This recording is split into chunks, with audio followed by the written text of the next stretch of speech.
Terrain à confort. At this moment, the 80-year-old Kazama Ruri reclined in the hot spring, the water a soothing 42 degrees, epitomizing tranquility, albeit with only a middle-aged man accompanying her. Young master, you will soon become accustomed to this. Henceforth, this hot spring shall be reserved for your relaxation, the man stated with a respectful bow. Listen, listen. What a display of prestige. What a devoted steward. Merely 3 days prior, Kazama had expressed a desire to indulge in a hot spring, and a boss promptly arranged for one to be constructed within that brief span.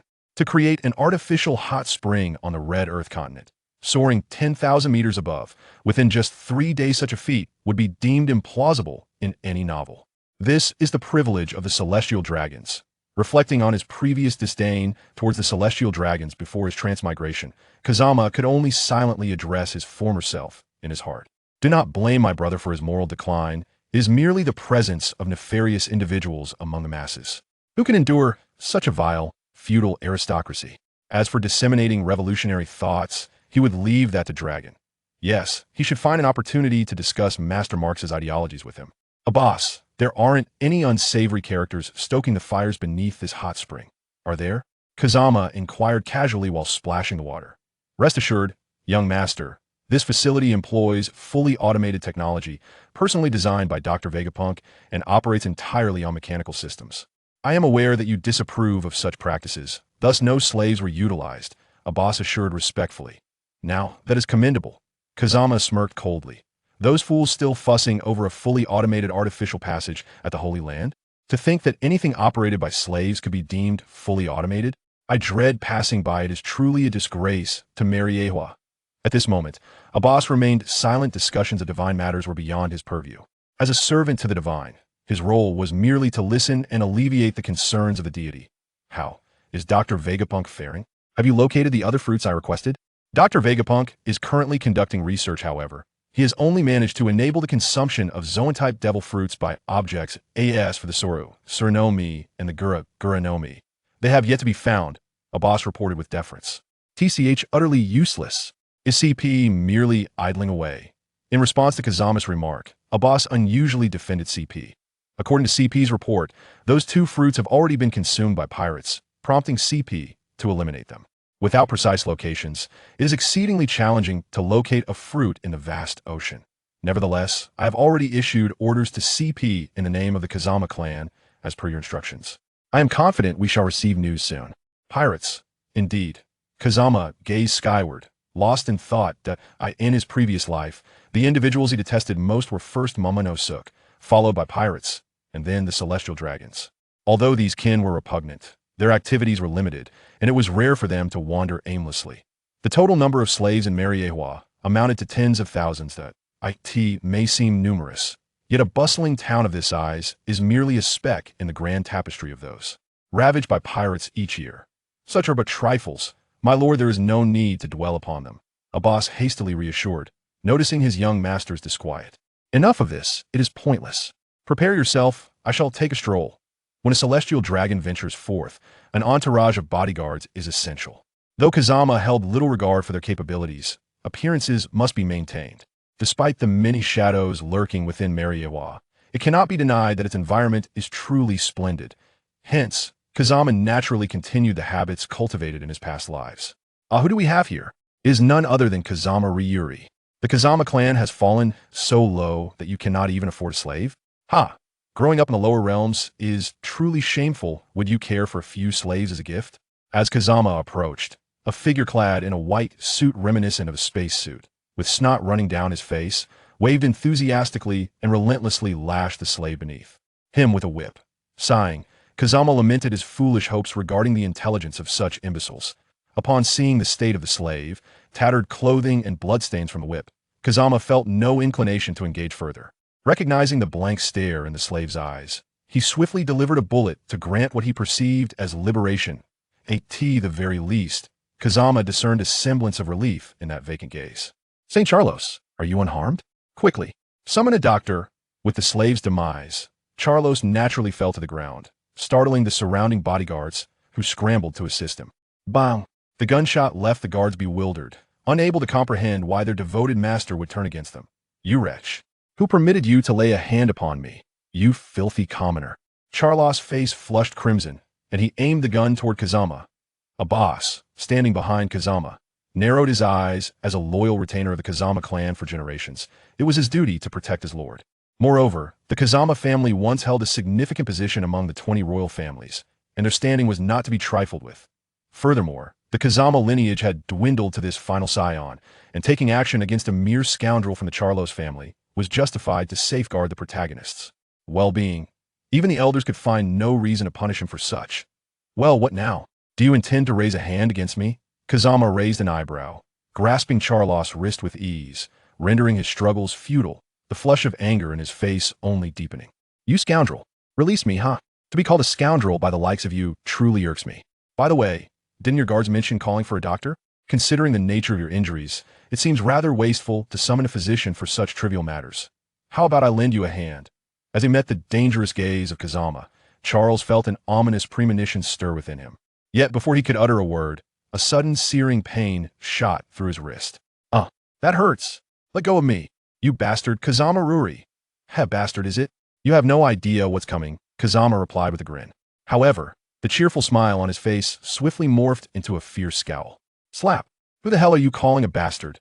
With a single strike, Charles was rendered speechless, staring in disbelief at Kazama. Why you actually dare to hit me? Alas, one could not help but wonder if this creature possessed any intelligence. Kazama felt a twinge of guilt for bullying the weaker party and flashed an apologetic smile at Charles, only to transform his expression once more. Slap! Do you have a problem with me hitting you? Slap! What are you staring at? Do you think you're impressive? Slap! And you dare glare at me? Do you even know who I am? Slap! Still glaring. I am Kazama Ruri. Slap! The sole descendant of the Kazama clan, the current patriarch.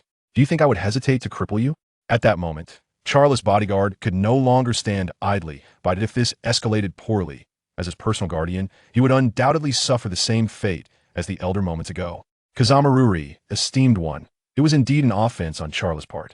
However, I beseech you, in the spirit of being fellow descendants of the great creator, please show mercy.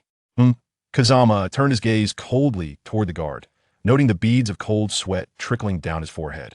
Are you instructing me on how to conduct myself? The guard, upon hearing Kazama's words, was utterly terrified and immediately bowed lower. I dare not presume, but as Charles' protector, I humbly request you to show mercy in light of our shared heritage as descendants of the great creator. Oh, you have quite the audacity, daring to intervene in a conflict among gods and invoking the name of our ancestors to pressure me. Do you wish to assume the role of the creator? If the previous remark had frightened him, this one utterly shattered the guard's composure. To presume to challenge the creator. Surely, he must believe himself invincible. His face drained of color. He hastily knelt and bowed his head, trembling as he implored, please forgive my insolence. Observing the guard's forehead quickly turning red from the repeated strikes, Kazama's expression softened slightly as he uttered, this shall not be repeated. The lightness of those 4 words allowed the guard to breathe a sigh of relief. Fully relieved since the deity had declared this shall not be repeated, the matter was at an end. And his life was spared. It was then that he realized his back was drenched in cold sweat. After Kazama turned away, he caught sight of Charles still in a state of shock, and in an instant his blood boiled. Such a being, who insulted humanity, dared to claim to be a descendant of the great creator. Slap. Are you listening to me? Slap. Do you think you are impressive? Upon witnessing Kazama's sinister gaze, Charles could not help but shudder, a flicker of fear igniting within him. As Kazama's hand rose once more, he hastily stammered, no, I am not impressive. Just as he thought he could exhale in relief, Kazama's hand was raised again. Slap. If you're not impressive, how dare you act boastfully before me? Readers, if you find the subsequent content unappealing, I sincerely apologize. However, I kindly ask that you refrain from giving me negative reviews. Today, I stumbled upon my book reviews, and the number of poor ratings is disheartening. It nearly shattered my fragile heart. If my writing has not met your expectations, I offer my heartfelt apologies. I'm truly sorry, but could you please spare me the negative criticism? Observing the trembling Charles, Kazama lost all interest, feeling rather bored as he walked over to the lifeless slave, giving him a couple of kicks. Indeed, as anticipated, the frail figure was nothing more than an ordinary person. Ha, Charles, do you know why I'm striking you? Startled by Kazama's voice, Charles immediately jolted and replied, no, I do not know. You do not know? Allow me to enlighten you. It is because you have disgraced your ancestors. Charles was momentarily bewildered. Was it not because I mocked you for lacking slaves? and not being raised in a holy land? How did it turn into me shaming my ancestors? Do not think I am easily fooled. I am not foolish. Of course, these were merely Charles' inner musings. Observing Kazama's cold, piercing gaze, he wisely swallowed his thoughts. Huh, so you still refuse to accept this, do you? Tell me, what is the identity of this person? A slave? Kazama, I'm asking you what his status is. Charles, he's a slave, right? At the same time, Charles looked at Kazama with confusion, pondering inwardly. I've already answered him, why does he continue to ask? Surely he cannot be a fool? After recalling Kazama's earlier slaps, he felt increasingly convinced that he had unraveled the truth. Yes, I must steer clear Kazama. Kazama, mean. How could Charles' foolish thoughts possibly escape Kazama's notice? Just moments ago, he had already contemplated where to bury Charles. Witnessing Kazama's sudden change in demeanor, Charles' resolve only solidified further forget burying him, just dispose of him. Alas, Kazama opened his mouth, hesitating to speak, ultimately transforming a multitude of words into a single sigh. Why apologies? I'm acutely aware that this individual is a fool, yet I persist in tormenting him. He then turned to the recently injured guard, who had just struck his forehead. What was the status of this slave before? Upon meeting Kazama's gaze, the guard felt a pang of anxiety, but upon hearing the inquiry, he exhaled with relief and respectfully replied, he was a commoner. Ah, splendid. The anger that had just been subdued surged back. Struggling to contain his discomfort, Kazama turned his attention to Charles, who appeared utterly bewildered and scratched his head, saying, What's wrong with commoners? Can't they be slaves? Kazama sighed. Charles, let me ask you, how many commoners exist in this world? Suppressing his irritation, Kazama cast a disdainful look at Charles. How would I know? There are far too many commoners in the world. Indeed, there are so many commoners that one could easily gather a multitude, and their physical constitution is frail. To employ such beings as slaves is nothing short of a disgrace to the celestial dragons. Observing Charles' perplexity, Kazama lamented as if truly ashamed of Charles' intention to degrade commoners into slavery. That seems true. Yes, Kazama, you are right. There are far too many commoners, and they are exceedingly weak. They perish within days and need replacement. They're sluggish when carrying me and can barely endure a few blows before they die. I shall never again use commoners as slaves. Such humiliation. Charles' eyes sparkled with understanding, yet his joy was short-lived as his expression fell once more. Then, Kazama, what should I use as slaves? Other races? I have heard that the strength of fishmen is tenfold that of ordinary humans. Do you think it would be acceptable for me to use fishmen as slaves? I have seen fishmen slaves from other elders, and they are immensely superior to commoners, albeit rather unattractive. Seeing Charles' distress, Kazama felt compelled to assist this misguided child, a fellow descendant of the 20 kings. You could capture pirates. Pirates? Were those? Confronted with Charles' innocent and naive expression, Kazama had to concede that he had once again been outwitted by Charles. Pirates are individuals with bounties on their heads. The stronger the pirate, the higher the bounty. Moreover, although pirates are human, their strength far surpasses that of ordinary individuals. In battle, they're vastly superior to strange races like fishmen. At that moment, Kazama felt akin to a trafficker, deceiving an unsuspecting youth. Really? That is wonderful. I shall use pirates as my slaves from now on. Oh wait, Kazama, you wouldn't deceive me, would you? With such excellent slaves available, why don't you capture them yourself? Humph, do you think you can outwit me, Charles? Impossible. I am often praised by my father for my intelligence. Kazama, sensing Charles' inner thoughts, felt an immense weariness. It was a fatigue beyond that experienced during his shrank missions in the shinobi world. Charles, as a descendant of the 20 kings, do you truly believe I would resort to such base and unrefined tactics? If you harbor doubts, I urge you to consult your guard. Is it not evident that the pirates with the highest bounties are indeed formidable, capable of single-handedly vanquishing entire groups? Those grotesque races stand no chance against them. Charles shifted his gaze toward his guard. Under the scrutiny of the two celestial dragons, the guard felt an overwhelming urge to resign. Although the position of a celestial dragon's guard came with its perks, it seemed that returning to the world government would be a more suitable path. Saint Kazama Ruri speaks the truth. The pirates are undeniably powerful. The higher the bounty, the stronger the pirate. Some of them could easily overpower entire races. Even if they banded together, they would still be no match for those pirates. Excellent. In that case, I shall capture pirates to enslave them. I will personally embark on this endeavor. Just as Charles acknowledged the guard's conviction, a wave of anxiety surged within him, tightening his throat. Oh, ancestors, if you want to die, don't take me with you. You're going to catch pirates? You're just going to deliver vegetables. Those swords are unpredictable. And although there will definitely be powerful guards accompanying you, what if something happens to you? Will I even survive? St. Charlos, how can those lowly people bother you? They don't deserve it at all. For matters like this, just instruct the Navy to handle it. The Navy? Oh, I remember. They're the ones who catch pirates and protect us. Then, I just need to have the Navy send me some pirates. Make sure to get those with high bounties, and then pay them the money. Kazama. Paying? Is this the kind of operation that a celestial dragon could come up with? By the way, it seems that in the original work, this bastard also paid for slaves at the auction house, and it was even a bidding process. Could it be that celestial dragons are actually quite civilized in some places? Impossible, absolutely impossible. What's wrong? Kazama Ruri? Why are you looking at me like that? Seeing Kazama's shocked expression, Charlos asked curiously. I'm just really curious. Why are you paying? Kazama honestly replied that he really wanted to know. Charles was also a bit puzzled as to why his fellow clan member had to ask such a simple question. Isn't it normal to pay for buying slaves? But isn't the Navy supposed to catch pirates?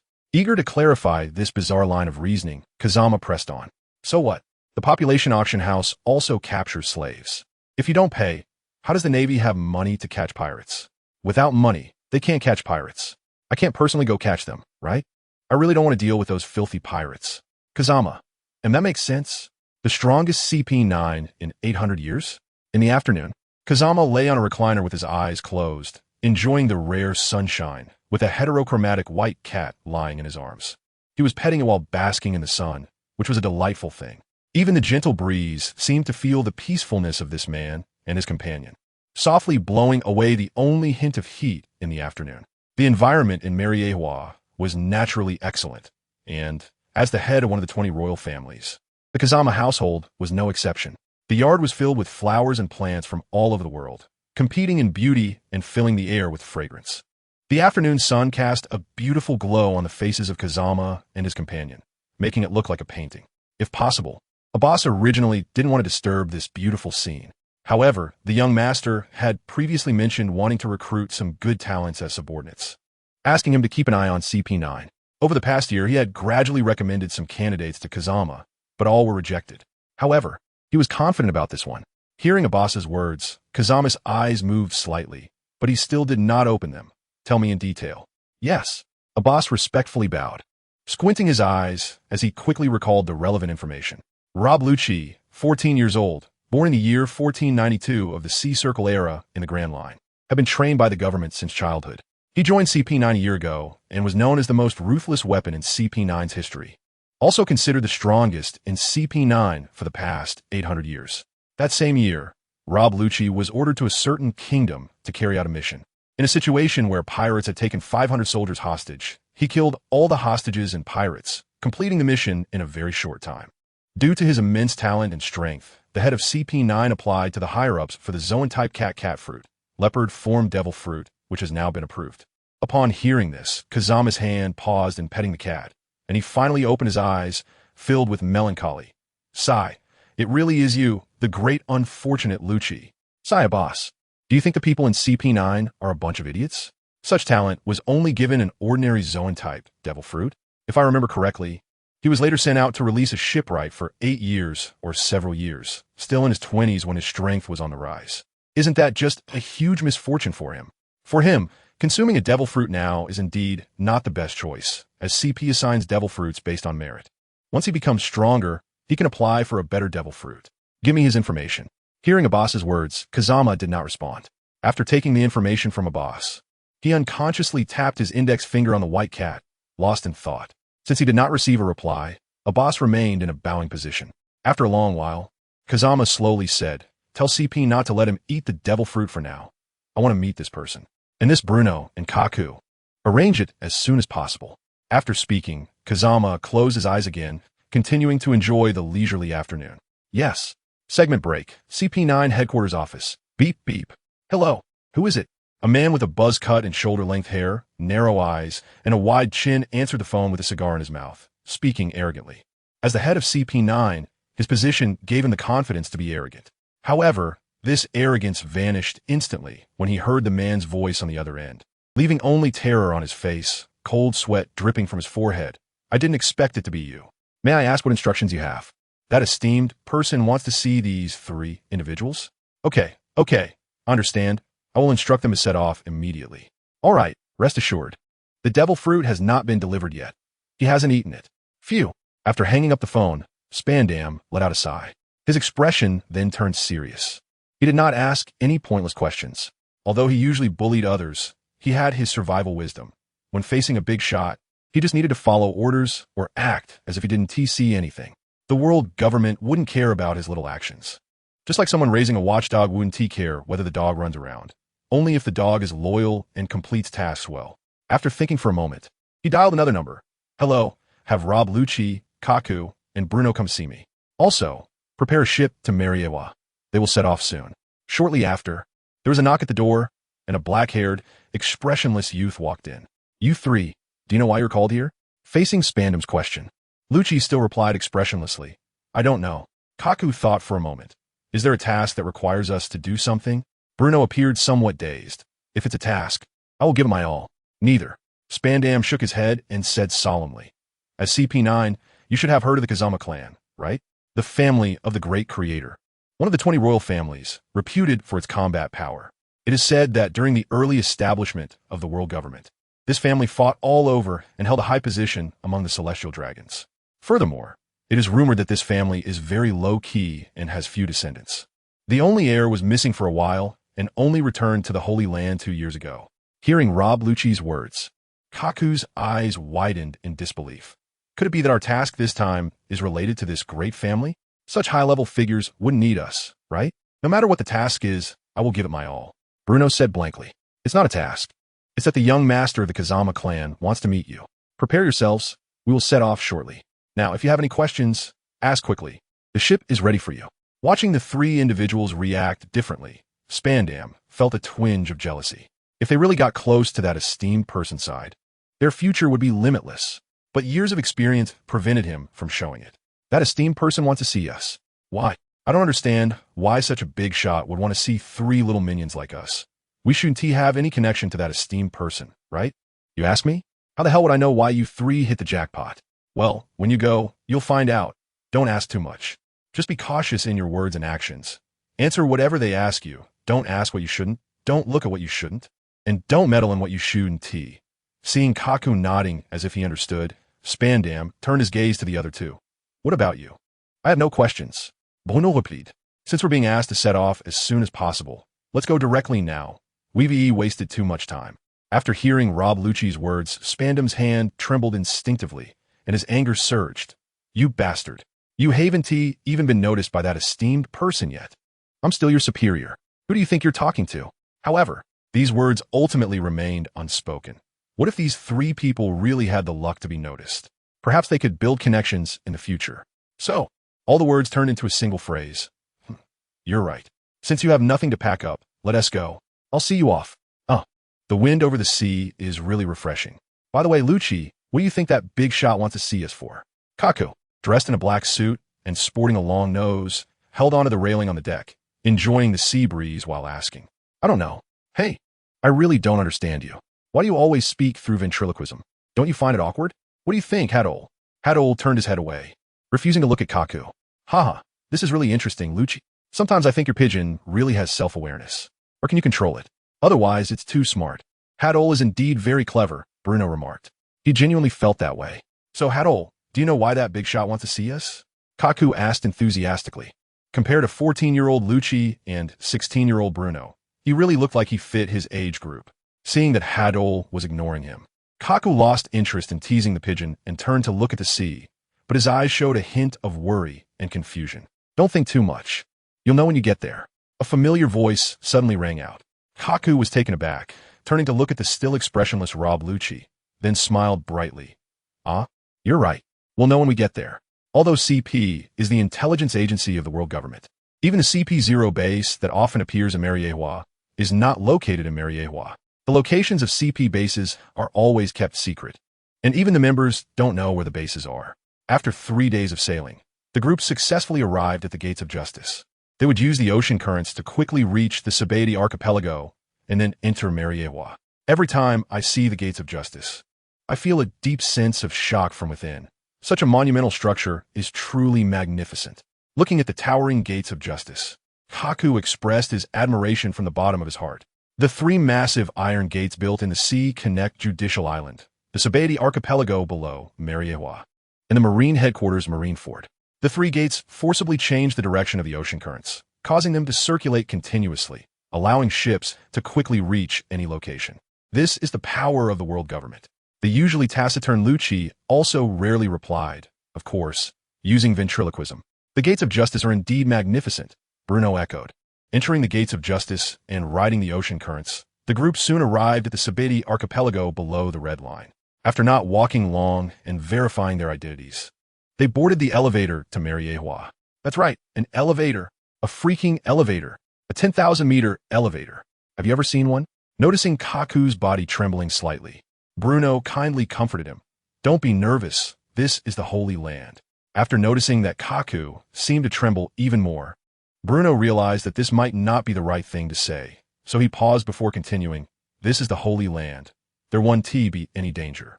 It's precisely because this is the Holy Land that I'm nervous. I've never been to the Holy Land before. After hearing Bruno's comfort, Kaku became even more anxious. Let us say less, see less, and just do what we're supposed to do. There's no need to be nervous. I'll give it a try. Seeing that Lucci was trying to comfort himself, Kaku felt he shouldn't say anything more, forcing a bitter smile before starting to take deep breaths to adjust his mindset. After the elevator arrived, a Holy Land guard dressed in a suit and sunglasses glanced at the three. Pigeon, long nose, bullhorn, that's right, it's them. He then stepped forward, politely bowing. You three are from CP, right? Lord Abbas has sent me to escort you. Kazama Ruri wants to see you. Lucci nodded with a dignified air and said in a calm tone, please lead the way. The scenery of the Holy Land was beautiful, and Kaku wanted to take a few more glances. But thinking of Lucci's instructions, plus the serious demeanor of the two people beside him, Kaku couldn't help but restrain himself. Soon, the group arrived at a luxurious mansion. It was so large that the villa inside looked tiny from where Kaku stood at the gate. Lord Abbas, I've brought them to the gate. The three saw the Holy Land staff dial a snail phone, and from the status of the snail phone, it was clear that the other side was a serious middle-aged man with a scar about 2 fingers wide on his left cheek. Got it. Let them in. You're done here. Yes.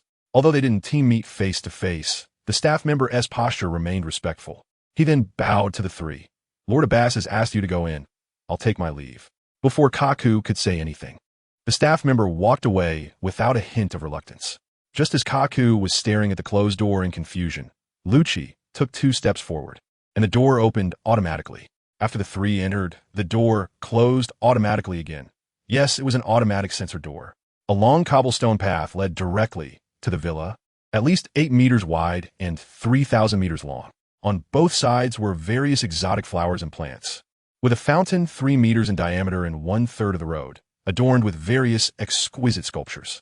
In the back 2/3, there was another fountain, with a diameter of 8 meters. Everything showcased its nobility to the world. Continuing forward, the three soon saw a young man. Unlike the other celestial dragons with their bulky spacesuits, this young man was casually dressed in a simple, pure, white short-sleeve shirt, white shorts, a white and gold belt, and flip-flops. He was lying on a lounge chair, soaking up the sun, with a white creature lying in his arms. Beside him stood a middle-aged man in a black suit with a scar on his face. And in front of the lounge chair was a table where a gentle blonde woman was peeling grapes. You three are the ones I want to meet, right? He casually glanced over the three. Long nose, pigeon, bullhorn. Not bad. Wait, bullhorn? Kazama Ruri couldn't help but look at Bruno a couple more times. This bullhorn. You're not a relative of the neighbor Xiaolan, are you? Feeling Kazama Ruri's gaze, Kaku instantly tensed up, while Bruno and Lucci remained expressionless. Observing their reactions, Kazama Ruri casually extended his right hand, and the gentle blonde woman naturally served tea to him, her eyes filled with respect, gratitude, and a hint of hidden sorrow. She still remembered 8 years ago when she was a slave at the employment agency in Sabeti. Her only hope was to encounter a good buyer. Later, she met a green-haired boy whose singing was beautiful. He came to see her every day. He said he was working hard to earn money, hoping to one day give her freedom. But then she was bought by a celestial dragon, and that boy was heartbroken, even lashing out at that celestial dragon. To think I was a god. At that time, although she was deeply saddened, she was also genuinely happy. Because she met a man who was willing to stand up for her against the divine, she felt that she had no regrets in this life. After she was taken to the Holy Land, her buyer happened to encounter Lord Abbas, who was pushing a baby carriage, and approached to talk. When she turned her head, she saw a baby in the carriage, with fair skin and big eyes full of curiosity. She couldn't help but wonder if she had not encountered the celestial dragons. And if no one had bought her, could she have been with that young man? Would they have had such a lovely child?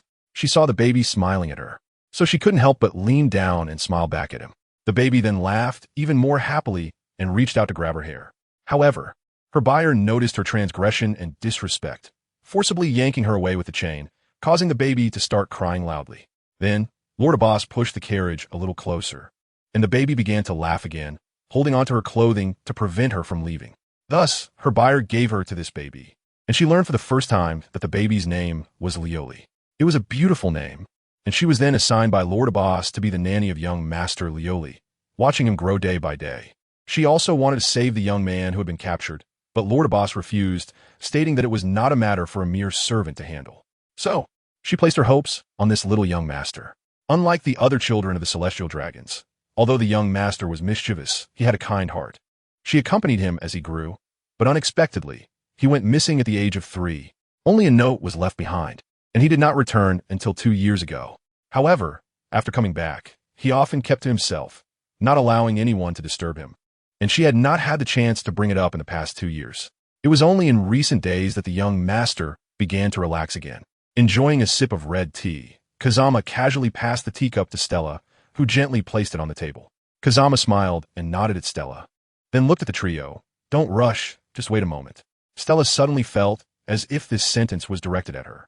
On the vast sea, a merchant ship was sailing towards the Shambordi Islands, and the sea surface was calm at that moment. Soon, the outline of the Shambordi Islands appeared in everyone's sight. Upon seeing the familiar coastline, the captain couldn't help but let out a sigh of relief, then gratefully looked at a young figure on the deck. At this moment, Tezzalo was standing on the deck, gazing at the island that had brought him endless pain, remembering the gentle woman with golden hair and a smile, the one who had changed his life, and the man who had altered his destiny. After being captured and enslaved by the celestial dragons, he hoped every day to see the figure he longed for, but no matter how he inquired, he could find no news about her. Gradually, he lost hope, and he began to sink into despair, darkness starting to breed deep within his heart, until 3 years later, a middle-aged man with scars on his face said that his young master wanted to see him. The man led him to the center of the Holy Land, and although he was already dead inside, he knew that the closer one was to the center, the more noble their status. Yet he no longer cared. Then, he met the young master, who was only 3 years old, playing with building blocks. Every move he made was extremely serious. He felt a bit sad because the children of the celestial dragons had no sense of right or wrong, good or evil, or compassion. If they suddenly had an idea, servants would help them realize it, and many slave friends had perished due to these children's fantasies. He was not afraid of death, just unwilling to accept it. After finishing with the building blocks, the child let out a breath and then asked him a question. I know you. If I save you and Stella, what will you give in return? He was very excited at that moment, loudly questioning whether it was true. The child sat on the sofa, always smiling, but not quite, looking nothing like a child. He directly knelt down and said, my life. After that, he was sent to a special place for combat training. After 3 years of training and 2 more years of living incognito in the new world, he remembered the words, if you do not meet my expectations, I will bury you and Stella together. Huh, we've arrived. Sensing a familiar presence, Kazama revealed a mysterious smile. Tezzalo, I hope you won't disappoint me. Otherwise, I really will bury you both together. Arrived? What arrived? Stella looked around in confusion, only to find that besides her and her 3 companions, there were only the 3 boys in suits. But hadn't they come long ago? Haha, Stella, let me tell you a secret. I'm actually a god. Looking at the boy's bright smile, Stella was momentarily stunned, then smiled gently. Young master, you are already a god. Not the same, Stella. Kazama shook his head. I'm talking about a real god, the kind that can make wishes come true. If you don't believe me, close your eyes now and silently think of the name of the person you most want to see, and they will appear before you. Stella paused. The person she most wanted to see? She looked a bit incredulous, then instinctively glanced at Abbas. She had only told Lord Abbas about that boy. Did Lord Abbas tell the young master? For a moment, her breathing became heavier, cradling a mix of anxiety and a long-buried glimmer of hope. She clasped her hands together and slowly closed her eyes, her slightly trembling body betraying her restless heart. On the other side, the young Teselo took the elevator, looking at this beautiful yet filthy place. And before he could marvel, everything before him blurred, and in the next second, he found himself in an unfamiliar place. Years of brutal training and life-and-death battles made him instinctively heighten his alertness. However, this sense of vigilance dissipated before it could fully rise, because he saw the man named a boss and a boy, as well as the figure that had appeared countless times in his dreams, a woman with pure golden hair, skin like cream, dressed in a white long robe, now with her hands clasped in prayer, her head bowed, as if in supplication. Yet her body trembled slightly, her brows furrowed, as if worried for her family. The afternoon sunlight shining on her face added a touch of sanctity, as if she felt the suffering of the world and prayed for it. At this moment, Teselo's eyes could no longer accommodate anyone else, feeling as if the entire world had brightened again. Stella. A slightly trembling magnetic voice reached the anxious Stella's ears, and she suddenly opened her eyes, unable to forget this voice that often appeared in her dreams. She hesitated for a moment, wanting to turn her head, but didn't dare. Her eyes closed tightly again, her hands unconsciously gripping each other. Through the skin, the blue veins were visible. Stella. The same 3 words. The first call was filled with excitement. This time it was filled with longing. Stella slowly opened her eyes, gently turning her head, slow yet firm. At this moment, both sides saw the faces they longed for. Tears gradually seeped from their pupils, but neither paid attention. Stella's face was full of longing and anxiety, allowing tears to flow, but refusing to look away. Suppressing the deep pain within, Teselo opened his mouth, 1,000 words stuck in his throat, unable to come out. In the end, it turned into a simple sentence. I'm back. Stella paused, then broke into a smile. The once sunny world was once again filled with the sounds of birds and flowers. Her smile was clean and warm, just like 8 years ago, except last time it was a farewell, and this time it was a reunion. Watching the two tightly embrace each other, Kazama felt happy as well. Although these two had nothing to do with him, he was still very pleased. Parting and death, he did not like. This world was already messed up. Back then in the ninja world, it was all about training or following Uncle Snake to do research, and finally fighting the Tsutsuki. After a lifetime of busyness, he just wanted to relax and have fun this time, and maybe change a few things he once found unacceptable. That was all. When Teselo first appeared, the 3 from CP tensed their bodies and prepared for battle. But seeing Kazama and his companions looking indifferent and recalling Kazama's words, the 3 relaxed their vigilance a bit. Reading the situation, CP was indeed professional. At first, looking at the embracing couple, Kazama had a smile full of ant-like joy. A minute later, his smile faded a bit. 2 minutes later, he looked at the couple with a blank expression. 3 minutes later, his face turned dark. Damn it, I've been single for 2 lifetimes, 3 lifetimes. Don't you have any sense of public decency? Ahem, ahem. It must be said, a boss was a good steward. Seeing Kazama's expression change, he was the first to speak up to remind them. Only then did the couple, lost in their embrace, react, looking at the 5 people staring at them expressionlessly. Stella's face turned as red as a teapot, and even Teselo felt a bit embarrassed. I can roughly understand your feelings, but isn't hugging for 5 whole minutes a bit excessive? There are still people here, and he has still a child. Pointing at his own heart, Kazama said with a pained expression. Kaku, standing beside him, was a bit confused. 5 minutes? Is it really that long? Isn't at 3.5. However, seeing Kazama's expression, he wisely kept his thoughts to himself. What does social death feel like? At this moment, Stella gained a profound understanding and could sum it up in one sentence. She even wanted to flee this planet with Mary Joa overnight. All right, stop looking down. There's no hole in the ground for you to crawl into. If you really want, I can have someone find you a suitable devil fruit for digging holes. Kazama said helplessly, watching Stella, who was almost bowing down to the ground while still gripping Tezolo's arm. And it's been a few years since we last met, and you've improved a bit. Feeling Tezolo's aura, Kazama casually remarked. If Tezolo's presence during their first meeting was like a tiny insect that could be crushed effortlessly, now it was more like a bigger insect that could still be easily squashed. Have you seen those 3 over there?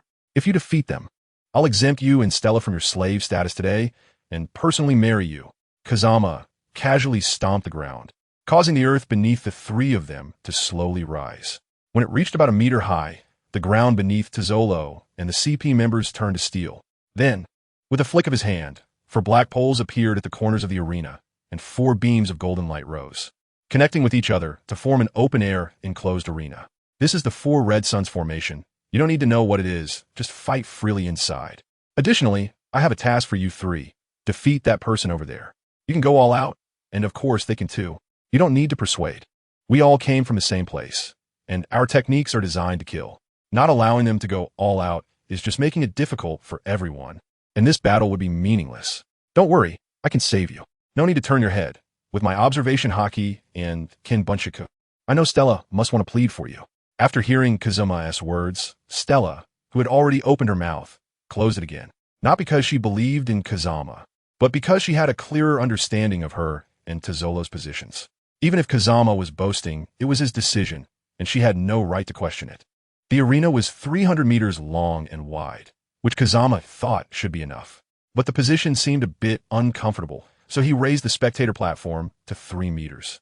Looking at Tezolo, whose face was full of rage and ferocity, Kazama seemed to understand that Tezolo's trigger was feeling that people were too weak. Take your positions, ready. 3, 2, 1, start. Boom!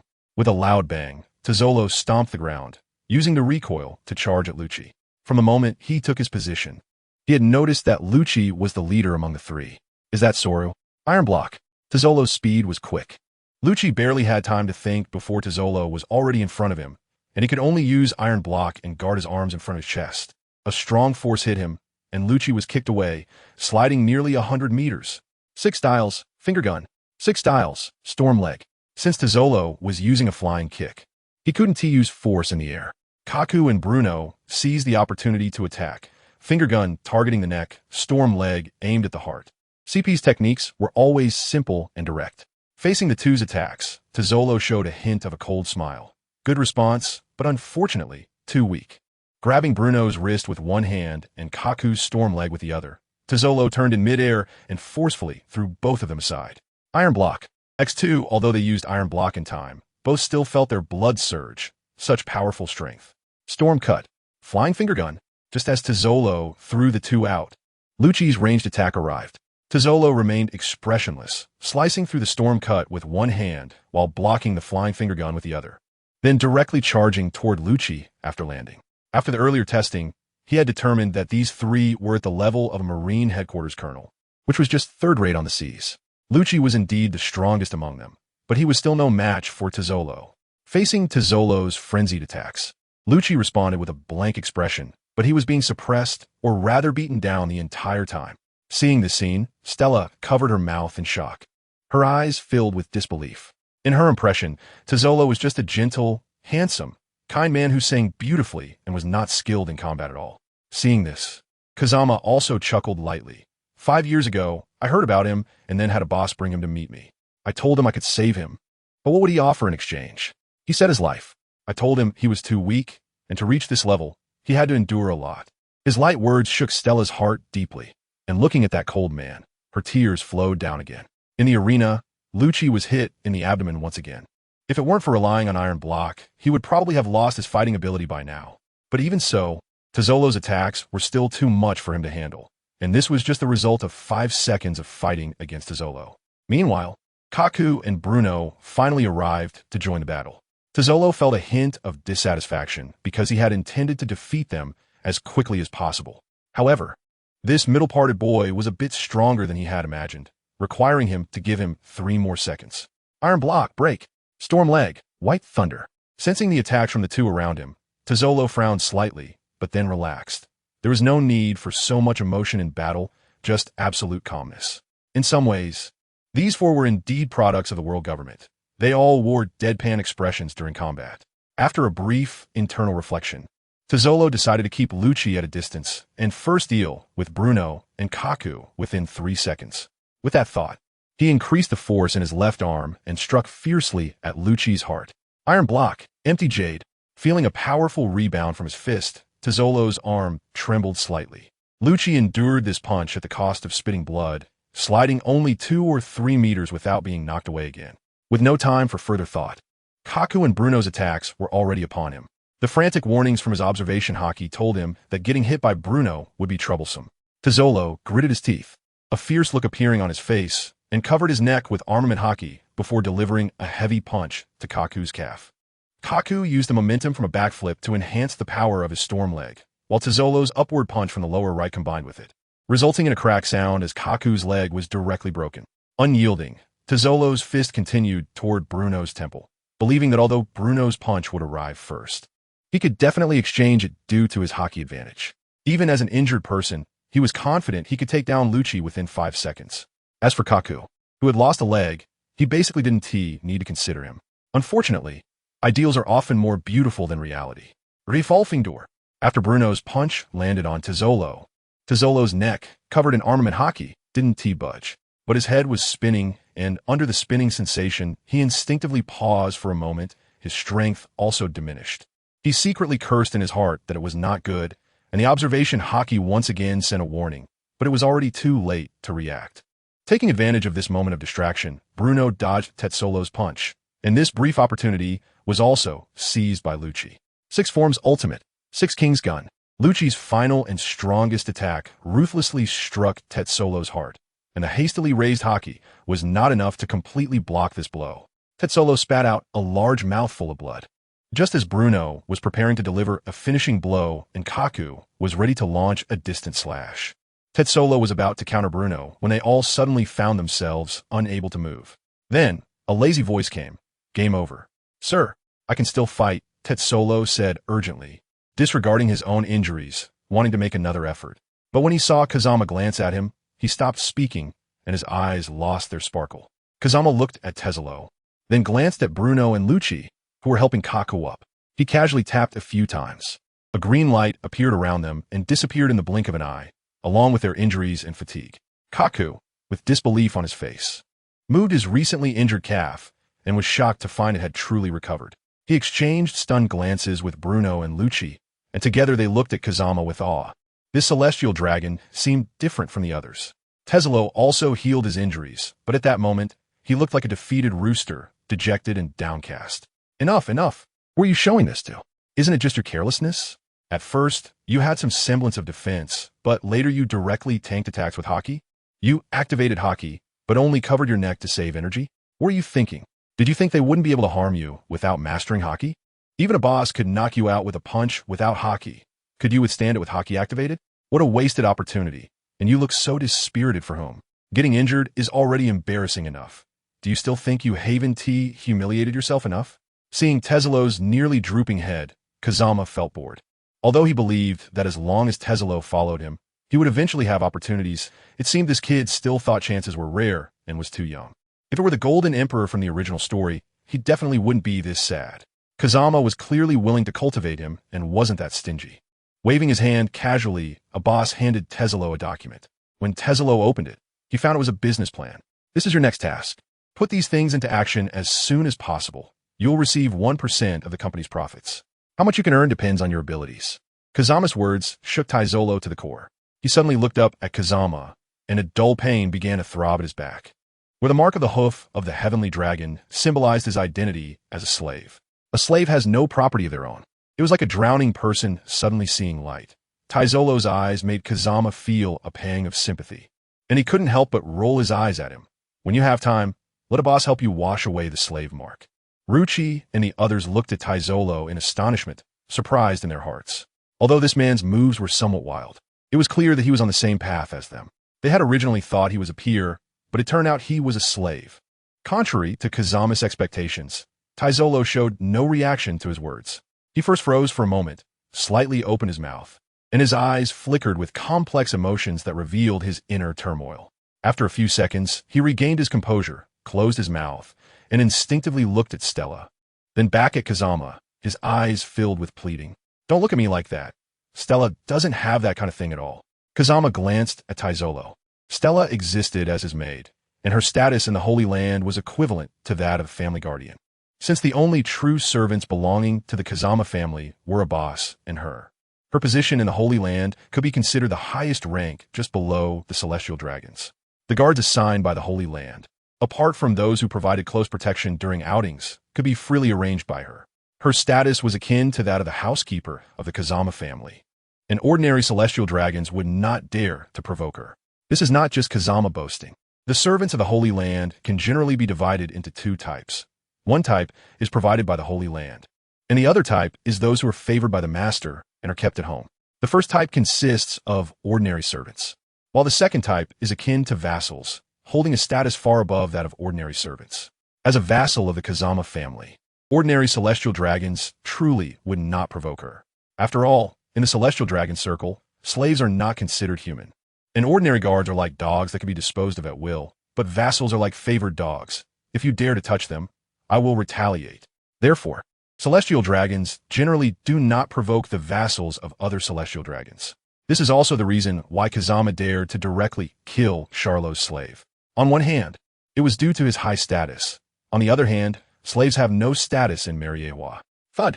Hearing Kazama's words, Taizolo knelt down with a thud, bowing his head heavily towards Kazama, while Stella, with tears mixed with smiles, walked to Taizolo's side and also knelt down to bow. Kazama smiled lightly and calmly accepted this gesture, knowing the original fate of the two, so he felt he had this qualification. All right, that's enough. Get up. For now, you can stay here and get familiar with this business. If you have any questions, ask a boss. Also, your strength is still a bit lacking, so during this time, think about whether you have any desire to eat a devil fruit. If so, consider what type would suit you, and let a boss find it for you. If he can't find it, come to me. Although this business has been entrusted to you, don't neglect your training. In short, don't embarrass me. Rest assured, I will not bring shame to you, Taizolo said firmly, gripping Stella's hand tightly. As for what you said, I do feel a bit reluctant. You'll watch me grow up. Stella looked at Kazama and smiled slightly, her eyes filled with happiness and gratitude. Meeting you is the luckiest thing in my life. Without you, I would have probably died long ago. I also don't want to part with you, so if you don't mind, I can continue to serve you. I don't mind, but serving is unnecessary. Kazama awkwardly touched his nose and said, although you are very beautiful and have a good personality, I am still just a child. I am not Chao the thief. Lovers eventually become a couple, but having you continue to be my maid, what does that mean? For now, you can continue to stay here, and after some time, when Taizolo is ready, you can set off with him. Stella said nothing and deeply bowed to Kazama and a boss. Taizolo, who was watching Stella's silly smile, hurriedly bowed as well. This doesn't feel quite right. Watching the two bow, Kazama immediately recalled an old costume drama he had seen where a servant shouted during a wedding, "Bow twice to the high hall." Ahem. Speaking of which, a boss. Stella also came from our family. So do you think we count as her family? Not really, young master. Only blood relations count as family. Stella revealed a bitter smile. If the young master were an ordinary person, she might dare to remain silent. But the young master is a celestial dragon, and a member of a very high-ranking family among the celestial dragons.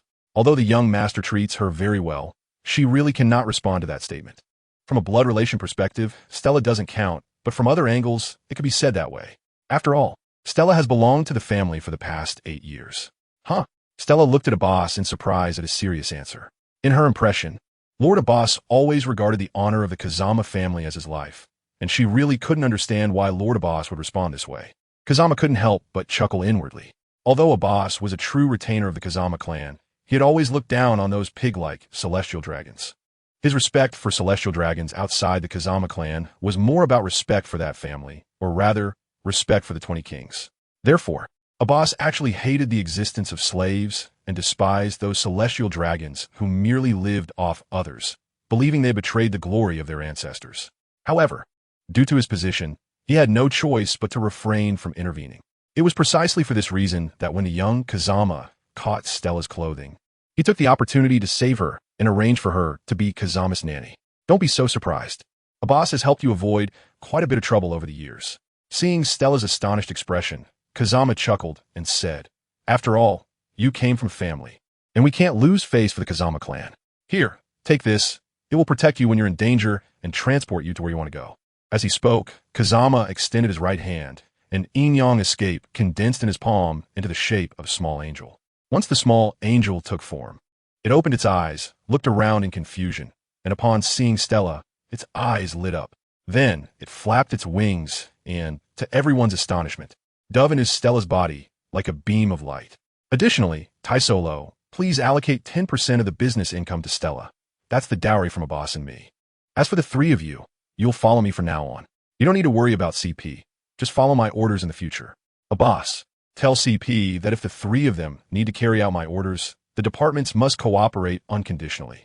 After saying that, Kazama turned to Lucci and the others. Do you have any questions? Lucci and the others exchanged glances and finally answered in unison, no. What a joke. You've arranged everything. What is the point of asking us? Will we dare to say otherwise? That would be slapping your face. In a world of CP, the celestial dragons are everything. They are gods. They are what they need to protect with their lives. They are their everything. Even if the celestial dragons ordered them to die, they would execute it without hesitation. As for the thought of rebelling against the celestial dragons, they wouldn't even dare to think about it. Well, that's good. If you don't have any questions, I do. Lucci, I heard that you killed the pirates along with the hostages during a mission. What were you thinking? Upon hearing Kazama's question, Kaku and Bruno couldn't help but feel a bit tense. Taisolo and Stella exchanged surprised glances at Lucci, unable to believe that this center-parted boy could do such a thing. In response to Kazama's inquiry, Lucci spoke. The 500 soldiers of that kingdom were originally there to protect the kingdom, but unexpectedly became hostages for the pirates, used as a bargaining chip. That alone was a shame for them. If we had chosen to back down at that time, the pirates would have become even more arrogant, and other pirates would see their country and the world government as weak and easy to bully, ultimately bringing greater disaster to their country. So, I killed the pirates along with those soldiers to let those pirates know that the world government does not accept any threats. Anyone who offends the world government must die. Lucci's tone was calm, not revealing a hint of emotion. Taisolo initially nodded frequently, feeling that this young man had a good point. But as he listened further, he couldn't help but frown and eventually sighed. After years of struggling on the seas, he also knew the situation with CP. To ensure absolute loyalty to the world government, CP personnel have been brainwashed since childhood. Well said. Unfortunately, your strength is still insufficient to support your last statement. Now, I'm giving you three your first mission. Upon hearing Kazama's words, the three instantly stood up straight. It was a reflex ingrained in them. From now on, the three of you will report directly to me, and you don't have to worry about CP and the world government. My orders take precedence. Even if other celestial dragons are involved, I will take the responsibility if anything happens. Do you understand? Kaze said blandly. In CP's education, the celestial dragons are regarded as gods, holding the highest status, and the world government requires absolute loyalty, but the priority is always given to the celestial dragons. Therefore, what he needed to confirm was the latter half of that statement. It is my honor to serve you. Lucci was the first to bow, followed closely by Kaku and Bruno. After all, they had also heard Kaze's earlier words. Being directly under Kaze meant that they could ignore the world government from now on. This was in line with Kaze's expectations. Lucci was a very proud person, who had always looked down on his superior Spandam in the original story. He would only listen to orders from the world government. In the face of the celestial dragon's commands, the world government could take a step back. Well, just remember this. Oh, by the way, a boss, remember to tell the Gora CI that I want those three. Let CP find others. Also, during this time, train them so they can master hockey as soon as possible. Then, Kaze looked at the three again. I prepared a small gift for the two of you. Discuss who gets which. As soon as he finished speaking, a boss took out a rectangular box, opened it, and placed it in front of the three. Inside were two devil fruits. Both were Zoan-type, mythical Zoan fruits. The black apple-shaped one was the Nico no Mi, mythical Zoan, form of the underworld god Adurgu, which had the ability to absorb negative emotions to strengthen itself and had similar elementalization capabilities as a Logia type, controlling darkness and wind.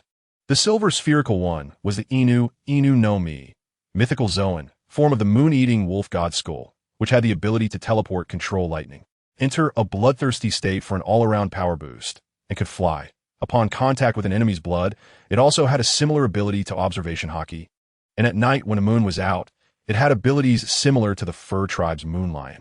As he introduced them, Kaze couldn't help but be a bit astonished. When he had asked a boss if there were any devil fruits at home, a boss had given him a devil fruit encyclopedia, indicating that the ones checked were collected by his family, and the circled ones were those the world government had. He also advised against Kaze eating any devil fruits, suggesting that if he really wanted to, he should ask the world government for some strong natural or superhuman type, as anything below that was unworthy of him. Afterwards, he took Kaze to visit the treasure vault of the Kazama Clan. Although called a vault, it was essentially just a house for storing treasures. The first floor was filled with gold, the second floor had devil fruits, and the third floor contained various swords and jewelry collected by ancestors over generations. There weren't many devil fruits or swords because ordinary ones didn't qualify to be displayed there. Kaze only remembered 2 supreme grade swords. One was the sword of an ancestor of the Kazama Clan, and the other was obtained by an ancestor 300 years ago. The other swords were at least of good quality, but he couldn't recall the specifics, as they hadn't appeared for centuries, causing their rankings to be lost. They hadn't collected many devil fruits, as the ancestors generally disliked them. Most were given to other families' gods to feed slaves, and some were given to the world government, leaving only a small portion that the ancestors of the time deemed powerful. In fact, it was said that the 126th ancestor thought it looked too empty and unattractive, so he filled the 2nd and 3rd floors. However, the 127th ancestor felt that keeping ordinary ones was shameful, so he tossed them to the world government. After touring around, Kaze looked at the nearly 100 swords and over a dozen various devil fruits in the house and fell into deep silence. As for the gold that nearly filled the 1st floor, a boss didn't even mention money to the celestial dragons. Who are you insulting? Is this the life of the celestial dragons? I have experienced it. After a brief moment of contemplation, the two made their decision. Lucci ate the Nico no Mi, and Kaku ate the Inu no Mi. Then, both activated their abilities to transform into their hybrid forms simultaneously. Lucci's skin sprouted pure black fur. His eyes turned an eerie blue. He grew a black tail, and his face transformed into that of a leopard. As for Kaku, he had white fur, long white hair, and aqua-colored eyes, perfectly resembling a werewolf from the anime of his past life. If he donned a full set of golden armor, Kaze might even suspect he was a chasing hunter that had escaped from the neighboring land of forgotten toxic milk powder. Observing their appearance, Kaze raised an intrigued eyebrow, and Teslo also looked very interested, as mythical Zoan types were quite rare. Stella simply found it curious to see humans transform into animals. While Abbas maintained his usual expressionless demeanor, Abbas tested them. Abbas bowed respectfully and then vanished from sight. Lucci and Kaku, immersed in their newfound power, tensed up immediately upon hearing Kaze's words. To better evaluate the two and for their young master to see clearly, Abbas deliberately slowed down and refrained from using armament hockey. But Lucci couldn't react in time. With a single palm strike, Lucci's arm instantly turned into black smoke and disappeared, yet Abbas remained calm. Since the information was accurate, he no longer needed to hold back. After dispersing Lucci's arm with his right hand, he returned the same way and directly cut through Lucci, maintaining his momentum and delivering a palm strike to the right, hitting Kaku, sending him flying. As soon as Kaku landed, Abbas appeared in front of him and threw a punch at his abdomen. Kaku's expression changed, and his body vanished strangely, reappearing behind Abbas, claws crackling with lightning as he swung fiercely. Wolf King White Line, the Six Powers' ultimate move, Leopard Wind Gun. On the other side, after being cut, Lucci transformed back into darkness and reassembled his body, seeing Abbas with his back turned, charging forward without hesitation to unleash a powerful attack, adding wind to his assault to increase speed and destructive power. Sensing their attacks, Abbas calmly turned around and took both of their blows head-on, without even tearing his clothes. The moon hangs over the willow branches, and people meet after dusk. Unfortunately, Mariewa has no willow trees, nor is anyone meeting after dusk. It has been over a month since Lucci and Kaku received their devil fruits. During this time, Abbas had been training the three. Lucci and Kaku's fruit abilities indeed matched the information provided. With records of the previous fruit users in Mariewa, they quickly became familiar with their powers. Lucci's fruit indeed had a natural element, but only passively. While he could manipulate darkness, it was limited to reshaping his body and couldn't be used for attacks. At most blocking vision, Kaku, after Abbas contributed a drop of blood, exhibited the effects of observation hockey, not only able to predict attacks but also to track. He had also used his moonline form, but with his current abilities, he couldn't maintain it for long. Lucci had the qualifications to reach the peak. Kaku had the potential of a silver medalist, and Bruno was close behind, but he had first-class potential. These were Abbas's exact words. Teslo and Stella had already left the Holy Land, confidently preparing to find an island in paradise as a base to carry out Kaze's mission. People can't be too idle, especially after suddenly having free time. A day or two is fine, but over time it becomes too boring. When Kaze first arrived, after talking with the Gorosei, he had been holed up at home studying his current state. The so-called missing days, in Kaze's view, did not exist, as his crossing was customized. Kaze's family was customized. A name was chosen, and some events before the age of 3 were arranged, and then he disappeared directly. It was not until he was 6 that he truly crossed over. having spent a lifetime in the neighboring Naruto world. This time he inherited the abilities from his previous life, so he needed a reason for these powers. At this moment, Kaze lay dazed on his big bed, his eyes vacant. Oh heavens, please give me something to do. I'm going traveling tomorrow. I've finished all the things I needed to do. I'm so damn bored. Perhaps the deity heard Kaze's inner cries, and a tremendous roar erupted in the Holy Land. Suddenly, a strong light burst from Kazama's eyes. Fully aware of the situation in the Holy Land, the slaves had escaped in a revolt. After understanding the situation, Kazama's eyes brightened even more. Great. He had thought he wouldn't see him again, but unexpectedly at this time, he is still alive. That's wonderful. Young master, are you all right? At the moment the explosion sounded, a boss appeared in front of Kazama immediately. Then Lucci and the others arrived, standing in several positions, alert. Of course I'm fine. Do you think there's anything in this world that could hurt me? While speaking, Kazama excitedly started packing his things. By the way, a boss, do you have any berries on you? Huh? No. The sudden question left the boss dumbfounded. Berries? Who carries that stuff around? What's the use of having it? Gold will do too. By the way, go to the warehouse and bring me a few small bags of gold leaves, and also bring me a few gold bars. And bring me some devil fruits too. Forget it. Just bring everything. Young master, are you planning to go on a trip? I can contact the Holy Land and the world government to arrange a vehicle for you. Watching Kazama busily moving about, a boss suddenly had a bad premonition. There's no need. I'm just going out to have some fun. You go and greet the Gorosei later, alright, just like that. And during this time, please train these three well. Now, go prepare the gold and devil fruits for me. Saying this, Kazama waved his hand, and a boss hesitated to speak, but ultimately left. Kazama thought for a moment, and suddenly felt that there was really no need to bring much. Just a few sets of clothes would be enough. You three, during this time, learn well from a boss. Why come back next time?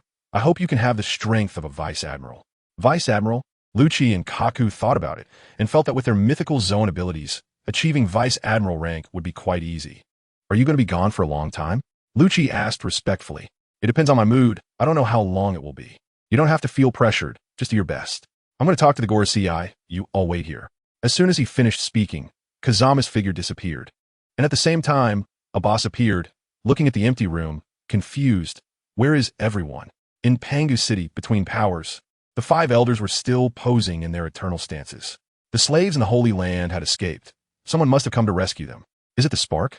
Has their power infiltrated Mary Geos? No, it was done by the fishmen of Fishman Island, seemingly to rescue their compatriots. Fishmen? How did they get in? Was someone helping? No, they climbed up from the red line. The Gorosei fell silent for a moment. This matter must be handled properly. They needed to hunt them down and issue a warrant for that fishman. Otherwise, how could the world government maintain its face? The Gorosei, holding the first generation of the demon sword, tightened their grip on the knife, their expression becoming stern. Actually, it doesn't have to be like this. The Gorosei only felt a flash before they saw a child appear before them. Yo, good evening, gentlemen. Saying this, Kazama casually sat down on the sofa and picked up an apple to munch on. This is indeed a delicious apple, specially supplied by the Holy Land. It's little Yoli, huh? Did you come for something this time? As soon as they saw it was Kazama, the Gorosei's attitude became amiable. The celestial dragons of today were not as good as the previous generations, and it was rare for them to see a successor they approved of, which made them very happy. It's like this. I came this time to take advantage of the slave escape to go out and have some fun. So I wanted to inform you, gentlemen. Going out to have fun? The elder with the long beard frowned, then said kindly, if little Lioli wants to go out, we can specially arrange CP and Navy Admiral security for you. What if there's danger while going out during the slave revolt? The other Gorosei also nodded in agreement. Are you kidding? The Kazama family has only this one descendant left, and there aren't even any branches. If something happens to Kazama, it would be a huge problem. Back when Kazama Lioli went missing, the world seemed calm on the surface. In reality, CP was fully mobilized, and various nobility and underground forces from different kingdoms were nearly scouring the entire world. Rest assured, you know my strength. Although I'm only 8 years old now, I'm not like those other 8-year-olds. Don't worry, I won't TB in any danger. The Gorosei fell silent for a moment. Although Kazama Lioli had gained powers that they could not comprehend after returning from his disappearance, in their hearts, he was still a child. In that case, go ahead.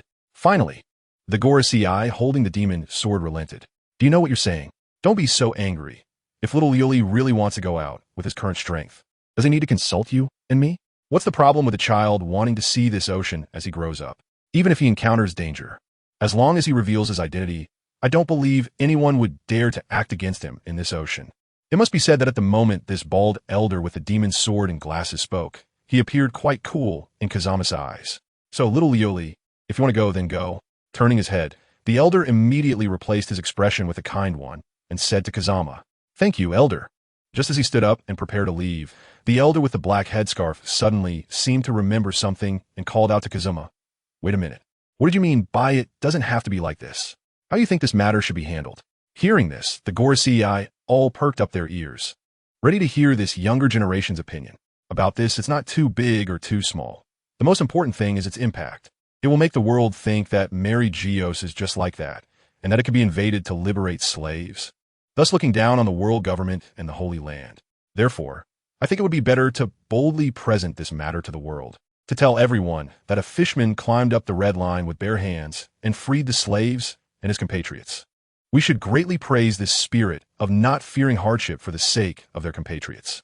At the same time, we should abolish the slave status of these escaped slaves and issue a decree that if any slave can escape from the Holy Land without harming the celestial dragons in the future, they will be exempted from their slave status.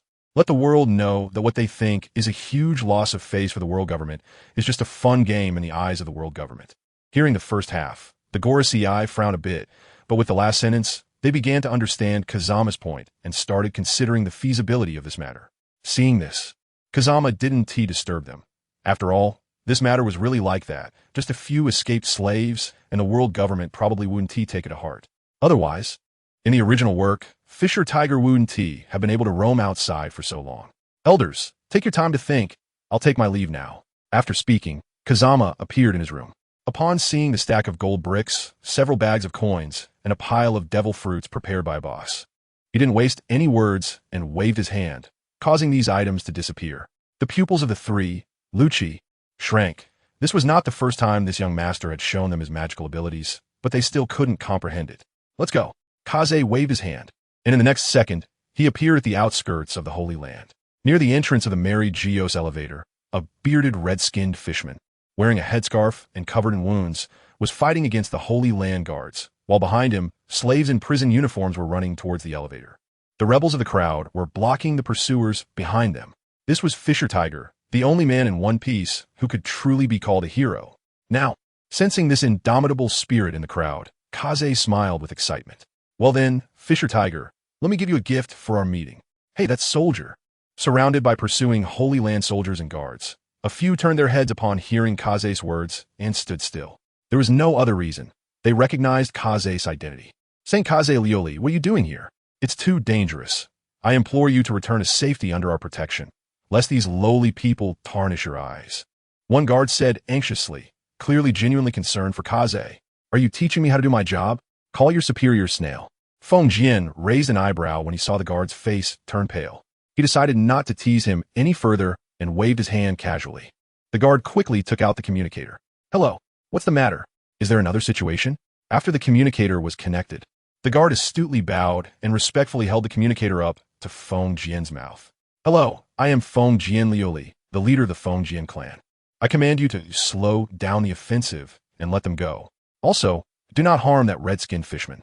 Kazama's words plunged the other party into self-doubt. The phone bug blinked in confusion and then cautiously said, "Kazama Ruri, please give us a little more time.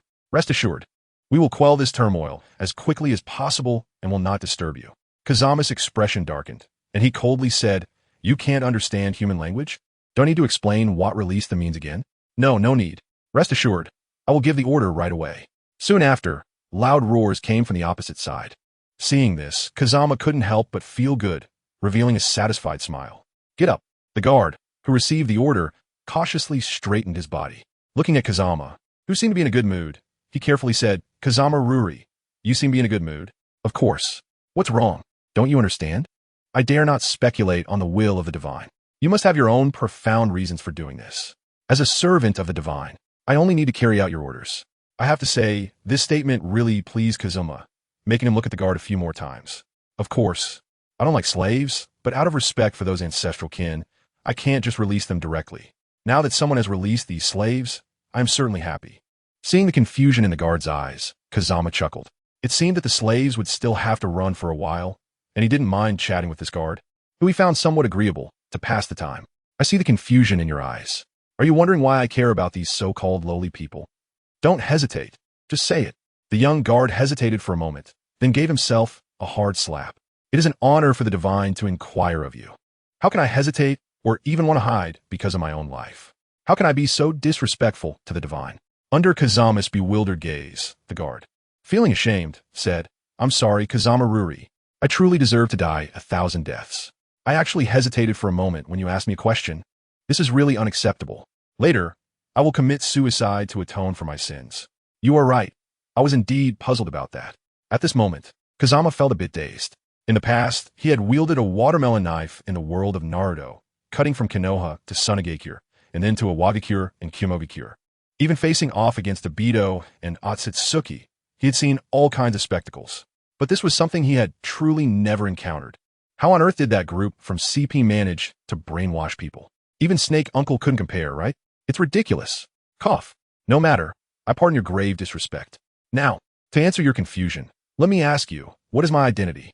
I am the descendant of the great creator, the only son of the Kazama Clan, one of the 20 kings, a descendant of the creator god, a noble of the world, the holy god, Kazama Ruri. The young guard answered without hesitation.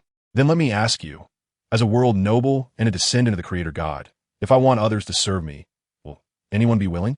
Even if I offer no rewards? Serving the divine is an honor for us mortals. The young guard's eyes were filled with reverence. This was already a tremendous honor. How could one dare to trouble the divine for a reward? Ha ha, you're right. I'm a celestial dragon, a world noble. As a celestial dragon, as long as I wave my hand, there are plenty of people willing to serve me, even offering their lives, whether it's money, status, beautiful women, or power. Celestial dragons have already reached the pinnacle of the world. Everyone in the world is my subject. I am the heavens, the fate. Kaze's smile gradually faded, and his demeanor began to grow imposing. When he uttered the last two words, an overwhelming, authoritative, and self-important aura was unleashed without reservation, nearly snapping the newly planted greenery in half. The purple-black conqueror's haki instantly enveloped the entire sacred ground, as if a typhoon had swept through. Countless people lost consciousness under this wild aura, and under Kaze's intentional control, the conqueror's haki avoided the slaves, as well as Tej and his group, and of course, the few guards in front of Kaze. However, since it was the first time he released it, the control was somewhat lacking. Tej and the others, being farther away, only felt the strange and oppressive gust of wind. The guards, on the other hand, directly knelt on the ground under this pressure, although their appearance was somewhat disheveled. The fervor in their eyes could not be concealed. This was their god, the noble of the world, the residents of the Kazama Clan in the training room. Lucci and the others were exercising while a boss was guiding them. Suddenly, in an instant, Lucci and the others fainted with white eyes. Abbas abruptly turned his head, staring in a certain direction, his pupils shaking violently, and then a hint of complexity and relief appeared in his eyes. Master, did you see that? That is your child. He has grown up. He has gained powerful strength and awakened a conqueror's haki that surpasses yours. He has not fallen. He has not brought shame to the Kazama clan. Between power, the 5 elders were still posing and intensely discussing how to handle Kazama. But as a strong aura erupted, they immediately stopped their debate. Was that conqueror's haki just now from Little Ioli? That's right, it was him. There is no mistake, a monstrous physique, such a powerful conqueror's haki. He has inherited the same talent as his ancestors. Ha ha ha. This conqueror's haki has already far surpassed that of his father and grandfather.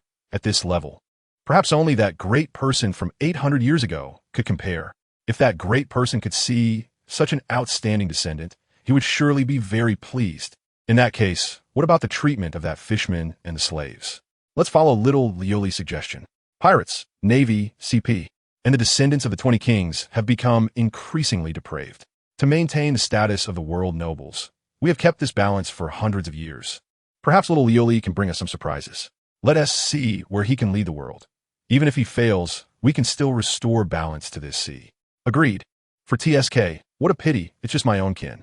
They clearly only need a hint, and countless people would flock to them. Countries or the Navy could send them countless pirate slaves, yet they insist on capturing civilians to make them slaves, causing public outrage. TSK, They are truly embarrassing their ancestors. Looking at this beautiful holy land, Kazama disdainfully said, Sabaody, since the Mary Geos riot began, the Navy received news, and the world government ordered them to encircle Sabaody and capture the escaped slaves. For this, the Navy dispatched the current admiral, Sengoku the Buddha. Admiral, do we really not need to speed up? Are you questioning my decision? Sengoku looked discontentedly at his adjutant. No, it's just that you know the character of the celestial dragons and the world government. Will they use this to make things difficult for you afterward? The adjutant said worriedly. Haha, don't worry. As it's the order of the world government and concerns the celestial dragons, then no caution is too much, right? What if the enemy is very strong? Therefore, we need to check all the equipment, bring all supplies, proceed cautiously, and only then can we set sail to prevent possible enemy ambushes. So it's reasonable that our navy is a bit slow to appear, right? Looking at Sengoku seriously rambling, the adjutant couldn't help but give a thumbs up. Admiral, wise. Just as Sengoku was about to say something, he suddenly turned his head, looking in shock at the red line, a drop of cold sweat appearing on his forehead. This level of conqueror's haki, are you serious? This could cover a medium-sized island, right? Still recovering from the shock, Sengoku keenly noticed a young man dressed in white elegant clothes appearing and standing at the bow of their warship. Who are you? With Sengoku's stern shout, the soldiers on the ship reacted, guns pointing at Kazama. Looking at the young man, Sengoku frowned. He couldn't see through him. Who are you? World Noble, Celestial Dragon. You can call me Kazama Lioli Saint. What the hell? Celestial Dragon? Saint? Although he was in great shock inside, Sengoku still maintained his calm on the surface and did not doubt Kazama's identity. After all, impersonating a celestial dragon? You must be living too comfortably. Those with ability disdain it. Those without capability dare not. So, noble Kazama Lioli Saint, may I ask what brings you here? Sengoku looked at the boy under the moonlight, smiled, and then said something that shocked his entire worldview. I order you to turn back and let these slaves go. When the morning sunlight spread across the sea, Fisher Tiger also woke up from cabin. Days of climbing the red line had exhausted him, and after fighting with the soldiers of Mary Geos, thanks to that strange wind, the pressure on him was greatly reduced. After being the last one to escape from Mary Geos, when he reached the coast, he found many slaves waiting for him after seizing a ship. He ordered the slaves to return home, then boarded a ship taken by the fishermen. Although the rescued slaves wanted to thank him in person, due to the urgency of the situation, they bowed to him and left. Now, he could finally rest properly. Although very tired, when morning came, he still woke up on time. Tiger walked out of the cabin onto the deck, and after a night of rest, he felt much better. Therefore, he was eager to understand the situation. After all, even though they had escaped, it was clear that the world government would not let it go easily. There would likely be pursuers. Jinbi, how's the situation? Ah, Brother Tiger, you're awake. Jinbi, the whale shark fishman, jumped down from the lookout. Don't worry, the situation is good. There are no signs of pursuers. Also, brother, you should rest a bit more. Your body has been under too much strain. Aladdin bandaged you with some medicines from the ship last night. Please take more care to rest these days. Injuries? Tiger seemed to notice something, paused, and looked at the bandages on his body. After hesitating for a moment, he directly tore them off. Brother Tiger, you? How could this be? This is unbelievable. Seeing Tiger about to tear off the bandages, Jinbi was anxious and didn't have time to stop him, only to find that Tiger's injuries had completely healed. Huh? Brother Tiger is awake? Brother Tiger is awake. Brother Tiger is awake. In the midst of their conversation, someone overheard their dialogue and shouted loudly. Many fishmen and mermaids continuously came out from the ship to the deck, excitedly looking at Fisher Tiger, their eyes filled with admiration. Looking at the younger members surrounding the deck, Tiger felt a mix of emotions, thinking that all his efforts have finally paid off. Everyone is all right? Haha, brother, don't worry, we're all fine, said a sea bream fishman with a bandaged head. Yes, don't look at me like this. It's just a small injury, said a tuna fishman covered in bandages, pounding his chest. That's right. Brother Tiger doesn't need to worry. We're fine, said a shark fishman sitting in a wheelchair. Seeing the excited expressions of his kin, Tiger was also infected by their enthusiasm. Okay, since everyone is fine, then I announce. Let's cook first, take care of our injuries, and then go home. Oh, and I'll go get the ingredients. I'll go find wine. I'll go find spices. I'll go catch fish. Did you hit your head in battle yesterday? A fishman sitting in a wheelchair. Are you going to catch fish or feed fish? A fishman scolded as he grabbed a fishman who was about to jump off while spinning his wheels. Soon, a group of fishmen and merfolk began to get busy, gathering ingredients, cooking, counting supplies, and packing up. Meanwhile, Tiger stood on the deck with Jinbei, watching all of this with a smile on his face. Brother Tiger? Thank you. Huh. Before long, the delicious aroma of food wafted from the ship. Oh ho, the meal is ready. Kids, bring the table to the deck and get the wine out. Let's have a feast. Oh, under the busy efforts of the merfolk and fishmen, a large table was soon set up on the deck, filled with food and surrounded by fine wine. Everyone looked eagerly at the figure sitting at the head of the table. Seeing the expectant gazes of his kin, Tiger pondered for a moment, raised his wine glass, and said in a low tone, "Everyone, we fishmen have long been discriminated against because we are born different from humans. Our brethren have even been sold into slavery and suffered greatly. But today that ends. To the first cup, cheers to freedom, cheers to freedom." And the fishmen, merfolk, and even Kaze all raised their large oak cups with smiles on their faces and then downed them in one go. Each person wore a happy smile. Refreshing. The wine here wasn't particularly good, but it was fitting for the occasion. Downing a large cup was simply exhilarating. Hearing the somewhat childish voice, the fishmen and merfolk looked at the child who had sneaked a drink with smiles, thinking how kind they were towards this younger generation. Wait, isn't this TM Fishman Island? Where did this kid come from? Hey, why is everyone looking at me like that? Upon seeing a human child, the fishmen exchanged glances, their small heads filled with big question marks. Cough, kid. Aren't you afraid of us? Fisher Tiger asked curiously. Kaze looked at Tiger in confusion. Why should I be afraid of you? You're right. You really don't have to be afraid of us. Come on, eat more. Tiger was taken aback for a moment, then felt very pleased. Over the years, he had seen too many people who became afraid just by seeing him. Even those slaves he saved, while grateful, still had a sense of fear lingering among some of them. Now, encountering a child who wasn't afraid of fishmen, or rather, who didn't discriminate against fishmen, made him very happy as he served him more food. The atmosphere at the table became lively again. Human kid. This isn't something for someone your age to drink. Be careful not to get drunk later. You should eat more vegetables. A somewhat sarcastic voice rang out, and Kaze looked up to see the sawtooth-nosed Arlong. Who are you looking down on? This stuff can get me drunk? It's basically no different from water. You'll be drunk before I am. After saying that, Kaze provocatively glanced at Arlong.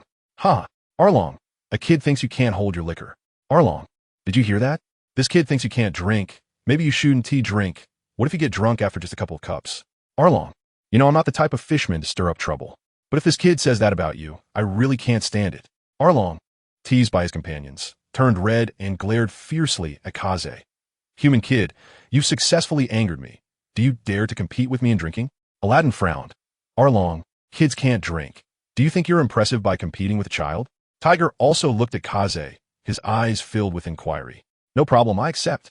Come on, everyone be a witness. Don't let him cheat if he loses later. Giving Tiger a reassuring glance, Kaze turned to provocatively look at Arlong. I have to say, the pirate world is really strange. The wine cups here are basically oversized, like those that fit Kaze's head. At this moment, there were many cups of wine placed in front of both Arlong and Kaze. Arlong glared at Kaze with an unfriendly expression, while Kaze looked at Arlong confidently. All right, both sides are ready. The first human fishman drinking championship begins. With Tiger's command, both sides lifted their cups and started drinking. 1 cup, 2 cups, 3 cups, 5 cups, 10 cups, 15 cups, 20 cups, 30 cups. By the 10th cup, Arlong slowed down, but seeing Kaze's teasing gaze, he chose to force himself to continue. By the 20th cup, Arlong thought it didn't matter, so Kaze could eat meat while waiting for him. By the 28th cup, Arlong successfully slumped over the table, and Kaze, under the astonished gazes of the fishmen, picked up the 30th cup. With meat in his right hand, wine in his left, 1 foot on the stool, and the other on the table, he tilted his head back and downed it in one go. Is there anyone else? Watching Kaze downing 30 cups without any issue, Tiger pondered in his heart. How about we just hold this human fishman drinking championship once? Human medicine is really not bad. I didn't expect that not only Brother Tiger, but our injuries have healed so quickly. Idiot. How can this be the effect of medicine? Then what is it? Could it be divine protection? That is really possible. While eating, Kazama watched the joking fishmen. I have to say, although this group doesn't quite meet normal human aesthetic standards, the fish are quite nice. By the way, I still don't know your name. After finishing breakfast, Tiger wiped his mouth and asked Kazama. The fishmen at the table finally reacted. Right, little friend, what's your name? Yes, we forgot to ask you yesterday. So sorry about that. Me? My name is Kazama Ruri. You can call me Kazama, but please don't call me Ruri. From the habit formed in my first life.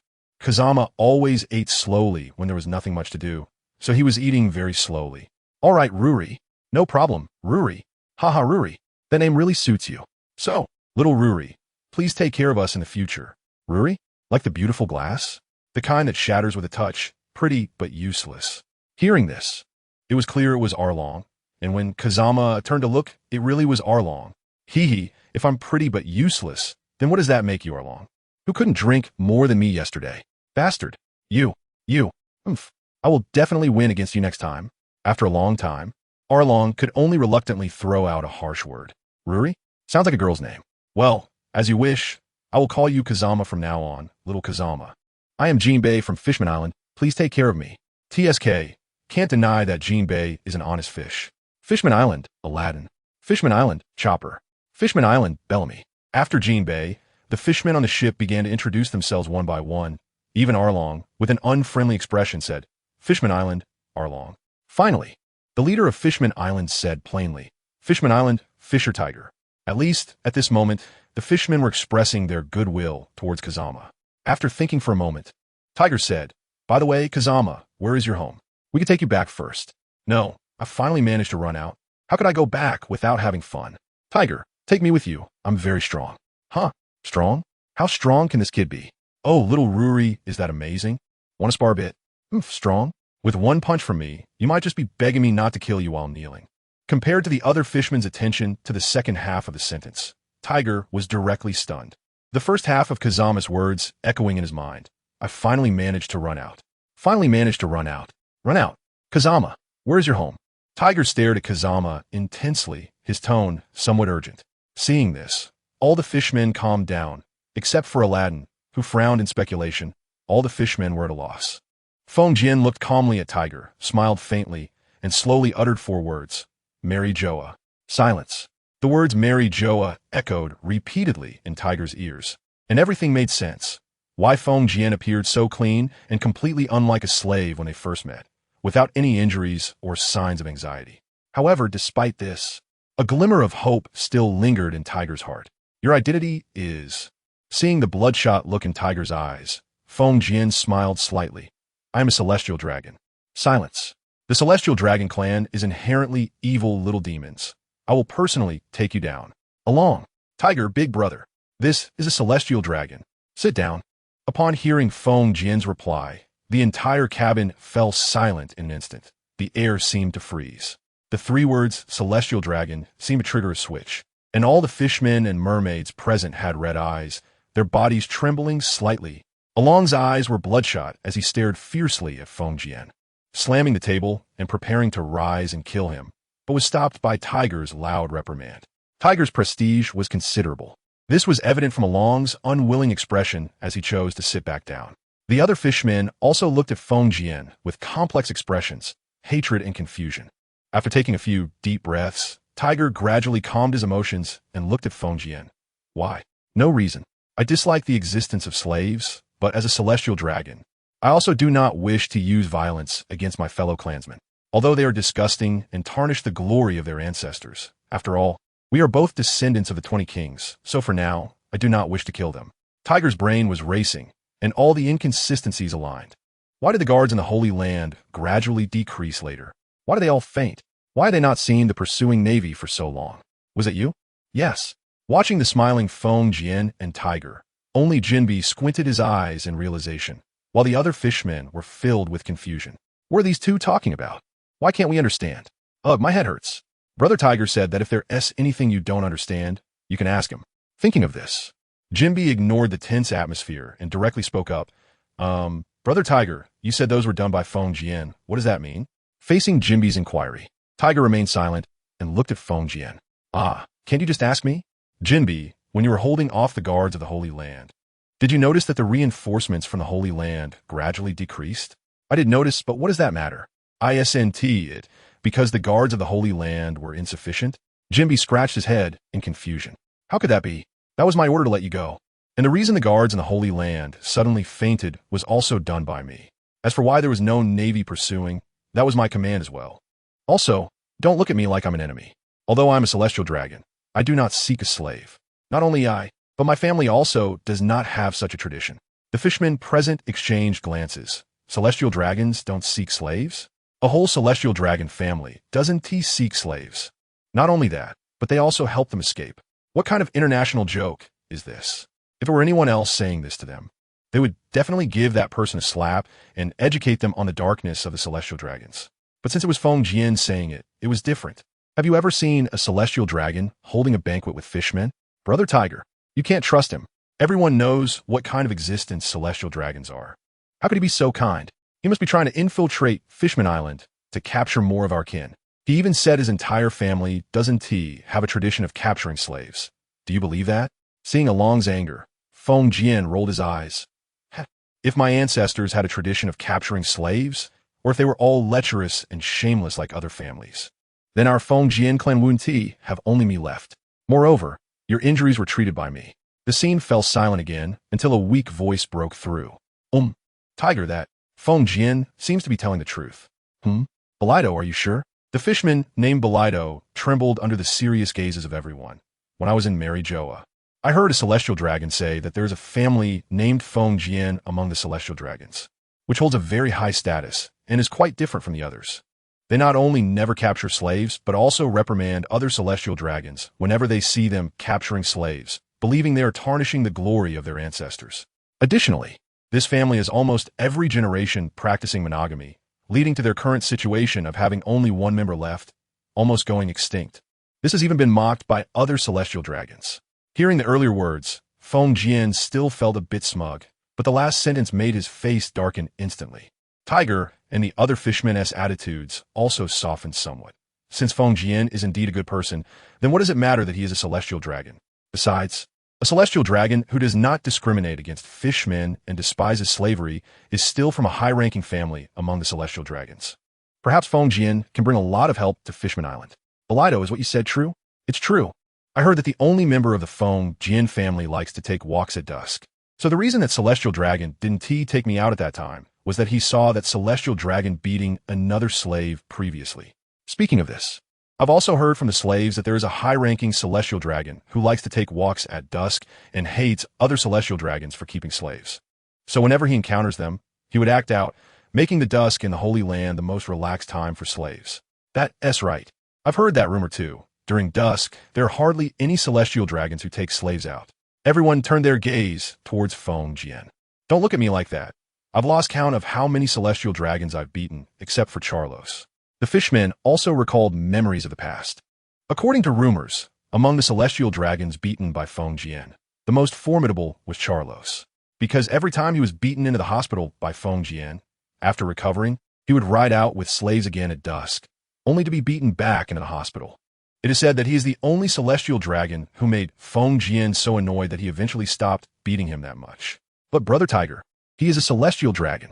Watching his fellow kin's expressions shift from grim to hopeful, and even seeing a hint of gratitude in their eyes towards Feng Jian made him very angry. Celestial dragons, Haven T humans already inflicted enough harm on Fishman Island. Can a little good deed done by this Feng Jian make up for it? Along, you heard it too.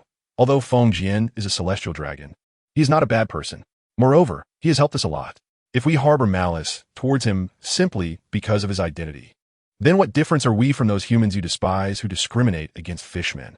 Fishman Island is located beneath the Red Line, in the deep sea 10,000 meters down.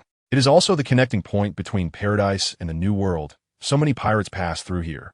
Plus, there are beautiful mermaids here. So is often harassed by pirates. So, does that mean our next stop is Fishman Island? Kazama is lying on a beach chair, sunbathing, with Tiger and the fishmen beside him.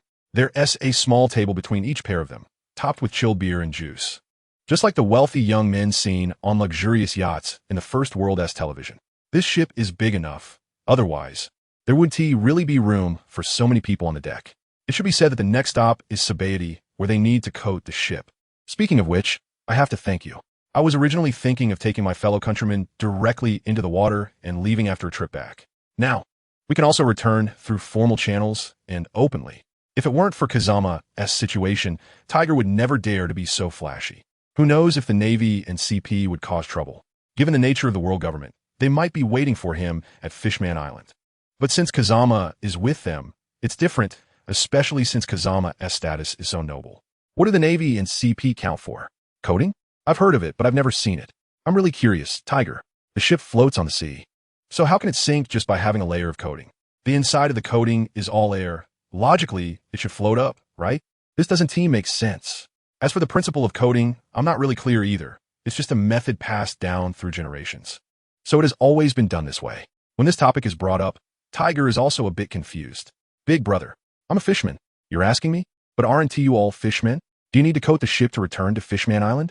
Feng Jian thought for a moment and said, if we are returning to Fishman Island, there is naturally no need for a coating. After all, fishmen can survive in the ocean by nature. But since little, if Lord Feng Jian is going to Fishman Island with us, a coating is still necessary, as humans cannot survive in the sea. Honest Fish Jinbei explained on the side. We fishmen are the darlings of the sea, unlike the weak humans. Tiger frowned, somewhat displeased. Arlong, don't say such things. There are many strong individuals among humans, and some of them even possess the terrifying power to destroy a small island. Being scolded by Tiger, Arlong naturally did not dare to retort. But Feng Jian noticed that he still had some dissatisfaction on his face, so he said, Arlong, don't be so defiant. I'm actually quite curious. Ordinary fishmen have a natural strength that is 10 times that of ordinary humans. So why are there no fishmen at the peak of the ocean? With such a unique racial talent, why don't you make good use of it? Just like you, at your level, I could defeat you without lifting a finger.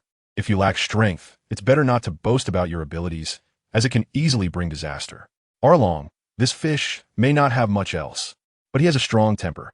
For example, after hearing Feng Jian's words, while the other fish were deep in thought, Arlong took off his sunglasses and fiercely stared at Feng Jian, saying, Human, who do you look down on? Kazama, wearing sunglasses, enjoyed the sunshine without lifting his head, only lightly uttering a word, stop. Then Arlong became immobilized. His mind was still active, but he couldn't control his body. Go to the bow of the ship and do 50 push-ups. Then, under the puzzled and wide-eyed gazes of the fish, Arlong walked to the bow and obediently did 50 push-ups, then properly walked back to Kazama's side. Did you see that? This is the difference. Are you still unconvinced? Arlong? I understand your desire to protect your fellow kin, but to protect them, you need to have strength. Similarly, don't always promote your ideas of fish supremacy in the future. If you can't defeat those who bully you, you can only bully other weaker humans. Your actions will only deepen the hatred between humans and fish. If one day a powerful human from the sea hears about fish bullying and slaughtering ordinary humans, and then comes to Fishman Island to wreak havoc, even destroying Fishman Island, can you bear that responsibility? You can bully innocent humans because your kin are oppressed. So why can't those powerful humans slaughter ordinary fish because their kin are bullied by fish? After speaking, Kazama released his control over Arlong. At that moment, Arlong clenched his fists, lowered his head, and widened his eyes. He didn't react at all, even as his sharp nails pierced into his flesh. As blood dripped to the ground, Arlong's heart experienced intense turmoil. Having been around with Tiger, he had seen the world. He knew the terror of powerful humans. But the suffering that humans caused to their kin echoed in his heart. His hatred for humans had already seeped into his bones. That is why he thought of taking revenge on humans. Yet he also loved Fishman Island deeply. If the situation Kazama described really happened, how could he still have the face to identify as a fishman? Hey, Brother Tiger, since you're taking care of me by getting the coating, let's just take the sea route. I'll jump into the sea with you.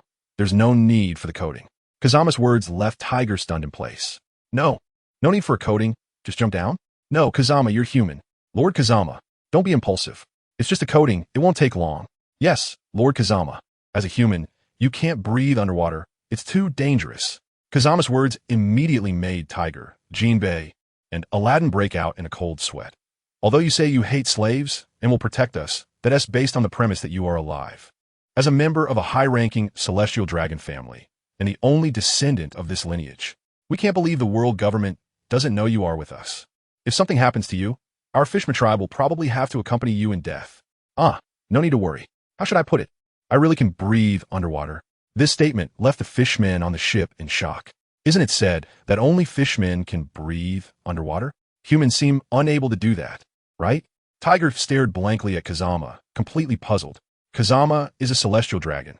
How could he possibly breathe underwater? Wait, celestial dragon. Suddenly, a light bulb went off in Tiger's mind. Could it be that Kazama has fishman blood in him? The soda Kazama was drinking sprayed directly onto Tiger's face. Looking at the fishman's expressions of sudden realization, Kazama was stunned. No way. How could you dare to say that? I could accept if you said I had mermaid blood. Fishman, do you really think with your fishman appearance and personality, you could catch the eye of a celestial dragon? Wait, it seems it's not impossible, huh? Kazama suddenly thought of the Ross from the Ross family, Charles. Initially, the first world Kazama visited was the ninja world. Although he mostly practiced, he also traveled around the ninja world during his boring moments. The scenery in the ninja world was mostly quite normal. However, the pirate world was different, filled with all kinds of bizarre sights. For example, Fishman Island, located 10,000 meters underwater. My lord Kazama, are you really okay? Jinbei asked with concern as he turned to look at Kazama. Jinbei, are you annoying? We've been down here for half an hour, and you've asked me 28 times. Do I look like I have a problem? Feng Jian said with a hint of frustration. It's just over a minute, and even Jinbei is worried about my safety. My grandma, ISNT this nagging. Haha, Jinbei is also concerned about your safety. Feng Jian. Tiger had cold sweat constantly dripping from his forehead. Even though he didn't speak, he and Jinbei, along with Aladdin, were always protecting Feng Jian at the center. Anyone could be in danger, but not Feng Jian. However, Feng Jian, do you really not have any fish or mermaid bloodline? How can you breathe underwater? And why are you so fast?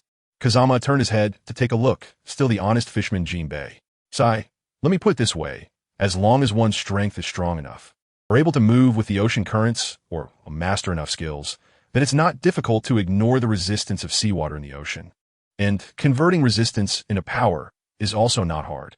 As for why I can breathe in the sea, at this moment, all the fishmen perked up their ears.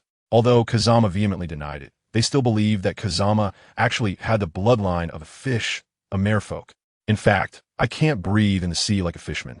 The reason I can breathe is that water molecules are made up of hydrogen and oxygen atoms. I can decompose seawater into oxygen and hydrogen, and then I can breathe.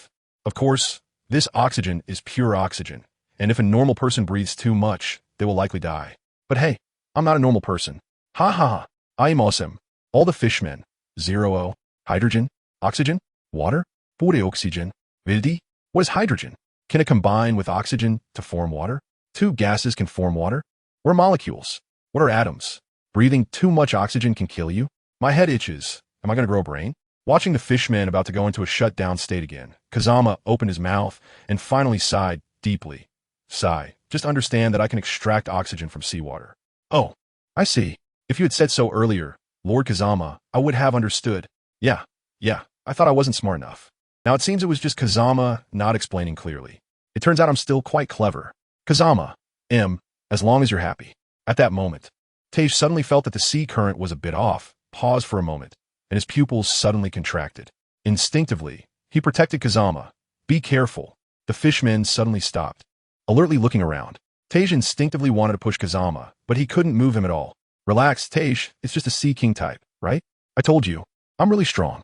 As he spoke, a bizarre Sea King type 1,000 meters long suddenly rushed in front of Kazama at an incredibly fast speed, then suddenly stopped and began to slowly turn its body. Strangely, the movements of this Sea King type did not disturb the water flow. Not even at the moment it stopped. Kazama seemed to be unaware of this and continued to smile at Tej, saying, Perfect, this Sea King type has impressive horns. Let's just sit on its neck and let it carry us.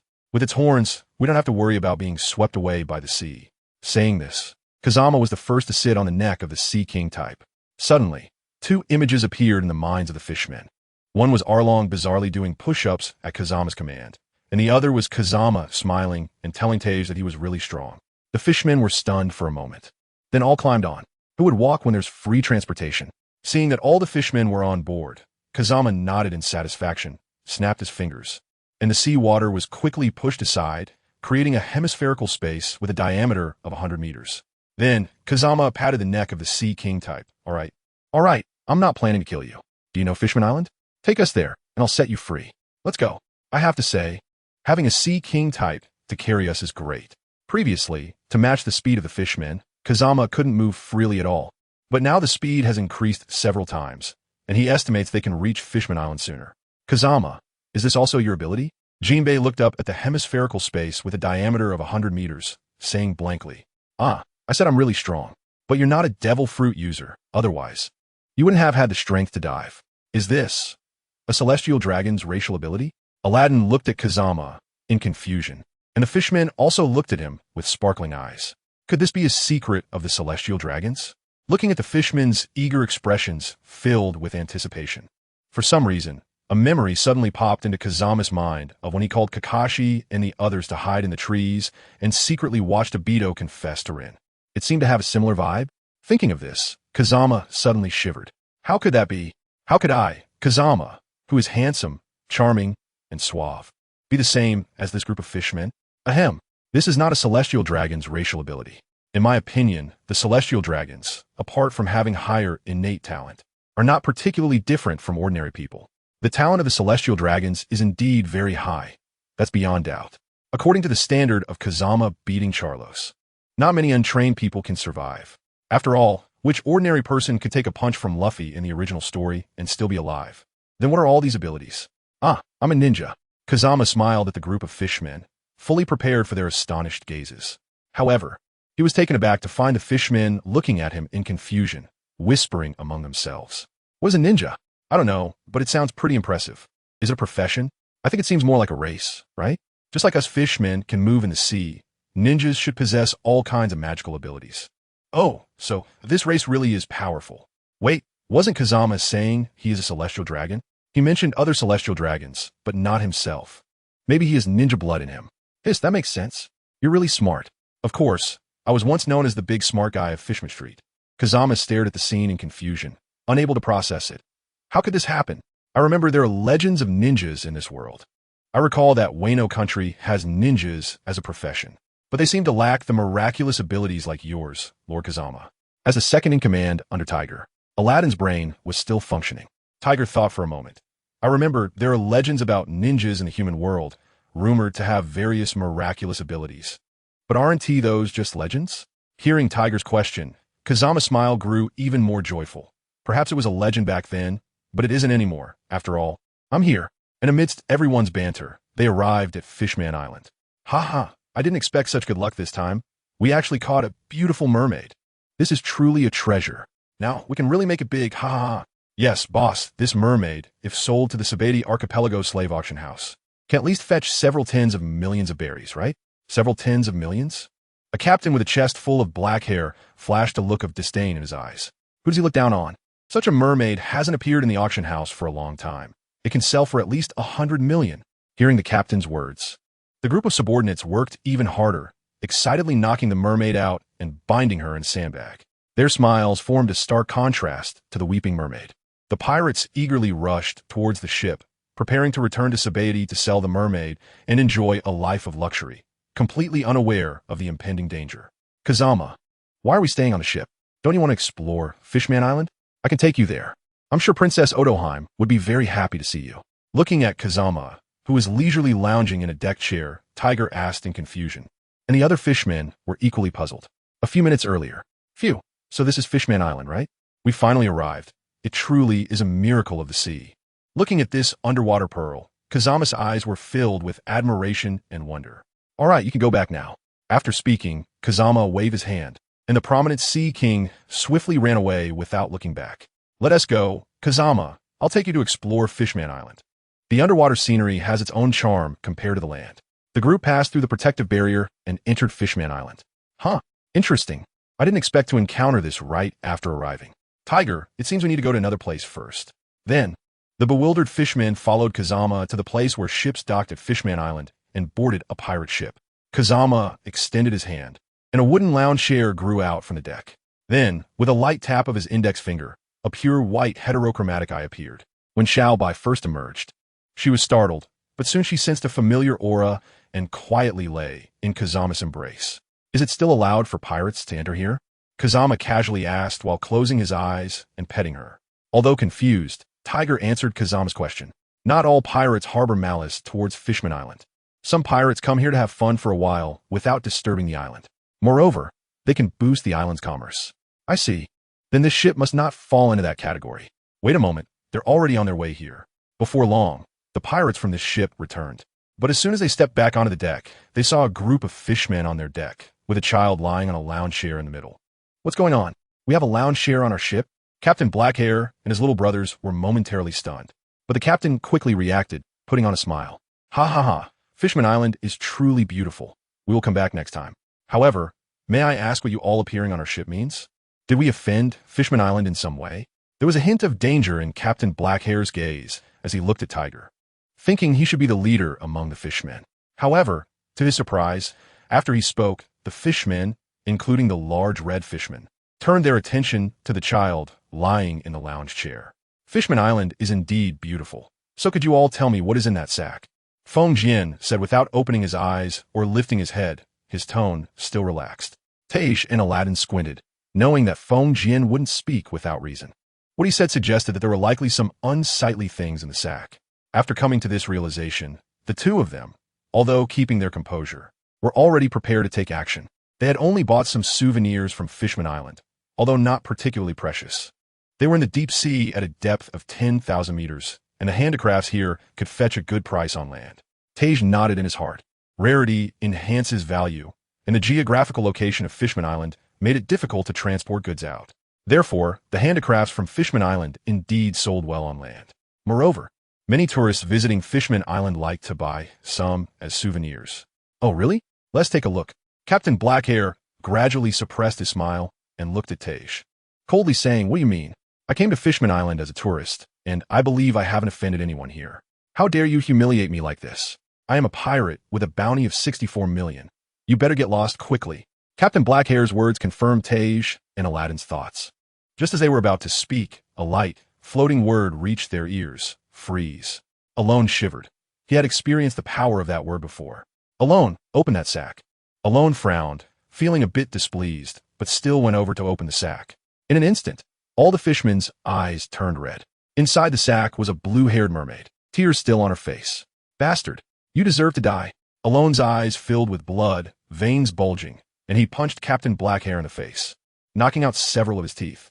The angry fishmen surged forward, and Feng Jian also released the pirates from their freeze. After all, beating a puppet was not as satisfying as beating a real person. He was quite understanding of the fishmen's feelings. "Damn it, boys.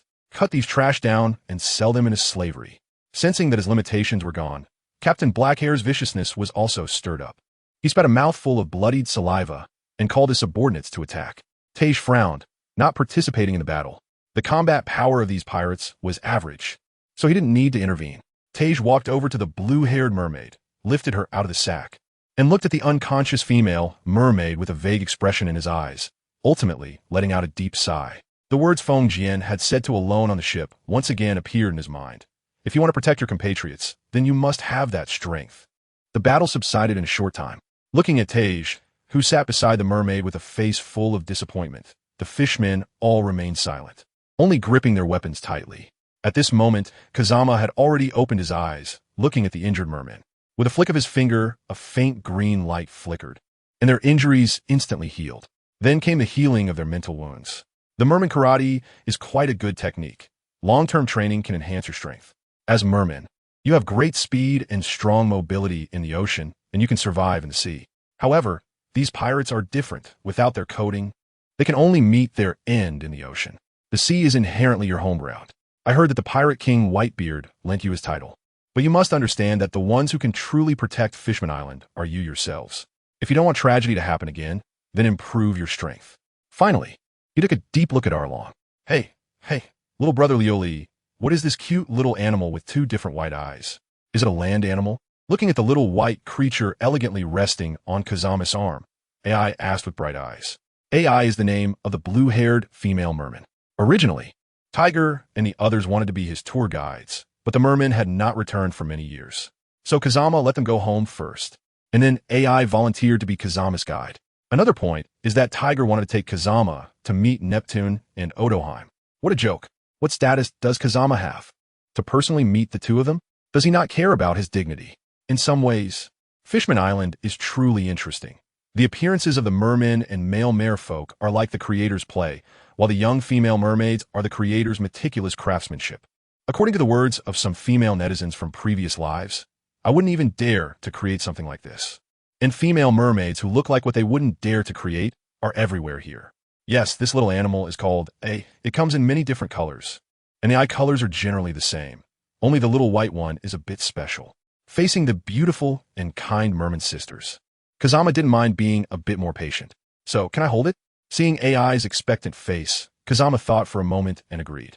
After all, always holding the little white one, while not tiring, occupied both of his arms, making it difficult for him to play. Sure, but be careful, little white doesn't like water. Saying this, Kazama handed the little white over. AI carefully took the little white, gently and tenderly stroking it. The pure white, soft fur gave AI a different feeling. In the sea, there had never been such a creature. Most of the animals in the sea are fish, either scaly or directly with skin, slippery. This proper four-legged walking, furry land creature is something many residents of Fishman Island may have never seen in their lifetime. Are all land creatures this cute? Well, not all of them are this cute, but there are indeed many cute ones. Dogs are the mainstream of pets. I've always wanted to raise a long-tailed tit, but something came up back then and I forgot. I'll raise one when I go back. When he first arrived, he was so focused on studying his own condition that one day he suddenly remembered this and asked the boss to collect all the information on sparrow species. After discovering that this world also had long-tailed tits, he decided to raise one, but then he forgot. The long-tailed tit is a type of sparrow, also known as the white-tufted tit, a very cute bird that is chubby and entirely white, looking like a little white ball when perched on a branch. The name of this bird in this world is white-tufted tidal birds. I've seen them. They're animals with wings that can fly, very big. I saw one when I was a child. It looked very majestic and handsome. It was dark brown. Upon mentioning birds, AI suddenly became excited, telling Kazama about the bird she had seen in her childhood. It took Kazama a long time to realize that the one she described was an eagle. You compare a sparrow to an eagle? I thank you for holding the sparrow in such high regard. Ha, that was an eagle. Sparrows are very small and cute. I heard that at one time in a certain country, it almost became a national treasure because of its cuteness. Huh, really? Almost became a national treasure because of its cuteness? I really want to see it. Seeing the longing and expectation in AI's eyes, Kazama thought for a moment, then extended his right hand, using chakra to simulate the appearance of a long-tailed tidal. Look, this is the long-tailed tidal. With just one glance, AI couldn't take her eyes off it anymore. She gazed at the bird simulated by Kazama's chakra, her eyes entranced. Because she stopped petting it, the little white became dissatisfied and rubbed against AI's arms. AI, waking from her reverie, quickly soothed the little white in her arms and apologetically said, "I'm sorry, little white. I got too absorbed in watching." Then she glanced at the little ball, reluctantly pulling her gaze away, looking at the light emitted by the eave tree at the top of Fishman Island, and sighed softly, her eyes filled with melancholy. Sigh. If only I could live on land. Kazama smiled and said, "It will happen." AI Chong chuckled and shook his head. That's too difficult. For 800 years, Fishman Island has longed to return to the land, to live under the sun. We're here. Let's go. Sister will take you for a good tour of Fishman Island. Seeing AI Chong perk up with interest, Kazama gently repeated, "It will happen." Segment break. Fishman Island, Fishman Street. Tiger, along with a group of little brothers, ignored the pedestrians on the road and rushed towards Fishman Street. However, the closer they got to Fishman Street, the slower their speed became. Belido and others looked at the familiar scene with tears in their eyes. When the scene that had appeared countless times in their dreams truly appeared before them, they felt a sense of unreality. Watching his subordinates, Tiger's expression was complicated. He sighed. After leaving home for so many years, you all have suffered. Now let's go home. The fishermen trembled and dared not move forward. Finally, Belido stepped into Fishman Street, followed by Hitaro and Holgas. Tiger stood in place, watching this scene with satisfaction, knowing his efforts had not been in vain. As the last figure disappeared from sight, Tiger looked at Aladdin and Jinbei. Aladdin, Jinbei, aren't you two going home? Huh. Boss Tiger, we grew up in Fishman Street, just like you. Where's our home? Aladdin said with a grin, and Jinbei scratched his head with a silly smile. Boss Tiger, after all, who would have thought that a celestial dragon would help us? You too. Sai, you guys really have no ambition. Can't you settle down earlier? Facing Tiger's teasing, Jinbei and Aladdin exchanged glances and said in unison, if Boss Tiger isn't in a hurry, why should we be? I really can't do anything with you. Then, let's go together. On the other side, Arlong looked at the small house in front of him, took a deep breath, and forced himself to suppress his anxiety as he knocked on the door. Soon, a somewhat wary voice came from inside. Who? Arlong opened his mouth, his face showing hesitation. Surely, I'm back. Arlong's home was simple, a small bungalow with a living room, kitchen, a bathroom, and 2 bedrooms. At this moment, his younger sister was sitting in the living room. A table, 2 chairs. Did something happen this time? After handing over a cup of hot tea, the siblings, who had relied on each other since childhood, knew each other well. Shirley easily noticed that her brother had something on his mind, which made her uneasy. Because in her impression, her brother Arlong had always been fearless. Looking at his reflection in the teacup, Arlong's expression was complicated. This time, we encountered a very special human, a celestial dragon. Shirley's pupils couldn't help but constrict. After all, celestial dragons had never had a good image in this sea. They are brainless, but have the power to implement any of their perverse ideas. Then, Arlong told her about Kazama. Shirley, do you think I'm very useless? Clearly lacking strength. Yet I always harbor hatred towards all humans. At that moment, Kazama's figure appeared in his mind again. You have hatred towards humans. I have no opinion. If you don't hate me, I look down on you. But what does it mean to hate all humans? Fishman Island is located beneath the red soil continent of the Shambadi archipelago. Do you not know what kind of people are on the red soil continent? Do you not know what kind of people are on Shambadi? Do you not know what kind of people mostly pass through Fishman Island? Those trash. How many of them represent humanity? If it exceeds 90%, then I wouldn't have any objections to you slaughtering weak humans at will. Those trash and pests do not represent humanity. Shirley looked at her brother with a complex expression. In my heart, you will always be the best brother. Arlong was silent for a moment, not knowing what he was thinking. Then he clenched his fists, and his gaze became resolute again. Dragon Palace. Tiger? Is what you said true? That's great. That's great. Neptune, did you hear? A celestial dragon does not discriminate against fishmen. Maybe in this era, we have hope to return to the land. I knew it. Humans and fishmen can definitely coexist peacefully. After listening to Tiger and the others' reports, Odoheim's face was filled with joy, and even Neptune's eyes sparkled with excitement. Then, tonight, let AI accompany Kazama to tour Fishman Island. Tonight, I will host a banquet at the Dragon Palace. Sharkstar, no. Odoheim, you personally go invite them. I will welcome them at the entrance of the Dragon Palace. TSK, I really still can't get used to drinking coffee. Question, if you were surrounded by beautiful mermaid sisters, what would you do? Answer, ignore them and calmly drink coffee. Perhaps it's because Kazama still looks quite youthful at his current age. So these mermaid sisters were very enthusiastic after seeing him, actively taking him around Fishman Island. Moreover, they would buy him delicious food and fun things along the way. If Kazama were really a child, he might be very happy, but he isn't. Xiaobai was also very popular with those sisters, looking at Kazama with beautiful heterochromatic eyes for help. But Kazama just glanced at Xiaobai and awkwardly looked away. It is well known that young mermaid sisters not only look beautiful, but also have great figures, and Xiaobai, being held by the sisters, happened to be in a very awkward position, especially surrounded by a group of mermaid sisters. Simply put, it's like a white balloon surrounded by a circle of balloons. So you see, I can't help you at all, can I? I can't just reach out and pull you back, right? After wandering around Fishman Island, the group arrived at the Mermaid CAF, saying they wanted to treat Kazama to coffee. Speaking of which, Lady Shirley's divination is also quite effective. Little Lioli, would you like to ask Lady Shirley to do a divination for you? Kazama put down his coffee, looked at AI, and then at Sherry. He couldn't help but say that the body shapes in the pirate world were really hard to understand. However, on the surface, Kazama still politely smiled and said, no thanks. I think there's nothing in this vast sea that I need to worry about. Ha! What an interesting little brat, talking big at such a young age. I wonder how many naive girls he'll trick when he grows up. AI teased, blinking her big eyes at Kazama. In contrast, Kazama returned a polite smile. I'm sorry, but Kazama, may be lecherous, but I'm not a pervert.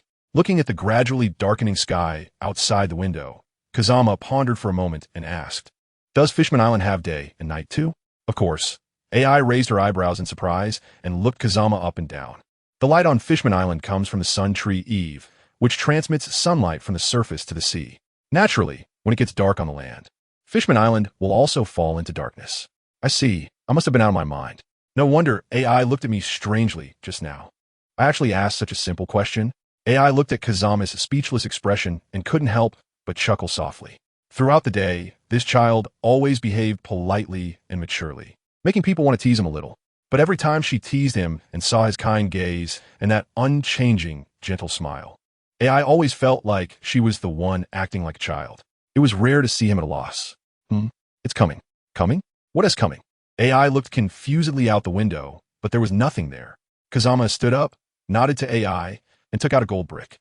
AI, thank you for your hospitality today. In your chats with your friends, I realize that your life isn't very affluent, so consider this my token of appreciation. You must live well from now on. In a few years, I will invite you to play on land. Before AI could respond, she noticed Kazama was already heading outside. Although she didn't understand, she followed him out. A guest is leaving, I should see him off, right? Then she saw the royal guard of the Dragon Palace. 2 rows of fishmen, wearing armor and holding weapons, and in the middle was a phoenix tail carriage pulled by large ribbon fish, adorned with shells and bubbles. In front of the phoenix tail carriage was a mermaid woman wearing a wide-sleeved goldfish long dress, with golden hair styled like Chang'e. Is that Princess Yuki? In the phoenix tail carriage, which is only used by the royal family on outings? It's coming this way. Wait, is that Xiaolu Li? Princess Yuki isn't here to invite you, is she? Seeing AI's astonished expression, Kazama smiled and said, if I'm not mistaken, it should be me. As he spoke, Princess Yuki had already arrived in front of Kazama with her entourage, respectfully bowing and gracefully saying, Holy Kazama Liuli, I am Princess Yuki of the Dragon Palace Kingdom. I heard that you have come to the Fishman Island. King Neptune specifically sent me to invite you to dinner. The Dragon Palace Kingdom has already prepared a banquet in the Dragon Palace Banquet Hall, and the king is waiting to greet you at the Dragon Palace Gate. Kazama smiled and nodded. Fishman Island is beautiful, and I believe the Dragon Palace as the royal city is not bad either. I am really looking forward to the delicacies of the Dragon Palace. Seeing Kazama being so approachable, Princess Odoheim also breathed a sigh of relief. Although she could hear the kindness deep within this child, the other party's identity still put a lot of pressure on her. I assure you, you won't be disappointed. Please, please. After getting on the phoenix-tailed carriage, Kazama nodded at AI, but she was still in a daze.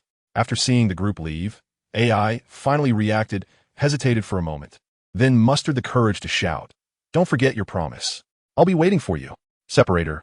Kazama's face was a bit dark, especially after Princess Oki had tried to maintain her dignified demeanor, but still glanced at him with a surprised and admiring look. His face turned even darker. Although Kazama didn't possess the observation haki and couldn't read minds, he understood the implication behind Oki's gaze. Is this really a celestial dragon? He's so small. Is he still a child? Are celestial dragons this mature? Could it be that they have already made an arrangement? Wait, he's still a child, right? But he is a celestial dragon, with the way celestial dragons behave. The expression was complex. He didn't know why he understood, but he just did. Stop overthinking it, Your Highness. I've heard about you. Don't ruin your good image in my mind. I just wanted to thank you for showing me around Fishman Island today. As a return gesture, I will invite you to have some fun on the surface in a few years. Upon hearing Kazama's words, Princess Oki initially felt so embarrassed that she wished she could find a trench to hide in. Although she tried to maintain her dignified posture, her face turned red. But after hearing the latter part, Oki turned to look at Kazama in a daze, the phrase in a few years. I will invite her to have some fun on the surface echoing in her mind. As for her demeanor, forget it. Fishman Island isn't too big or too small. After explaining a bit, Kazama lay back on the sofa of the carriage and closed his eyes. Seeing this, Oki didn't dare to disturb him. Not long after, the carriage arrived at its destination. Looking at the child resting with his eyes closed in the carriage, Neptune's eyes flashed with brilliance. As the carriage stopped, he stepped forward. King of the Ryugu Kingdom, Knight of the Sea, Neptune, welcomes the holy Kazama Ruri to Fishman Island. At the same time the carriage came to a stop, Kazama slowly opened his eyes. Kazama Ruri, do you think the fishmen can coexist peacefully with humans in this vast sea? Watching Kazama elegantly enjoying his meal, Princess Oki couldn't help but ask her most concerned question. Of course they can. The human attitude towards fishmen is mainly due to misunderstanding. Because of misunderstanding, there is fear, and those who capture fishmen are ultimately a minority compared to the entire human population. The more they understand, the more it becomes clear that there isn't much difference between the two races. While eating, Kazama spoke slowly. When he first arrived, he exchanged a few pleasantries with the couple, then fell into silence. Neptune and his wife remained quiet. They couldn't just make Kazama initiate the conversation, could they? Unable to distinguish between the small and large kings? You are right, but you also know the current situation of the fishmen. If they were to communicate with humans, the residents of Fishman Island would probably be captured and enslaved as soon as they set foot on land. Even on Fishman Island, every year there are humans who harm fishmen. Neptune's tone carried bitterness. He knew that more communication could eliminate misunderstandings. But what kind of place is Fishman Island? Sabaody. What type of humans pass by Fishman Island the most every year? Pirates. At this moment, Kazama finally raised his head and glanced at Neptune, noting his massive size contrasted with his pitifully small head. Then, Kazama continued to eat with a blank expression. Princess Oki, who was nearby, clearly heard Kazama's inner voice. Although she was puzzled, she cautiously asked, "Is there something Neptune did wrong?" As the king of Fishman Island, he truly works very hard. Fengjian didn't say anything. Put down the knife and fork in his hands, took a sip of juice, then picked up a napkin to wipe his mouth, his eyes coldly staring at Neptune, his tone somewhat icy and mocking. Effort? Effort to make Fishman Island worse. Neptune instinctively clenched his fists, lowering his head as he recalled all his efforts since becoming king. His blood boiling for a moment. But he didn't dare to do anything to this child, and could only keep his head down. Tej, standing not far behind Neptune, cast a worried glance at him, then looked at Fengjian, who still wore a cold expression. Although Tej's frown deepened, he remained silent. He felt that if he spoke up at this moment, Fengjian would definitely not give him any face. Although Fengjian seemed to admire him in some aspects. Oh, what's wrong? Neptune, judging by your expression, are you still unconvinced? At this moment, mockery was practically written all over Fengjian's face. Yihim thought for a moment about what to say but didn't utter a word. She sensed the anger deep within this child. But this anger didn't seem malicious. It appeared more like a sentiment of pity for the unfortunate and anger at the ineffectual. Therefore, she also wanted to hear this child's thoughts. As those words came out, Neptune's eyes widened slightly, his fists tightening even more, veins bulging on his arms, his entire body trembling slightly. I don't dare. After a few seconds, the trembling subsided. But Neptune still visibly showed his defiance. TCH don't dare? Fengjian looked at Neptune with interest, and seeing him still with his head down, couldn't help but frown, sternly saying, "If you don't dare, then look me in the eye." Suppressing the anger within him, Neptune raised his head slightly to meet Fengjian's gaze. Although his expression was blank, a tsunami brewed deep in his eyes. That's more like it. Fengjian's expression lightened a bit as he lazily leaned back on the sofa, casually holding onto the little white creature. Don't be unconvinced, Neptune. If merfolk or sirens are captured on land, that's one thing. But to be captured on Fishman Island? I'm really curious. How exactly are you managing as a king? There are plenty of people in Fishman Street willing to risk their lives for Fishman Island. And you don't need them? What? Do you think the brave merfolk don't measure up to the nobility of your dragon palace? Compared to humans, the strength of merfolk is 10 times that of humans. They can survive in the ocean and breathe underwater. They are born as the favorites of the sea. So I'm puzzled. How did your merfolk end up being bullied by humans in the sea? Those humans captured your people on Fishman Island? I am curious. Isn't it that hard to have the merfolk or sirens chase them out and destroy the coating on their ships? We're 10,000 meters under the deep sea at this depth. Even if those so-called sea emperors came, could they survive without the coating, let alone those with abilities? In this situation, you still let your people be captured by humans on your territory? You're not doing a good job as a king? Yihim says you're really trying hard? Trying hard to find a father for Fishman Island? Like Whitebeard, who loves to take in sons. I see the Whitebeard flag planted above Fishman Island, but does that really make Fishman Island safe? I heard there was large-scale plundering by pirates before the flag was planted, right? If Whitebeard is gone, do you still have to work hard to find another father for Fishman Island?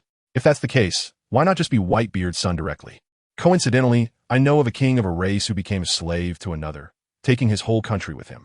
You could learn from him. Do you want me to give you an address? I'm sure you two would have a lot in common. A series of remarks, sharp and pointed, made Neptune's face turn red, and he was on the verge of exploding. Fengjian's words pierced into Neptune's heart like knives. Yihim looked at Neptune with concern, several times wanting to speak, but ultimately remained silent, her eyes filled with sorrow. Tej still stood there, expressionless, but the other fishmen serving as guards had various expressions. Jinbi looked somber, Aladdin was expressionless, Arlong's face was cold, his eyes on Neptune filled with dissatisfaction. While the young Hody Jones looked at Neptune not only with discontent, but also with disdain and killing intent. I came back with Tej this time mainly to see Fishman Island and to meet you, this king. Looking at Neptune, who was red-faced and teary-eyed, Fengjian calmly said, "Although I'm dissatisfied with your actions, but still having a sense of shame, that's good. Knowing shame and being brave is all that matters. By the way, Neptune, I once heard a story. Do you want to hear it?" This godlike turn of events left all the fish present dumbfounded. No, big brother. You were just sitting firmly and questioning the king with a calm face, looking so cool, and now you're looking at me with anticipation. Don't you think the change is too fast? Huh? What story? Neptune was taken aback. He was just about to cry from shame.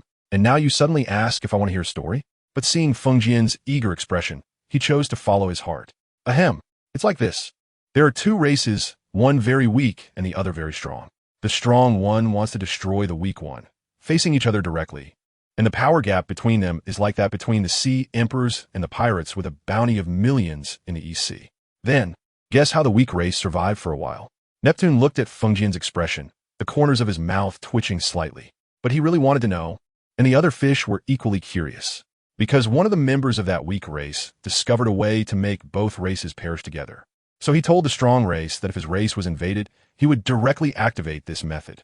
After saying this, a smile appeared on Feng Jian's lips, and the expressions of the fishmen present varied. At this moment, Yihim keenly noticed Feng Jian's words. You just said that this weak race survived for a while. Then did it eventually perish? Yes, later on. The two maintained a fragile peace. That person threatened the strong race and offered them many technologies. The strong race knew that if they didn't comply, that person would really dare to perish together with them. Later, the strong race began to show a peaceful and friendly attitude, spending many years to demonstrate themselves, ultimately convincing about half of the weak race's people that they were peace-loving. Then they deliberately set up a soft-hearted fool from the weak race to take control of that method, and at the very moment she took over, the strong race's attack began. Tej frowned and finally couldn't help but speak up. Isn't there anyone awake in that weak race? The sudden question caught Feng Jian off guard for a moment. Then he smiled slightly. Yes, there were several people competing for control of that method at the time. Apart from that fool, everyone else knew, but these people were not as famous as that fool. So, the other candidates once persuaded that fool not to run for election, saying that the responsibility was huge. Once elected, she would have to stay at the border watching the enemy until she was almost old and dying. She wasn't suitable. Seeing the expressions of the fish, Feng Jian no longer kept them in suspense. In the end, that fool thought those people were deceiving her, believing they were fighting for power and profit. After finishing the story, Feng Jian looked at Neptune.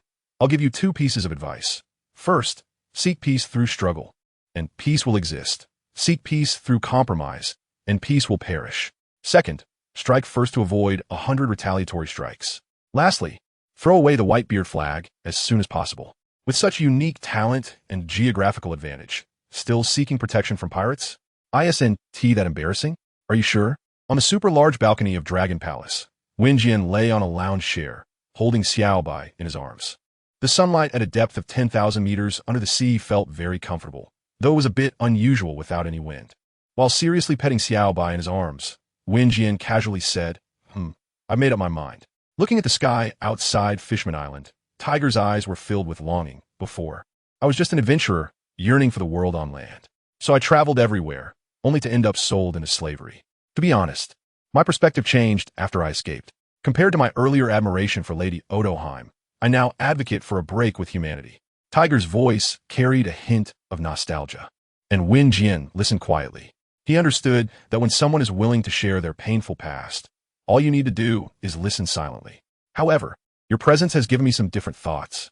At first, I just hoped you could help Fishman Island live a little better. I didn't have any other expectations, but later, you really showed me a glimpse of different possibilities. As he spoke, Tiger suddenly smiled, a smile as refreshing as spring breezes, one that indicated he had completely let go of his burdens. So, I want to continue the journey I left unfinished back then to see the land properly, to explore the Grand Line, to see the four seas, to see if there are whales as big as islands, to see giants and other peculiar races, and to see the humans on land. In that moment, Tiger seemed to have completely let go of the past. He leaned on the railing with both hands. Gazing at the sun of Fishman Island, the light passed down from the sun tree Eve. Feng Jian looked up at Tiger and pondered for a moment. I understand your reasoning, but why do you insist on sailing under the pirate flag in the name of the Sun Pirates? Because of that mark. Saying this, Tiger lifted his shirt to reveal the mark that represented the celestial dragon slaves. Although thanks to you, the world government and the Navy probably won't pay us any attention anymore. But this mark is still here, so I plan to cover it with a sun-shaped tattoo, which also signifies that we have completely shed the identity of slaves. Watching Tiger earnestly explain himself, Feng Jian couldn't help but roll his eyes. Is that the point? What I mean is, why do you want to sail in the name of pirates? Aren't pirates the freest people on this sea? Tiger looked confused, and Feng Jian was equally baffled. Who told you that? As fellow slaves, pirates. Kazama. Tiger, you've changed. I remember you used to be very smart. Have you been infected by Jinbei? Is running from the Navy really that free? Looking at Tiger, who had a face full of question marks, Kazama said softly, being chased by the Navy? But hasn't the Navy stopped caring about our identities? Moreover, we haven't committed any crimes? Seeing that Tiger still looked somewhat confused, Kazama sighed and said earnestly, Tiger, capturing pirates is the Navy's duty. Tell me, if you saw the Navy asking you to stop for inspection, would you comply? No. So, when the Navy sees a new pirate flag without a bounty, they usually go on high alert and order the ship to stop and lower its sails for inspection. If you refuse to cooperate, they'll fire directly. Would you just sit there and wait for it? And once a fight breaks out, it will inevitably lead to Navy casualties.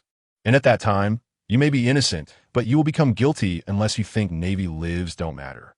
On the balcony of Ryugu Kingdom, Kazama and Tiger had an in-depth discussion about the expedition, fully exchanging opinions. In the end, both sides reached a consensus to set sail again under the name of adventurers. And the meeting concluded in a cordial and friendly atmosphere. Outside Fishman Island, the water pressure at 10,000 meters deep is immense, but for the fishmen, it's not a big deal because they are naturally favored by the sea. In this deep sea, a sawshark fishman was clumsily practicing fishman karate. Stand straight. Feel the current.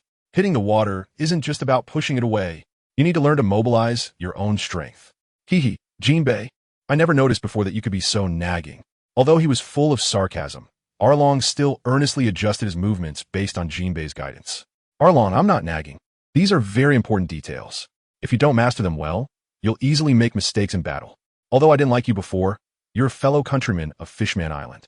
I'm glad you're willing to learn Fishman karate to protect Fishman Island, and I believe Brother Tiger would be very happy to see your growth.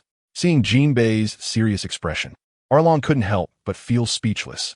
However, he still retorted, scoffing, when did you, a wishy-washy fool, become qualified to lecture me? If I remember correctly, after Brother Tiger's incident, it was you who suggested seeking protection from the Whitebeard pirates to Neptune, right? And then it just so happened that Whitebeard came by and took a liking to Fishman Island. So his flag easily rose on this island? Arlong, you should refer to him as the King or His Majesty Neptune. Hearing the sarcasm in Arlong's tone, Jinbei said sternly, also, seeking the protection of the Whitebeard pirates was for the sake of Fishman Island. I had no selfish motives. Whitebeard has always been benevolent. After he lent his flag to Fishman Island, the security of Fishman Island did improve significantly. Even when facing Lord Kazama, I don't think I've done anything wrong. Jinbei, do you know? Kazama once mentioned a term called three-surname house slave. Fishman Island can seek protection from Whitebeard today, but what happens when Whitebeard dies? Will we have to seek protection from other sea emperors again? We are different from those humans in the new world who are living on borrowed time. We have our own kingdom. We have a unique position. Kazama is right. At this depth, those sea emperors who have eaten devil fruits may not necessarily gain an advantage. We fishmen have strength that is naturally 10 times that of humans. Why should we seek the protection of others? As he spoke, Arlong's movements became sharper. With a pull of his right hand, a massive flow of water began to move in the direction of his hand. And then with a fierce push, a dull roar echoed as a brief space appeared before his right hand. This made Jinbei's eyes narrow. Arlong's talent was average. But during this time, he had shown astonishing efficiency, being able to truly immerse himself in practice to the point of neglecting the passage of time. Coupled with some prior foundation, he had made significant progress in just a few days. Today is the day set by Brother Tiger for gathering. I don't want to argue with you. I know my current strength is still weak, and my attacks can't even break half a meter, but so what? Fishman Island has no shortage of people willing to die for their compatriots. Just because my strength is insufficient now doesn't mean that Fishman's strength will always be insufficient. Who dares to say that fishmen can't protect Fishman Island with their own strength? Fishman Street, a place where mermaids generally don't come. Although mermaids and fishmen belong to the same race, in Kazama's eyes, they were almost on the verge of splitting apart.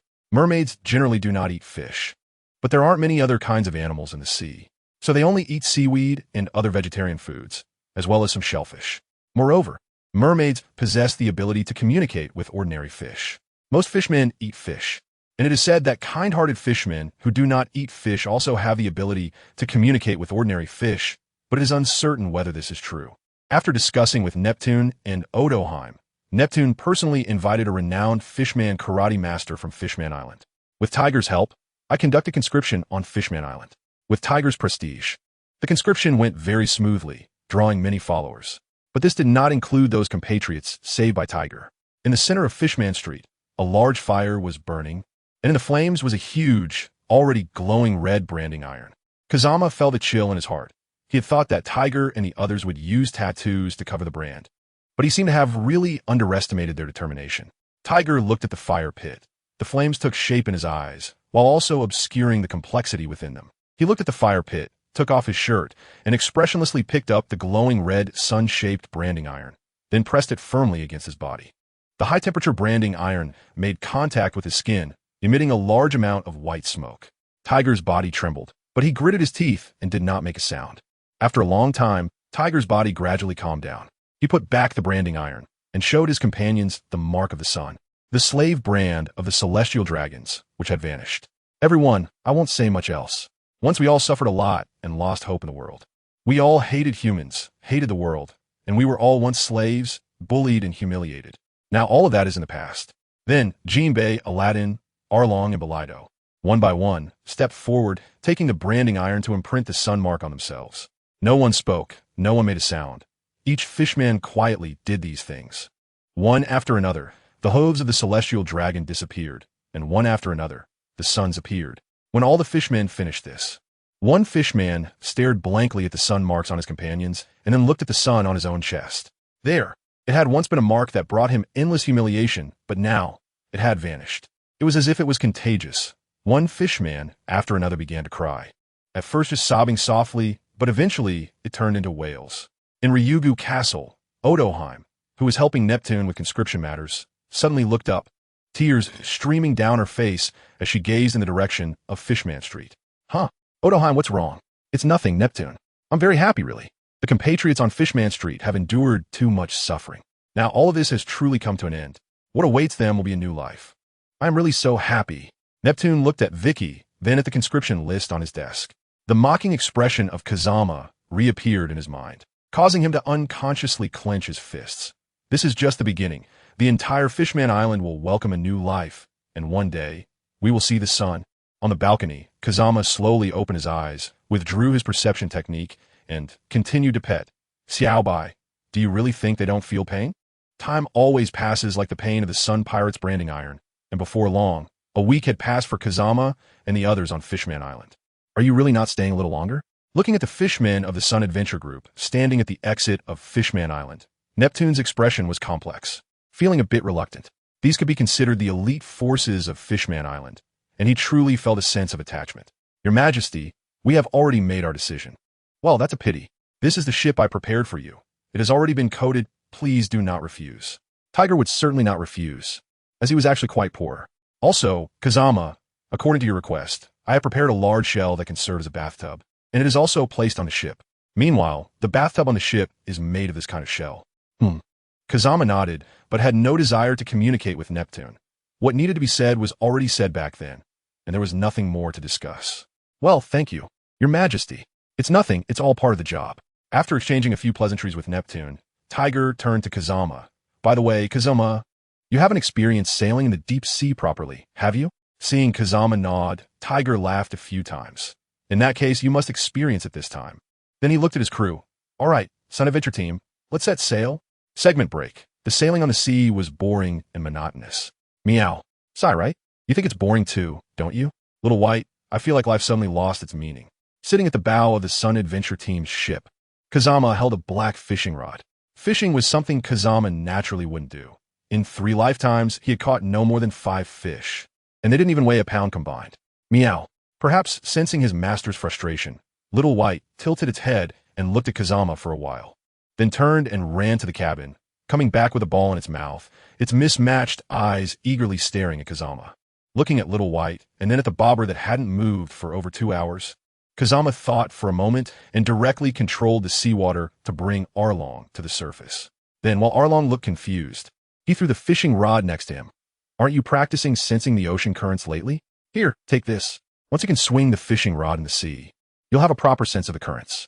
Then, turning away from Arlong's even more confused gaze, Kazama went to play with Little White. Arlong looked at the fishing rod in his hand, wanting to grip it to test its weight, but afraid of breaking it. After hesitating for a moment, he could only silently dive into the sea to train. It must be said that the fishmen and merfolk on the ship had been particularly diligent lately, especially after Kazama had given them a method for cultivating hockey. Sigh. Taking the ball that Little White pushed over, Kazama sighed again. It was just boredom again. Seeing his master down again, Little White thought for a moment, called out to Kazama a couple of times, and then jumped onto the deck where Kazama often lay on a lounge chair. Kazama was taken aback for a moment, then grinned as he got up from the ground and hugged Xiaobai, collapsing onto the lounge chair, a happy smile on his face. I'm not feeling well, Xiaobai. As expected, my master is not suited for exercise. In my last life, I was always fighting and killing. Can't I just enjoy myself in this life? Perhaps the world's consciousness sensed Kazama's boredom as a ship sailed over. Although it didn't fire any cannons, the flaming skull flag on the ship already revealed its identity. As the two ships gradually approached, a massive flame swept from the pirate ship, accompanied by two words, Fire Fist. Under the sea, the fishmen had long noticed this pirate ship. However, with so many pirates in the Grand Line, they couldn't be bothered unless provoked. When they saw the pirates attacking, Jinbe's expression hardened. Fishman Karate, Ocean Current Strike. Manipulating the ocean currents with both hands, he forcefully attacked upwards, blocking the fireball with the seawater before it could reach the ship. The simple two words Fire Fist made Kazama's eyes light up. Ace? Is it you, Ace? But the light in his eyes quickly dimmed. It was just an ordinary pirate according to the results of his perception technique, as the age didn't match. Sigh. Watching the fishmen prepare to pierce through the pirate ship, Kazama sighed. Although a bit disappointed, it was still somewhat useful. Water release. Water prison. Gently clenching his right fist, the massive seawater moved accordingly, forming a huge, rapidly spinning water sphere that enveloped the pirate ship. The pirates were still attacking the water sphere. Hey, everyone, this thing seems to be a Logia type. Leave it to me. I have some ideas I need to test. Saying this, Kazama directly teleported onto the pirate ship. TCH, it's just a kid. Hey, little brat. This isn't a place for you. Go back to your milk. Ha ha ha. Little brat, our captain, Lord Magma Blaze, has a bounty of 150 million berries. If you know what's good for you, surrender quickly, and we can spare some lives. Ha ha. Looking at the raucous pirate lackeys, Kazama was completely baffled. Were they always this brave? Didn't they know that Logia types were afraid of seawater? Didn't they realize they were surrounded by seawater? Didn't they see I teleported here? Who gave them the courage? There's no Yang Jingru in this world, right? After a moment of stunned silence, Kazama lost interest in communicating with them. It was simple. Mom didn't let him play with fools. Kazama impatiently looked at their captain. It must be said that this captain at least had some brains. Looking at Kazama with a face full of caution. Iyusio Nobuith, looking at the child in front of him. The captain with a bounty of over 100 million suddenly broke out in cold sweat. He realized that he had lost control of his body. In his observation hockey, Kazama was just an ordinary person with a very weak presence. Yet he had teleported in and possessed such strange abilities. If he were thrown into the sea now, he would undoubtedly die. Would release insertion technique. A piece of wood grew in his hand, and Kazama casually threw it at Buran. At the moment the wood exploded, blood did not appear. Instead, Buran's body turned into flames. Seeing this, Kazama nodded in satisfaction. Not bad. He is indeed a user of the flame fruit. Coincidentally, I did a lot of experiments at home, but due to the lack of a Logia user, many ideas could not be implemented in time, so I will trouble you. Under Buran's serious gaze, Kazama revealed a nuclear benevolent smile. Hey, you little brat. What do you want to do to our captain? Even the brainless pirate minions sensed that something was off and quickly drew their weapons to show loyalty. Are these pirate minions so loyal? Oh, they don't know that their captain is under my illusion control. Then it's no problem. Kazama casually threw a glance, and then the minions turned into statues, their eyes filled with terror. A few years ago, I captured many pirates to experiment with my various abilities. I didn't know how my ninjutsu would differ in this world. However, the nature-type techniques I wanted to experiment with were never brought to me. So, I'm really grateful to you, and in the end, I did my best to give you a quick end. My right hand transformed into a blade, and with a gentle slash, Buranzo was directly split into two halves, separated at the waist, with flames in between, only to instantly return to its original state. Kazama gently patted his belly, not using much force. And this time Buranzo did not elementalize. Immune to normal attacks. Passive, but ordinary contact didn't have any effect at all. Is it really the magical flames? I have a bold idea. Kazama clapped his hands, and with a flash of inspiration, he gently placed his hand on Buran's abdomen again. Despite the cold sweat on Buran's face, seal fire technique. Dense magical symbols crawled all over Buran's body, and after a second of pause, they suddenly disappeared. TSK. Want a trigger? Then how about this? Kazama once again sliced Buran in half, and while he was still recovering, Kazama activated the seal fire technique again. This time, a massive flame surged from the fractured part of Buran, wildly converging towards the center of the technique in Kazama's palm. With a look of terror in his eyes, Buran could sense his stamina rapidly depleting. Fengjian's eyes suddenly took on a ripple pattern. Then he canceled the sealing fire hand seal and unleashed the Hungry Ghost Path. The abilities of the Hungry Ghost Path can also be used. Then, what about chakra attacks on nature types? There's also Sage techniques. What about Yin Yang release? And Yin Yang creation? The power of the six paths is in the ocean. Brother Tiger, is it really okay for Lord Fengjian to face that nature type user alone? Jinbei looked at Tiger with concern. If something happened to this master, then Fishman Island wouldn't have any reason to exist. Of course, I'm not questioning Lord Fengjian's strength. It's just that the abilities he has shown are mostly in healing, and I'm not sure if he can use the Conqueror's Haki flexibly. As for the ability to control trees, it hasn't shown any obvious offensive capability. Hehe, Jinbei, you should worry more about yourself. Arlong sneered at Jinbei. Use your brain and think. If that doesn't work, just look up at that huge water sphere. Do you really think Fengjian can't handle even the pirates of the Grand Line? Tiger also looked at Jinbei with a contemplative expression. Can't you see that water sphere? 300 meters in diameter, 10 meters thick, and spinning at high speed above your head? Sigh, this fishman Jinbei is good at everything, except his head isn't very bright. Don't worry, Jinbei, Fengjian's strength is stronger than you think. Just like that day with the Conqueror's Haki, all the Holy Land guards we fought fell. Yet we were only a bit uncomfortable. This kind of strength is not something ordinary people can possess. Aladdin also comforted. However, Brother Tiger, Lord Fengjian's identity is special. Why don't we go up and take a look? Seeing the worry on Aladdin and the others' faces, Tiger thought for a moment. All right, let's go up and take a look. Jinbei, Aladdin, you come with me. The others continue training, and Arlong, you come too. In the ocean, there's nothing that can harm fishmen. Even a great whirlpool is just like that to them. The giant waves and whirlpools that humans fear in the sea are merely playgrounds for the children of Fishman Island. The rapidly spinning water sphere would definitely make a human feel uncomfortable, but to the fishmen, it's just that. Entering in the direction of the swirling water. When they were brought to the air by the sea, several of them jumped directly onto the deck. Then they saw Buransuo pinned to the ship and Fengjian, who was deep in thought. Jinbei looked dumbfounded at the contemplative Fengjian, then at the terrified pirate nailed to the ship, who remained silent, and the terrified but statue-like pirate minions, feeling a bit overwhelmed. Ahem, Lord Fengjian, what is this? Tiger was equally dumbfounded by the scene before him. He didn't understand. So he chose the most direct approach. If he didn't understand, he would just ask. I'm experimenting with whether some of my abilities work against nature types. To prevent him from bothering me, I used a Jinjutsu to cut off his and those trash's control over their bodies. You can understand it as a binding technique. Oh, I see. Tiger nodded, half understanding. So what are you now? Suddenly, I thought of a very serious question. Fengjian frowned and looked up at Tiger. Tell me, do devil fruits affect the body or the soul? If the devil fruit affects the body, then why does it resurrect somewhere after a person dies and their heart stops beating? If it affects the soul, then why can Blackbeard obtain Whitebeard's ability? Wait, Whitebeard's heart had just stopped. Generally speaking, after the heart stops, the brain enters an irreversible state of death 5 minutes later, and total brain death occurs after 8 minutes. According to Fengjian's research from a few years ago, normally, after the heart stops, the soul enters a state of dormancy and gradually weakens, and the soul completely dies after brain death. This means that Whitebeard's soul had not yet perished at that time. Body, soul, I really don't know. Tiger thought for a moment and answered decisively. Jinbei looked like his brain was still malfunctioning, while Arlong wondered why he should think about these pointless things. Aladdin thought for a moment. According to the legends of this sea, devil fruits are said to house demons. If someone eats 2 devil fruits at the same time, the 2 demons will fight, causing the user to explode. Based on this, we can't determine whether devil fruits affect the body or the soul. Did you think of something?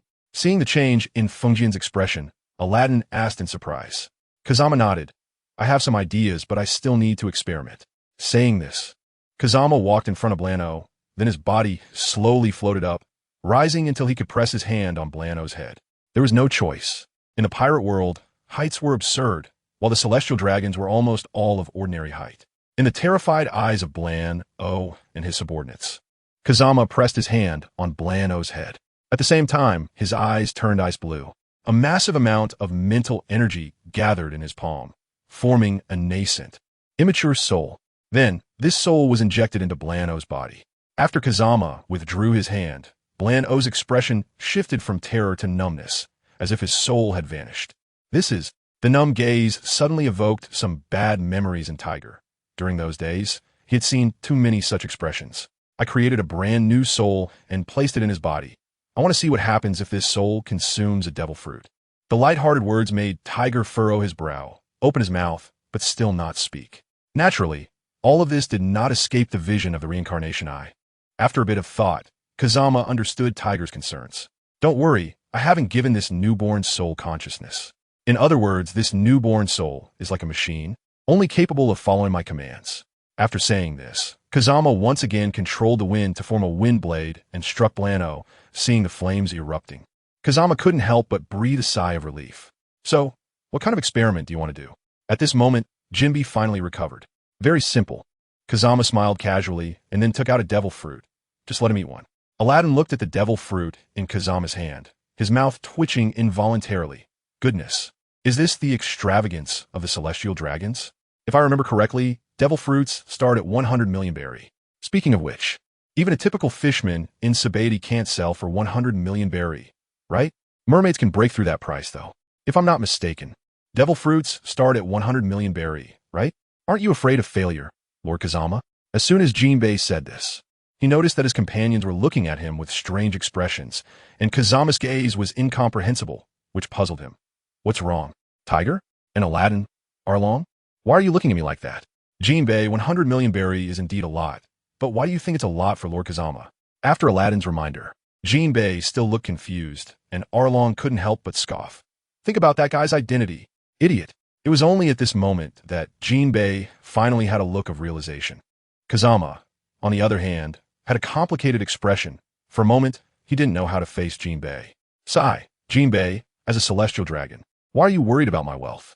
Aren't celestial dragons synonymous with power, status, and wealth in this sea? I feel like I must be doing something wrong. Besides, my family doesn't have any trash devil fruits that can only be sold for 1 or 200 million. The one in my hand is a Zoan-type cat fruit.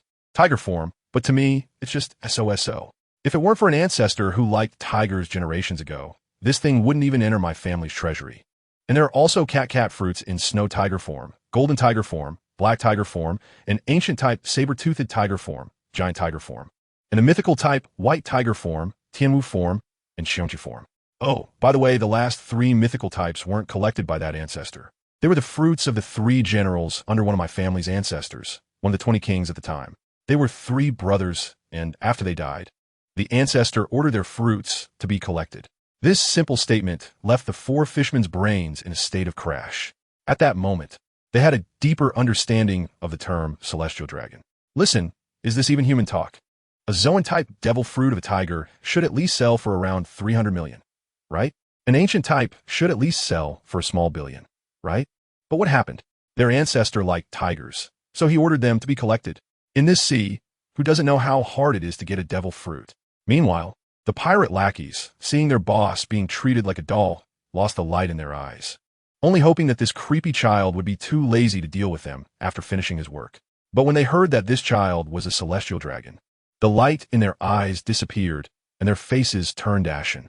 After mingling in the sea for so long, who doesn't know what kind of character the celestial dragons have? Look at this child. He looks to be no more than 10 years old. And yet, they're using their boss for all sorts of experiments. Now, they're left with only one thought. If I can survive, I'll just stay at home quietly and never run around again.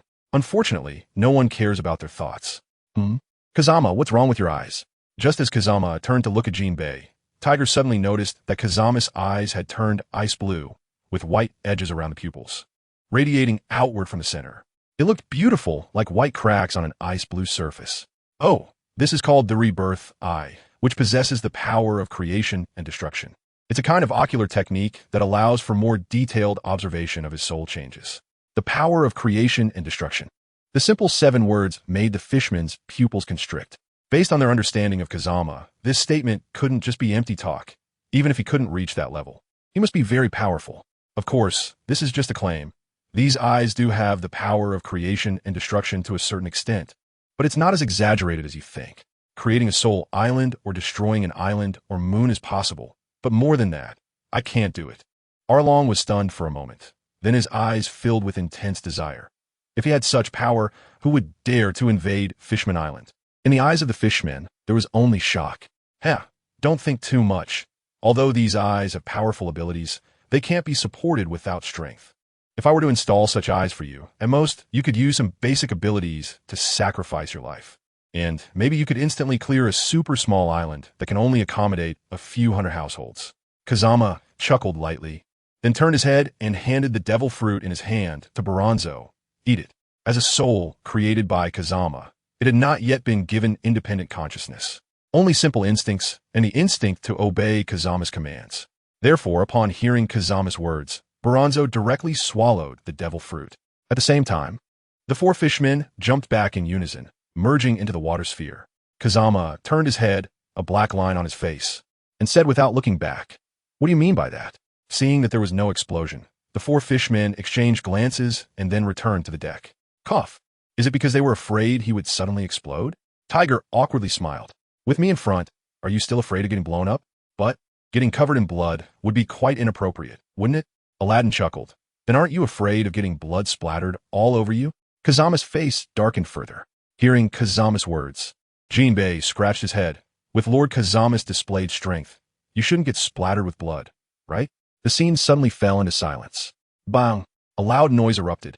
And under the terrified expressions of the fishmen, Jinbei seemed to be hit by something and was knocked onto the water ball. But this terror lasted less than a second, as they discovered that Jinbei, after a brief daze, jumped back and quickly realized it was Kazama. Lord Kazama, did I do something wrong? Jinbei asked in confusion as he returned to the deck.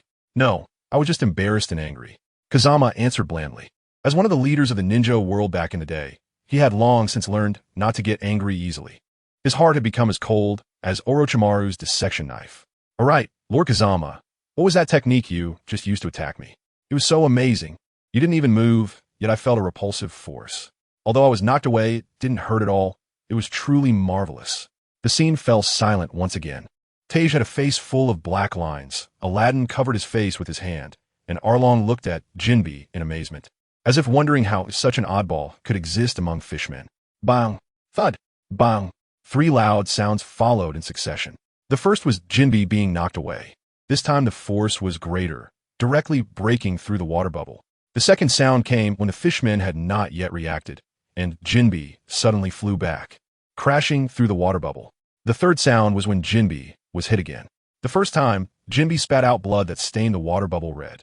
The third time, he also spat out a large mouthful of fresh blood, but strangely did not get knocked away. Afterwards, green light flickered around Jinbei, healing all his injuries. Then, without looking back, Kazama said in a completely unperturbed voice, "Now, does it still hurt?" Kazama had to admit that although he maintained an expressionless demeanor, he regretted speaking as soon as the words left his mouth. Given Jinbei's honest nature, how would he respond? What else could he say? It really hurt earlier. But now, just as he was about to finish his sentence, Jinbei was covered by Aladdin's hand. Of course, it still hurts now. Jinbei just spat out so much blood. How could not hurt? Right, Jinbei? Yeah, with such a heavy attack, it definitely hurts. Jinbei, pain is pain. A man shouldn't just endure his injuries in silence. Haha. By the way, did your experiment succeed? It did hurt at first, but then Lord Kazama healed my wounds. Why would it still hurt? Isn't Lord Kazama's healing ability well known? Jinbei's eyes widened. It was clear he really wanted to speak. But facing the threatening gazes of Tiger and Aladdin, he rarely kept his mouth shut. In the sea, the training fishmen also noticed the loud noises. What's going on up there? I don't know. It's probably a battle. A battle? With such a huge commotion, it must be the power of the natural type, right? I heard the natural type is the strongest devil fruit ability. Should we go take a look? Go. To make things worse? With Lord Kazama around, how can anything go wrong? Just keep training. Yeah, that makes sense. On the deck, seeing Jinbei had his mouth covered, Kazama felt relieved. Don't ask how Kazama saw it despite facing away. Just know it's the 360 perspective of the reincarnation eye. No explosion should be considered a success, right? I don't know. It still needs testing. You, use the fruit ability you just acquired. Hearing Kazama's command, Buranzo suddenly transformed from an expressionless person to an expressionless tiger man. Is this the beast form of the tiger fruit? Should this be considered a success? Tiger was taken aback, and so were the fishmen. They only then realized they seemed to have witnessed history. Not done yet. Saying this, Kazama pointed, and with a wind blade, he directly cut the tiger man in half at the waist, with flames bursting out at the point of severance. Seeing this, Kazama nodded in approval. Then, he slapped Buranzo on the head, and as the dazed expression returned to one of terror, everyone present knew the real Buranzo had come back. In Buranzo's frightened gaze, Kazama calmly said, "Try out the animal-type ability you just obtained, or else I'll kill you." There are many people in this sea who are not afraid of death. Unfortunately, Buranzo is not one of them. Hearing Kazama's words, Buranzo broke out in a cold sweat, immediately closed his eyes, and carefully sensed the changes in his body. Then, he transformed back into the Tiger Man and confirmed with the wind blade that the natural type ability was still there. After that, Kazama, being meticulous, had Buranzo unleash a fire punch once more. Then, Kazama slapped Buranzo on the head again, and Buranzo appeared. Feng Jian did not retract his palm this time, but took a deep breath. Finally, it was the most crucial step to destroy Bulin Su. He unleashed his mental energy, and the newly born Bulin Su disappeared just a few minutes after arriving in this world. In the face of Bulin Su's terrified expression, Feng Jian casually removed the black rod that was nailed to his right arm and shoulder, then tossed it to Tiger. "Here, it's for you. This thing is as hard as the Black Blade, and can also deal damage to nature-type abilities. Moreover, once pierced by it, the ability user cannot actively elementalize, so you can use it as a weapon." He then looked at Bulin Su again. "Use the abilities of your two devil fruits one more time." Subsequently, Bulin Su transformed into a tiger human and unleashed a fiery punch. After that, Feng Jian confirmed the passive of nature-type abilities once more before finally letting out a breath. The experiment was a success. At that moment, Bulin Su suddenly spoke. "My lord, please spare my life. I am willing to be your slave."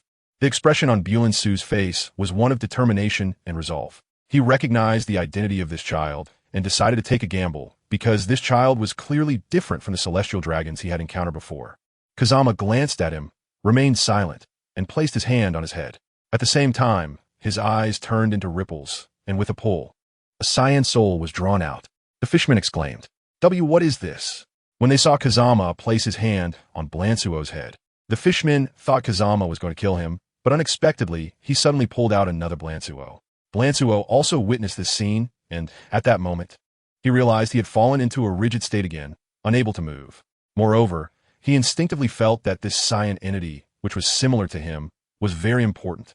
Master, Master! Ignoring the pleading tone and his pitiful gaze, Kazama began to read his memories. TSK, slaughtered villages 32 times, towns 12 times.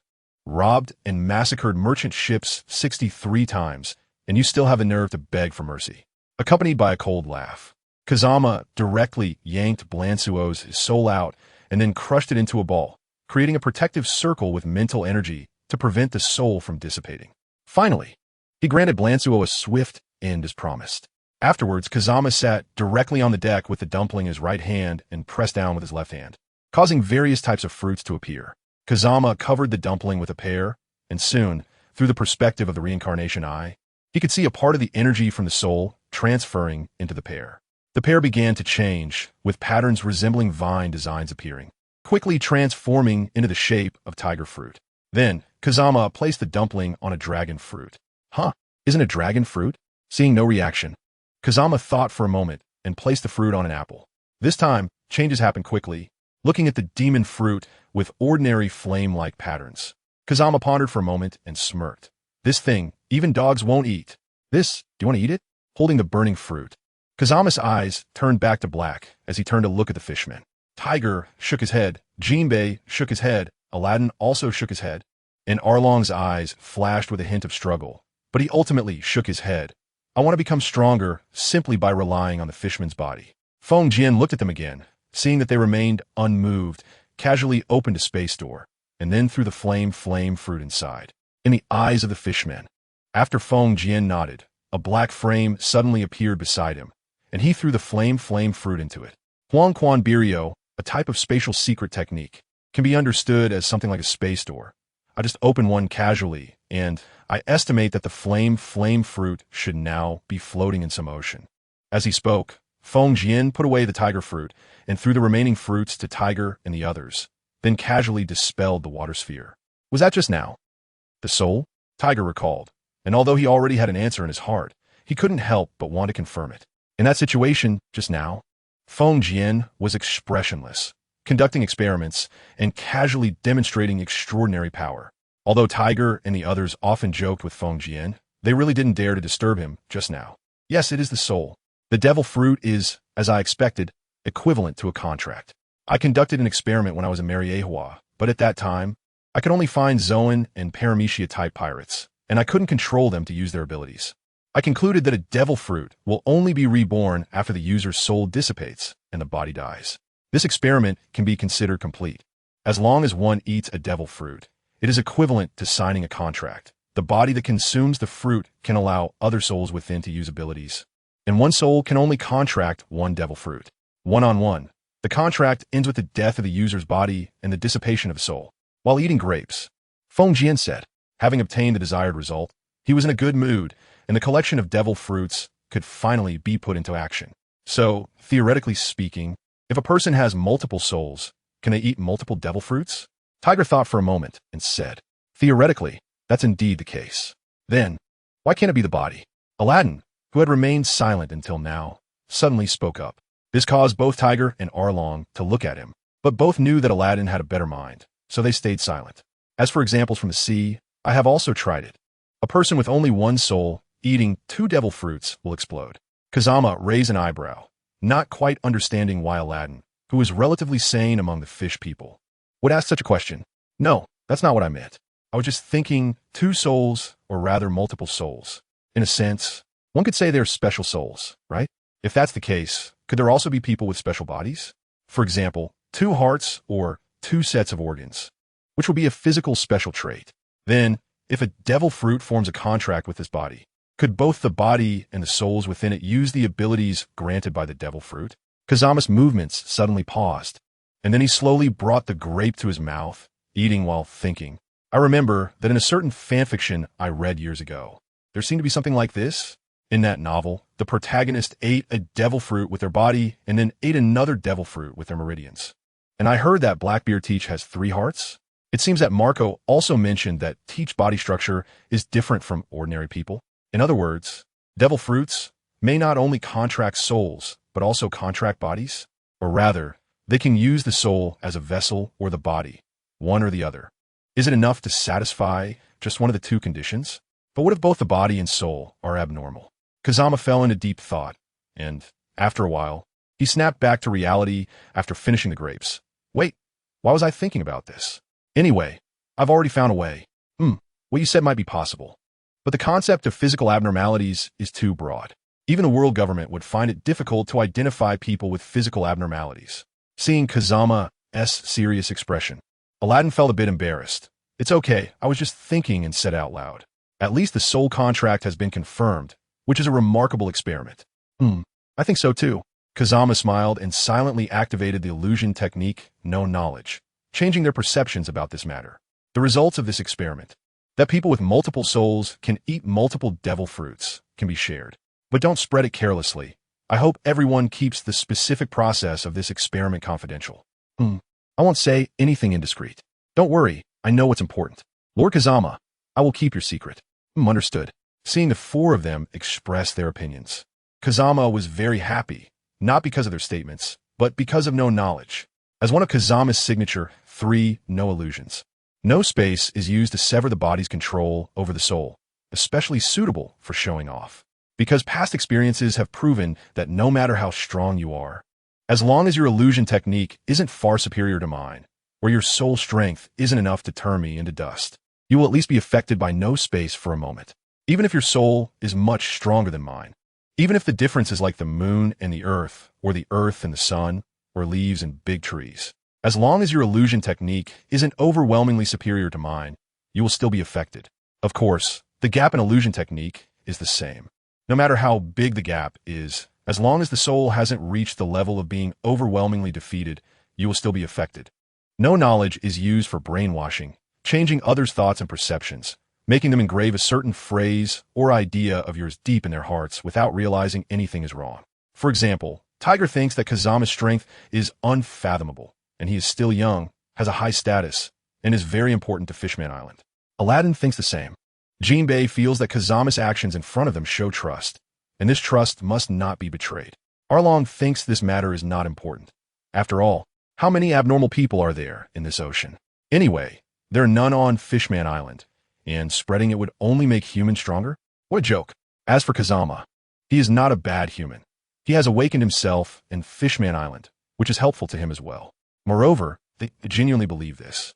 Even if Kazama tells them that their perceptions are influenced by an illusion, they wouldn't believe it, only thinking Kazama is joking. Even if Kazama uses no knowledge in front of them, they would only feel that they haven't been affected. They truly think this way. I just saw the captain's memories. They have tens of millions of berries and gold on their ship, plus the bounties of the crew members and the price of the ship. It adds up to about 300 million berries. Do you want to build a ship specifically for this? Water 7, the largest shipyard in the pirate world, has the most advanced shipbuilding technology and has always been the first choice for pirates. Many well-known pirates have built their ships there. So, how's the bounty exchange going? Kazama sat at the bow of the boat fishing, with Xiaobai resting on his shoulder. When he saw Tiger, Jinbei, and Aladdin walking over with a box, he inquired about their progress. Pretty smooth. The Navy is very friendly, and their gazes towards Brother Tiger are almost filled with admiration. That's for sure, Jinbei. After all, Brother Tiger did something like that and was pardoned by the world government. In the future, slaves who escape won't be held accountable. Upon hearing Aladdin's words, the smile on Tiger's face instantly disappeared. He frowned and sighed deeply. Sigh. If only there were no slaves. Don't worry, I've talked to the guard for Mary Geos.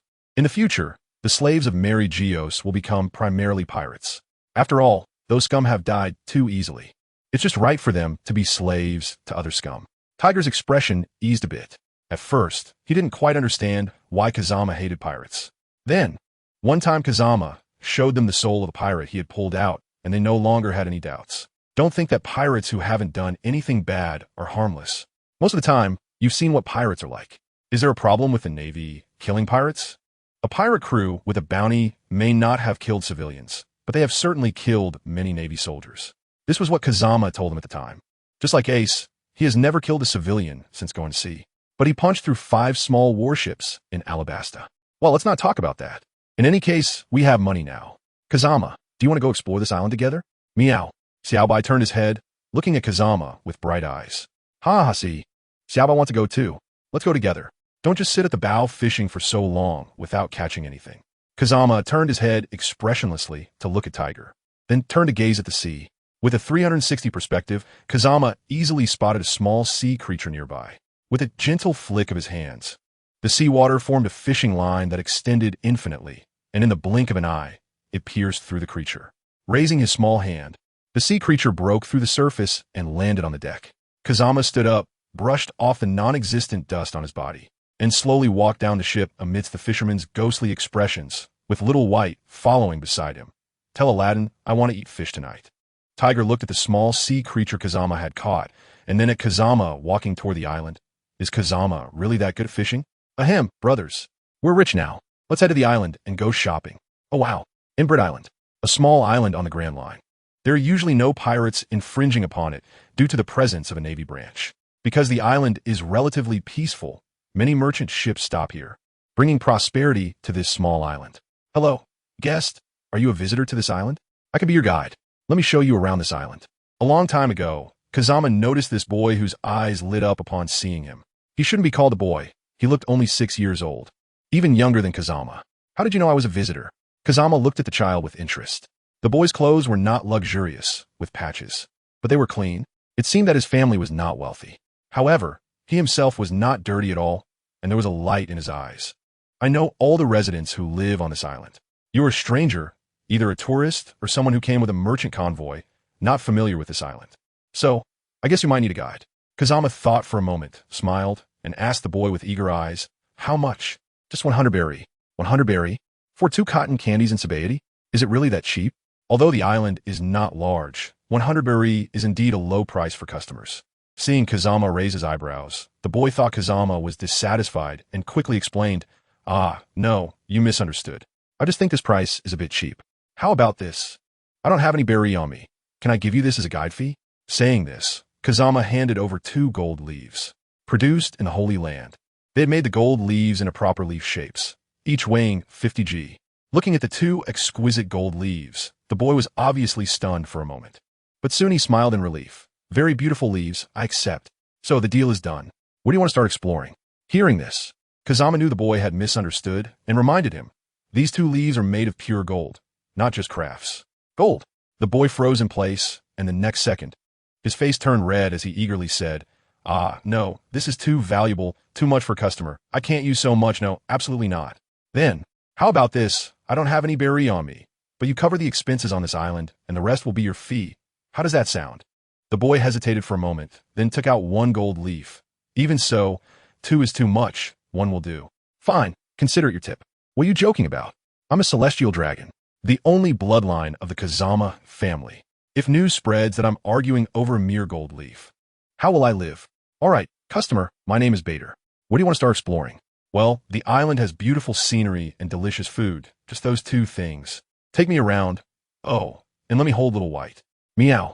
Kazama had noticed that Little White seemed very interested in this boy, and the child would occasionally look at Little White.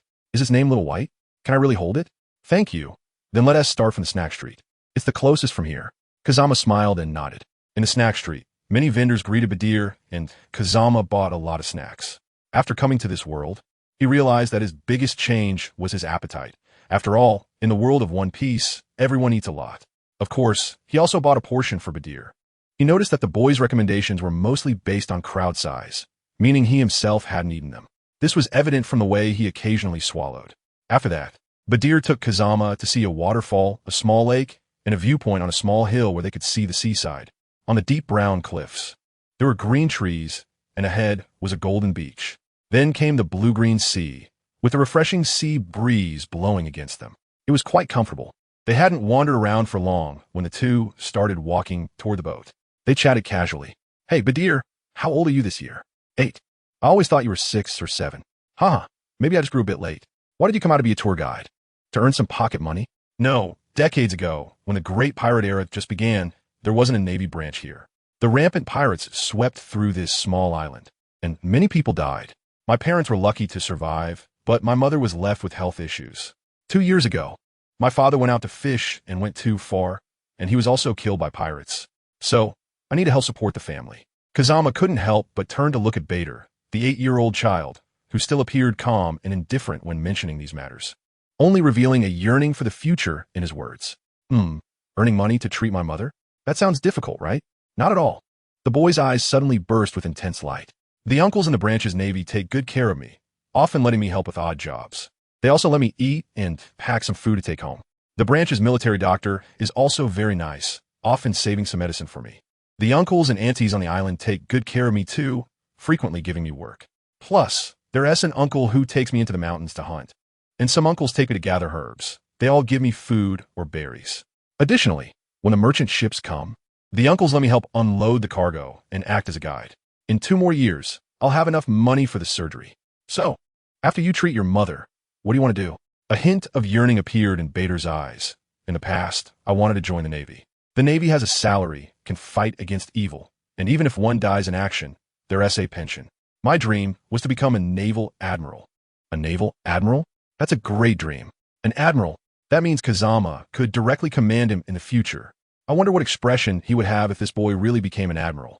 So, why did you give up on that?" "Well, it's not exactly giving up. Recently, have you heard about the Sun adventurers that keep appearing in the newspapers? I want to become someone like Fisher Tiger, traveling around the world with my companions, acting justly and eliminating pirates. Just like his title, to be a sea hero." Kazama smiled slightly. "Hey, how can I not know? The world government's report on the Sun pirates acting heroically to punish evil and promote good was a command I issued. Even the title Sea Hero was personally given by me. So, are you hesitating now?" "Yes." Bader showed a bitter smile. "I realize that I seem to have too many dreams. I want to be a Marine Admiral and also someone like Fisher Tiger. In fact, these 2 dreams are not in conflict.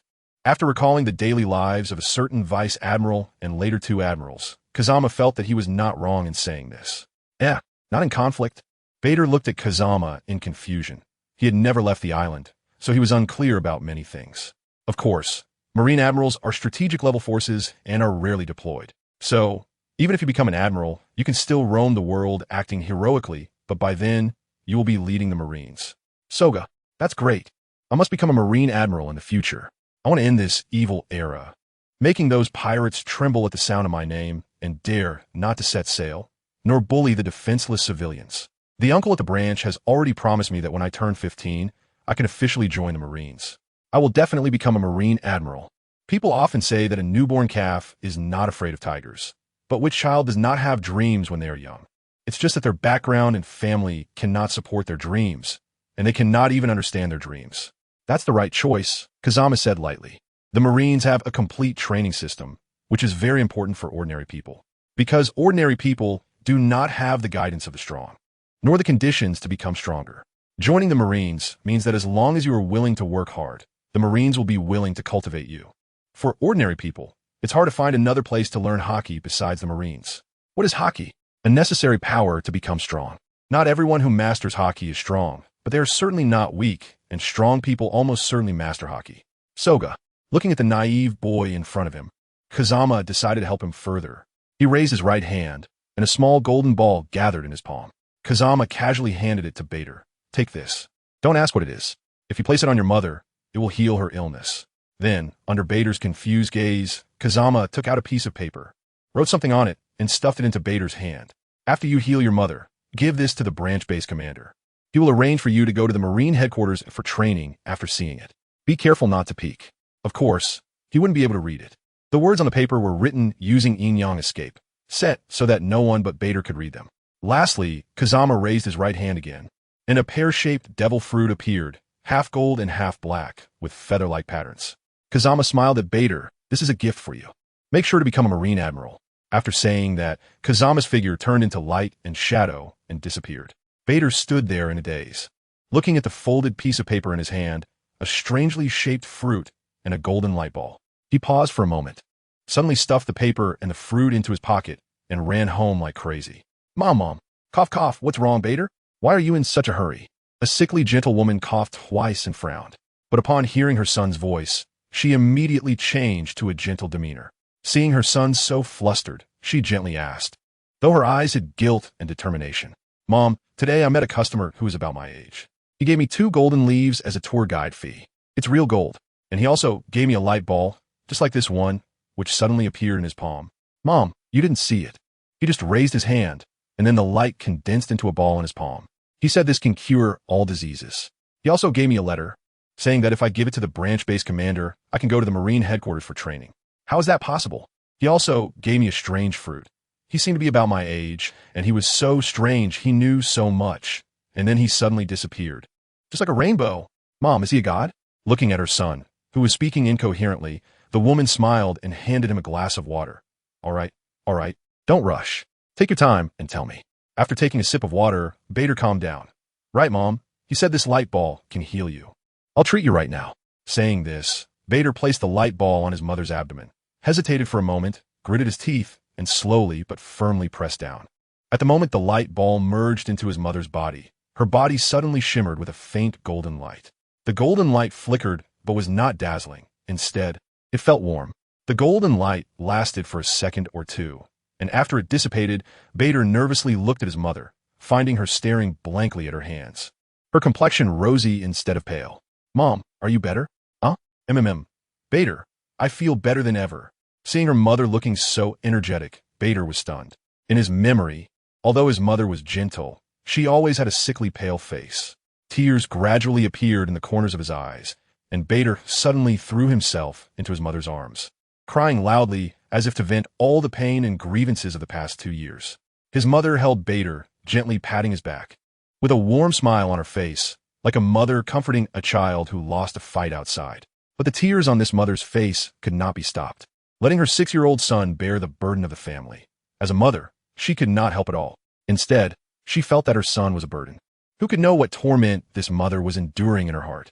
Although the Brit base was small, as the base commander of the Grand Line Branch. He still held the rank of Brigadier General. Vader, you said that child gave you a light ball, and then your mother was healed?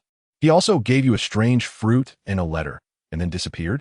The base commander, with a cigar in his mouth, thought this sounded like a fairy tale. But he knew about Bader's mother's condition. He had tacitly allowed the military doctor to leave more medicine for Bader while treating the Marines. Since Bader said so, it must be true. But the child? A special devil fruit ability? A strong person from the sea? Recommended to the Marine headquarters with connections to the Marines? Could it be a secret unit from headquarters? Do you have a strange fruit he gave you? Yes, I have it. It's this one. After Bader took out the black and white pair, he saw the corner of the base commander's mouth twitch. Goodness, it really is a devil fruit. Do you know what this is? Bader shook his head. This is a devil fruit. The mysterious person gave it to you. You can choose to eat it or not. This is a devil fruit. Bader had heard of devil fruits, but had never seen one. After hesitating for a moment, he ate it, believing that the god would not harm him. Seeing Bader's expression as if he had eaten something terrible, the base commander secretly laughed in his heart, but did not remind him. He turned around and opened the letter, wanting to see what it contained that made him break into a cold sweat just from glance. The content of the letter is very simple, consisting of only 3 sentences. I am a celestial dragon, the leader of the Kazama Clan, Kazama Ruri. I have high hopes for this child and will let him enter the headquarters for training, with life and death left to fate. What I gave him to eat is the human fruit, the phantom beast type in angel form. On the other side, after a stylish outing, Tej and the others returned to the ship. Hey, Kazama, you seem to be in good mood. I met a very interesting little guy who aspires to become an admiral. Moreover, he really admires you, Tej, so I helped him a bit. Oh, he admires me? You bastard Kazama. Since you met a child who admires me, why didn't you bring him over to meet his idol? Tej's eyes widened, feigning anger. His name is Bedell. Maybe there will be another opportunity in the future. By the way, Tej, you all seem to be in a good mood too? Tej's face was glowing. Jinbei was blushing and grinning foolishly. Aladdin looked drunk, but still seemed very energetic, and the other fishmen appeared full of spirit as well. Of course, we're happy. It's all thanks to you, Kazama. I'm increasingly feeling that Fishman Island can return to the land. Hope filled Tej's eyes. When he used to visit human islands, he always faced various strange looks. But this time, many humans looked at him with admiration, and others showed kindness. During their shopping, the merchants offered great discounts, and a few humans even invited them to the tavern for drinks. The tavern owner and customers immediately recognized them and scrambled to pay the bill.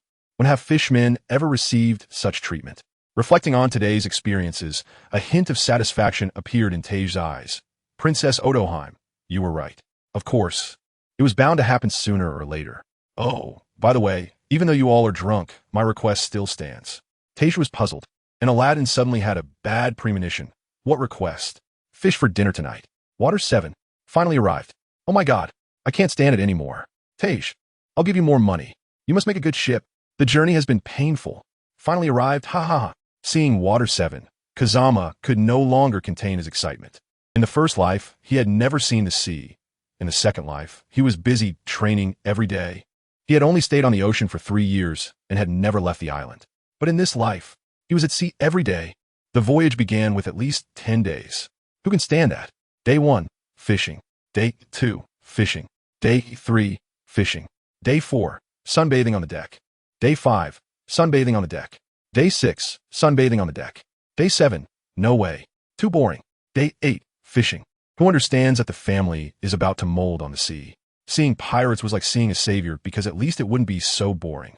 Seeing Kazama's excited demeanor, the fishmen recalled a group of pirates they encountered a few days ago, and Kazama had given that group of pirates several buffs, like speed and strength, and then practiced with them using sticks. When the pirates were severely injured and had no stamina, he would let them revive to full health and continue fighting. A pirate with a bounty of 40 million berries was actually tortured to the point of suicide. Oh, and various entertainment rooms cannot be lacking. There must be art studios, music rooms, billiard tables, etc., and a gym that doubles as a training room. So everyone can spar when there's nothing to do. If there's not enough money, I'll cover it. Looking at the excited Kazama, Jinbei scratched his head. Lord Kazama, since you can draw and understand music, why didn't you buy some canvases, paints, and instruments before? That way, you wouldn't be so bored. Kazam's smile suddenly froze, then immediately switched to a blank expression, creating an awkward atmosphere. Haha, it's okay. This time we need to build a super good ship, and the things Kazam mentioned must be included. Just right, we also need to equip everything. Ha ha.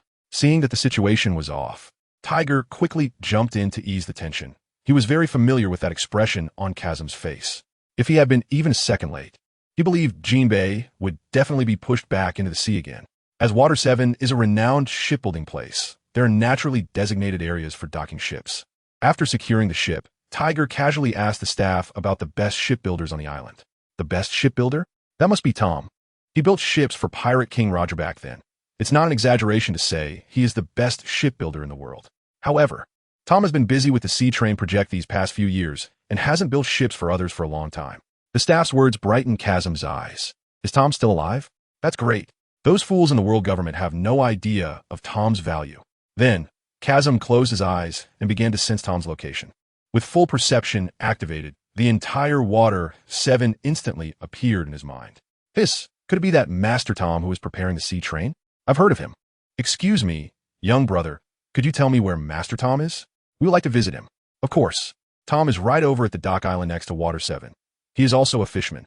If he knows you are visiting him, he will surely be very happy. The staff looked at Tiger with undisguised respect. Found Tom's location. Tiger, shall we go now? The staff was momentarily taken aback, not understanding what this kid suddenly opening his eyes meant, but quickly smiled. Then I won't disturb you any further. I wish you all the best in finding Tom. With that, he left gracefully.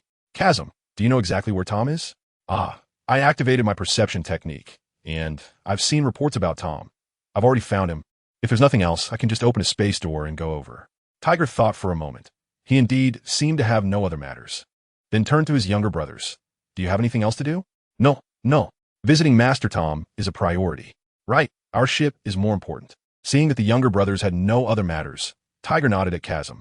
Kazam raised his right hand, activating the yellow springs of Hirazaka, and a black space door appeared. Kazam was the first to step inside. Dock Island, an island formed by hundreds of abandoned ships, is also the location of Tom's shipbuilding company, but currently, the company is not open for business. Damn it, Frankie, how dare you look down on the ships I built? What are you talking about, Frankie? As a shipbuilder, it's enough to make the ships sturdy and durable. Why add those weapons? Ships are just ships, not weapons. All right, we're all strong men. Stop arguing.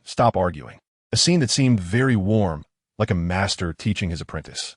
But at this moment, Kazam, who had just stepped out of the space door, had a blank expression, feeling as if his eyes were about to go blind, seeing Frankie wearing only a pair of triangle underwear. When the other fishmen stepped out, their expressions instantly synchronized with Kazam's. Guess who I saw? Fisher Tiger. I've heard of you. You're a renowned hero. I admire you. As all the fishmen appeared, Tom finally noticed the group, lifted his head in confusion to look, and then his expression instantly shifted to one of delight as he laughed and walked towards Tiger, giving him a thumbs up. Acebug and Frankie stopped arguing and turned to look at Tiger in amazement, this hero in their eyes. Oh no, Master Tom is overpraising me. I'm just an ordinary fisherman adventurer. I'm here to visit and humbly ask for your help in building a ship. Facing the esteemed elder fisherman, Tiger was unusually a bit shy. It's my honor to build a ship for such a renowned man like you. Don't worry, I will definitely build you a remarkable ship. Seeing Tom agree so readily, Acebug's eyes flashed with a hint of worry. But he said nothing. In such a situation, it's better not to contradict Tom. Although the world government is quite troublesome, the worst that could happen is to let Tom design it, and he and Frankie will build the ship. Old man Tom, weren't you requested by the world government not to do anything other than the sea train? Those dog-like things will give you time to build ships. Fisher Tiger, let me build your ship. Whatever Tom can do, I can do too. You will encounter many pirates long-term at sea, and I will definitely build you a super powerful ship that will ensure those pirates are left with nothing. Frankie, how many times do I have to say it? A ship is just a ship. It's not a weapon. Tiger turned to look at this pantsless pervert, then looked at Tom. The meaning was clear. Who is this guy? Tom also understood Tiger's meaning and looked a bit awkward. This is my second disciple, Frankie, and the other is my first disciple, Acebug. They both inherited my skills, but they have some disagreements about the attitude towards ships. Ships should possess powerful firepower. TSK. Hearing Frankie's words, Kazam couldn't help but laugh out loud. Hey kid, what are you laughing at? Do you think what I said is wrong? Frankie, show respect to the guests. Sorry, young friend. Compared to Frankie, Acebug was obviously much more polite. Frankie's rude attitude also made some fishmen in the Sun Pirates frown. Cough. Sorry, I didn't mean to. I just found it a bit interesting. In this sea, ships mostly exist as a means of transportation. Generally speaking, Only Navy ships pursue firepower. For pirates, they need to plunder, so pirates generally do not pursue heavy firepower. Merchant ships pursue speed and usually only carry a few precision cannons for self-defense. And for the strong at sea, ships are just a place to land. That little bit of firepower poses no threat to them at all. Only the Navy's Demon Slayer order requires strong firepower, as it is meant to destroy everything on an island and requires strong firepower coverage. But Navy ships are generally made internally. So, I really don't understand why you pursue firepower. For those who make a living at sea, strong firepower is really unnecessary.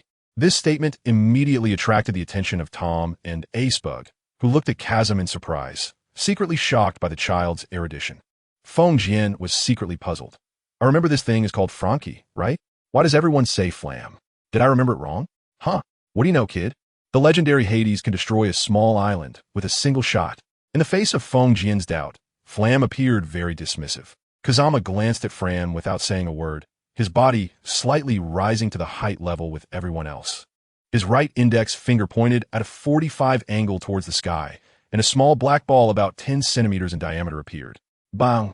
As this word floated out lightly, the black ball shot into the sky at a speed that Fram could not comprehend, disappearing from people's sight in an instant.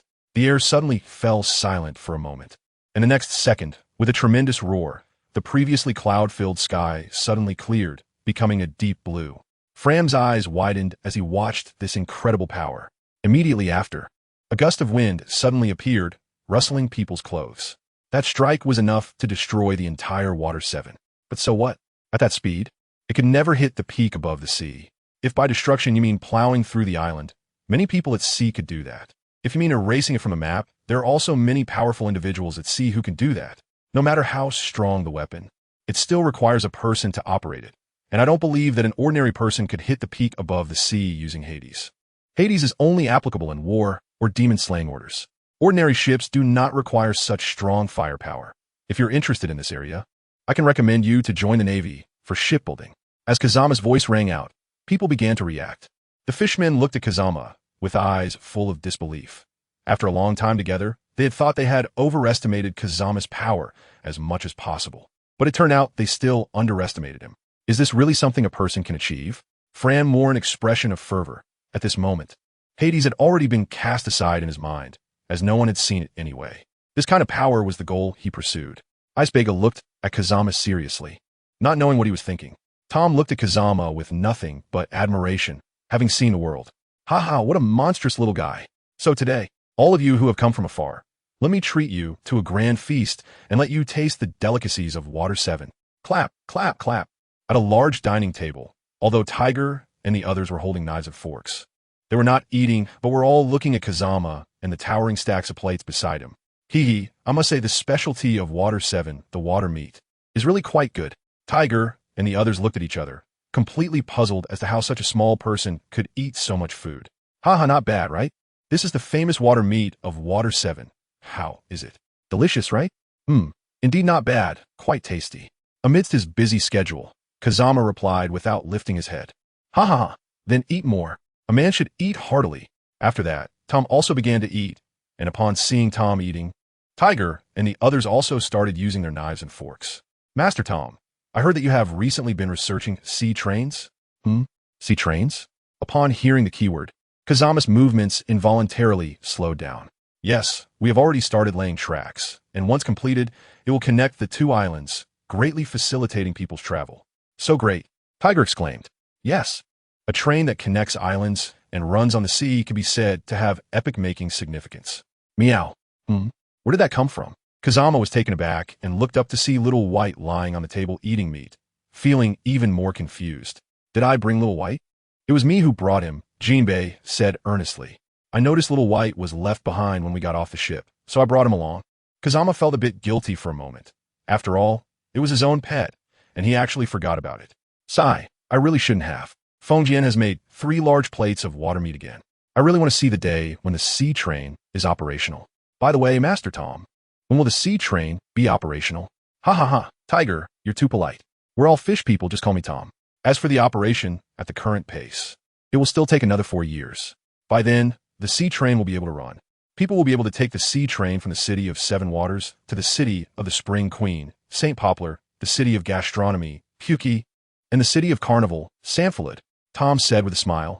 He has full confidence in the sea train. Spring? Queen? Gastronomy? Carnival? Fengjian, who had extracted the keywords again, stopped his actions, raised his head, and looked at Tom seriously. Hey, Uncle Tom, let's cooperate. Cooperate? Little one, how do you want to cooperate? Tom was taken aback. It was the first time he had heard this word since the World Conquest Judgment. I want to develop a tourism route that connects nearby islands using the sea train. You want to lay down the sea train too, so let's cooperate. You provide the technology, I'll provide the funding and manpower, and we split the profits. We'll lay the sea train across the world. In this island-dominated world, many countries include numerous islands, and the potential earnings from a sea train were beyond what Fengjian could imagine. Seeing Fengjian's serious expression, Tom was momentarily stunned. Ha! Laying the sea train across the world? What an incredible idea. Even I, the renowned Tom, have never thought of that. Tom took a big gulp of his drink, but then sighed. Unfortunately, I built a renowned ship for the famous Roger, so I was sentenced to death by the world conquest. Although my sentence was postponed due to the sea train, by the time the sea train is operational, I will probably be dead. Icebegu's expression was filled with sadness, and Fram's face darkened. But the fish people all turned their gazes toward Fengjian. Observing the varied expressions of the crowd, Fengjian smiled wickedly, set down his knife and fork, and elegantly wiped his mouth. I'm going to start showing off. World conquest?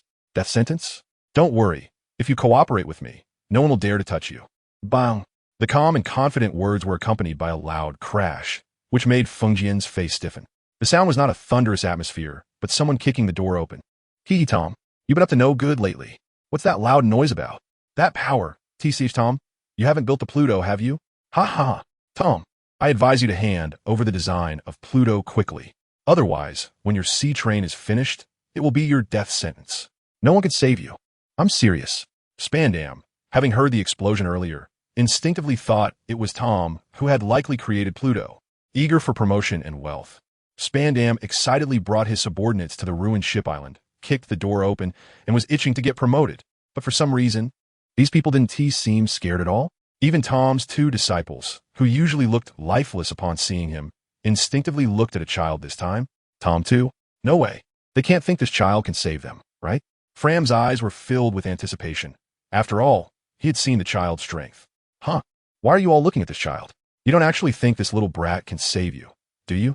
As he spoke, Spandam arrogantly stepped forward, ruffled Fengjian's hair, and even spun it around a few times. Seeing the fish people's awe-filled gazes, Spandam felt quite impressive. Kazama turned his head to look at Spandam with an expressionless face. Seeing Kazama's expression, Spandam raised an eyebrow. Why are you looking at me like that? Trying to scare me to death.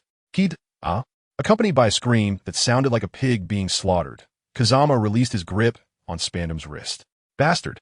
Kill him for me. I want him dead. Watching his superior's tragic scream, even though the world government officials were reluctant, they had no choice but to carry out his orders. A world government official in a black suit cast a guilty glance at him, but found that the child's expression was very calm. Let me introduce myself. My surname is Kazama. I don't care what your surname is. Even if the King of Heaven comes, you still have to die today. Your surname? It's Kazama. Spandam's arrogant voice suddenly weakened, and he stared blankly at Kazama, while the other world government officials had already knelt down. We have met the holy Kazama Ruri. As officials of the world government, they might forget their own surnames, but they would never forget the surname of the 20 kings. Moreover, although Mariwa had 19 families, there were only so few people, and they recognized every celestial dragon. Holy! Tiger and the others were already accustomed to it, but Tom and the others looked at Kazama in confusion. This powerful, ordinary-looking boy is a celestial dragon. Roger, I'll mourn for your dream. Noble Kazama Ruri, I mean no offense to your nobility. My subordinate knows he deserves to die 1,000 times. However, my subordinate still has tasks assigned by the world government and the 5 elders. So I hope you will spare my subordinate this time, and I am willing to live a few more years. This hand has offended your highness. I will apologize to you. Spandam suddenly knelt on the ground, his face covered in cold sweat, trembling as he brought up the world government and the 5 elders, hoping to save his life. But he also knew that his offending behavior was a death sentence no matter what. So, he gritted his teeth and drew his sword to cut off his own hand. He was betting that holy Kazama Ruri would be kind-hearted and merciful among the Holy Land Guards. Get up. Kazama nodded at the few people who followed Spandam. After they stood up, they still respectfully bowed to Kazama. Then, Kazama looked at Spandam, who had cut off his own hand and remained silent. Sure enough, those who could survive in the world government still had some quality. At least, they were decisive. TSK, sincere? That's not going to work. If it were CP or the Holy Land Guards, they would have committed suicide long ago upon realizing how they had offended me. The light words struck Spandam's heart like a heavy hammer, making him instantly pale. Offending your nobility is indeed a death sentence. My subordinate will commit suicide to atone. Watching him tremblingly pull out his gun and slowly point it at his temple, Kazama couldn't help but scoff. All right, your life is saved. Kneel outside for a day, and this matter will pass.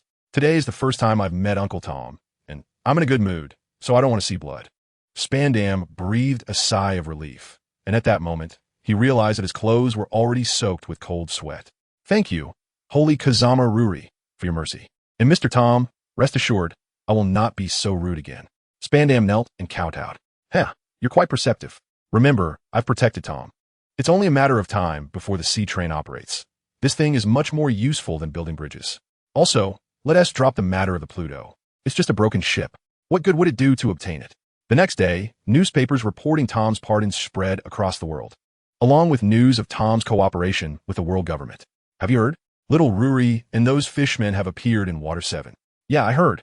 During this time, we had Morgans and a newspaper cooperate to promote Fishman Island, and Little Ruri even personally met Neptune. It seems we can really secure Fishman Island. A bunch of failures from 800 years ago, hidden rats, still believing in some agreements. How foolish. Not all races are fools.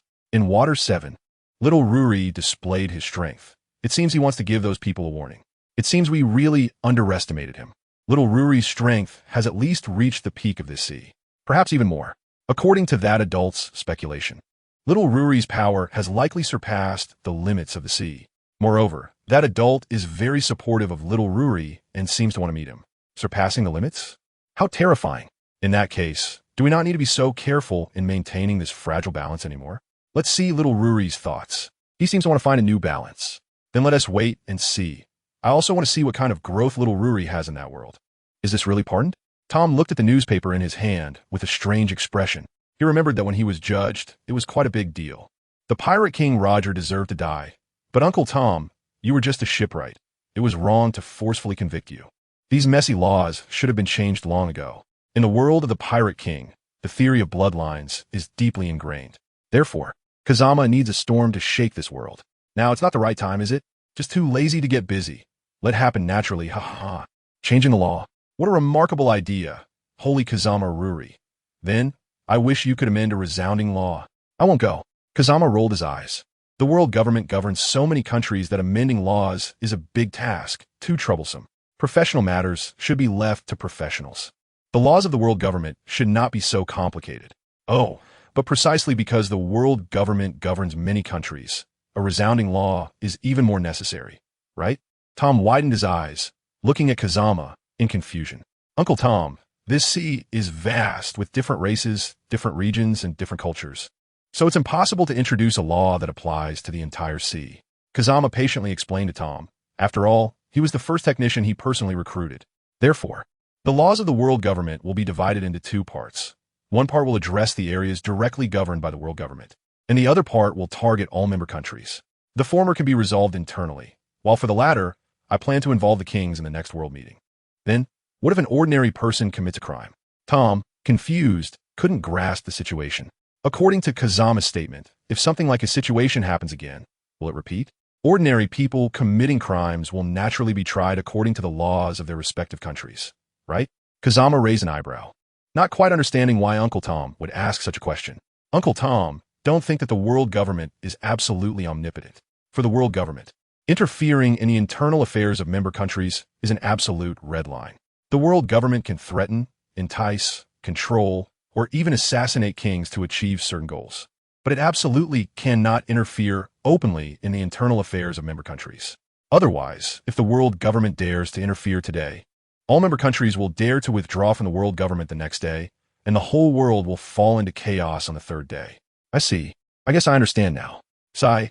It seems that someone still needs to come and liberate these oppressed ordinary people.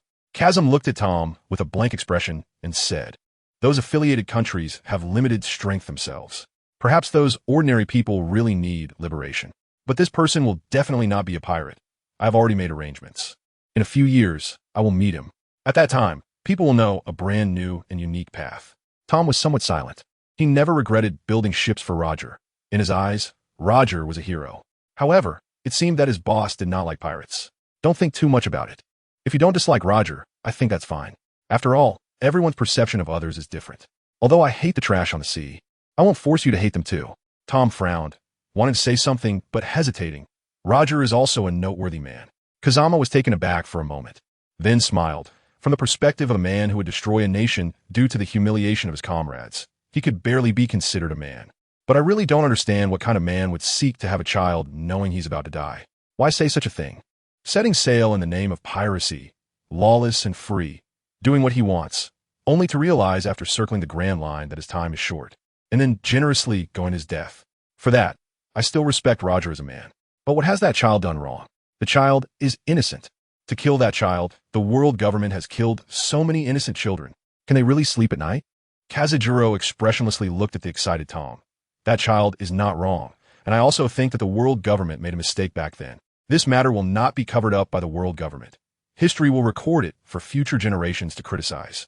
But you should understand, just because one side is wrong, it doesn't mean the other side is necessarily right. Tom didn't speak. He needed some time to digest this information. Decades ago, that man left a deep impression on him with his boldness, his open-mindedness, and his spirit. But Roger, the one who started the great pirate era, what were your true thoughts? All right, stop thinking about that. Instead of spending time on this, it's better to finish laying down the sea train track sooner. Back then, the wish of the 20 kings was to build bridges connecting all islands, but after 800 years, not much has been completed. The sea train should be the most effective way to fulfill our ancestors' wishes, right? Hey, Tom's eyes widened. Did the 20 kings back then have such a grand wish? Of course. Kazajiro couldn't help but roll his eyes. Although most celestial dragons today are garbage, it was different back then. The 20 kings were all young men with firm beliefs and dreams, full of spirit. They teamed up with another group to fight against the gods. But later the two sides fell apart, each fighting for their own beliefs, and eventually, the 20 kings emerged victorious and became new gods. Although many of their descendants have betrayed their ancestors' glory, that doesn't change the fact that the 20 kings led the world to greatness. Sai, I'm really tired. Kazajiro, I should have called you. A group of fishmen walked in without any image, looking lifeless, and immediately collapsed on the sofa in pairs, their eyes vacant. Speaking of which, where have you been? Looking at the curious Kazajiro, Tiger rolled his eyes. We went to the market this morning to look at wood. There are all kinds of strange wood, and calculating prices was really troublesome. When we set out in the morning, you were still sleeping, so we didn't call you. Ha. Shipbuilding is indeed a complicated task. However, you can entrust it to me. The famous Tom will definitely build you an impressive ship. Tiger was taken aback. That's right. Tom is a professional. I can completely entrust it to Tom. After all, Tom has already been pardoned and doesn't need to rush to work on the sea train. Not just Tiger, the fishmen also realized this, exchanging glances, unsure of what to say. Ahem. Putting that aside, we did gain some knowledge from looking at the wood this time, so it counts as a reward. Therefore, the matter of the ship will be entrusted entirely to Master Tom. Don't worry. As for wood, I remember that the best wood for shipbuilding seems to be something called Adam Tree. I vaguely recall that fan fiction also mentions Eve Tree and Almond Red Tree. So my Hashirama brand, which should be pretty good, right? After all, it was a bestseller in the ninja world. Speaking of wood, I have a type of wood here that should be quite nice. Uncle Tom, why don't you take a look? Oh, what wood? When it came to a familiar field, Tom exuded a special aura, one that belonged to a master shipbuilder. It's not that Tom is bragging. As a top shipbuilding master in the world, he claims that no one dares to say they know more about wood than he does. Hashirama wood. Wait, what? Hashirama wood? Why have I never heard of this type of wood? The world's top shipbuilding master, Fishman Tom, for the first time doubted his expertise. If you come out and take a look, Kazajiro awkwardly said. If you know it, that would be strange. The group walked outside, and Kazajiro found an empty space, then extended his right hand. The wood grew out from Kazajiro's hand. With a thud, a piece of wood with a 10-centimeter edge and a meter long fell to the ground. Fishman, Tom. The fishman had anticipated Kazajiro's magic, but Tom didn't know. How could wood grow out of a person's hand? And Kazajiro isn't even a user of any ability. Is this Hashirama wood? Tom looked at the wood and then at Kazajiro, asking suspiciously. Yes, this is Hashirama wood. It's fireproof, waterproof, moisture-proof, and electric-proof, also resistant to insects. And both its hardness and flexibility are excellent. It's really useful. Upon receiving a positive response, Tom breathed a sigh of relief. It seems that it's not his expertise that's in question. Then, Tom picked up the piece of wood. 10 centimeters in diameter was just average for fishmen. Holding both ends with his hands, Tom suddenly exerted force, and the entire piece of wood bent into an arc, almost like a crescent moon. But from Tom's flushed face, it was clear that this was his limit. After maintaining the position for nearly a minute, Tom slowly eased up, and the wood returned to being straight. Then, Tom took out various tools like a hammer, nails, chisels, and a blowtorch for experimentation, ultimately concluding, "This is indeed impressive wood. It's probably on the same level as Adam Tree." Kazama smiled slightly and added the wooden piece of Yongdun. If he couldn't reach that level, then Kazama's decades of training would have been for nothing. By the way, Lord Kazama, you don't seem to be an ability user, right? How can you create wood? How much of this wood can you make, Lord Kazama? As for wood, I can make as much as I want. The reason I can create wood is that I am a ninja. Not only Tom, but this time the fishmen were also stunned, and Tiger looked confused. Kazama, even though I'm a fishman, don't underestimate my knowledge. I have heard of ninjas. Aren't ninjas just the ones who throw shurikens, smoke bombs, and can create clones? I've never heard of a ninja being able to create wood. I heard that there seem to be ninjas in Wano country, but they can't even create clones. Tiger. What you're talking about are fake ninjas, not the real ones. Kazama shook his head with a faint smile and spoke solemnly to the fish people. This serious demeanor instantly made the fish people become serious as well, and they felt as if they were about to touch upon some secrets.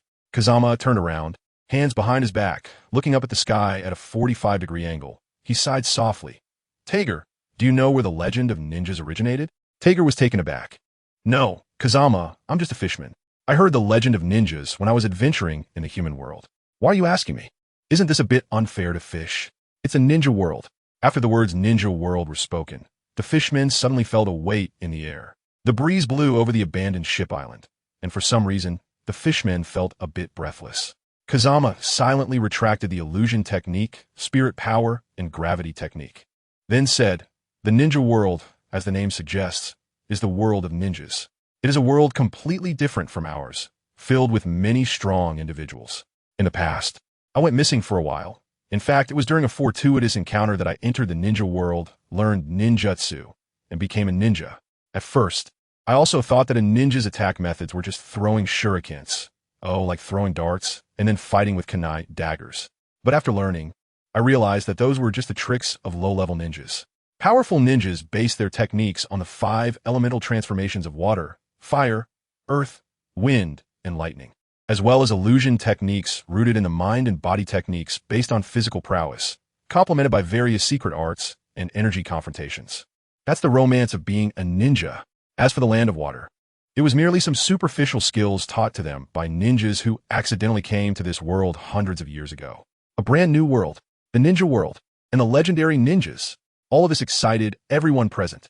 So, Kazama, can we go on an adventure in the ninja world? After a brief mental pause, Tiger's eyes lit up, and the adventurous spirit hidden within him began to stir. Don't even think about it. I already said that it was a coincidence that I went. Whether it's going to the ninja world or ninjas coming to our world, it's impossible. No one knows how to get there.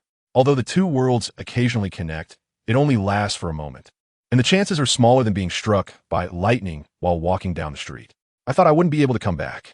Kazama rolled his eyes and said, rather than worrying about the ninja world, you should think about the furniture and decorations on the ship. I can control the shape of the wood, and with that, the ship can be completed quickly. The fishmen immediately cried out, young master, TSK, TSK. It's been half a year since I last saw you, Stella. You've become even more beautiful. How is it? That bastard Teselo hasn't bullied you, has he?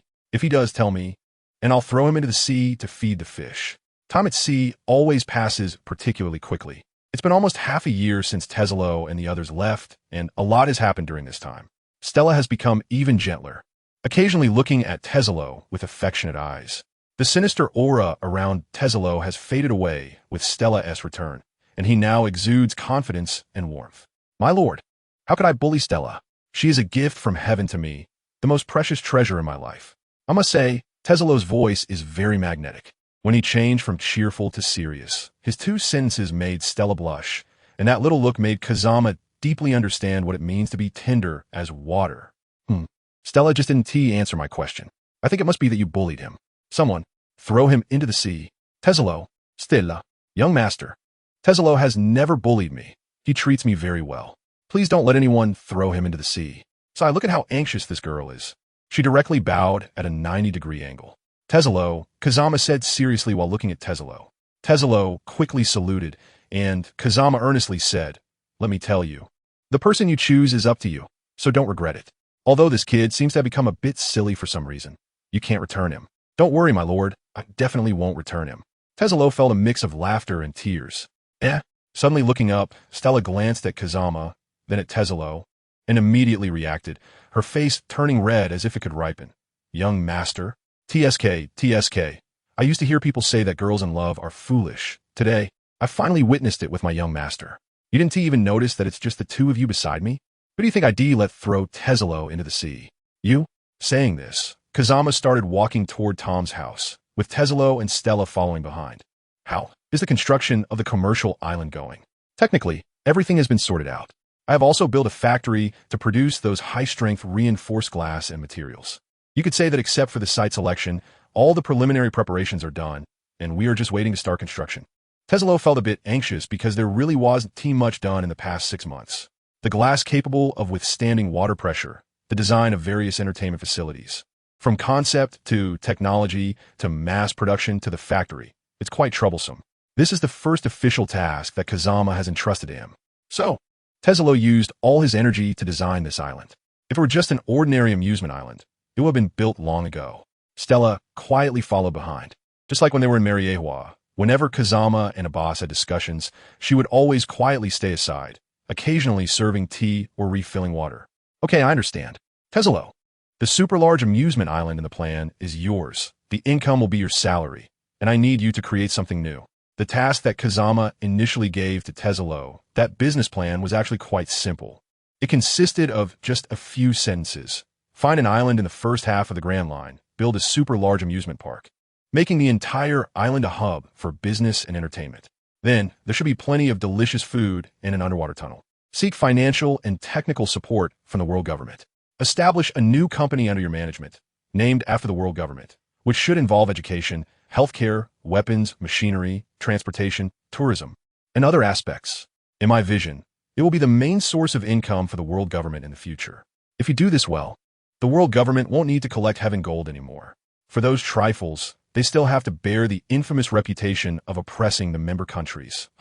Tom will belong to you in the future. You can establish a dedicated department to promote the sea trains to various countries. This thing can definitely be made and will surely be profitable. As for the location of the business entertainment island, choose a nearby one.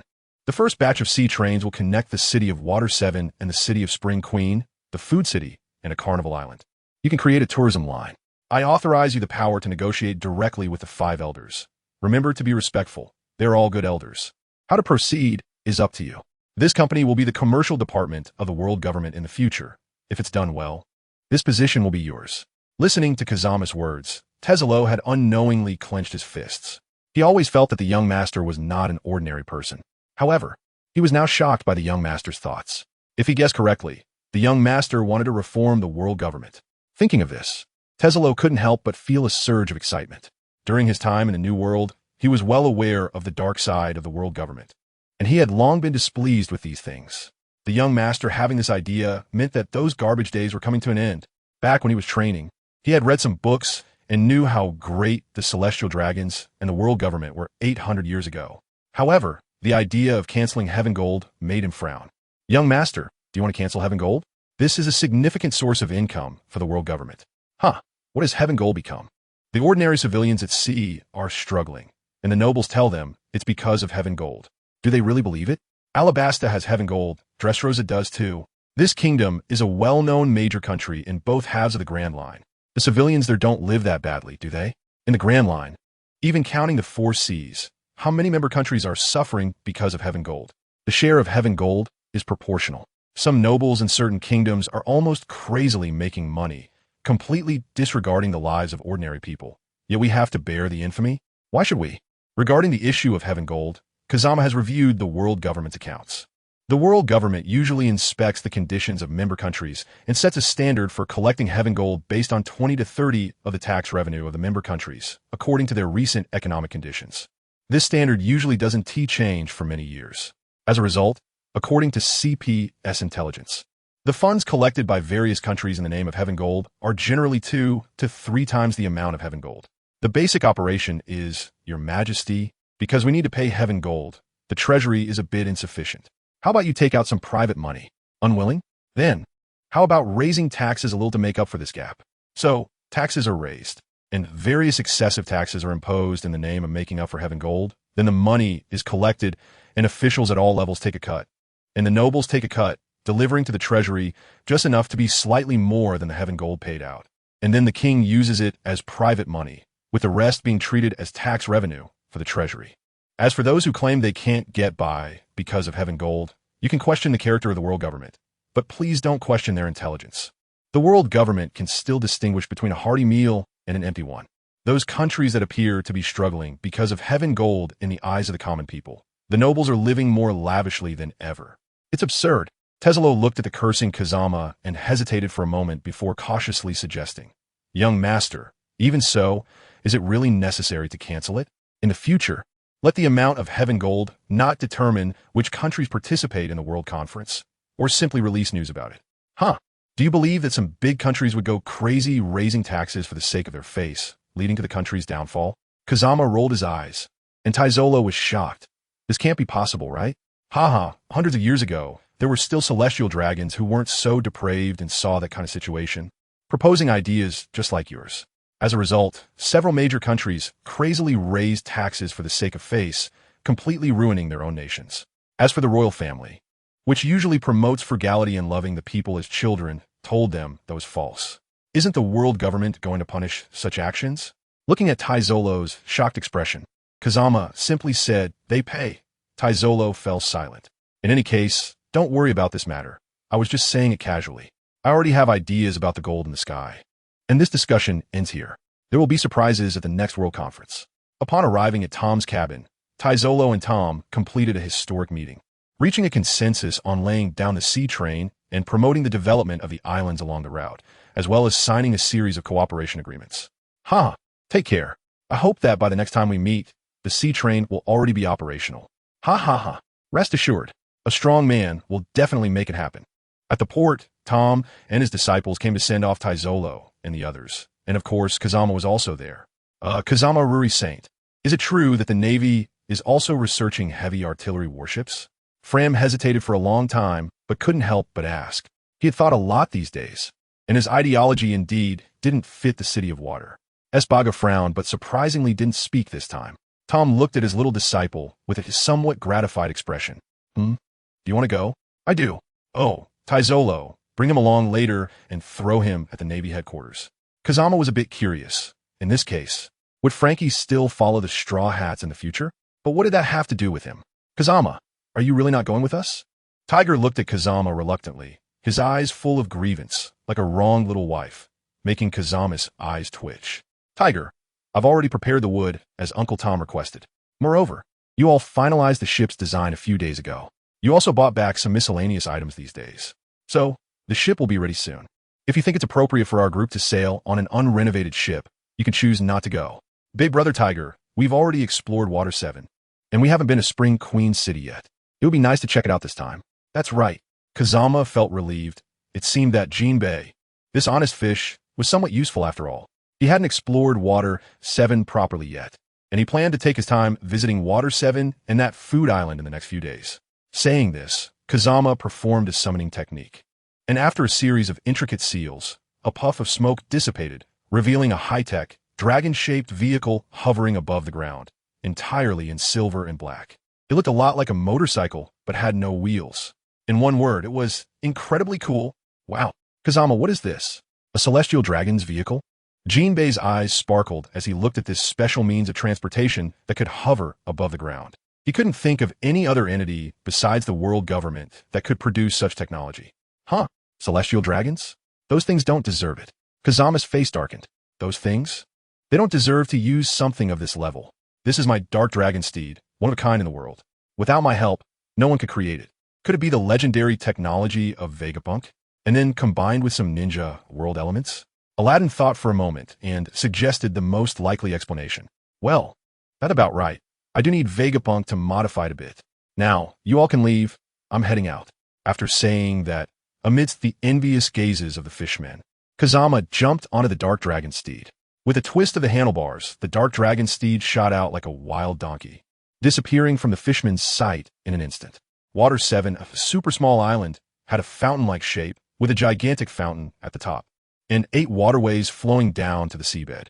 From a distance, Kazama felt a surge of ambition and decided to rush down directly from the top of the fountain. 10 minutes later, Kazama looked at the congested waterways filled with cow fish, the unique means of transportation in Water 7, with a sense of despair, the light in his eyes fading. Wait, is there traffic here too? In utter disappointment, Kazama had to leave Water 7, gazing at the massive fountain. He wrapped himself in an imaginary coat. Sigh, brother knows, unlike other celestial dragons, I prefer to be low-key even when traveling, not wanting to disturb people's lives. I didn't expect that even a simple wish to speed would go unfulfilled. Sigh, it was all in vain after all. Oh well, those who understand always get hurt. After so many years, I've grown used to it. Damn, I'm going to eat. I refuse to believe anyone will disturb me while I'm eating. Food Island, Puki. Here I come. Boss, I'm a visiting tourist. I heard your food is exceptional all over Puki Island. Is that true? Huh, little guest, you're not mistaken. Our restaurant is indeed one of the best on Puki Island. The boss was a robust, middle-aged man, and facing Kazama's inquiry and anticipation in his eyes, he laughed heartily, his tone filled with confidence about his restaurant. All right, uncle, give me one of each of your signature dishes. Meow. Little Bai looked up at Kazama with grievance. Today, her little master forgot to feed her again. Ever since leaving that beautiful place, her little master had been forgetting. Little Bai now missed the suited old man with a mustache, the golden-haired human female, and that oddly shaped bearded human. And one for Little Bai too. Please, uncle. It's a hassle, but not really. Just little guest. Are you the only one? The restaurant owner looked at Kazama suspiciously. Of course not. Little Bai is here too.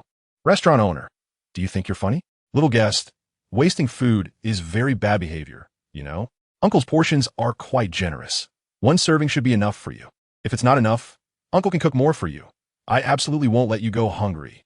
Huh, don't worry, boss. Unless one serving can't fit on your table. Otherwise, as long as it's delicious, I can definitely finish it. By the way, give me some good wine too. Then Kazama was lectured for a long time by the kind uncle about how kids shouldn't drink alcohol, with the uncle's earnest teachings continuing until Kazama, expressionless, opened a bottle of wine and downed it in one go in front of the uncle. Then, under Kazama's expressionless gaze, the uncle wisely chose not to say anything more. Not bad, uncle. Your food is indeed delicious, really good. Consider this as payment for the meal. By the way, uncle, are there any good snacks on the island? Just right for a dessert after the meal. Kazama leaned back in his chair with a satisfied expression, lazily saying, indeed, no matter which world it is, delicious food is the crystallization of human wisdom. As for dessert after the meal, there's a pastry shop on the east side of the island where you can see many people queuing. All right, thanks, uncle. Let's go, shall I? We'll walk over there and take a stroll to digest. Meow. The middle-aged store manager, holding a large gold brick in both hands, watched Kazama's departing figure, then turned back to look at the 10 or so empty bottles and over 40 empty plates on the table. Hearing the miserable state coming from the kitchen, he let out a deep sigh. Today, all the kitchen staff will receive a bonus of 100,000 berries, with Xiao Bai perched on his shoulder. Kazama walked down the street with a swagger reminiscent of Doflamingo's stride, one hand holding a beer and the other a piece of roasted meat, strutting boldly down the middle of the road. Although he initially said for Xiao Bai to follow him, it wasn't long before Xiao Bai went on strike. Looking up at Kazama with big, watery, heterochromatic eyes, who could resist that? Not long after, Kazama spotted a pastry shop with a long queue. Is it the Shallow Grass family's pastry shop? This must be the one. Let's go, Xiao Bai. Meow. On a vast ocean, a fleet of pirate ships was sailing. The white skull flag with a red background and a hat, along with exaggerated lipstick, and a uniquely shaped egg tart ship all showcased the identity of its owner. The Emperor of the Sea, the big MOM pirate crew. Listen up, everyone. We're almost at putting capture that famous pastry chef and present them to Mama. Whoa, the queue was long, but as long as no one cut in line, eventually, it would be their turn. After a lengthy wait, It was finally Kazama's turn. Hey, uncle, you have a lot of different pastries here. Could you please pack some of each for me? You want some of each packed? Little one, pastries have a short shelf life, and if you get too many, they can spoil easily. How about I pack a few of each for you? Does that sound good? Kazama looked around. There were many kinds of pastries in the glass counter. Some had names that could be recognized, but many did not. At a rough glance, there should be a dozen or so. Well, all right then, I'll trouble you with that. Haha, you're too polite. Soon, the pastry owner had packaged all the pastries, with 3 of each type. Here you go, little friend, the pastries you wanted. Thank you.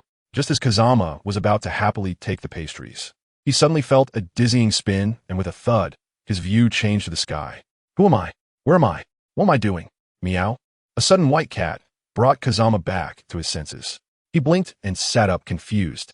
Asakusa? This must be the place. You must be the pastry chef and owner of this shop, right? Let us go with us for a bit.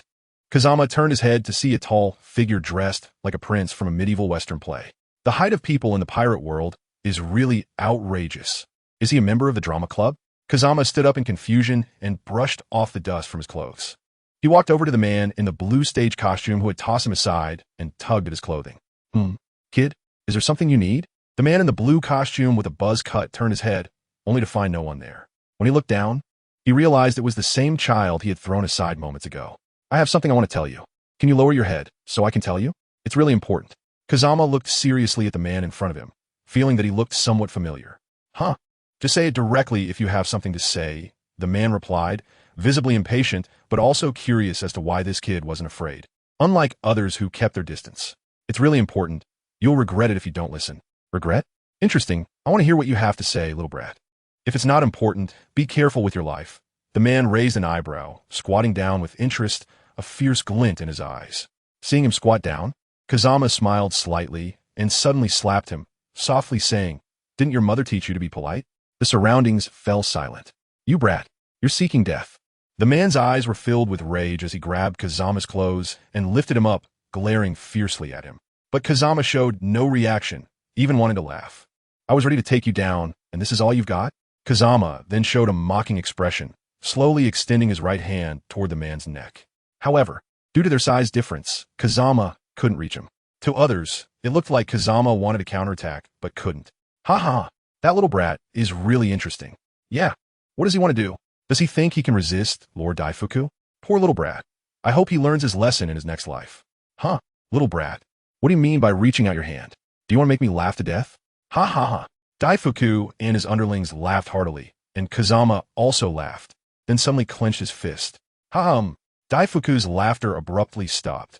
He suddenly felt the air around him tighten, choking his neck. He looked at Kazama in disbelief, only to find mockery in the latter's eyes. Daifuku instinctively grabbed at his neck, feeling something solid constricting it. But he couldn't move it at all, even with all his might. Strangely, although Daifuku had let go, the kid was still floating in the air. At this moment, even a fool could tell something was wrong. "Kill that little brat. Save Lord Daifuku." One of Daifuku's underlings shouted, and the group took out their weapons. Knives, swords, handguns, and even a rocket launcher, aiming at Kazama. However, Kazama casually turned his head to glance, and their actions froze, fear written all over their faces. You look a bit familiar. But didn't your mother teach you to be polite? Get lost. After saying that, Kazama waved his hand casually, and Daifuku was thrown away. Back on the ground, Kazama picked up the bag of pastries. Since it was packed well, there was no damage, which made him breathe a sigh of relief. Phew, it's fine. Hey, uncle, here's the money for the pastries. Oh, the shop owner took the money Kazama handed over, looking confused, not even counting it. Suddenly, as if coming to his senses, he looked at Kazama with concern and said urgently, "Kid, you should hurry home. Those people don't look like good folks. You should leave quickly. I'll call the nearby Navy right now. You should go home." The shop owner's concern filled Kazama with warmth. The sudden kindness from a stranger was always nice. Don't worry, uncle. Those people can't do anything to me. If they dare come again, I'll send them to hell. Kazama confidently uttered a phrase that sounded quite impressive to others. Just as he received the pastry, Kazama suddenly felt a peculiar life rapidly approaching. How should he describe that feeling? It was very similar to the life forms created by Inyang Escape, but with some differences. Casually opening the Yellow Springs Hirazaka, Kazama threw the pastry into the weightless vacuum space he had created. Turning around, he discovered something that felt very familiar to him. Blue skin, holding a naginata. Oh, that thing is called a naginata with no blade on the back. Then, this blue-skinned creature also had pink hair and a pink beard, topped with a white hat exclusive to Arabs. What is this thing? A lamp spirit? Demon hunter. Damn little brat, go die. Looking at the blue Arab lamp spirit, whose lower body tapered into a column connecting to that thing called a daifuka belt, Kazama finally realized. Oh, I remember now. This thing is a devil fruit. What was it called again? Kazama was too lazy to think and watched as the giant lamp god swung his naginata. Kazama directly teleported in front of the demon man, placing his right hand on his head. Blue chakra attached to his hand severed the demon man's control over his body. Then, with a sudden burst of strength, he crushed the demon man TSK. TSK, is that all? As the lamp god was crushed, a man named Dafu suddenly spat out a mouthful of blood and knelt on the ground, looking at Kazama with fear. Oh, I remember now. It's you. No wonder you look so familiar. I remember you are Big Mom's son, right? A user of the lamp god fruit. At this moment, Kazama suddenly realized why he felt so familiar. However, this moment of realization lasted only an instant. What was your name again? Sorry, but Big Mom has a lot of kids, and I really can't remember them all. Saying this, Kazama gave Dafu an apologetic glance. Bastard, my name is Charlotte Dafu, the third son of Mama, and the Minister of Beans in Tato Land. I am a Paramecia-type user of the steaming fruit, not the lamp god. Got it. I remember. But wait, remembering you doesn't really matter, does it? After all, you're just a small fry. Kaze floated in the air, lost in brief thought, wondering if he should remember this person. Hey, right? Aren't you in the New World? I remember Big Mom's dream was to create a United Nations where all races live in harmony, right? Personally, I think that dream is quite great and I support it. Then, Kaze looked at Daifuku with suspicion. As her son, why aren't you developing Tato Land well in the New World? Why are you here? Perhaps it was because Kaze said he supported Big Mom's dream that Daifuku's expression improved a bit. Mom heard that there is a famous pastry chef on Pudding Island who makes delicious pastries. So, Mom ordered me to bring him back to be the chef of Tato Land. Kazama turned to the shop owner and noticed his face had gone pale. After hesitating for a moment, he finally asked, Uncle, you heard them too, right? They want to take you back to Tot Land to be Big Mom's chef. Are you going? The shop owner jolted, shaking his head vigorously, his eyes filled with despair. After all, that was the Sea Emperor Big Mom. Dit afu, no, dafu. You saw that the shop owner disagrees, so you should take your people back. Oh, right, I almost forgot. The people you brought are all pirates. Saying this, Kazama suddenly slapped his forehead as if he had forgotten something important, then turned to the pirate henchman with a flat tone.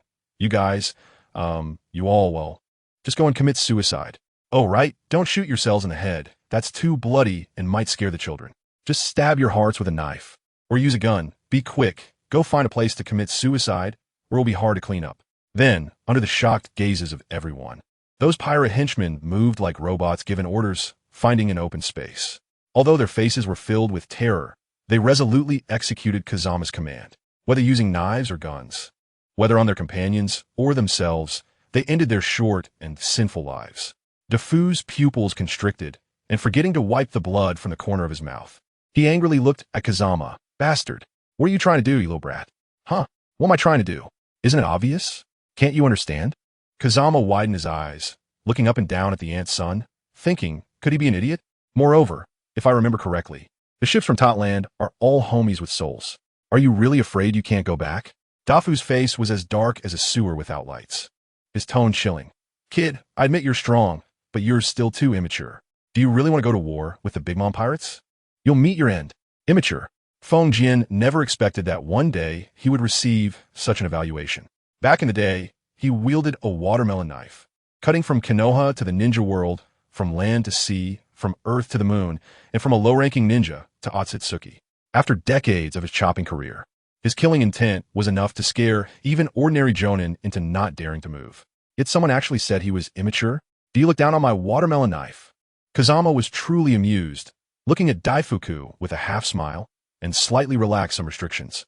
The violent killing intent was directed at Daifuku, causing the ordinary people present to suddenly feel chill. But in Afu's eyes, the entire world seemed to turn red in an instant. A red sky, a red moon, the ground stained with blood, a bloody battlefield, and among countless corpses, a figure with blood-red eyes, devoid of any emotion. Kazama returned to the ground with a smile on his face, walking step by step towards Dafu, watching him widen his eyes and freeze in place. Covered in cold sweat, feeling somewhat amused. Is this it? I only revealed a bit of my killing intent, and he can't handle it? Ha, back in the day, I could swing a watermelon knife from south to north, and no one dared to defy me. You think I'm afraid of dying young? Are you threatening me?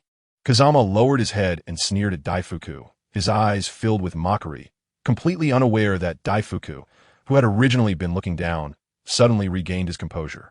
His pupils shrinking back to normal. He secretly clenched his teeth, a hint of ferocity in his eyes, and suddenly raised his head, throwing a punch at Kazama's abdomen.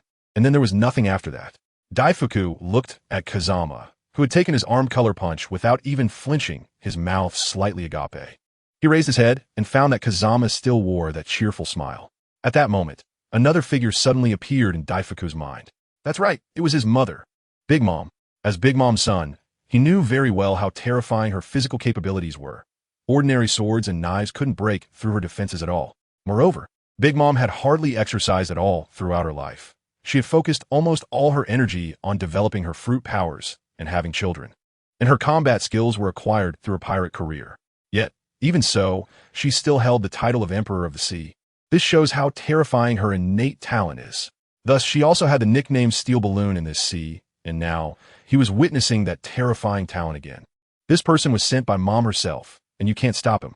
A cold sweat trickled down Daifuku's forehead. This time, he was truly scared. It's okay. I'll go to Tado Land and talk to Big Mom in person. Sensing the location of Big Mom's pirate ship, Kazama casually squeezed a black marble the size of a ping-pong ball and threw it over, completely ignoring the two life forces on the ship. After all, those guarding the pirate ship couldn't be good people, right? A loud explosion followed, and Daifuku was momentarily stunned. Seeing this, Kazama kindly reassured him, "Don't worry, it's nothing serious. Just blew up your ship." Before Daifuku could react, Kazama placed his right hand on Daifuku's head, his eyes taking on a ripple pattern as he activated the human path ability, casually pulling out some of Daifuku's soul, reading the location of Tado Land, and then pressing Daifuku's soul back in. Yomi's Zaka. A black spatial door appeared, and Kazama grabbed Daifuku's clothes and stepped through the door. "Manager uncle, please take care of Shiro. I'm going to Tado Land." Crossing through the spatial door, they arrived at another sea area. Looking down at the island made of cake, Kazama couldn't help but marvel in his heart. What the hell is this principle? Meanwhile, Daifuku, upon seeing Cake Island, was completely dumbfounded. What's going on? Was T.I. at Pudding Island? How did I end up in whole Cake Island? Is this kid a devil fruit user? How can he fly? What did he just pull out? My soul? Who exactly is he? What kind of fruit has so many abilities? Upon arriving, Daifuku naturally lost his significance, and Kazama casually tossed him in the direction of Cake Island, knowing that, barring any surprises, someone would come to welcome him. On Cake Island, at this moment, Katakuri was enjoying a rare, leisurely time eating donuts in his secret base when suddenly, a red light flashed in his eyes. His observation haki told him that two people had appeared above Cake Island. One presence was very unfamiliar, while the other was his younger brother Daifuku. Wasn't Daifuku supposed to be on mission? And he can't fly, right? Who was the other one? What about the crew? Why haven't I heard any news? Katakuri's expression tightened. He put down the donut, covered his mouth with his scarf, and decided to go check it out. Then, he saw his brother being thrown down from the sky by a kid. Sticky rice bind. Carl waved his hand, and two strands of sticky rice shot out from him. One wrapped around Daifuku and brought him to his side, while the other transformed in midair into the shape of a fist, with armed colors surging towards Kazama. Raising his left hand, Kazama blocked the sticky rice fist and directly severed the long sticky rice. Once severed, the sticky rice naturally lost its armed color, and Kazama curiously toyed with a clump of sticky rice, even tasting it. It's a good ability. If used well, will there still be famine in this world? Even if sold at a low price, it could make one a millionaire, right? On the other side, Katakuri put down Daifuku, his expression grave, because throughout this encounter, even though Kazama easily took his probing attacks head-on, in his observation haki, Kazama's presence still felt like an ordinary person. Daifuku, what kind of background does this kid have? I don't know. Daifuku's face turned ugly as he realized that after his magic was crushed, it seemed he wouldn't be able to use his devil fruit abilities for quite some time.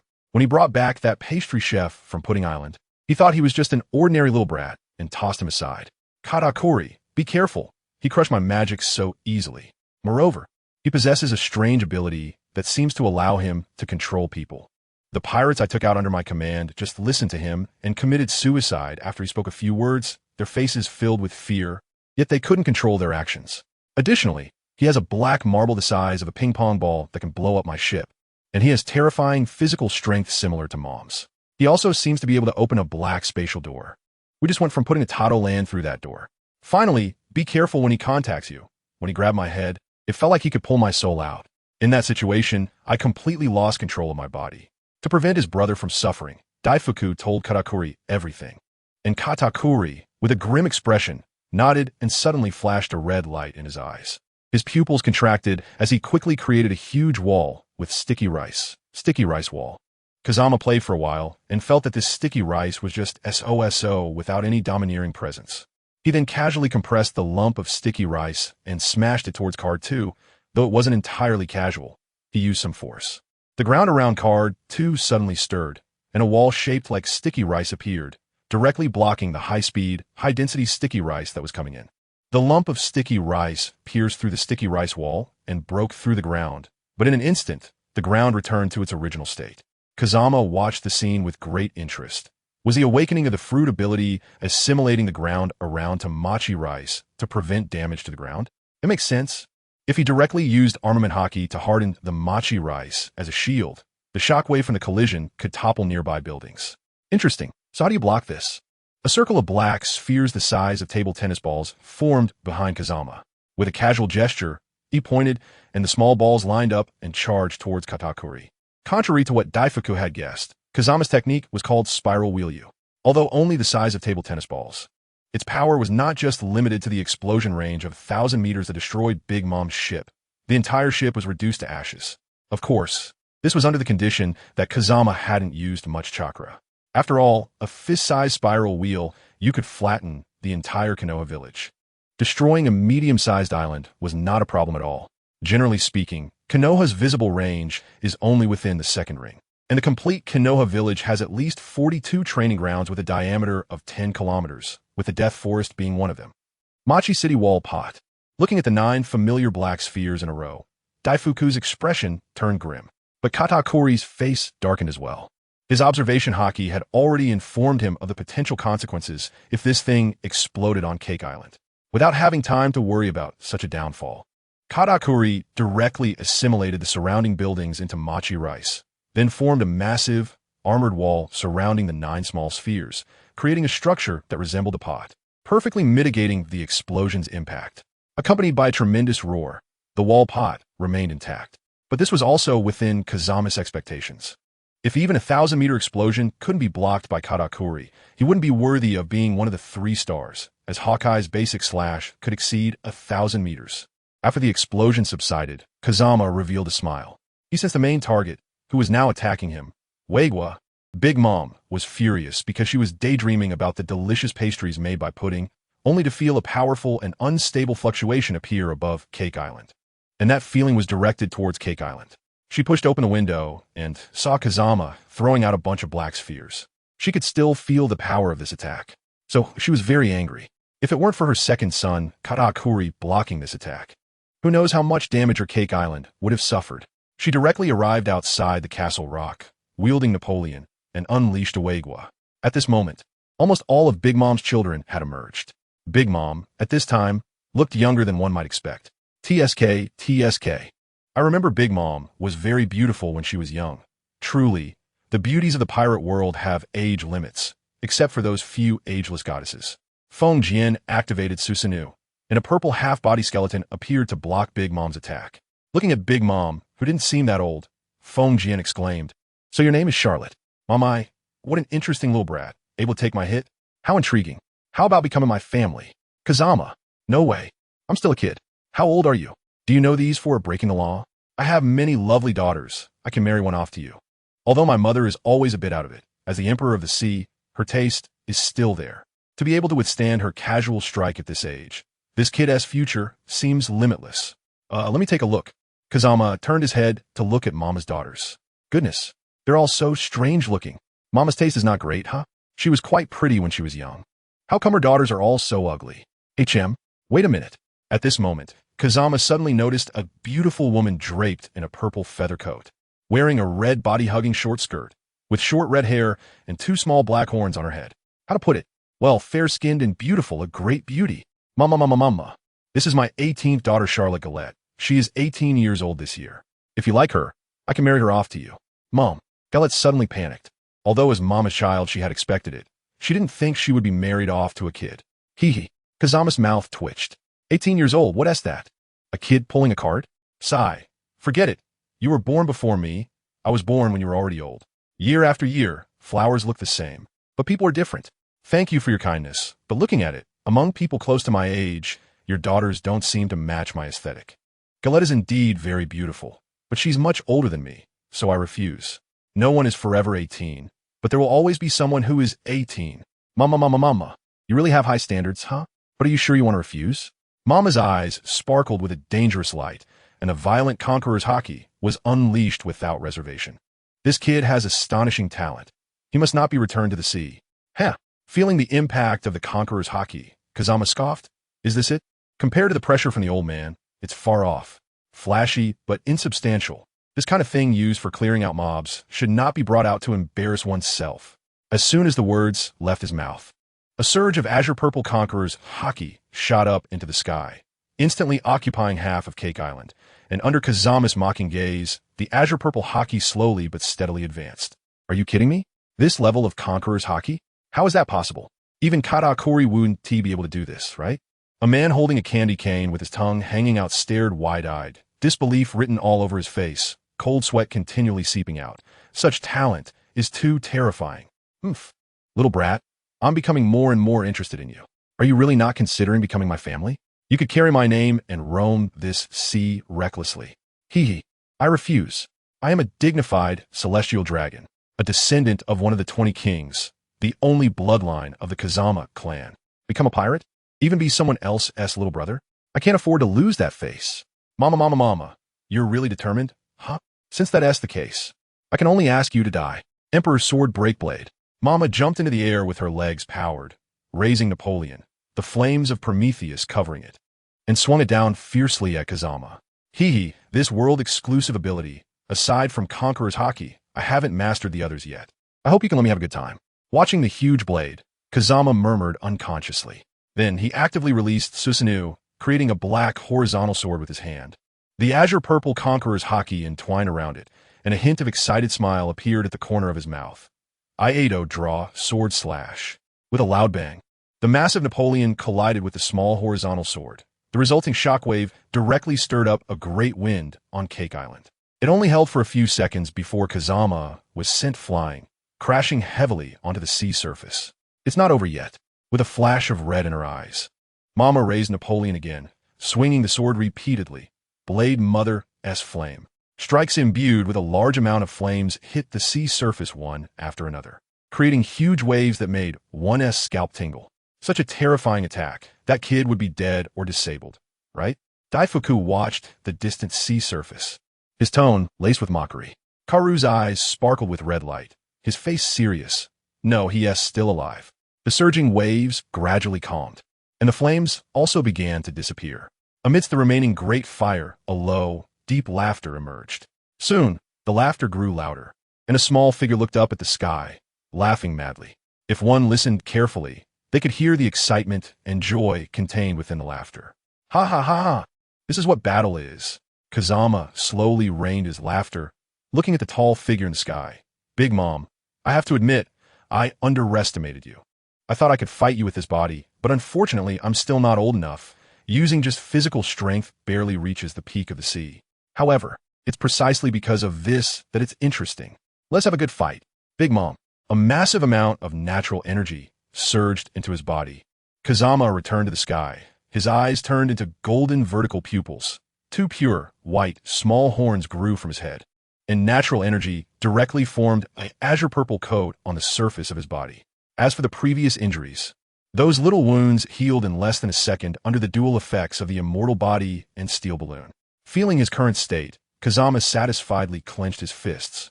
The black horizontal sword reappeared in his hand, and he excitedly looked at Mama. So, round 2, let's begin. One sword cut flow. Emperor's sword breakblade. The swords clashed again, but this time neither side was pushed back, and there was no situation of one side getting knocked away. Mama, little broth. Didn't you call this Aedo draw, sword slash? Why did the name change? From behind the swords, Mama looked at the small figure before her. Her smile filled with danger. Kazama also wore a smile.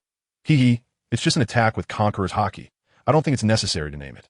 But, not naming it feels like something is missing, so I just casually named it.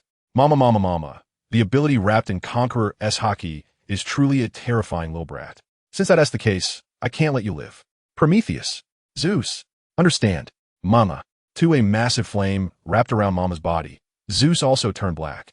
With blue-purple lightning also wrapping around Mama, the red flames accompanied by blue-purple lightning. At this moment, Mama looked like a deity. Sensing the stalemate, both sides withdrew their strength, and then swung their swords again. Wagwa. Swift wind, sword technique windfall. Compared to the previous attacks, this attack was infused with wind by Kazama, not the wind moved by chakra, but pure wind generated by swordsmanship. Although it was very slight, it truly existed. In just a moment, both sides collided over 10 times, destroying large areas of buildings on Cake Island. During the continuous sword swings, Kazama's control over the wind became increasingly proficient, and in a daze he seemed to hear the breath of the wind. No, not wind, but the breath of all things. In the midst of battle, Kazama closed his eyes, fully dedicating himself to sensing this breath. At the same time, his blade became increasingly sharp, with each strike generating more wind. To prevent being disturbed by Big Mom during this time, Kazama accelerated his sword strikes, completely ignoring her attacks, focusing on a strategy of trading injury for injury. That bastard kid, how dare he look down on me? Mama, his sword has a problem. It's too sharp, and it can even hurt my soul. Please, imbue me with Haki. Big Mom narrowed her eyes and infused Napoleon with Haki. At the same time, Napoleon's words made her abandon the idea of taking Kazama's strike head-on. From the first collision just now, she could tell that this kid's recovery ability was too strong. He had coughed up blood, yet stood up as if nothing had happened. Moreover, she knew the strength of Napoleon. She didn't want to test if she could withstand a blade that even Napoleon couldn't handle. No, that's not right. It's too superficial. It should be like this. Gale, swordsmanship windfall. Kazama suddenly opened his eyes, and this time, all the wind was condensed onto the blade, giving the sword even greater attack power. Huh, did I break through to the Swordmaster realm? But that's not enough. Emperor sword, rapid assault. Rice cake, iron arm, candy shield, jam wall, cream, cookie. The clash of blade and sword, the intertwining of wind and thunder, created a momentum far beyond the past, forcing the Ants' sons to use their abilities to protect Cake Island. Kazama distractedly glanced around and noticed there were still many civilians nearby. So he withdrew and looked at the old lady. Let's go to the sky. It's too low here. You wouldn't want Cake Island to be destroyed, right? He chuckled. Still caring about innocent people? What a boring kindness, but that suits me just fine. Thunder. Gale sword style, Azure Dragon. With a swing of his blade, a massive Azure Dragon made of wind roared towards the thunder. Hey kid, catch this but don't die, okay? The old lady raised Napoleon. Prometheus bit the tip of the blade, and Zeus attached to the front, intertwining thunder and flames with an overwhelming presence. Mingguang's sword. Gale sword style wind, wall Xuanwu shield. A turtle shell-shaped shield formed in mid-air, barely blocking the Mingguang sword for a moment before shattering, facing the thunder and flame-infused slash. Kazama's expression grew serious as he sheathed his sword, desperately compressing the raging wind together, gathering energy briefly. When the slash reached him, he cut out with one stroke. The enormous slash was cleaved in two, but before Kazama could breathe a sigh of relief, a sudden warning surged in his mind. An energy attack mixed with thunder and flames was coming at him just as his old strength faded and new strength hadn't yet emerged. Mingguang Cannon. Although he sensed it, he had no time to react and could only hurriedly swing his sword downward, with only one thought in his mind. Block it. I must block it. Boom. This strike hit Kazama. Did it succeed? The old lady squinted at the thick smoke, and below, her children were also very tense. However, the law of smoke without injury was once again proven. As the smoke cleared, Kazama's figure was revealed. His azure purple outer garment was already damaged. But the damaged areas were a strange black, not the char black of lightning, but the color of Haki. Kazama maintained a sword-swinging stance, silently feeling this power within him. Life, energy, young release? No, it was different. It seemed to be the energy of the body, originating from the same source as life energy, but with a different emphasis. It was somewhat similar to the chi and blood power found in novels. Is this the armament haki? At that moment, Kazama suddenly realized that he seemed to have not activated his perception. Then this power is observation haki. Kazama smiled with satisfaction. It seems that forcing himself not to use ninjutsu or chakra, except for sage mode, and relying solely on abilities from non-pirate worlds has been somewhat effective. The talent of this body is indeed frightening. No wonder he requested top-tier talent as one of the 3 conditions when he crossed over. What a great choice. With a wave of his hand, a gentle breeze swept through, clearing the smoke. He then looked at Big Mom. Now, let's begin the 3rd round. Gale Sky Splitter, Kingdom of Might. This time, the swords did not truly collide. The horizontally held blade with armament haki, Conqueror's haki, and wind was about 10 centimeters away from Napoleon, which was imbued with 2 types of haki, fire and thunder. In between them was the clash of haki. At this moment, Big Mom finally put away her contempt, but it was of little use. Even if she had used all her strength from the beginning, Kazama was not afraid. After all, although he was unfamiliar with the powers of this world, that did not mean his physical strength was lacking. Although still young, he had surpassed the limits. As he said, by relying solely on his body, he had barely reached the pinnacle of the sea. This meant that his physical strength was indeed at the peak of the sea. The battle lasted for 3 days and nights, while Big Mom's children watched from Cake Island for the same duration. During this time, the sky above Cake Island remained overcast with thunder, flames, and strong winds. The battles during this period made Kazama's control over the wind increasingly proficient. Before this battle, his control over the wind relied on natural energy or chakra within his body. But now, he could use his swordsmanship to manipulate the wind in combat. His use of the 3 types of haki had also become more skilled. He even canceled Sage Mode. Initially, he was pressured by Big Mom, but now, Kazama was almost just playing around. Gale Azure Dragon Dance. Compared to before, this time the Azure Dragon seemed to be Kaido himself, a colossal dragon made of howling wind, enhanced in power and defense by armament haki, and further augmented by Conqueror's haki. Gale White Tiger Roar, Gale Black Tortoise Bite, Gale Vermilion Bird Cry, the 4 symbols, Forever a Man's Romance, Gale 4 symbols Ultimate Sky Splitter. The 4 great sacred beasts merged together, combining the Azure Dragon's slicing, the White Tiger's ferocity, the Black Tortoise's defense, the Snake's binding, and the Vermilion Bird's rejuvenation into a massive wind blade, returning to its essence. Zeus, Prometheus, Napoleon, Thunderclap Kingdom, 3,000 miles Mother's Visit Cannon. The 2 attacks intertwined, seemingly generating some strange chemical reaction. After entangling for a while, they suddenly exploded, clearing the dark clouds in the sky, revealing a blue sky. After 3 days, sunlight once again shone upon the sea. The Black Dao Pearl transformed into a shield, blocking all the shockwaves. The Dao Pearl, formed by the fusion of water, fire, earth, wind, and thunder energies, possessed powerful defensive and offensive capabilities, surpassing the limits of this sea. Tilting his head back, Kazama, who had not felt the sun in a long time, squinted his eyes in pleasure, feeling a bit bored. This battle should come to an end. As the explosion gradually faded, the Black Dao Pearl enveloped Kazama like a bowl. He looked expressionlessly at Big Mom, whose flames and thunder still coiled around her. But Kazama truly felt no interest. Although she maintained a fighting stance and appeared uninjured, his observation haki clearly sensed that her condition had declined. Big Mom, let's end this battle here. I don't want to fight anymore. Mama, what a strange ability. When did such a monster appear in the sea? Big Mom looked at Kazama with wary eyes.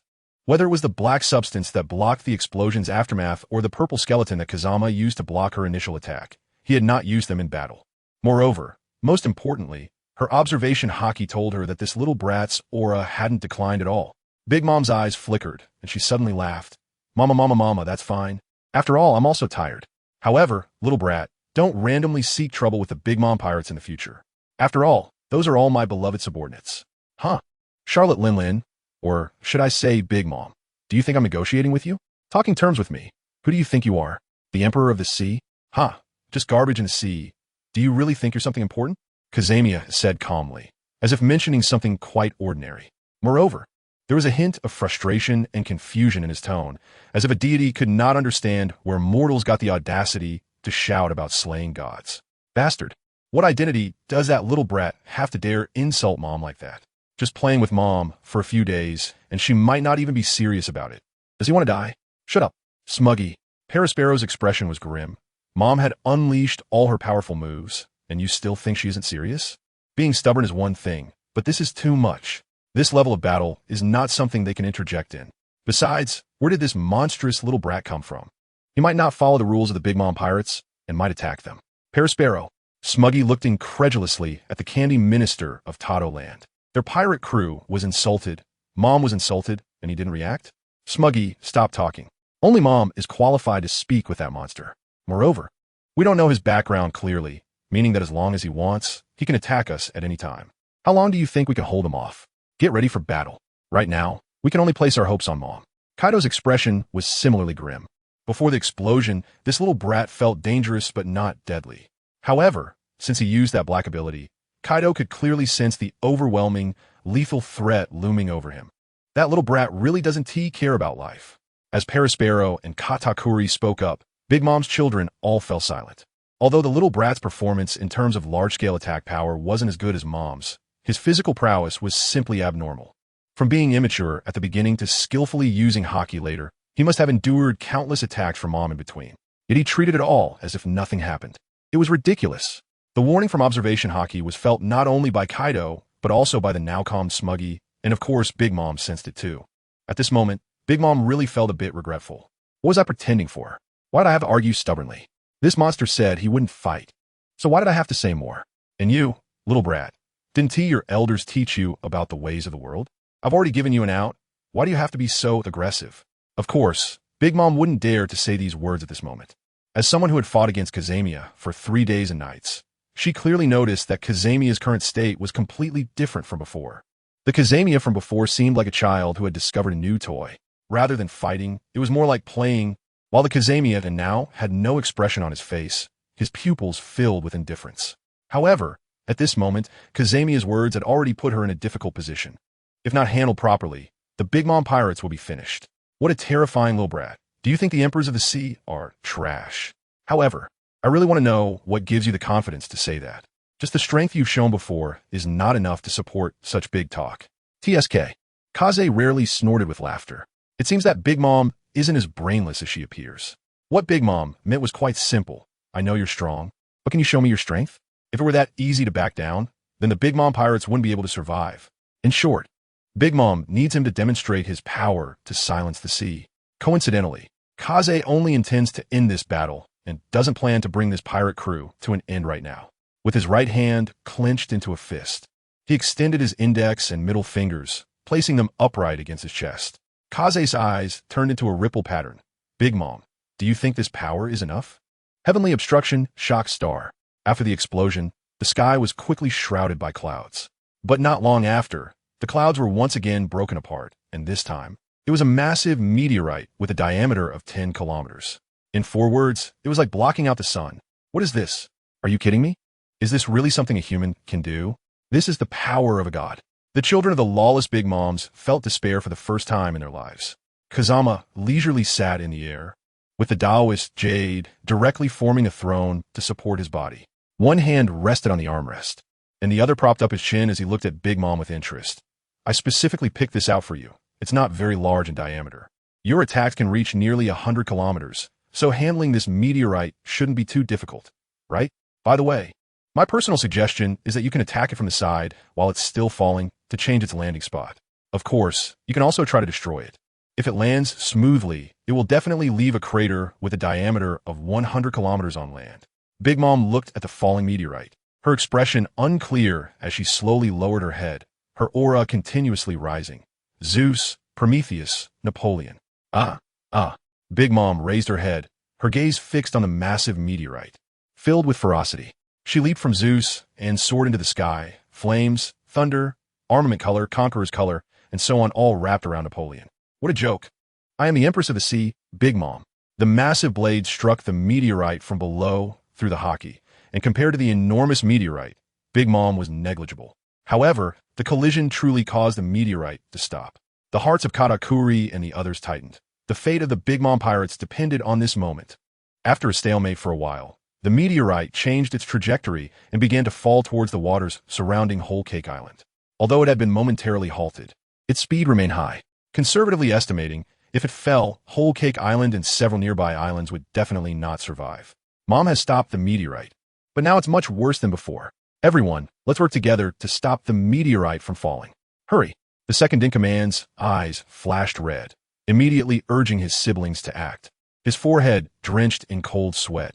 He absolutely could not let the meteorite descend. Kazama smiled helplessly. Although it was indeed possible to protect Cake Island without any injuries if you all acted without reservation, how could I still show off if you intervened? Just stay there. As soon as Card 2 finished speaking, he heard a lazy voice. Then, he noticed the figure that appeared on the trajectory of the meteorite. A massive amount of lightning was forcibly compressed within a pearl-sized range, emitting sounds similar to bird calls. If this energy were to explode, it could instantly erase Cake Island and the surrounding islands from map. Kazama dragged the small lightning point with his right hand, looking at the meteorite with a hint of disdain in his eyes. The moment the meteorite approached him, his right hand instantly pressed down on it, causing the meteorite to fall into a strange pause. Chidori-bun. After lightly uttering those two words, two massive booms echoed. The first sound was the meteorite shattering into small pieces, each piece entwined with electric arcs. The second sound was an explosion. A light column over 10 kilometers in diameter shooting straight into the sky, completely enveloping the meteorite. After the light column disappeared, Kazama slowly retracted his right hand. But the meteorite was already nowhere to be seen.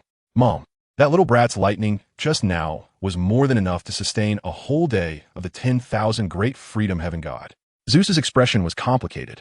Even he needed quite a while to accumulate such immense lightning, let alone compress it to that size. Kong Jian turned his head and looked at Big Mom expressionlessly. Is this power enough? Ah, it feels so good. Someone, prepare, I'm going to wash up.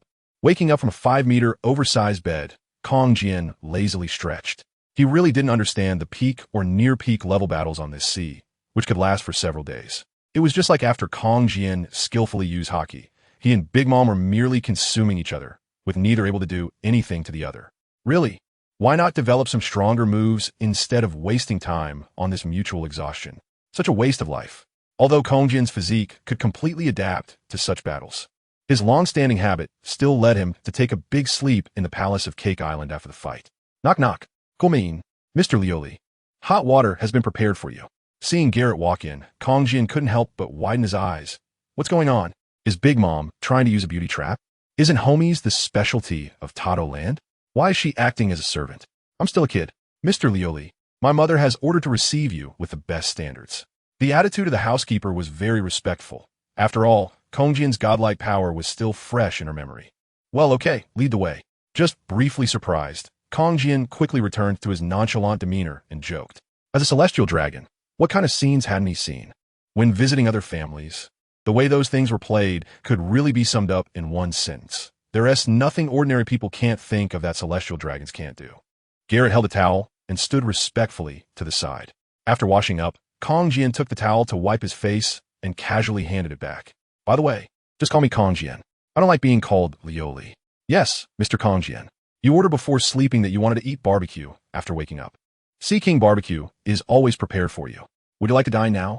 Lead the way. The royal palace of Tato Land was beautiful, or rather, very fairy tale-like. Big Mom, in a sense, seemed to have a split personality. On one hand, she had a brutal character, while on the other, she looked forward to establishing a peaceful and friendly world where all races could live happily together.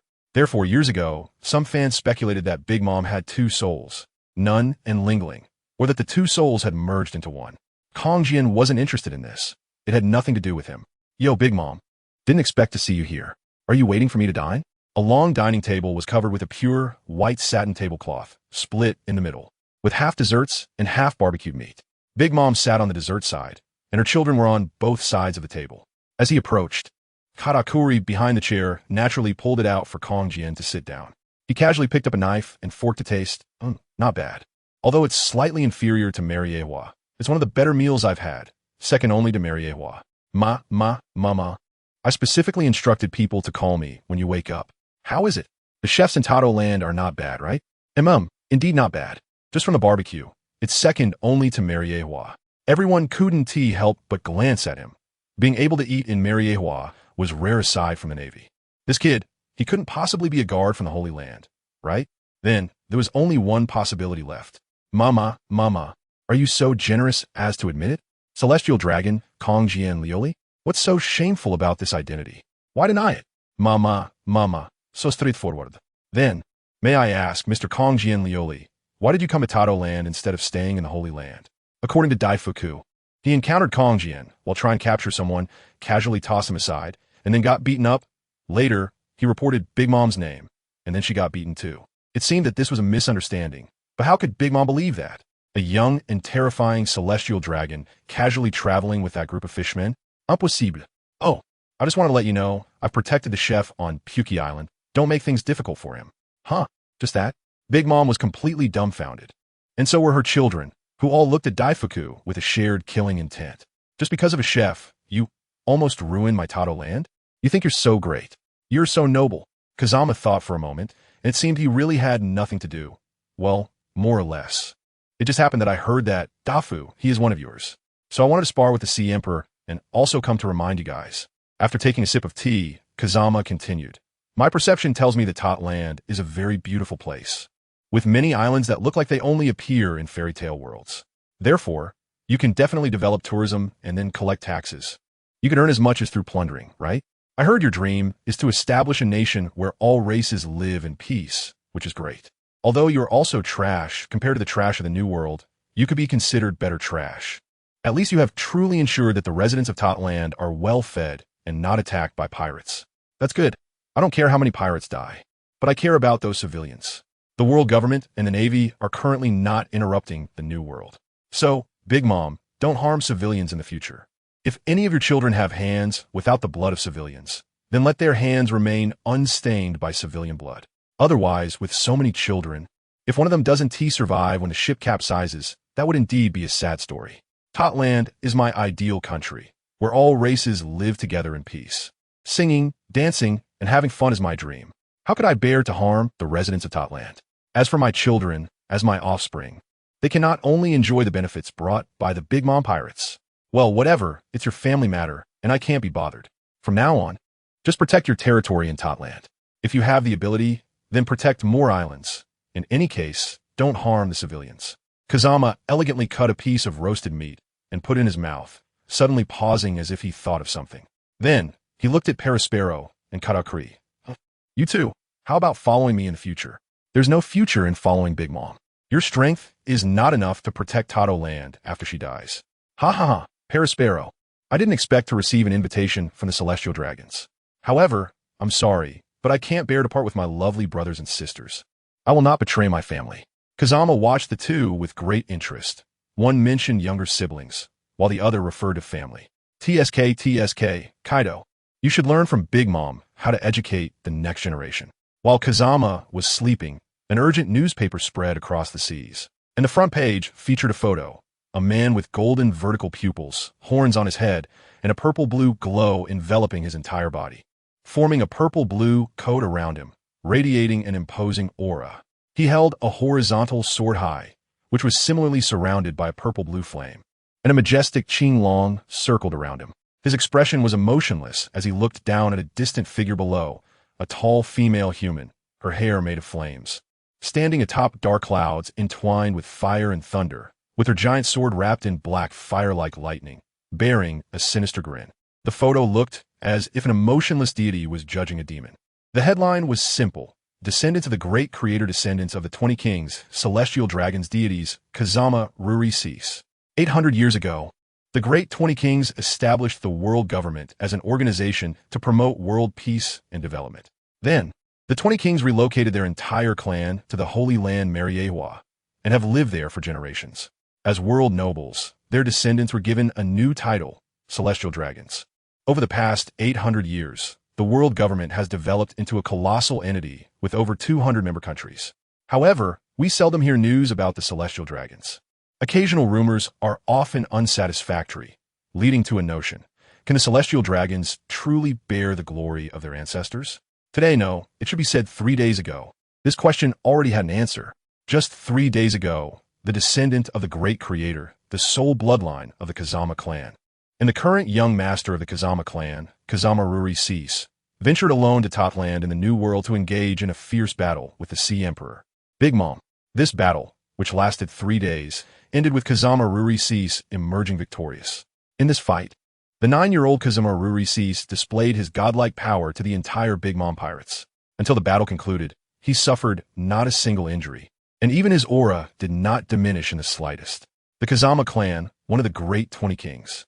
Legend has it that the ancestors of the Kazama Clan were powerful among the 20 kings 800 years ago. During the first 100 years after the establishment of the world government, the descendants of the Kazama Clan led the world government in battles against the rebellious. Today, the descendants of the Kazama Clan reappear in these seas, showcasing their godlike power. They live up to the name of their ancestors. After Pirate King Roger opened the Great Pirate Era, the world government finally took action.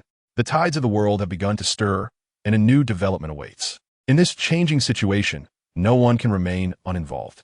We have reason to believe that the giant beast of the world government, which has been sleeping for 800 years, is awakening, ready to declare its might to the world. Perhaps a new round of reshuffling has already begun. What will tomorrow hold? Let us wait and see. On the hot air balloon, Morgans put down his pen and gazed toward the direction of the Holy Land. In the Great Pirate Era, the Emperors of the Sea, the Navy, the Revolutionary Army, CP, underground forces, and various ambitious individuals from 800 years ago are all stirring. The greatest tide in 800 years is about to arrive. Liberating slaves, developing commerce, cracking down on pirates. This is just the beginning. Fishman Island is merely an appetizer. World government, no, we should say celestial dragons. Have you finally lost your patience? It makes sense. With an 800-year legacy, how could the celestial dragons all be a bunch of fools? The tides of the era, Roger. According to the information, that person really dislikes pirates. Can your Great Pirate Era truly bring you success? 800 years ago, you lost to the 20 kings. New World. The Kazama Clan? The commander of the 20 Kings Alliance back then? That's right, it's that clan.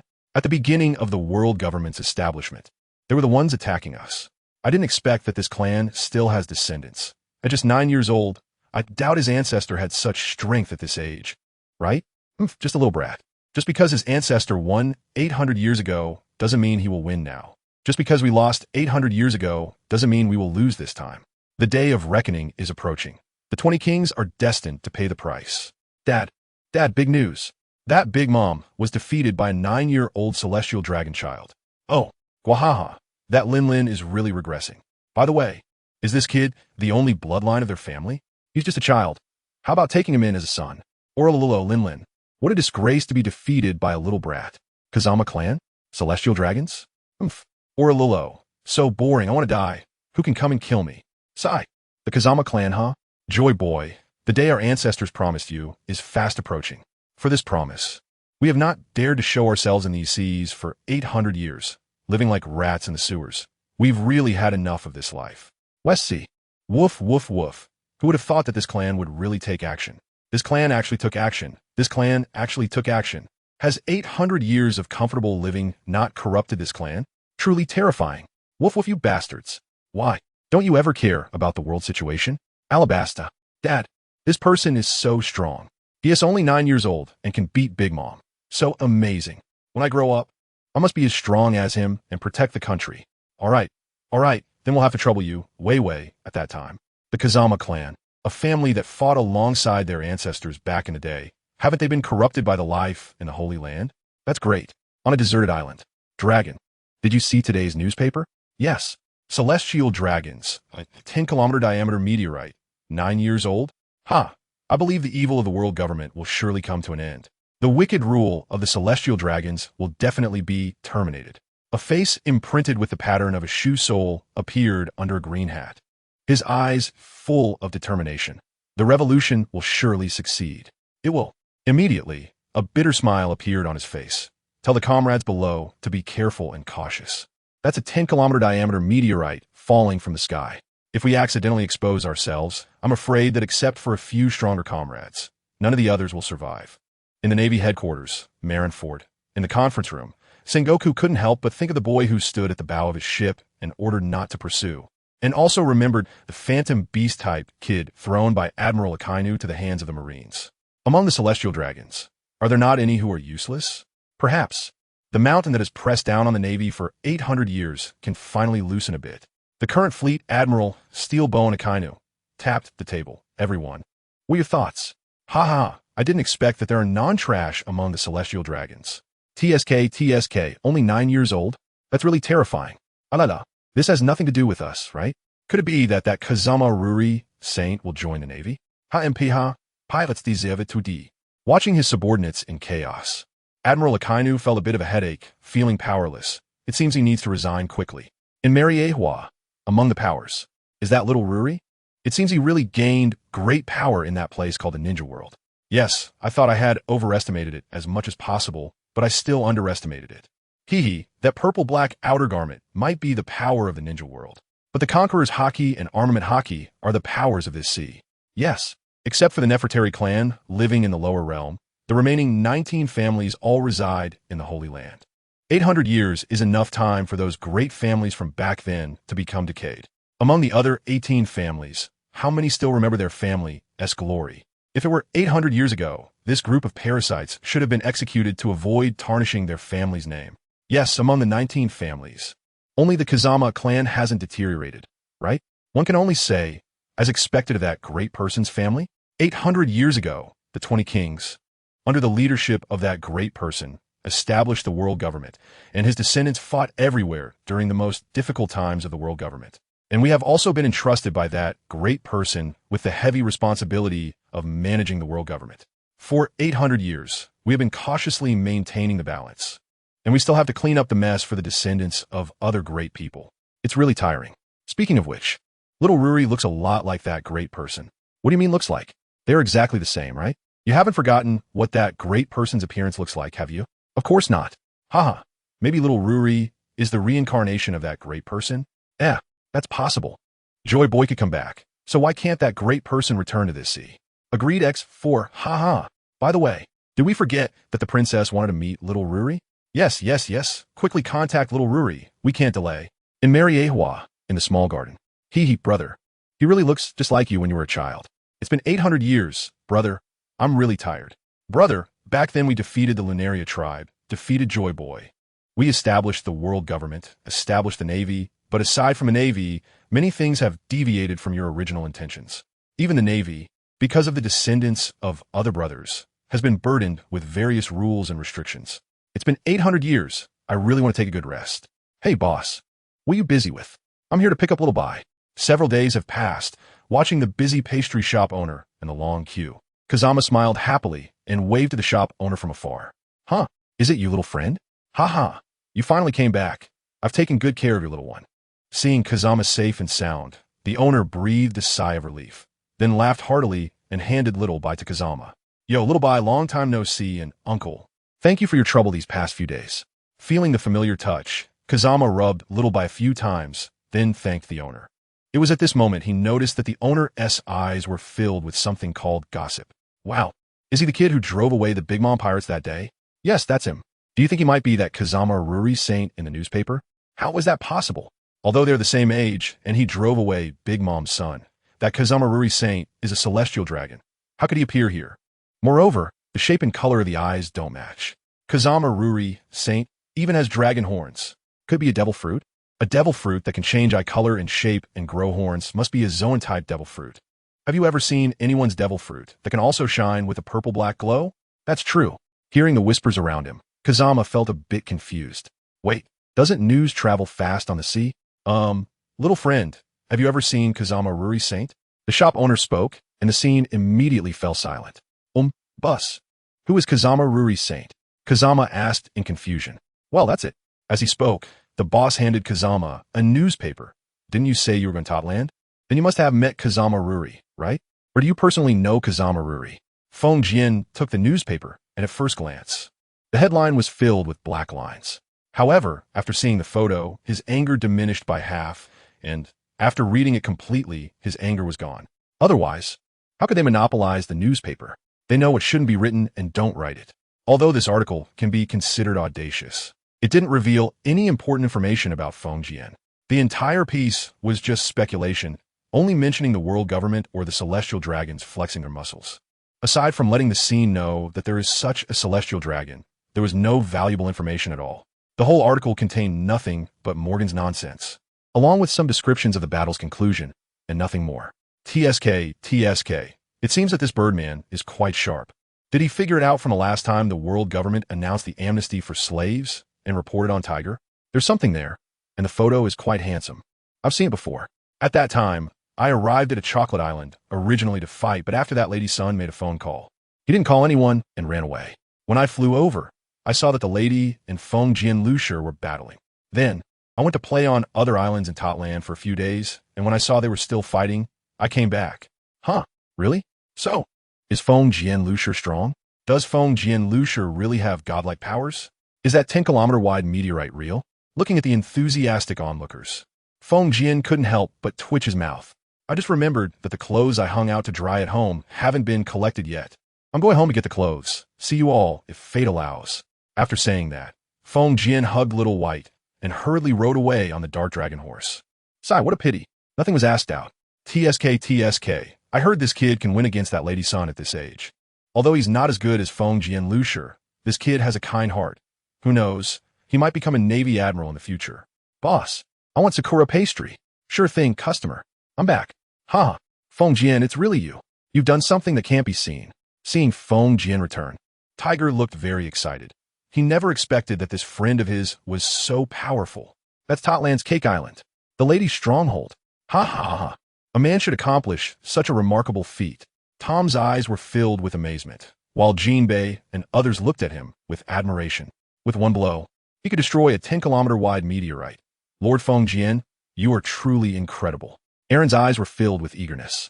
The power to defeat the Sea Emperor. 3 days and 3 nights of battle. A 10-kilometer-wide meteorite. Nearly 100 kilometers of destructive power. Is this the peak of the sea? If I could have such power, then who would dare invade Fishman Island? Who could stop the fishmen from returning to land? Looking at the fishmen in front of him, Feng Jian's mouth curled into a smile. Ah, that's right. You don't know. I fought with Big Mom for 3 days and 3 nights. And speaking of a battle, it was just play for me. It was only in the end that I slightly revealed my true power. And what happened? A small sea emperor once I got serious. What could he possibly do? Kazama stepped on the stool with his left foot, pressing his left hand against his knee, and boldly downed an entire large mug of beer. Everyone, once our journey reaches its destination, I will take you to see the legendary Sky Island. There are unique methods for cultivating observation hockey. Later, I will teach you armament hockey. Once you all master hockey, you can pass it on to the warriors of Fishman Island. At that time, I want to see who dares to provoke Fishman Island. When the time comes, I'll give you an island, and even if you return to the mainland, you'll be able to protect yourselves. Tom smiled slightly. Tiger's eyes were filled with determination, and Jinbei, Aladdin, and the other fishmen looked forward with anticipation. As for Arlong, he couldn't wait to start training. Kazama, does Sky Island really exist? At this moment, a fishman bravely asked, although Kazama was approachable due to his status. Some fishmen still felt uneasy interacting with him without alcohol. Of course, let me tell you, Sky Island not only exists, but there is also a land of gold up there. Really? I can attest to its existence. Roger went to Sky Island back in the day. Yeah. In the island where Pirate King Roger arrived, does the land of gold still exist? Has it become part of One Piece? A worried fishman asked. Don't worry. Roger didn't take the gold from there. Of course, you aren't allowed to take it either. Just a visit will do. The gold, there has an owner. An owner? Yes. Exactly. Just as Kazama was about to continue, a phone rang, interrupting him. Kazama curiously took out his silver transponder snail, puzzled. Who has the time to contact me? Huh? Okay. I'll head back now. After hanging up, he looked at the curious gazes of the crowd and rubbed his nose. Is the ship ready? It will take a few more days, Tom replied. That's just right. I'll go take care of some matters. If the ship is ready, you don't have to wait for me. I will find you. Goodbye. After saying that, Kazama directly opened a spatial door and walked in. Mariewa, between power. A black pixel-style spatial door appeared, and Kazama walked straight in. Yo, old man, why are you in such a hurry to call me? What is the matter? The blonde 5 elders smiled slightly. Little Yoli, a certain person wants to see you. Kazama walked expressionlessly down a pitch-black corridor, the sound of his footsteps echoing in the quiet space. If nothing unexpected happened, he should be meeting the legendarium soon, right? He had asked several old gentlemen, but none of them told him anything. They all just showed a smile that looked very strange. Kazama's brain was racing, contemplating the reasons behind this matter. However, he quickly commanded his mind to stop spinning and thought, what's the point?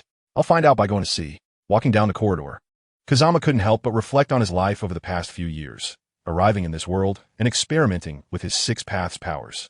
Because he couldn't stand it, he saved Tezelo. Wanting a follower and a handy little brother, he gathered Lucy, Kaku, and Bruno, and out of unresolved feelings, he saved Tiger. As a celestial dragon, he had considered living a life of indulgence and authority, but that kind of life didn't suit him. In a word, it felt very empty. Kazama felt that this was purely self-deprecating, but there was no way around it. His values did not allow him to remain indifferent after witnessing such things. When he lacked the ability, it could be excused, but when he had the power to intervene, yet chose to do nothing. Enjoying the privileges that came with his status, while avoiding any responsibilities, wasn't that no different from those other celestial dragons? Sigh, it seemed I was still too kind.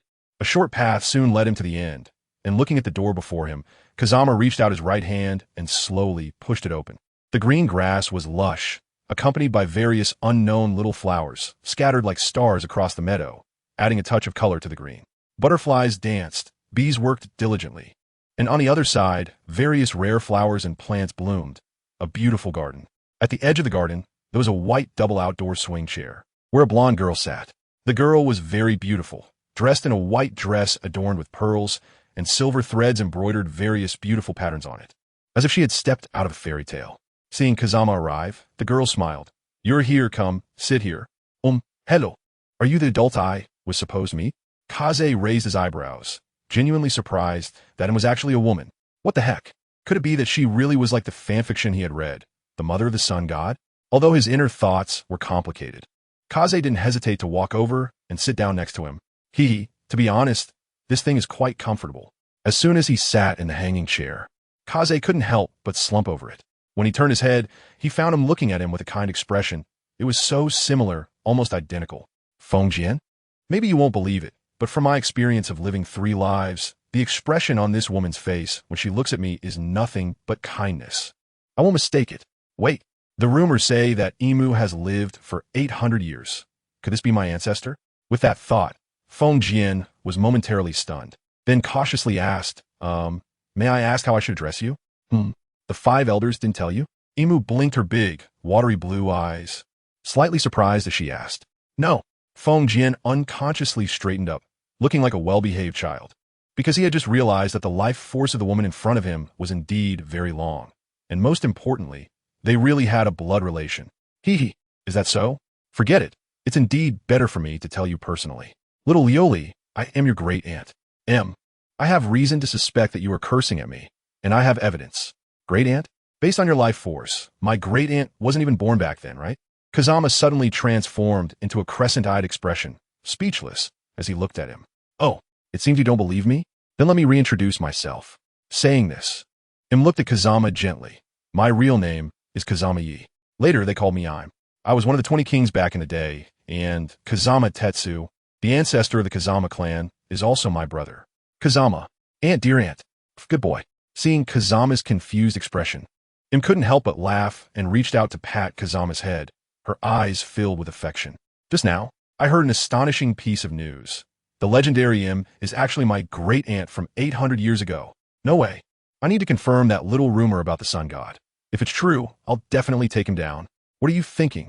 Noticing the fluctuating emotions in Kazama's eyes, occasionally glinting with killing intent, Kazama Yi curiously asked. It's nothing, just curious. It seems that my great-aunt and the 5 old gentlemen have been alive since 800 years ago. How did they manage that? Did the surgery fruit awaken? You know about the surgery fruit awakening? Looked at Kazama with great interest. My family has a lot of, so I just took a look. Kazama awkwardly scratched his head. When you use a lie to escape the truth, you always need another lie to cover it up. Of course, that's not entirely wrong. After all, Kazama's family does have records in this regard. I am immortal for some special reason, and as for the 5 of them, they used the surgery fruit. The reason they can survive through an era is because of the abilities of a dark fruit user, coupled with the sacrifice of 5 top doctors' lives. Kazama nodded as if he understood. Soon, he distilled the key information. 1. The dark fruit has the ability to extract devil fruits. 2. The surgery fruit has the ability to grant immortality, and if used by a top-tier doctor, it can be developed quickly. Speaking of which, you really do look just like your brother. However, when your brother was your age, he wasn't as strong as you. The ninja world is truly a fascinating place. Kazama remained silent. Speaking of which, it was I who named you. At that time, after your father passed away, your mother was greatly affected, which led to your premature birth, and she died in childbirth. I had the 5 elder stars bring you over. When you were a child, I even held you. Kazama still kept silent. So, can you say something? It's quite awkward for me to be looking for topics to talk about. You're awkward, and I'm awkward too. I don't even know what to say. I don't really have anything to say either. Oh, right. I want to make some reforms regarding the world government and the celestial dragons. I might clean up some of our kin who have betrayed the glory of our ancestors. Kazama scratched his head, then suddenly realized, damn, almost forgot the important matter. You and your brother are really identical. Im looked at Kazama with a complex expression, then suddenly smiled gently. Since you want to do it, go ahead and do it. I didn't T-stop your brother back then, and naturally, I want to T-stop you now. As for the 5 elders, you can command them as you wish, and regarding those celestial dragons, just make sure they don't exterminate your clan. Brother, Kazama pondered for a moment and asked with some confusion.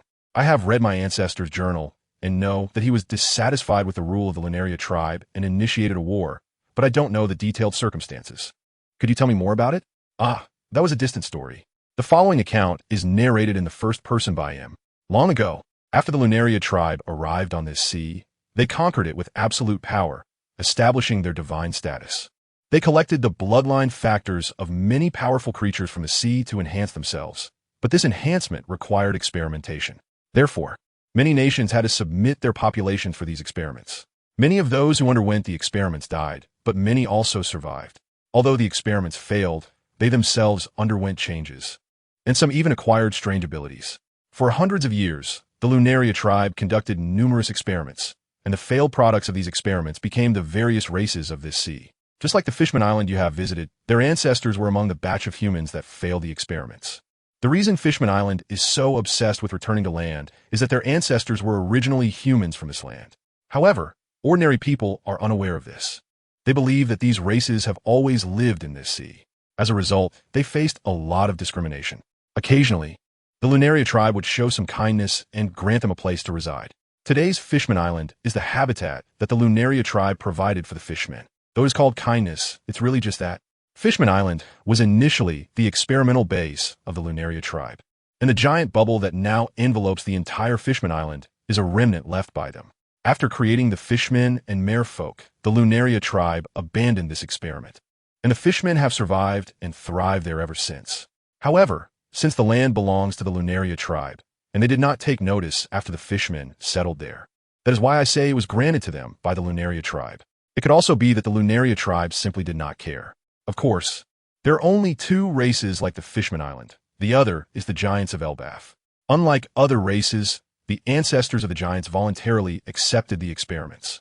The survivors were allowed to live in Elbaf and were granted some powers. Hence, Elbaf dares to call itself the strongest nation on the sea. Among all the races, only these 2 were granted land by the Lunaria tribe. Then there are the Fur tribe, who initially lived in the territory of the Elephant Lord, which was also a palace of the Lunaria tribe. 1,000 years ago, after the Elephant Lord took in the homeless Fur tribe on his own accord, it enraged the Lunaria tribe. The proud Lunaria tribe refused to step onto the land tainted by the Fur tribe, thus punishing the Elephant Lord to wander the sea endlessly. The ancestors of the Don Quixote clan sheltered the little people, allowing them to live in Dressrosa. However, the little people also had to work for Dressrosa. Later, the Don Quixote family began to oppress the little people. Eventually, the Lunaria tribe stopped using humans for experiments. They began researching how to inject bloodline factors into various fruits, hoping to filter the effects through the fruit before applying them to themselves. At this stage, the Lunaria's research into bloodline factors reached a higher level. They no longer confined themselves to plants and animals. Relying on their study of bloodline factors, they began to attempt to harness the power of nature and various bizarre abilities. This power was successfully injected into fruits, but it was not perfect. A person cannot consume 2 devil fruits simultaneously. The bloodline factors simply cannot withstand 2 powers at once, none at all. Moreover, they will be rejected by the sea. Even consuming just 1 fruit is problematic. With the development of fruit abilities, the inevitable path leads to awakening. Awakening is a highly risky endeavor, especially for zoan types. If the awakening fails, one loses their sanity and becomes a beast. But if successful, one gains immense power. If one can develop the fruit to a height not belonging to it, they can impart their will onto the fruit. If someone later consumes this fruit and fails the awakening, the former owner's consciousness will be reborn. Although rebirth serves the interests of the Lunaria tribe, it poses a risk. If the successor has a strong will, the former will be erased. Therefore, the Lunaria tribe generally does not consume these power-infused fruits. Once these fruits were infused with power, they underwent mutations. Not only did their shapes become bizarre, but when the host died, the fruit would also regenerate in the sea. Of course, the Lunaria tribe only discovered this long afterward, but they did not care. After numerous experiments, the Lunaria tribe found that to simultaneously bear the power of 2 or more devil fruits, one would need multiple souls or a special body structure. Eventually, the Lunaria tribe abandoned this research and began to study the compatibility of their own bloodline with various bloodline factors. Thus, the origin of the devil fruits was established. The story is a bit chaotic, please bear with me. I haven't chatted with anyone like this for many years. Moreover, when talking about those past events, the Lunaria tribe is unavoidable. Back then, the conflict between humans and the various races was significant, but it was nothing compared to the conflict between gods and mortals. This conflict escalated until 800 years ago. At that time, many nations were already dissatisfied with the rule of the Lunaria tribe, and the various races were unhappy with the oppression of the Lunaria tribe and their atrocities, although they were also displeased with the kings who handed them over. Their greater resentment was toward the Lunaria tribe. At that time, my father took my brother and me to meet the gods, and the Lunaria tribe found me special. So they took me for experimentation. My father was very unwilling but powerless to resist. However, my brother was very dissatisfied. Yet he buried this dissatisfaction deep in his heart. After returning home, my brother began to work hard and train vigorously. My brother had great talent. He was born with immense strength and physique, just like Big Mom. I remember you also inherited this talent. Later, my father found a fruit for my brother, a nature-type thunder fruit.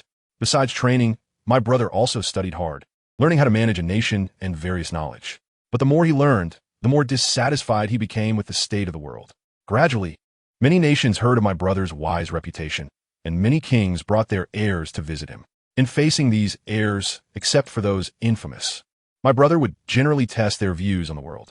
Over time, my brother made many like-minded friends, and they often discussed politics together, dreaming of the future. This was the initial formation of the 20 kings. A few years later, my father passed away, and my brother became the new king. He reformed the internal affairs and governed the country well, nurturing many talents. He selflessly imparted his experiences to his friends, offering them advice and strategies. Their country grew stronger, and they gained immense prestige, with several even inheriting the throne ahead of schedule because of it. However, despite this, they remained true to their original intentions, dreaming of overthrowing the rule of the Lunaria tribe. But their elder brother always said it was not the right time. Later, Joy Boy appeared. He was an adventurer sailing the seas, a user of the gum-gum fruit. From his title, one could tell he was someone who brought laughter to others. He always helped the weak, maintained a cheerful demeanor, and saved many slaves along his adventures, earning him the name Joy Boy among the slaves, while others called him the Liberator or Sun God. You could think of him as an enhanced version of Tiger. Because of his actions, he gained the friendship of many, both from kingdoms and various races. Of course, if it were only this, he would not have caught his elder brother's attention. His brother noticed him because he discovered Joy Boy was very talented, and the information he received indicated that Joy Boy's strength was growing rapidly. Moreover, his brother knew that with Joy Boy's style of action, he would definitely come into conflict with the Lunaria tribe. The subsequent developments unfolded as his brother had anticipated. Joy Boy clashed with the Lunaria tribe, but with the covert assistance of his brother and his friends, he escaped death time and again. His brother understood that overthrowing the Lunaria tribe required the efforts of many people, not only from kingdoms, but also from various races. However, there was deep-seated resentment between the races and humans, so a figure whom all races could trust was needed. Joy Boy had that potential. Later, in another battle against the Lunaria tribe subordinates, Joy Boy developed the gum-gum fruit to heights it was not meant to reach, and since Joy Boy's real name was Nika, this fruit became known as the Hito no Mi, mythical Zoan type, Nika form. The world government had been searching for this fruit because it contained Joy Boy's will. After developing the fruit to unprecedented heights, Joy Boy truly became a top combat force on the seas. At this time, many from various races gathered behind him, as well as human warriors drawn by his charisma. Thus, Joy Boy declared war on the gods. The power of the various races had gathered, and the timing was ripe. Therefore, his brother and their friends, the 20 kings of that time, also raised the banner of rebellion. After decades of development, the wisdom of the 20 kings attracted many powerful human warriors and many countries willing to follow them, coupled with the fact that the 20 kings had been preparing in secret. Thus, this became an extremely powerful force. At that time, it was not like now. Almost every kingdom had at least one top-tier fighter. The stronger kingdoms even had silver medal-level fighters like high-ranking officials of the Sea Emperors. Almost all powerful maritime nations had several silver medal fighters or peak-level powers. Unlike now, those countries had become too comfortable for too long, to the point where they forgot to cultivate strong fighters. The kingdoms led by the 20 kings and the coalition led by Joy Boy challenged the gods. Ultimately, it ended with the coalition's victory. However, a new problem arose after the victory. Those powerful individuals who had failed to awaken and the monsters who could not control their bloodline powers. The battle at that time was a strategy set by his brother, who, after contacting Joy Boy, took advantage of the Lunaria tribe's unpreparedness to gather all the strong fighters from both sides for a blitzkrieg. Although they won by catching the Lunaria tribe off guard, the leader of the Lunaria tribe opened the restrictions before dying. To control these powerful beings, the Lunaria tribe created a special item through which they could gain immense power and control these uncontrollable monsters. Fortunately, I, who had been modified by the Lunaria tribe, could actually control this item. It was for this reason that the beasts of Impel Down were so obedient. Because of this, the 20 kings ordered the pursuit of the Lunaria tribe, because besides me, only the Lunaria tribe could control this item. After the war ended, the 20 kings and Joy Boy each obtained some of the Lunaria tribe's legacy. Subsequently, Joy Boy organized a grand banquet, which the 20 kings attended. After this banquet, the 20 kings and Joy Boy began to drift apart.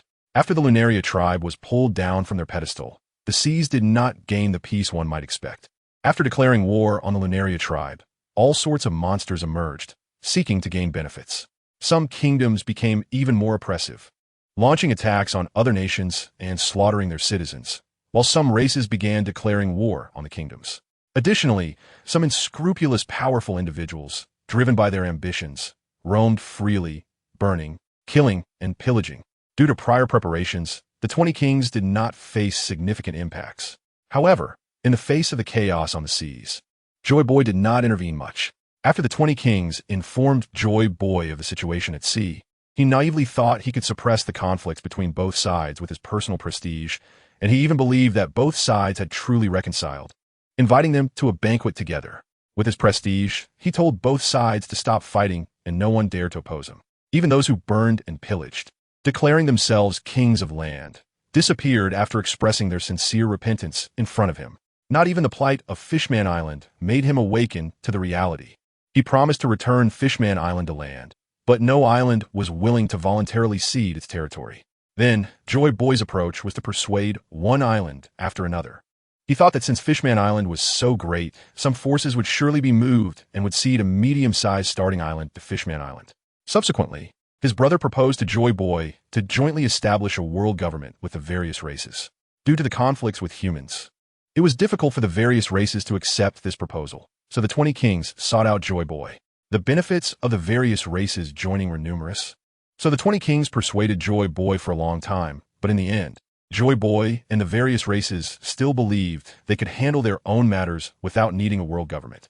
After this, the 20 kings completely severed ties with Joy Boy. The 20 kings established the world government and became the new gods. By the way, unlike now, it was very normal for rulers to call themselves gods in that era, influenced by the Lunaria tribe. Subsequently, the 20 kings formed a coalition and began campaigns to the south and north, punishing those malevolent kingdoms, clearing out the trash that claimed territory for themselves, and mediating conflicts between nations. Then, those who were punished, the truly repentant trash, found Joy Boy. The various races led by Joy Boy believed that the 20 kings had betrayed their original intentions, aiming to become the new Lunaria tribe, while the 20 kings thought Joy Boy was too naive.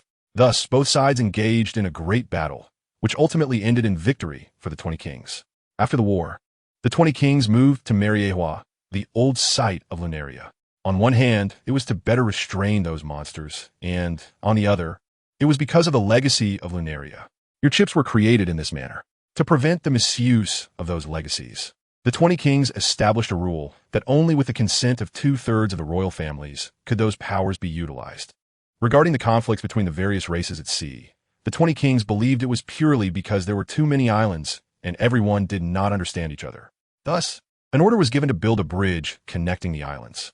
Of course, the 20 kings knew this was a massive project, so they were not in a hurry. They specifically informed the world government to proceed with the construction when there was spare money, and if not, then forget about it. They should not pressure ordinary people to build it. However, later successors clearly forgot this point. As the 20 kings grew old, they chose 4 prominent strategists from the original allied forces and a general to lead the world government, and had a user of the surgery fruit perform an immortality operation on them, which is known as the 5 elders. Interestingly, none of them showed any intention of undergoing the surgery themselves. According to their plan, the world government was to be governed by the 20 kings, with mutual checks among the 20 kings. Moreover, the 20 kings specifically instructed me and the 5 elders that there should be no everlasting system. If one day their descendants and the world government fell into decline, then they should not worry too much, and it would be enough to leave behind a bloodline that could be inherited. Humans are ultimately selfish, and the 5 elders and I eventually strayed from the 20 kings' instructions. Without me, the world government would have brought glory to the world for another 300 years before becoming history. But because of my selfishness, the celestial dragons and the world government were preserved. To maintain the status of the celestial dragons, the 5 elders chose to uphold the fragile balance between pirates and the navy, a balance that has been maintained for hundreds of years. Speaking of which, that fruit is indeed hard to find. Do those people have such a strong obsession with it? Is it Joy Boy's fruit? Yes. After all, it is Joy Boy's fruit, and those failures naturally want to claim it. Moreover, the day of Joy Boy's return is approaching, so they are indeed anxious. They are just a bunch of failures from 800 years ago. So what if they have attempted to seize that fruit multiple times? They still have not managed to develop it. Amidst the power struggles, the 5 elders maintain their century-old stance. That is no longer important. Comparatively, the surgery fruit is more significant. This time, to be safe, let's send a general to negotiate. Agreed. After all, this is a gift we have prepared for little Lioli, and we cannot afford any mistakes. After this conversation, little Lioli should be able to fully relax.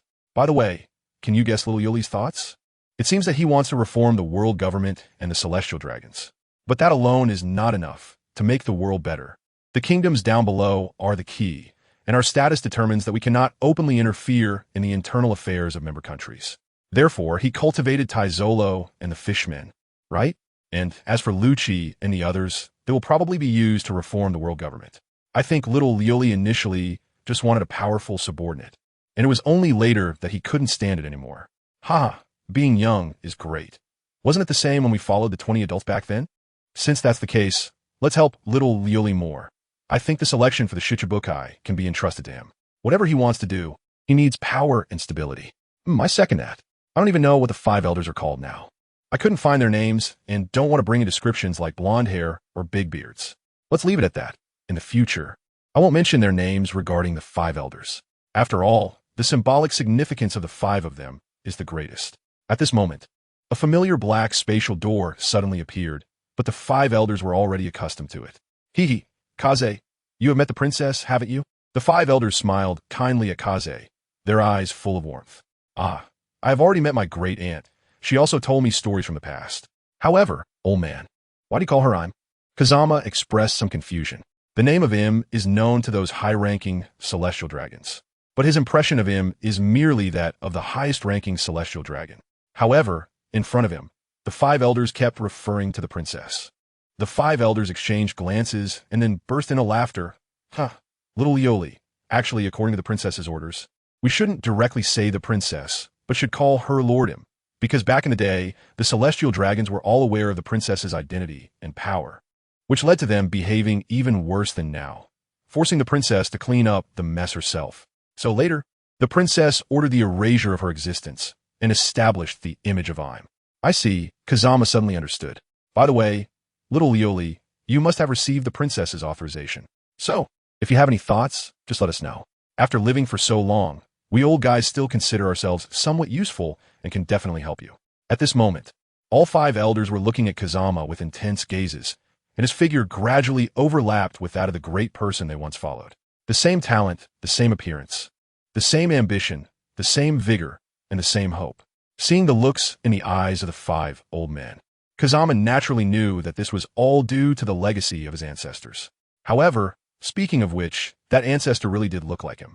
Could it be that the top-tier talent he sought when he crossed over to this pirate world came from his ancestor? Moreover, he also wanted the Thunder Fruit. Actually, my plan is quite simple. Restrict the actions of the celestial dragons, reform the world government, reduce the burden on the navy, develop directly governed islands. Establish a Ministry of Commerce, and based on the technology of the world government, develop a large number of beneficial technologies that penetrate nations and create mutual benefits. We must have financial resources beyond the heavenly gold. We can sell weapon technologies, but not large-scale weapons of mass destruction. Then, we will proceed to reform the allied nations. We don't need to interfere in their internal affairs. We just need to tell the allied nations what they cannot do. The previous organizational structure was too loose. We can establish world trade rules and codes of war, and this part can involve the allied nations. In short, we need to ensure that the allied nations receive tangible benefits. Secondly, there is the handling of internal matters within the allied nations. The hostility against the world government on the seas is mostly due to some shady dealings. In fact, as the world government, there is really no need to be so cautious. Regarding the bridge construction, I previously had a boss convey my thoughts. Give people the money they deserve and treat them well. In the future, the world government's recruitment can be institutionalized with clear worker benefits. If any behavior tarnishing the world government's reputation occurs, we just need to deal with that individual. As for human experimentation, to be honest, there is really no need to be secretive about it. The current state of the seas is already filled with suffering. As long as we offer more money, there will definitely be people willing to become test subjects. There is no need to do it sneakily. Next is the heavenly gold. My personal idea is to make the heavenly gold transparent. Each country should disclose how much they have received and why that amount was set, clearly informing the seas to prevent those nobles from profiting under the name of heavenly gold while we bear the bad reputation. As for the most crucial point, I plan to let the revolutionary army establish a nation. Kazama looked serious as he observed the 5 old gentlemen, but to his surprise, they did not show any emotions of shock or anger. They were simply listening with great interest. Using business to ensure the revenue of the world government and applying beneficial technologies could create a good reputation, so there was no fear of those countries not buying in. This was feasible, just like the sea train. Even if the king was unwilling, the big merchants in the country would still want to build it. If used well, it could influence the global economic situation. The rules of world economic trade and the codes of war were also good ideas. This part could be legalized and brought to the World Conference for discussion, allowing them to participate. However, the world government must maintain absolute dominance. It seems that Judicial Island will also be busy in the future. Developing directly governed islands is also a good idea. Besides technology, tourism can be explored. Various resource islands and ecological islands are valuable assets. Even if there is nothing, building factories is feasible. Moreover, if the directly governed islands of the world government are managed well, the public will no longer believe the words of the nobles, which will also help elevate the status of the world government in the hearts of the people. Human experimentation and weapons factories indeed represent a limited vision. Externally, it could be presented under the guise of drug development, or large compensation could be offered. There has never been a shortage of people pursuing wealth at sea. For the sake of riches, risking their lives for an experiment is nothing to them, as long as the rewards are substantial enough. The idea of the Revolutionary Army establishing a nation is not bad. I can roughly guess your intention, which is to have the Revolutionary Army create a country without kings or nobles. If that guy Dragon had such vision, instead of being a troublemaker all the time, we wouldn't be hunting him down. Inciting commoners to revolt only to replace an irresponsible king with a good king is pointless. It addresses symptoms, but not the root cause, and sacrifices so many lives in vain. The 5 old stars began to discuss the pros and cons of Kazama's proposal. They talked about the resistance that might arise if it were to be implemented and how it could be better promoted. To be honest, Kazama was momentarily taken aback by this scene, but he quickly calmed down. Having lived for so many years, they had seen all sorts of storms. The only problem was Dragon. That little guy is quite stubborn. He has always taken it upon himself to overthrow the brutal nobles, the world government, and the celestial dragons, and he is not easy to persuade. Feng Jian was taken aback for a moment, then smiled nonchalantly. Don't worry. I'll persuade Long on that side. He's a smart man, and precisely because of that, he will understand the necessity of the existence of the world government.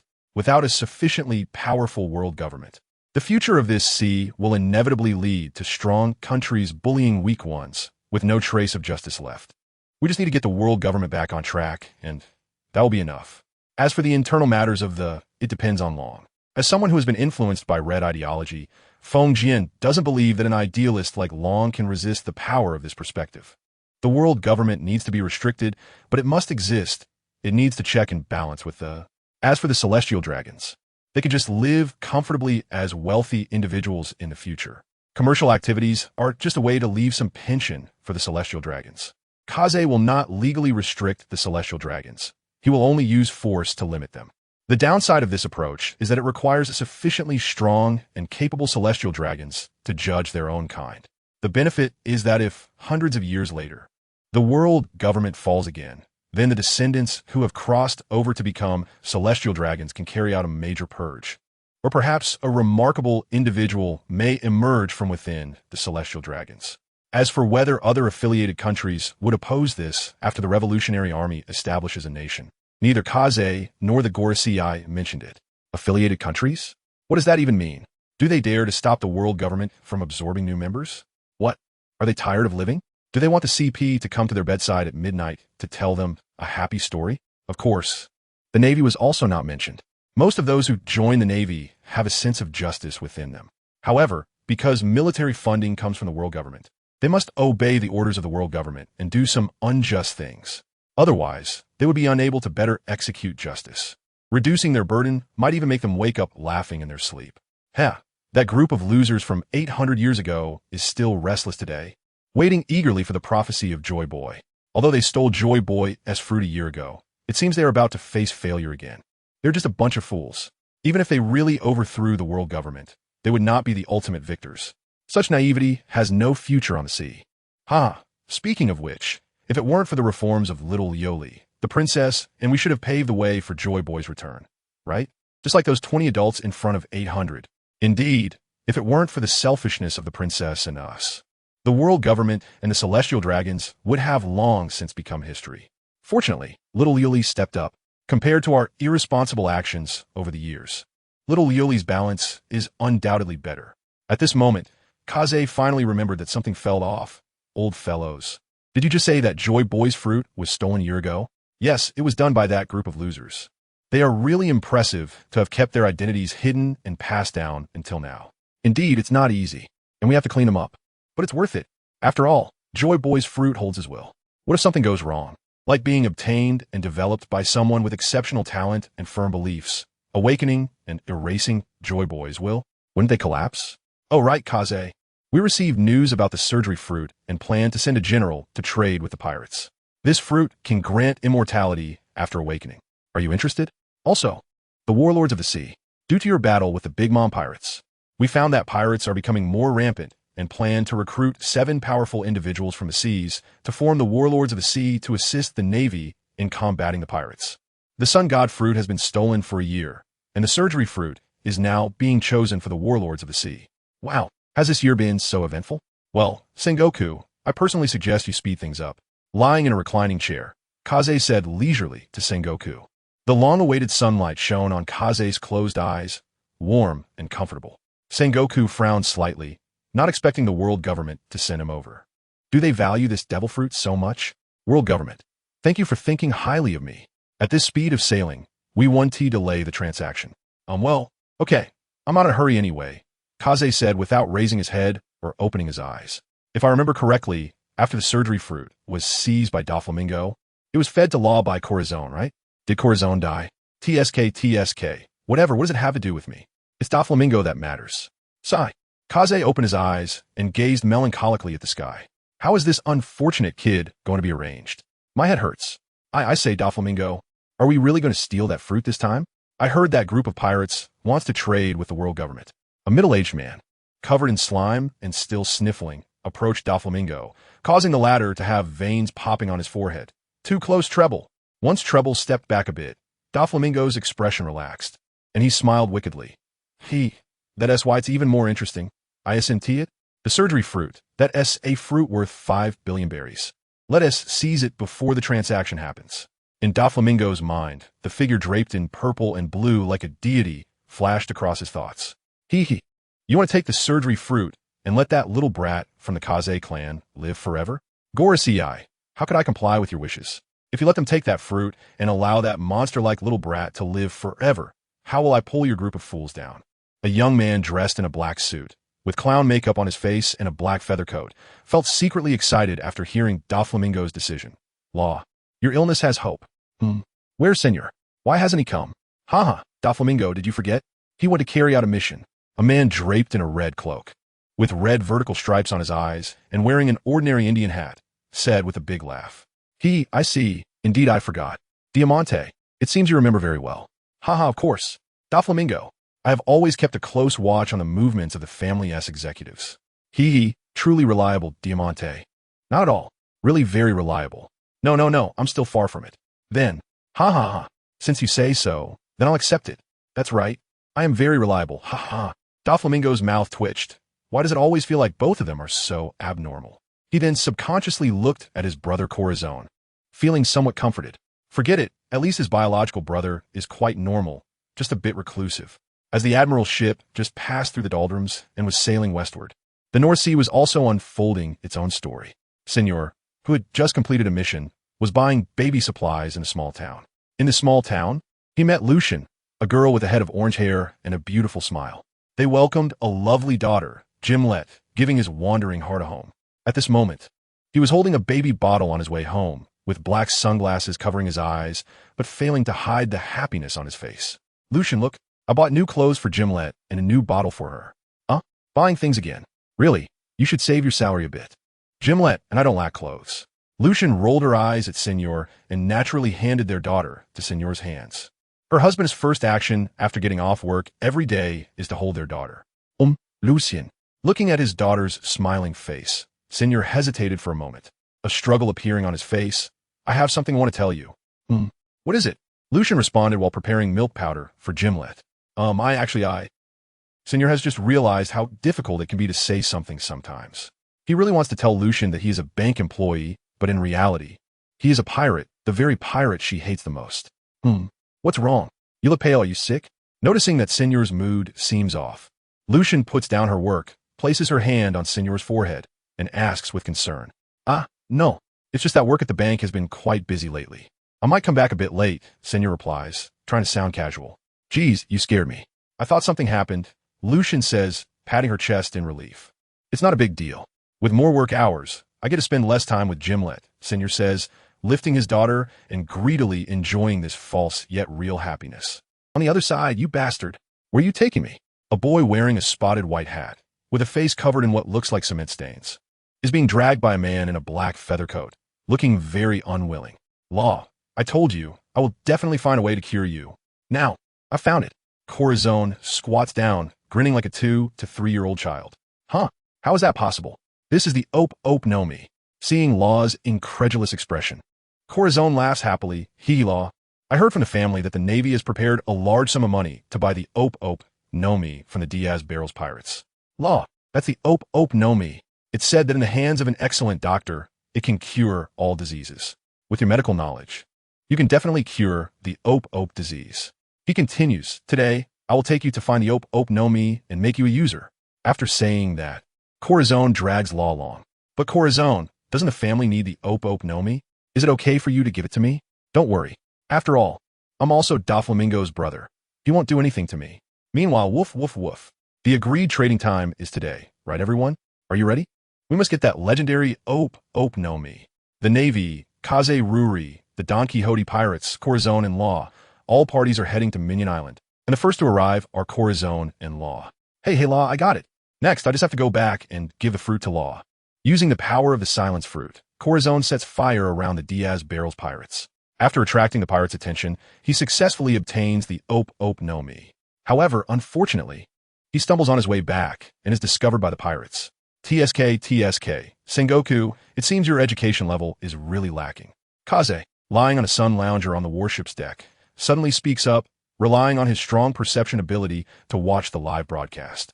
Of course, this is also because they're already very close to Minion Island, and Minion Island is a small island. Sengoku, worried about his adopted son Razanandi, hears Kaze's words and is momentarily confused. However, he doesn't pay much attention. They have already arrived. They need to dock and rest before the trading, which is the right thing to do. Well, look, I got it. This is the Op no Mi. If you eat it, your illness will be cured. Corazon holds the heart-shaped Op no Mi. Although covered in blood and seriously injured, he still smiles at Law. Mr. Corazon, you stop talking and eat it quickly. Corazon directly shoves the large Op no Mi into Law's mouth, causing Law to roll his eyes in distress. Watching the scene, Kaze suddenly feels emotional. Mingo, you really have it tough. Generally, before the Navy's main force lands on an island, the advance party must land first. A small warship lands on the island, and a young Navy officer with half a steak on his face steps down, just as he is about to gather intelligence. He encounters a child wrapped in rags. You said pirates are harming comrades? Take me there quickly. It's the Navy's duty to fight pirates.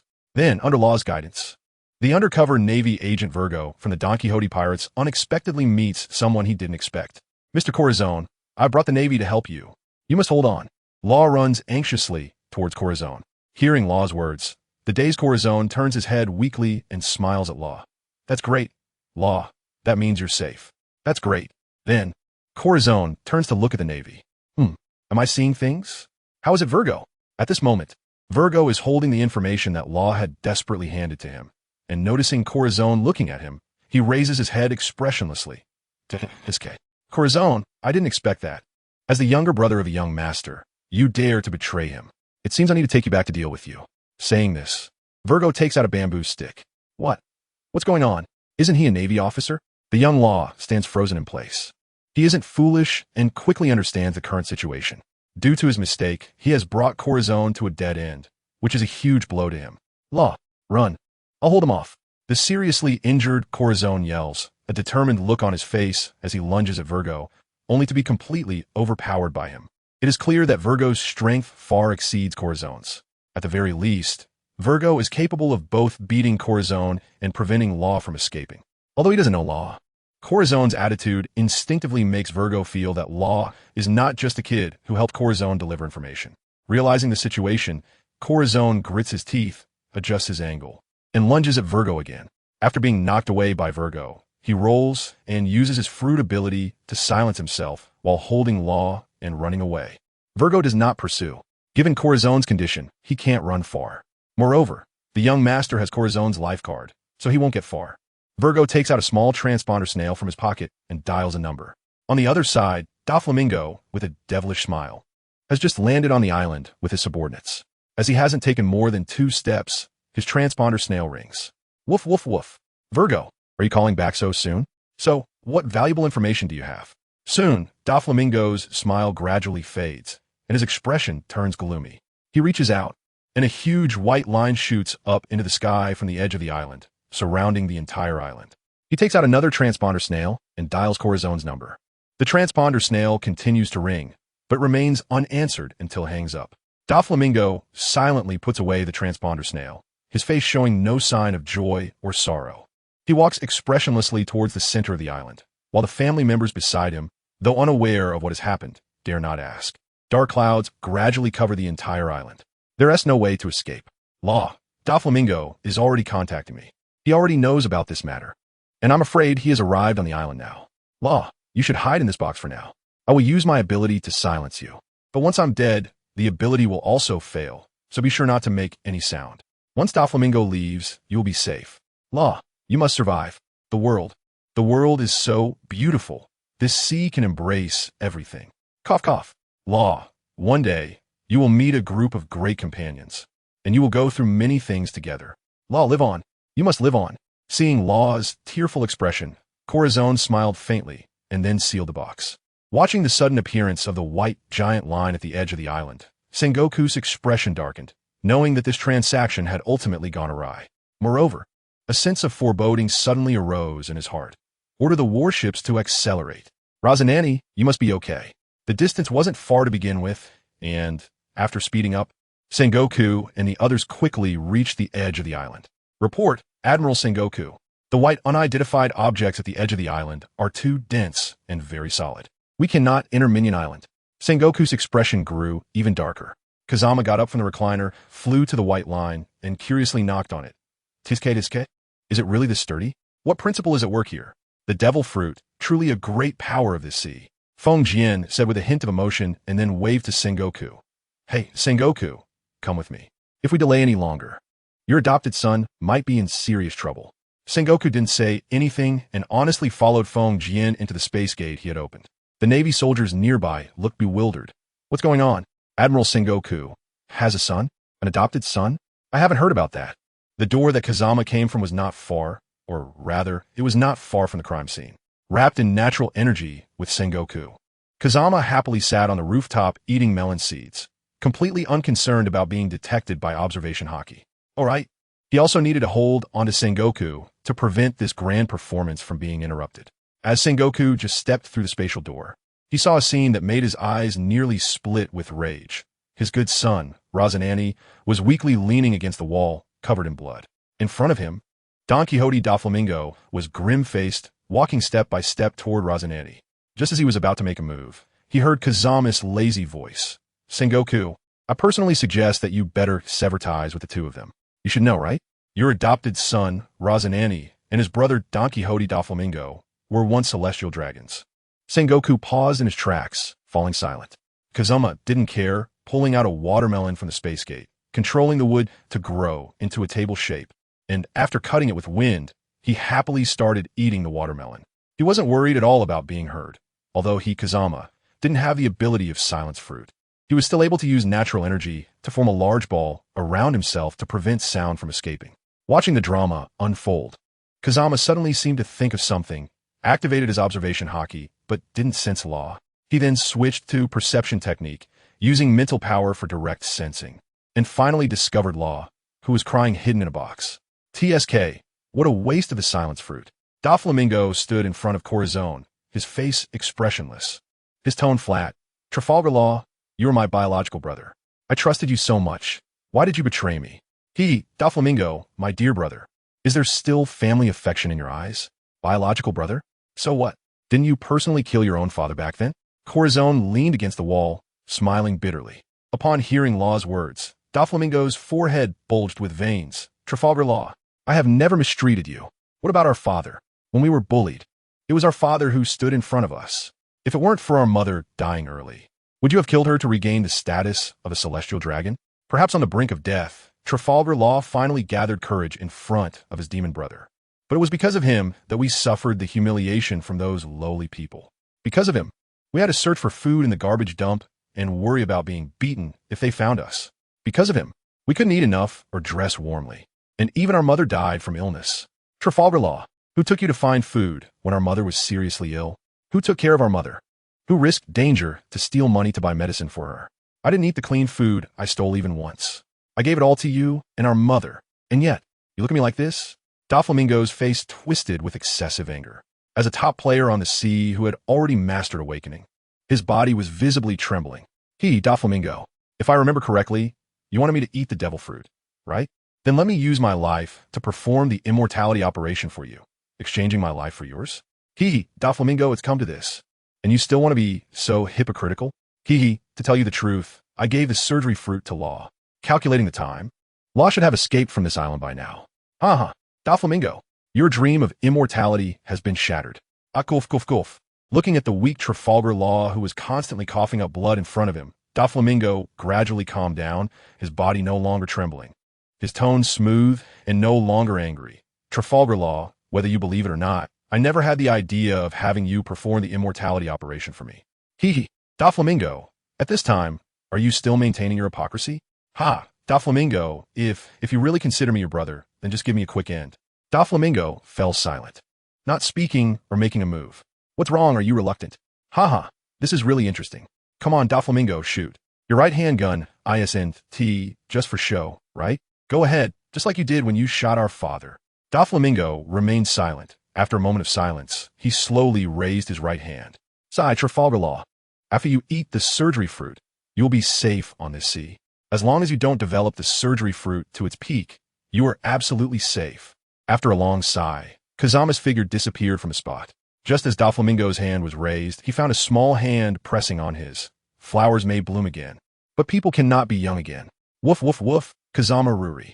Looks like the news about the surgery fruit really stirred you. Indeed, who can resist the temptation of immortality?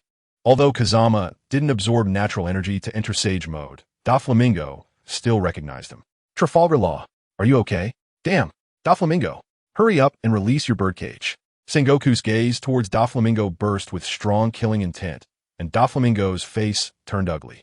Sengoku, I didn't expect to see you at the last moment. I'm so happy. Trafalgar Law smiled weakly. Sigh, Sengoku, you came out too early, Kazama said with a bit of a headache. Feeling that Doflamingo had already put down his gun, he then turned to Corazon. I know you, Trafalgar Law, right? Don't worry. You want to die. Just right, you all have the bloodline of the Don Quixote family. Let me be the arbitrator. As the head of the Kazama Clan, I believe I have this qualification. Saying this, Kazama reached out to Corazon, and green light flickered. In just a breath's time, Trafalgar Law's injuries had completely healed. Phew, great. Trafalgar Law, don't be so impulsive in the future. Feeling Trafalgar Law's aura recovering, Sengoku also breathed a sigh of relief. Kaze glanced at him irritably and said, Shut up, just listen. This is an internal matter among the celestial dragons. So don't say anything. Sengoku's expression was somewhat grim. Bark, bark, bark, the celestial dragons? Unfortunately, that group of old geezers doesn't acknowledge our identity. Huh? The bloodline of the Don Quixote family? Huh. Remembering his childhood experiences, Doflamingo's forehead throbbed with veins again. Doflamingo was right. I am no longer a celestial dragon. I am just a colonel of the Marine headquarters, Don Quixote Rosinante. Rosinante stood up, brushed off the dust from his clothes, and said coldly, Even so, you still enjoy the benefits that come from that bloodline, don't you? Doflamingo, do you really think that without this identity, you could have developed so smoothly in the North Sea for so many years? Doflamingo remained silent, but Rosinante spoke again. Doflamingo has been taken care of because of this identity, but I have not. Seeing Rosinante's cold smile, Kaze felt like giving both of them a slap. Thinking about his personality as a child, if it weren't for Doflamingo, he probably wouldn't have lived to meet Sengoku. All right, you haven't, but Doflamingo is still your brother. Isn't he? After your father died, Doflamingo has been supporting both of you. Now you two are at odds like this. Doflamingo, take back Rosinante's surname. From now on, Rosinante will no longer be a member of the Don Quixote family, and you will never have had this brother. From now on, you both go your separate ways. How about that? Why should I? What right does Doflamingo have to take back my surname? Rosinante's eyes widened as he said angrily. In his eyes, his father was still his father. Just because he is your father's eldest son, he is your brother, and he raised you. Is that not enough? What right does he have to be my brother? What right does he have to be a son? He killed his own father. Listening to Rosinante's lengthy tirade, Kaze helplessly slapped his forehead, feeling frustrated as he looked at Doflamingo. Has he always been this foolish? Can't he hear that I mean to spare his life? Has he always been this stubborn? Doflamingo's eyes sparkled, and he suddenly laughed. Bark, bark, bark, Rosinante, saying that your brother makes you truly hurt him. Since that's the case, from today on, you are no longer my brother, nor a member of the Don Quixote family. Ever since we left Mariewa, we have lost our identity as celestial dragons. From that moment on, we no longer had this surname. What? Do you think this is the only thing your father left for you and can't bear to part with it? Even if you refuse to admit it. I did take care of you when you were a child. So, Rosinante, are you going to deny even that? Now, I am exercising my rights as your brother and the head of the family to take back your surname. Then we will be clear of each other. Are you unwilling to give your brother even this little bit of affection?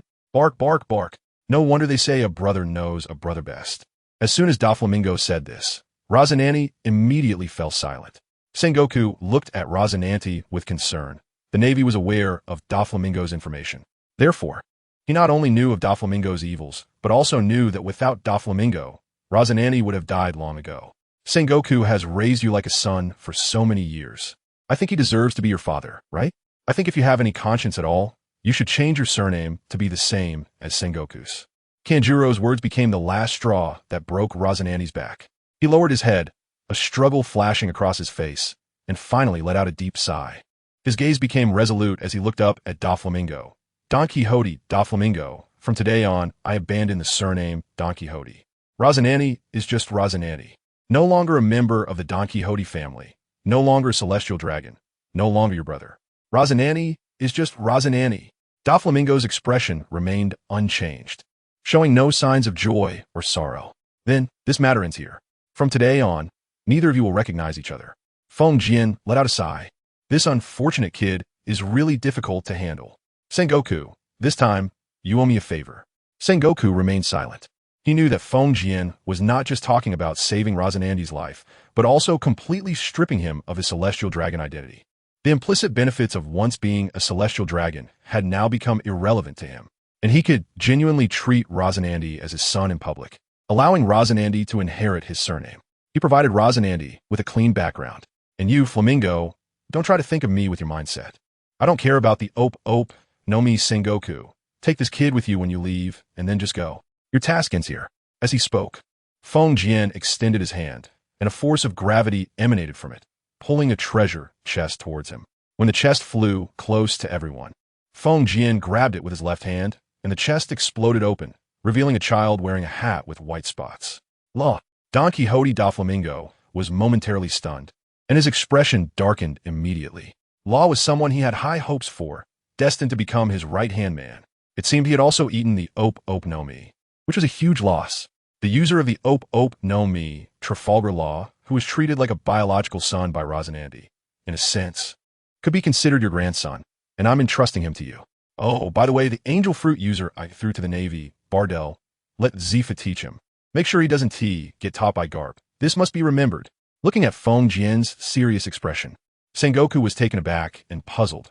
Bardell had entered the Navy headquarters elite training camp and was being taught by Zifa. We all have high hopes for this kid. He seems to embody light and has a heart for justice. As for Garp, the Navy hero, his strength is beyond doubt, and his haki is probably the strongest in these seas. If he teaches him, this kid should grow even faster, right? Just remember, don't let Garp teach him. It's a must to remember. Kazama smiled, but inside he was thinking about how absurd it was to have such a presence as Garp. His biological son, Dragon, Revolutionary Army. His biological grandson, Luffy, Pirate. His adopted grandson, Ace, Pirate. And the two disciples he personally trained, deserters. As Sengoku said, Badger is a good kid, which is why he's afraid of being led astray by Garp. Well, now that there has nothing to do with the Navy, you all can go back. I need to discuss some matters with Doflamingo. After watching the three leave, Kazama suddenly thought of a question. Wasn't the furry white bear by Law's side nearby? Shouldn't he bring it back and then visit Zoe to see if there are any suitable candidates? Woof, woof, woof, Kazama Ruri. A big shot like you looking for me really takes me by surprise. What can I do for you? Casimira turned to look at Doflamingo. He didn't look like the spirited young man he would become in a few years. The current Doflamingo was already a handsome young man. With his golden short hair slicked back, wearing the same sunglasses he had for decades, draped in a red feather coat, and dressed in a black shirt. He was simply put, handsome.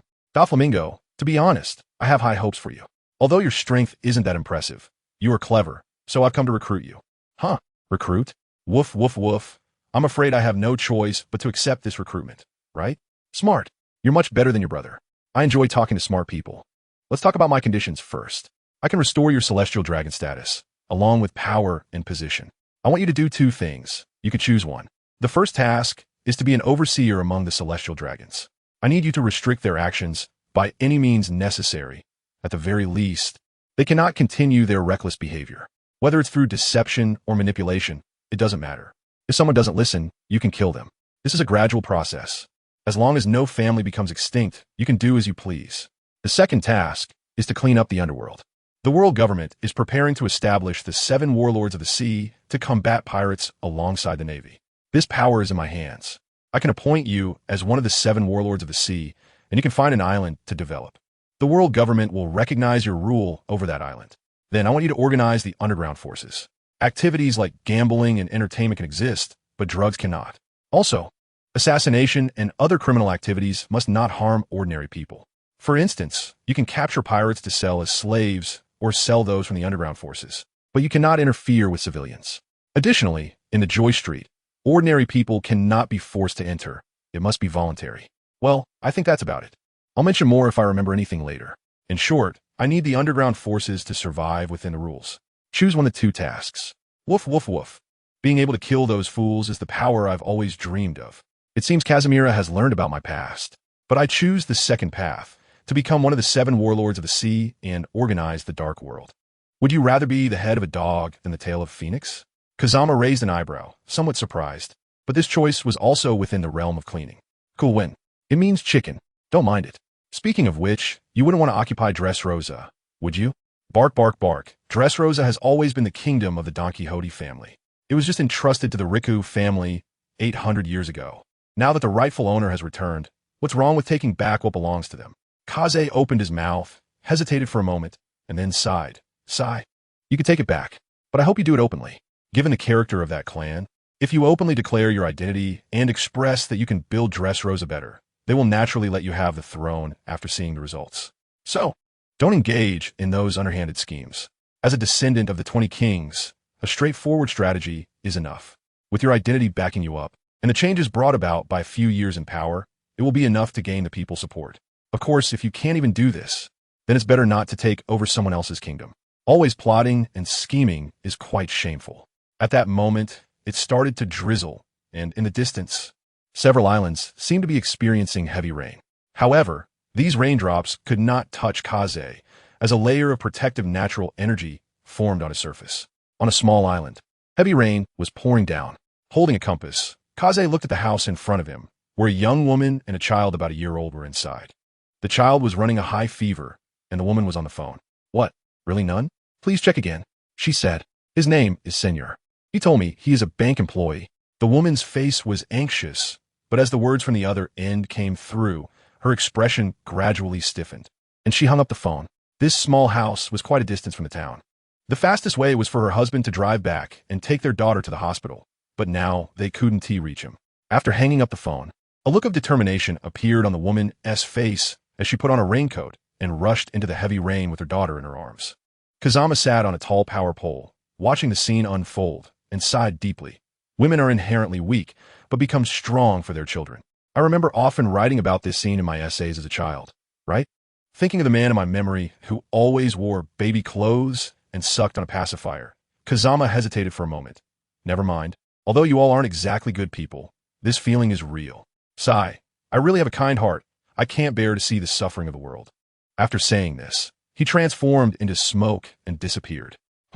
Noticing the memories brought by the clone, Kazama smiled slightly, raised his hand to summon another clone to find the white bear. Then he smiled and said to Doflamingo, "Come on, Mingji, let me show you something interesting." "What is this?" Looking at the scene of the orange-haired woman running through the heavy rain while holding a child, Doflamingo asked in confusion, "Do you remember one of your subordinates named Senior? Is this Senior's wife?" Mingji frowned and, after seeing Kazama nod, asked with a serious expression, "Why has Senior never mentioned this?" "Hee, don't think too much about it. Senior is truly loyal to you. The reason he hasn't told you is simply that you are too famous. If he told you, wouldn't you want to go see her? However, his wife hates pirates the most. So, until now, Lucian doesn't know Senior's true identity. Senior told him he's just a bank employee." Doflamingo's expression lightened slightly. "Is this child Senior's child? What happened to him?" "Severe cold, and unable to contact Senior. She can only run to the hospital holding the child. At her speed, by the time she gets there, the child will probably be gone." "Where's she?" Looking at Mingji's ugly expression, Kazama asked in surprise, "You want to help her?" "Not bad. It seems you still have a bit of conscience. I didn't misjudge you. But don't worry. I can resurrect people, so you don't have to worry about this child dying. As for Senior, it's not right to keep hiding things from him. Consider this a meeting gift for me." Doflamingo looked at Kazama deeply, his sunglasses hiding his gaze. "Resurrect? Ha. So you just told me this to ease my mind? To make me work well for you? Kazama, you really have a lot of confidence in your own strength. Ha. Kazama glanced at him and said, "I once visited a place called Ninja World where there is no dominance. Only various ninjas and only chakra, which is the combination of physical energy and spiritual energy. With the help of chakra, ninjas can use ninjutsu based on water, fire, earth, wind, and lightning, control the mind with genjutsu, and various secret techniques. In that world, I broke through the ceiling of the ninja world. When I returned to this world, I realized that I had also broken through the ceiling of the sea. Doflamingo, if you had power like mine, would you care about your abilities being exposed? Moreover, I experimented when I came back. I cannot revive those with devil fruit powers, so when you're dead, you're really dead." Kaze floated up and patted Doflamingo's shoulder with a look of pity. "Bark, bark, bark. I remember you've been missing for just a few years, right? 2 years or 3? In 3 years, you've broken through the ceiling of the ninja world? Truly a monster. Don't be fooled by my young age. I've lived for decades in the ninja world, and thought I would never return." Doflamingo looked at Kaze in astonishment and quickly began to search. "Is that so? Bark, bark, bark. No wonder your way of doing things doesn't resemble that of a child at all. But aren't you underestimating me? I've already developed the string fruit to the awakened stage, and I've mastered the 3 types of haki. On this sea, who can kill me besides those at the pinnacle? Furthermore, I'm still young, and at most 10 years, I will surely reach this realm. Kaze looked at Doflamingo with a teasing expression. Well, you say at most 10 years? Right now, you're just a top player, barely at the level of a silver medal. And the Sun God is only 6 years old. By the time the Sun God is 19, you'll still be a silver medalist who's not that strong. Where do you get your confidence from? Have you mastered the internal destruction of haki? Have you mastered the Conqueror's haki? Just because you've awakened the string fruit, you dare to say that no one can kill you except at your peak? Doflamingo, do you think too highly of yourself? Doflamingo's face darkened as he recalled the videos of the battle on Cake Island that circulated among the strong at sea. The man in front of him had mastered Conqueror's haki as soon as he appeared, not long after grasping the basics of haki in battle. He had also mastered the internal destruction of haki. It's simply ridiculous. Thinking of this, Doflamingo suddenly asked, "How did you do it?" You say you didn't get rained on? I made myself a raincoat with natural energy. Looking at Kaze's still clean clothes, veins popped on Doflamingo's forehead as he coldly walked under the eaves. I mean, how did you master the internal destruction of haki and Conqueror's haki in such a short time? Oh, you mean that? Remember what I just said about chakra? Whether it's haki or chakra, it's essentially just a form of energy. In the ninja world, when it comes to fine control of chakra, I dare say I'm second to none. No one would dare claim to be first. Seeing the faintly intimidating expression on Kaze's face, Doflamingo suddenly couldn't help but laugh. Wahaha. A young master in his 30s? What's wrong? Are you jealous that the young master came back after living for decades and is still a child? Can live another life? Kazan glanced sideways at Doflamingo, and Doflamingo instantly couldn't smile anymore. If the ceiling of this sea is a score of 100, then reaching 90 is considered the peak. Scores between 80 to 89 are silver medalists, and 70 to 79 are first rate. Doflamingo, with your physical condition, even if you master the Conqueror's haki and the internal destruction of armament haki, you can at most reach around 88. So don't be too proud. By the way, do you know how the mythical Zoan devil fruits came about? Doflamingo, is your thinking too far-fetched? I was told by my aunt when I was chatting with her. Initially, there were no mythical Zoan types in the sea. Later, some prodigies developed the devil fruits to a profound level, breaking the limits of these fruits, which gave rise to mythical Zoan types. Perhaps the Azure Dragon fruit was originally just a more powerful Zoan type. Perhaps the Phoenix fruit was originally just a bird with healing abilities. You don't have strong attack methods, so work hard. Raise your haki to its limit, combined with a deep development of the devil fruit. Otherwise, you'll never see the scenery at the peak. I heard you have a nickname called Heavenly Yiksha. If you can develop the string fruit to a height that doesn't belong to it, perhaps this fruit will be called the Zoan Human Fruit Mythical Zoan Heavenly Yiksha form in the future. You have 4 years left. The next World Conference will officially establish the 7 Warlords of the Sea. In these 4 years, master your haki and elevate your strength to silver level. With your current haki proficiency, you can at most say you can use it. Doflamingo looked at the rain outside, expressionless. But those familiar with him knew that he was not in a good mood, and of course, he couldn't refute Kazan's words. Mastering the 3 colors of haki, plus awakening the devil fruit, would only put him at an upper middle level among silver medalists. The amount of armament haki is linked to physical condition. Even if he truly mastered internal destruction and Conqueror's haki, he would only reach Marco's level. The gap in physical condition is the hardest to bridge. Kazan fought Big Mom for 3 days and nights, but her breath only decreased by about 20. Maintaining that state, Big Mom could still fight for over 10 more days. But if it were Doflamingo, he could at most maintain full power combat for a little over 4 days. And then his haki would fall behind. Even if he added armament haki, one punch might not do much to Big Mom. Even if he added armament haki, Big Mom could still punch him and make him spit blood. This is the gap brought by physical condition. Just as Rayleigh, the Dark King, said when introducing armament haki.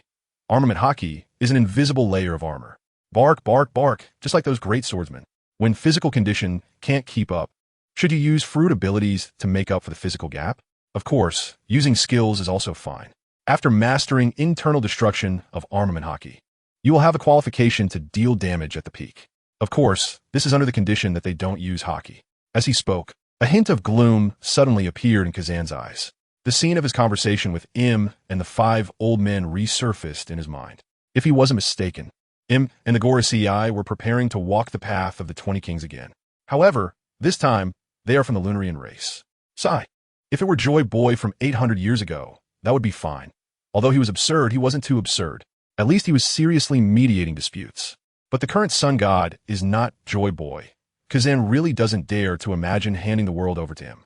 Whether it's Joy Boy or the sun god, they are only suitable to be liberators, not leaders. TSK, TSK. Bark, bark, bark with your strength. Is there anything in this sea worth worrying about? Seeing Kazan's unusual expression, Doflamingo laughed wickedly. Sigh, you know Joy Boy, right? His fruit has probably been eaten. If I'm not mistaken, the original plan of the Gorosei and Im is the same as your previous dream. They want to destroy the world government and the celestial dragons. Are you kidding me? I just returned to the identity of the celestial dragons, and before I even enjoyed it, you tell me that Im and the Gorosei want to destroy the celestial dragons and the world government. At this moment, even someone as mentally strong as Doflamingo was a bit taken aback. It's been 800 years. They're already very tired. So, it seems they really had this idea before. But don't worry, I'll stand out and take the burden. Remember in the original work, the Gorosei's operations after the sun god set sail were simply outrageous. At first, Kazan thought maybe the world government wanted to take them all out at once. But it became increasingly absurd. Taking action against Vegapunk, isn't that just sending assistance to the sun god?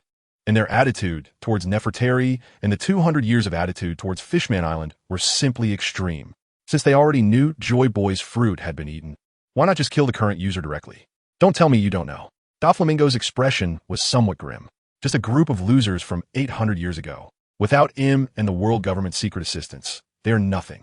If those losers want him to walk Joy Boy's path again, then let him walk in the end. They could just take them all out. They keep talking about freedom, freedom. Do they think that if they overthrow the celestial dragons, the kingdoms will stop oppressing the people? If the world government is gone, the world will move towards peace? Overthrow the world government and the celestial dragons, and then everything will be fine? And then what? The history of this sea tells me that when the ruling class of a country is overthrown by another ruling class, the impact on the people is minimal. But when the ruling class of a country is slaughtered by a group of pirates, that kingdom will only fall into chaos until another ruling class appears. Better to be a peaceful dog than a chaotic person in troubled times. This sea needs a peaceful transition. Joy Boy, your companions, your descendants. Your successors still haven't understood this truth after all this time? It's been 800 years. Haven't you learned a lesson at all? The rain continued to fall, and Lucian returned home, but this time there was no child. Instead, there was. Almost done. Your little brother is on his way home now. It's time to go. Oh, by the way, let me catch a couple of people. They'll be useful later. Saying this, Kazan activated his perception technique. Previously, that what-the-hell pirate crew. Where are they? The pirates that were still there when he was watching the show are now all gone. What happened? Sengoku, who was returning to Marineford, looked at Razanandi with a gratified expression. Although this voyage did not accomplish the world government's mission, Kazan Lily Saint clearly stated that he didn't care, and the Gorosei couldn't say anything against him. Moreover, this trip not only saved Razanandi, but also snagged a surgeon devil fruit user and conveniently captured a pirate crew. A bounty of tens of millions for a pirate who hasn't even mastered armament hockey is perfect to send to Mariehua. With the generosity of those celestial dragons. Just mentioning the sacrifice made by the Navy for this, a pirate could easily earn a few 100 million berries. Sigh, how delightful. Bark, bark, bark. Do you want to catch a few pirates? By the time I opened the birdcage, the Navy had already caught them all. However, there are many good people on this island. Let's go. I'll lead the way. Saying this, Doflamingo walked into the heavy rain, with Kazan following behind. Not long after, the two arrived at the entrance of an apartment. Woof, woof, woof. The Habert Marine Human Trafficking Group, the largest human trafficking base in the North Sea, sells nearly 10,000 people each year and also possesses a vast network of protection. Royal families, officials, and nobles from various countries are involved, and they have even sold slaves to Chambord. Some officials from the world government have been bribed as well. Some conscientious officials within the world government have considered dismantling this organization, but ultimately it came to nothing under pressure from various nations. After speaking, Doflamingo kicked the door open, noticing the grim expression on Kaze's face, and upon seeing the scene inside the apartment, Kaze's face became even grimmer. Men and women in tattered clothing, with blank expressions, were locked in cages like livestock, chained up. Some were covered in scars, and others had been beaten into disabilities. The women who looked somewhat decent fared worse. They were stripped bare and had their limbs locked with iron chains. To prevent them from committing suicide, their mouths were bound with ropes, making it impossible for them to close. Woof woof woof, long time no see, Jannar. A young man in formal attire, with slicked-back golden hair and wearing a monocle, approached with a respectful bow, looking nothing like a human trafficker. It was Doflamingo. I didn't expect you to come here. What, do you want some slaves too? Woof woof woof, I need 2 notoriously evil pirates, the kind that has done all sorts of bad deeds. All right. Jannar bowed respectfully, then politely led the 2 to 2 cages, ready to introduce them to Doflamingo. These 2 were captains of a pirate crew. Despite their frail appearances, they were truly born villains. Since going to sea, they had slaughtered 16 merchant ships, destroyed 13 villages, bombarded 7 towns, and annihilated 2 cities. All right, no need for introductions. Just these 2. Woof woof woof. Doflamingo smiled. He was genuinely afraid that if Jannar continued introducing, Kaze would lose control. It didn't matter if he lost control, but he was worried about delaying the rescue of Sei or daughter. These 2 pirates will be a gift from the Habert family to you. I hope the 2 families can maintain close relations in the future. Woof woof woof. Maintain close relations? Rest assured, we will. The premise is that you can survive the wrath of this monster. Woof woof woof. I didn't expect you to hold back. I thought you would directly destroy that place. Flying in the air, Doflamingo looked at Kaze's expressionless face and said with a wicked smile, "Hee hee, wouldn't that be too easy for them? According to your words, they have many protectors behind them. Acting on a whim to destroy that place would only allow those protectors to escape." Listening to these calm words, a cold sweat broke out on Doflamingo's forehead. Many countries in the North Sea were involved, and there were also officials from the world government behind them, even implicating the celestial dragons. The power of these people is not small. Kazama glanced at Mingo and sneered. "Huh, celestial dragons? You know what those fools are like, right? They've been used without realizing it. Do they have power? More than the world government? More than me? Mingo, broaden your perspective." Saying this, Kazama dialed a phone book. "Hello, old men, it's me. I plan to restore Don Quixote Doflamingo's celestial dragon status. I will let him find an opportunity to return to the Holy Land. I need you to handle this." "Don't worry, no problem. The celestial dragons are running low on talent, and he's considered talent. All right, also, please check on the North Sea's Habert Marim human trafficking group. Gather all the information without alerting them. Yes, such trash shouldn't exist in these seas." The 2 moved quickly and soon arrived at their destination. Then, they saw a man in a suit and sunglasses desperately running home in the pouring rain. "Senor. TSK, TSK. Have you thought about what to say? If you haven't thought it through, I don't mind helping you." Woof woof woof. The Don Quixote pirates are undertaking a secret mission from the world government to clean up the underground dark forces. Thus, the members must keep this confidential. Regarding your lady's predicament, I express my deep regret upon hearing it. Therefore, I have invited the divine Kazama Ruri to resurrect your daughter. TSK, you really know how to win people's hearts. Mingo can make so many of his subordinates devoted to him. It's no joke. But why is Rocinante still so stubborn after all this time? In that case, let's go. You're not a bank employee. Who are you really? Why are you hiding this from me? Do you know how many times I called the bank? Jim Rate is dead. Where were you then? What else do you want to deceive me about? Who are you? In a heavy rain? The 2 were in a heated argument, and Senor looked at Lucian in confusion. After returning, he learned that his daughter had died from a high fever due to not getting medical attention in time. Watching the silent Senor, Lucian's expression shifted from sorrow and anger to despair. But then, another wave of anger surged within her. "I hate you. Get lost. Don't come looking for me." With that, Lucian turned and ran off into the distance. Senor reached out, standing there in a daze, feeling empty like a child. "Woof woof woof. Madam, don't run away yet. I can help you revive your child." With those words, Lucian froze in place, slowly turning her head, her eyes filled with hope and fear, trembling as she asked, "Is what you said true? Can you really revive my child?" "And master."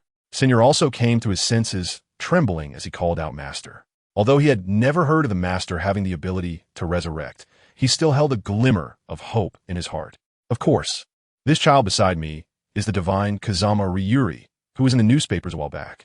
After learning about you and Senor, I specifically invited him here." Looking at the eager gazes of Lucian and Senor, Kazama calmly said, "First, let me see the child." The warm-colored lights, boiling hot water, sofa, no matter how you looked at it, this was a warm little nest. But in the center of the living room, there was a small coffin. Lucian trembled as she opened the coffin, and Senor tried to help several times, but was roughly pushed aside by her, her eyes like a lion protecting its cubs. Looking at the small figure lying inside, tears streamed down both their faces. Lucian knelt on the ground, one hand on the coffin, the other covering her mouth, sorrowfully gazing at her child, afraid to make a sound, as if fearing to wake the sleeping child. Senior looked at Kazama, although he didn't make a sound. Tears had already flowed down his face beneath the sunglasses.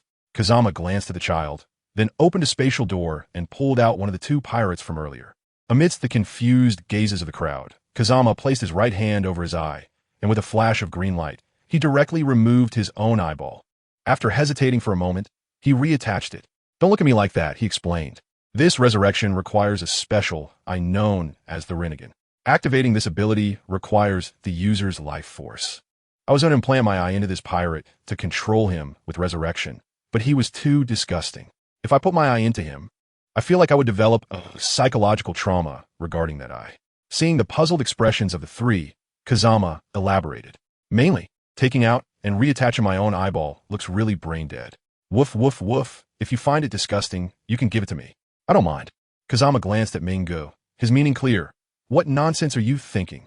He placed one hand on the coffee table, and intricate magical symbols appeared. After the smoke cleared, a transparent glass jar appeared. Inside were two eyeballs, with no irises outside the pupils, only concentric purple ripples. "Woof, woof, woof. Is this the Rinnegan?" "Yes. So I can give you one if you can pluck out your own eyeball." The Rinnegan, after all, has many. While Kazama was speaking, he opened the glass jar.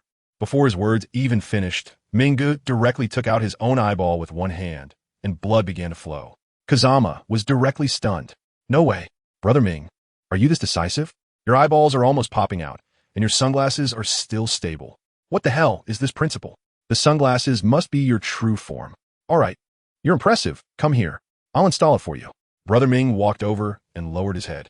Kazama installed one Rinnegan into his eye socket and performed the Palm Immortal technique. With green light flickering, it was plug and play.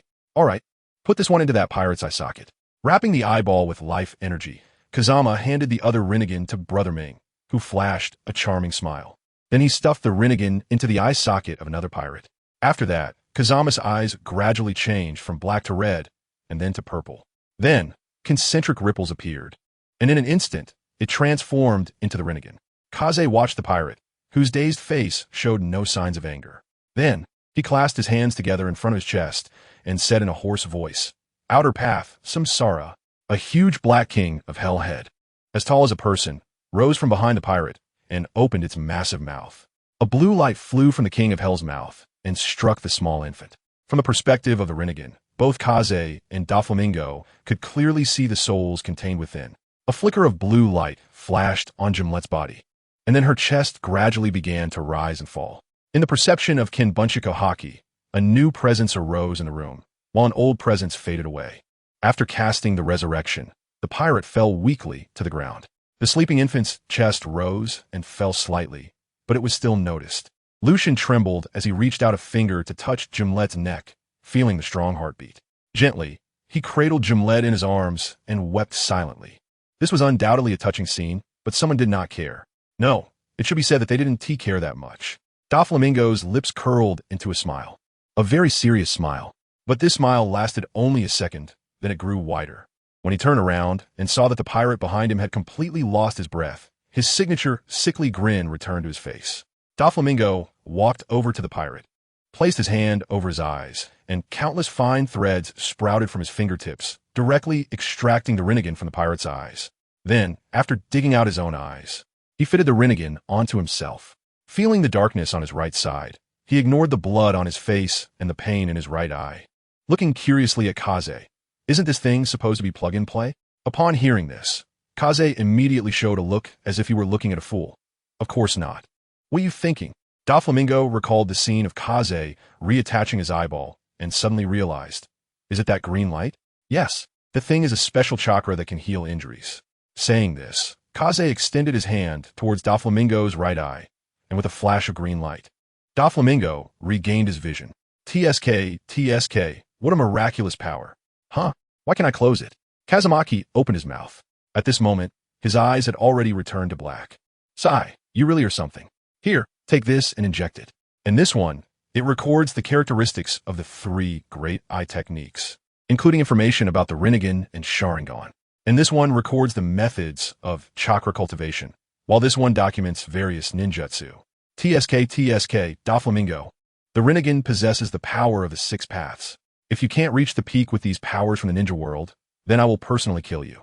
Doflamingo took the vial of medicine and the 3 scrolls that Kazamaki threw to him and laughed wildly. Huh, we are still of the same clan. How ruthless of you. Lioli. But don't worry, I won't give you that chance. After saying that, Doflamingo directly injected the medicine into his arm. Immediately, an indescribable pain surged from all over his body and soul, causing him to grit his teeth, veins bulging on his forehead, cold sweat pouring out, and his whole body trembling slightly. Young master. Noticing something was wrong with his young master, Senior said worriedly. At this moment, Lucian also came to his senses, holding Gimlet and looking at Doflamingo with a worried expression. No power comes without a price. It's just a bit of pain. Don't worry, he can endure it. In just a few seconds, Doflamingo began to gradually adapt to the pain, forcing a smile at Kazamaki. Haha, you guy, aren't you just taking personal revenge, are you? Kazama didn't want to speak and rolled his eyes at Doflamingo. A few minutes later, the pain throughout his body receded like a tide. It was at this moment that Doflamingo not only clearly felt the power of those eyes, but also felt an unprecedented lightness in his body. He could sense that his body had received a comprehensive enhancement. How do you feel? Woof, woof, woof, woof, woof. Doflamingo scanned the crowd and clenched his fists vigorously. I feel better than ever. After clearly sensing his own changes, Doflamingo had only one thought. If I can't reach the peak with this power in my grasp, then I might as well let Kazama kill me. Woof, woof, woof, woof, woof. This is really a good thing. Do you have more of this? My family needs it too. Their strength is too weak. Kazama rolled his eyes again and said, Yes, but that was a gift left to me by my master. If you want it, you'll have to trade it for a devil fruit. I can give you something low tier. As for improving your strength, the world government has some decent fruits, as well as methods for cultivating haki, various martial arts techniques. You need to find a way on your own. Here, have some tea. Feel free to ask anything. After finishing his business, Kazama slumped on the sofa, with Doflamingo sitting beside him and Lucian across from him, holding a child, while Senior was responsible for serving tea. Noticing Lucian's hesitant expression, Kazama put down his teacup and said comfortably, So, Kazama Ruri Saint, and young master, what exactly does Senior do? After hesitating for a moment, Lucian mustered the courage to ask. She didn't know Doflamingo's name, so she chose to refer to him as young master, just like Senior. This made Senior's heart sink halfway before rising again. He anxiously looked at Doflamingo and Lucian. But Lucian hated pirates the most. Arf, arf, arf, arf. Lucian, do you know about the underground dark forces? Underground dark forces? Lucian was somewhat confused. In her understanding, when it came to darkness, it should be pirates, right? Arf, arf, arf, arf. That's right. Human trafficking, assassination, gambling, pleasure districts, usury, drug trafficking, arms trading, and all sorts of darkness are part of the underground dark forces. Doflamingo's sunglasses reflected the light, and with that low tone, he looked just like a villain boss. Speaking of which, in the West Blue, Doflamingo could also be considered a villain boss, right? No. Lucian swallowed hard. She was genuinely a bit scared.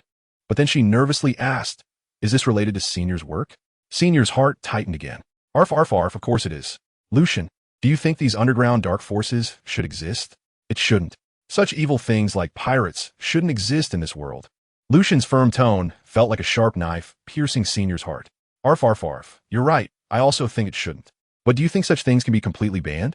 If the world government puts in all its effort, it should be possible, right?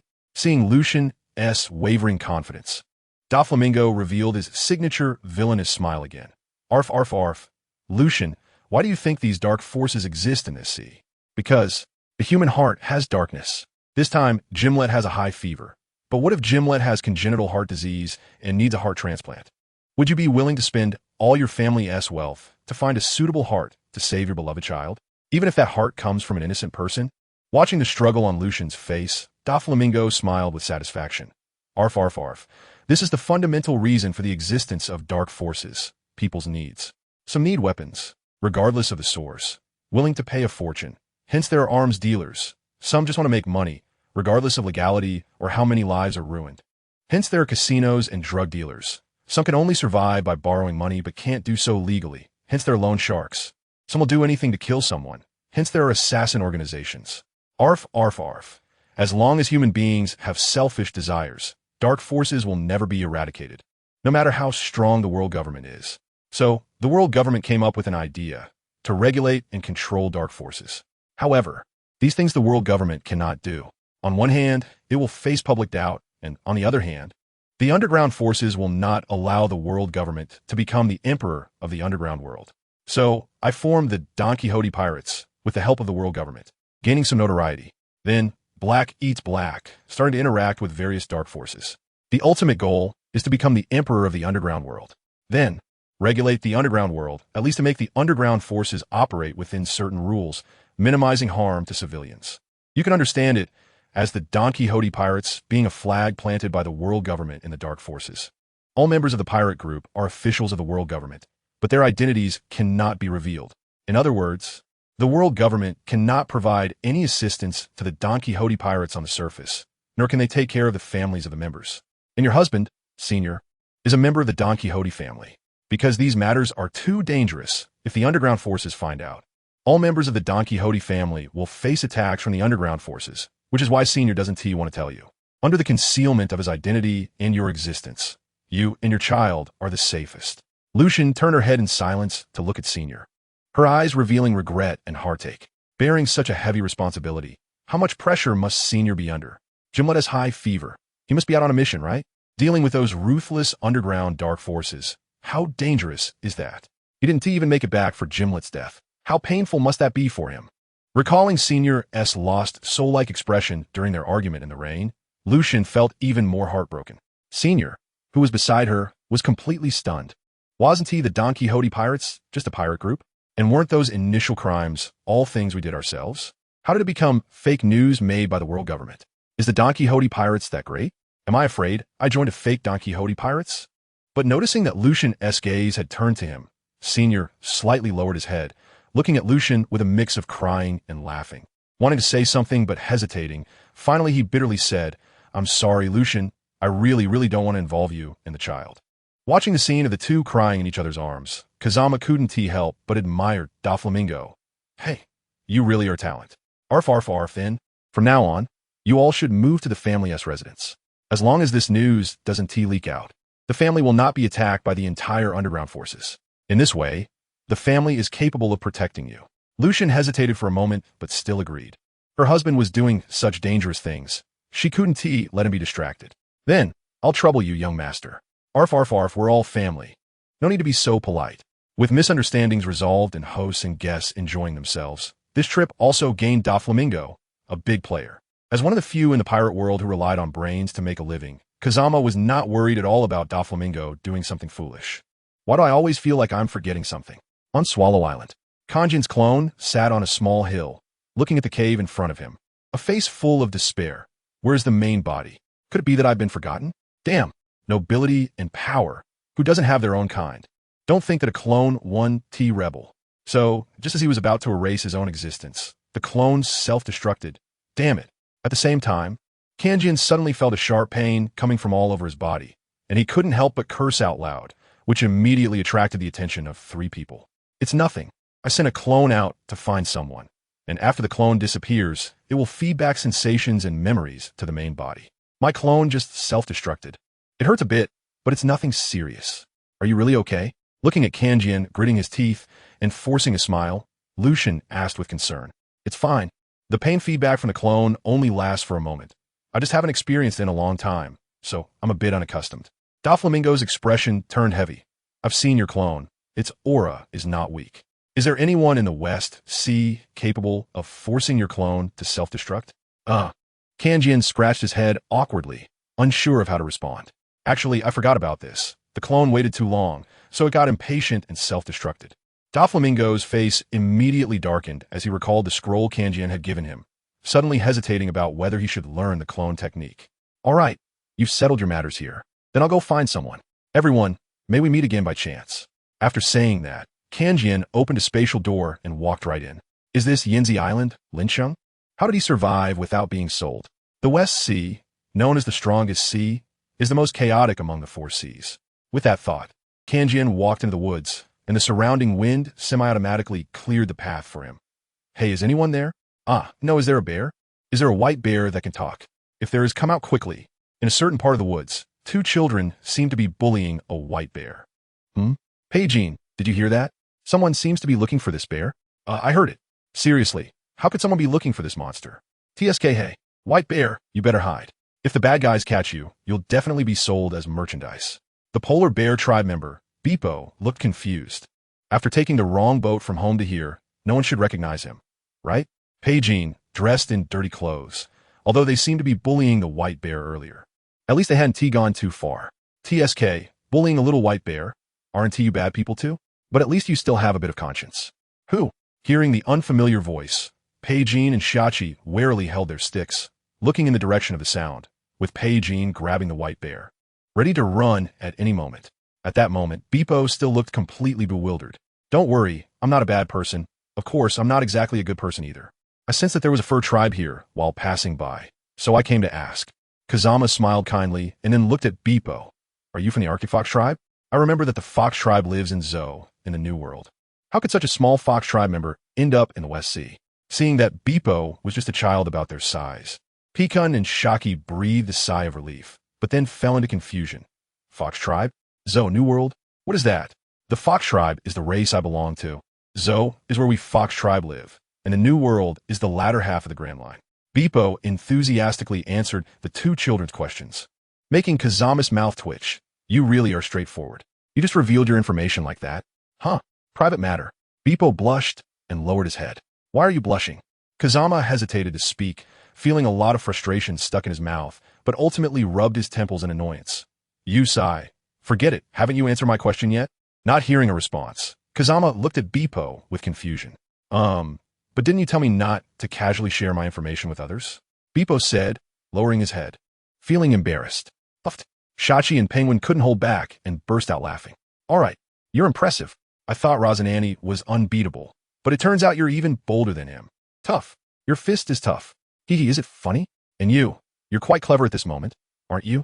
1 minute later, Shachi, Penguin, and Beepo sat in front of Kazama, kneeling in a row, looking extremely obedient.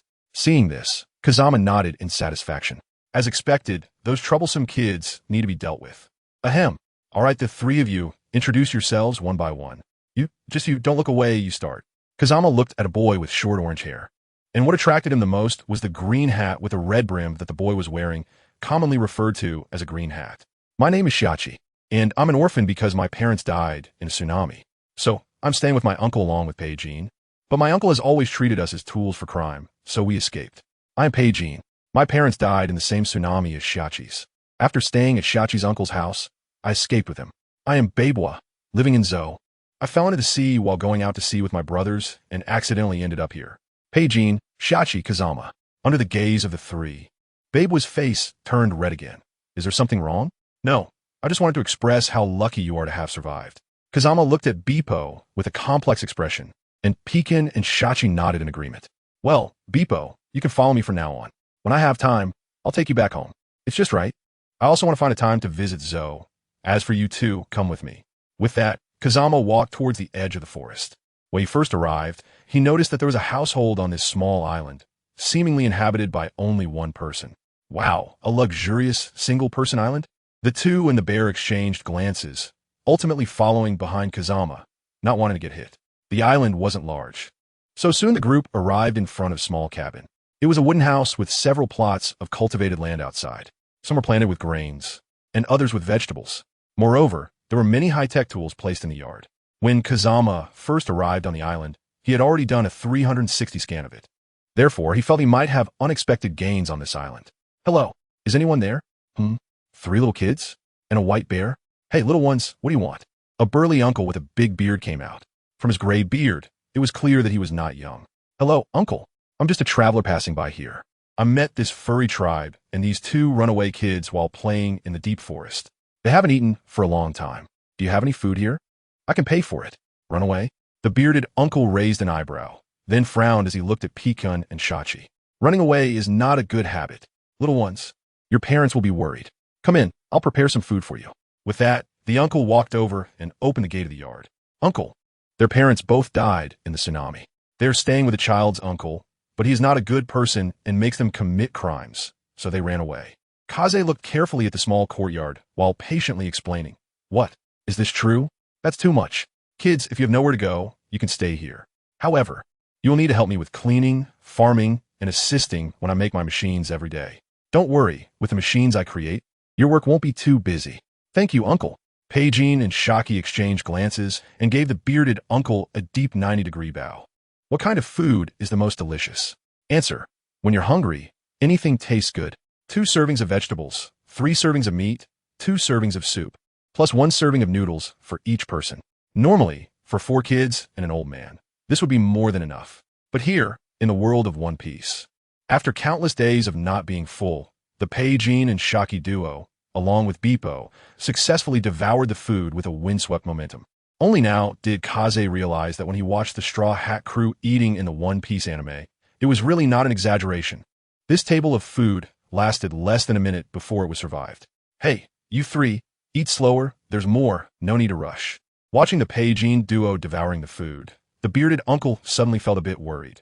These 2 kids can't be eating this much every meal, can they? Did I act too hastily? Feng Jian lowered his head and silently finished his noodles, feeling too embarrassed to compete with the 3 of them. Uncle, I saw a lot of machinery in the yard that I've never seen before. What are those used for? Ha. You have a good eye, kid. Those are my inventions, all top-notch goods. With those machines, farming becomes much more convenient. I'll let you see the results of my genius inventions, Wolf, in a bit. Speaking of his inventions, Uncle Wolf laughed heartily and patted Feng Jian on the shoulder, looking very proud and happy, and Feng Jian also smiled with joy. He realized that many of those machines were agricultural convenience tools. Sigh, what a talent to have picked up for free. After finishing the meal, Wolf enthusiastically pulled Feng Jian to the yard to showcase his creations. This is the seeder I invented. With this, you can sow a lot of land in just one day. Moreover, it can also plow the soil, no matter how hard the clumps of dirt are. Under the steel plow, they will be crushed. This machine is the harvester. It can not only harvest crops, but also automatically crush the husk without damaging the grains. This one is the corn sheller. Just throw the corn inside, and the kernels will automatically come out from the left side, while the corn cobs will come out from the right side. In addition, I've also invented well drilling machines and water pumps and other agricultural machinery. With these machines, people no longer have to work so hard. I alone have sown all the land on this entire island. CGI. The Peichi duo and Beiwa looked at Uncle Wolf with admiration.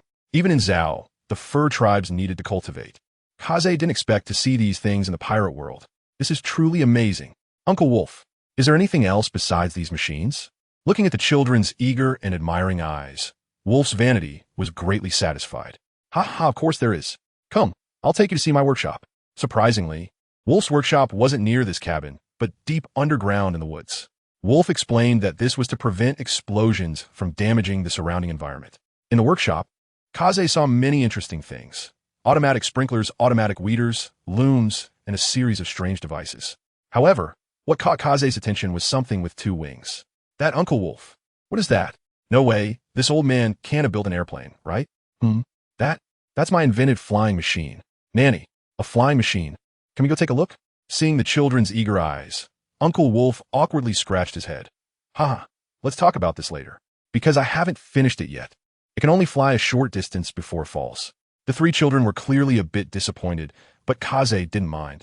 If it could fly, then it couldn't be far from being fully successful, right? Moreover, these inventions were all done by Uncle Wolf alone. Uncle Wolf, did you make all of these by yourself? Yes. I live alone on this island and make some inventions when I'm bored. With the answer, Kaze sighed in relief. Uncle, you're amazing. If it can fly, success must be close. If you can go up to the sky, I guess going down to the sea can't be far off, right? Kaze jokingly said, going under the sea? I've already done that. I invented a submarine, and with it, you can go under the sea. What kind of looks are you giving me? He expected to receive looks of admiration again, but this time he was met with 4 skeptical gazes from the children. That's right, 4, including Kaze himself. Well, mainly, going up to the sky and going under the sea are equally difficult, right?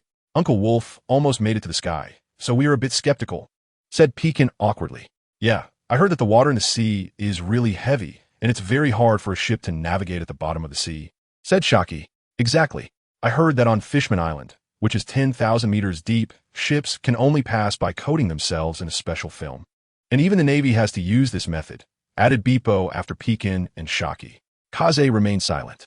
In his memory, there had only been one submarine that appeared in the pirate world, and that was loss. Humph. Since you don't believe me, I'll take you to see it. Follow me. Led by Uncle Wolf, the group twisted and turned until they reached a cave where a yellow submarine was parked.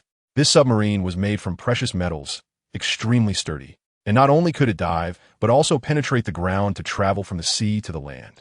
Come aboard. Let me show you.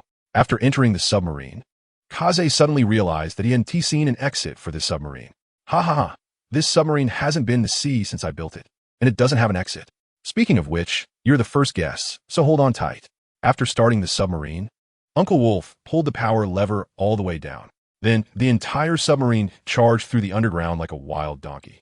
Although the small bumps didn't affect Kaze at all, for a moment, it doubted the definition of submarine in the pirate world. You call this thing that runs around underground a submarine? No way.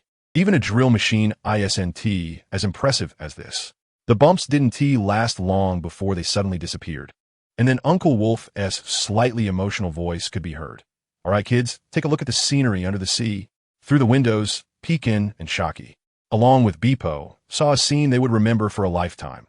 Sunlight cast down on the tranquil seabed, as if the light was being analyzed through a spectrum. Various marine creatures basked in the warm light, lazily displaying their forms.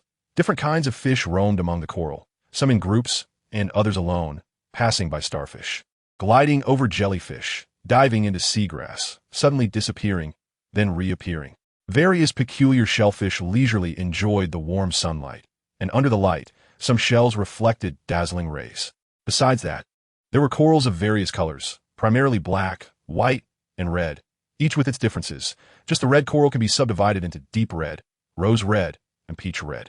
The colorful corals, lazy shellfish, leisurely fish, drifting jellyfish, and motionless starfish enjoying the sunbathing formed a beautiful picture under the sunlight.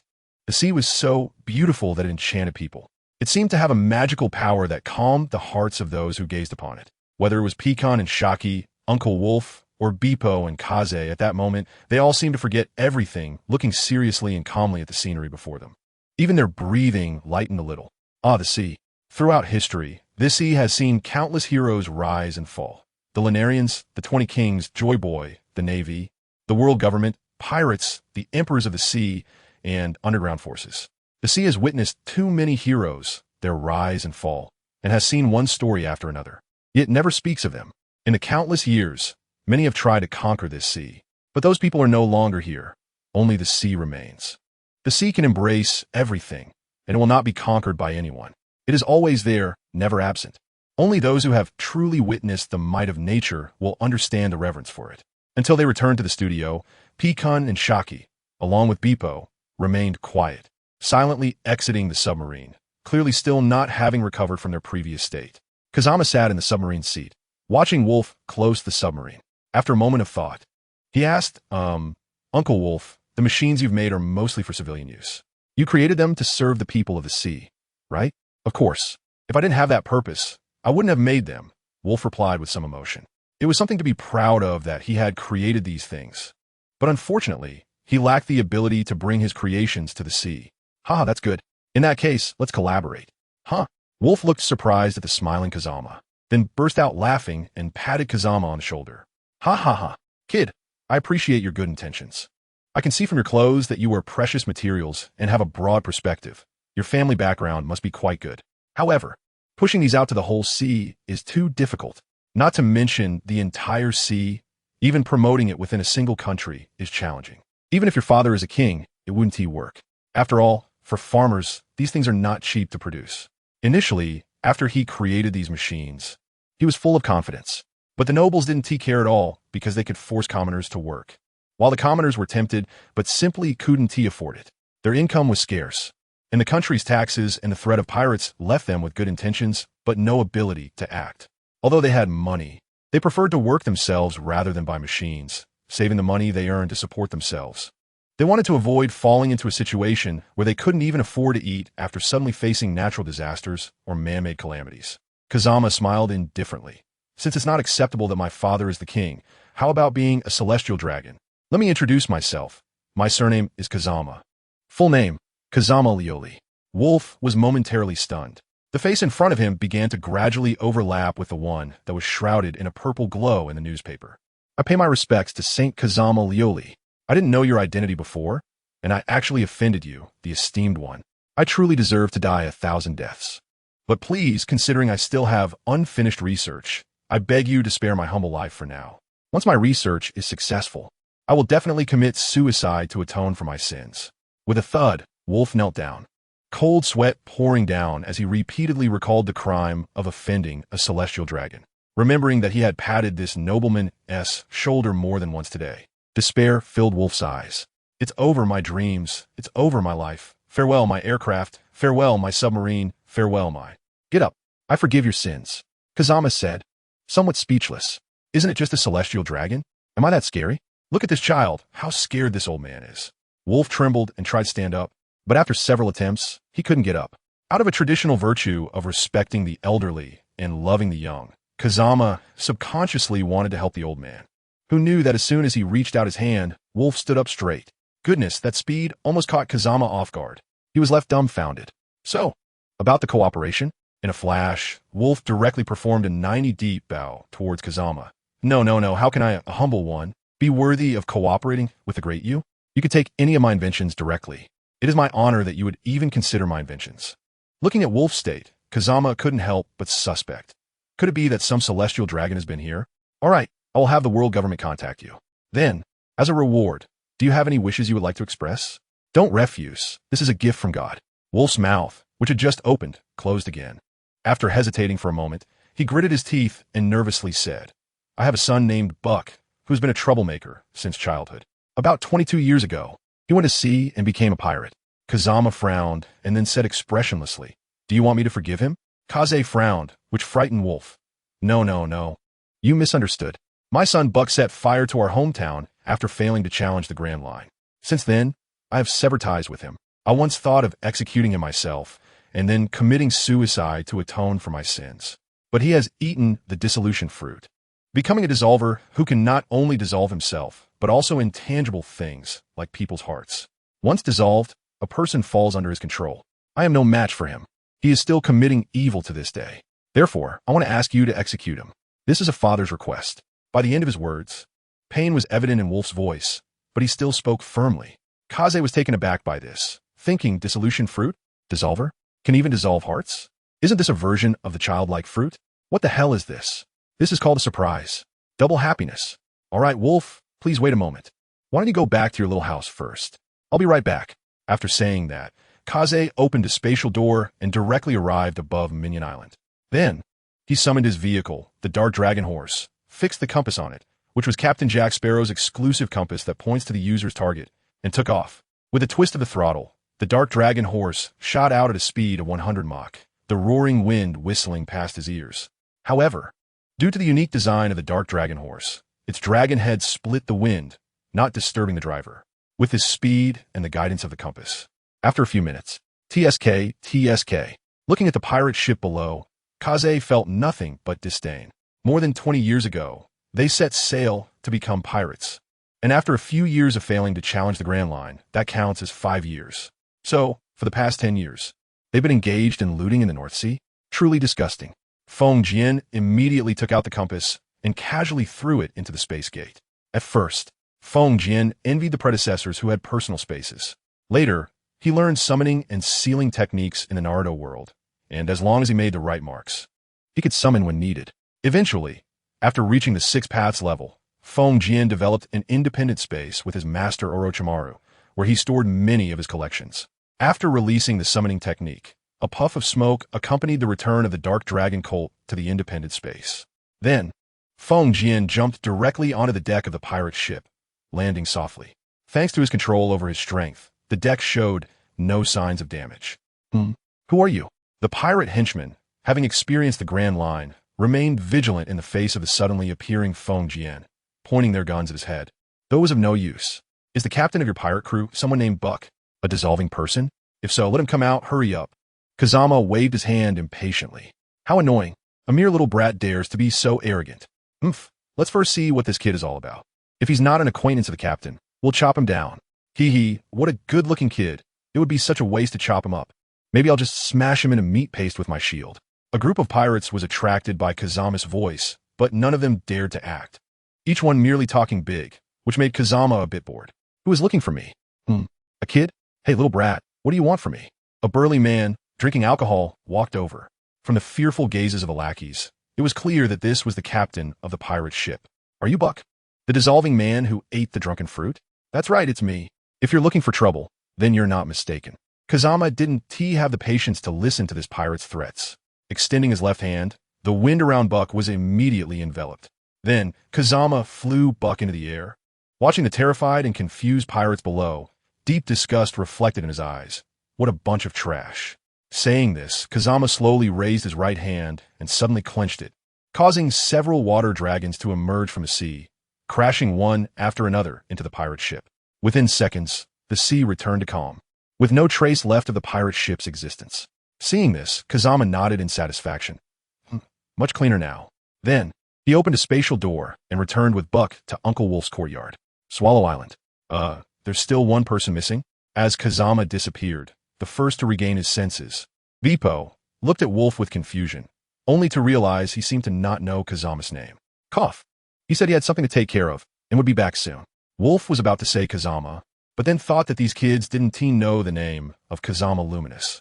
What if it didn't want these three kids to know? Wouldn't it be a grave sin for him to reveal that adult's identity? Fortunately, he stopped in time. Wolf felt a bit relieved, but also puzzled. Did that adult leave just to catch Buck?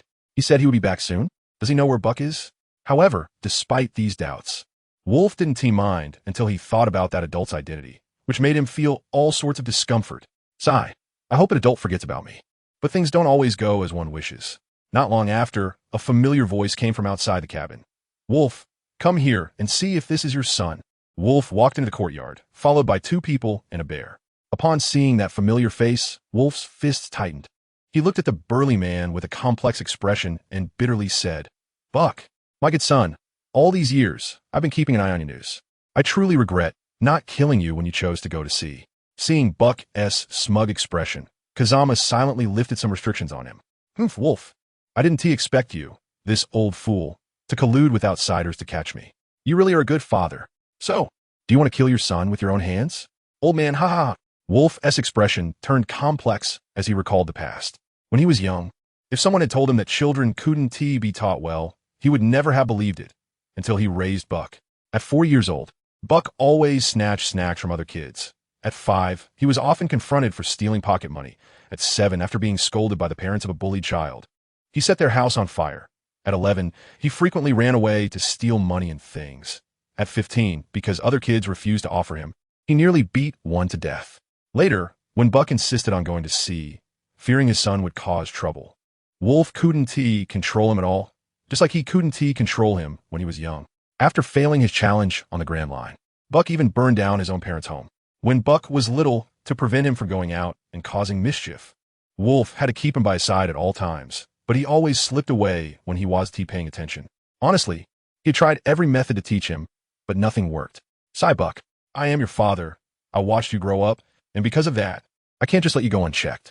Buck, we are humans. We are conscientious people, not those reckless pirates who only care about their own pleasure. Buck, I don't know if it's your nature or my failure in education, but it no longer matters. The great mistake has been made, and as a father, all I can do is try to stop you and spend the rest of my life atoning for your sins. Who do you think you are? A father? I just happen to be your son. You keep telling me to have a conscience and to be righteous. It's laughable. The sea can't accommodate those things.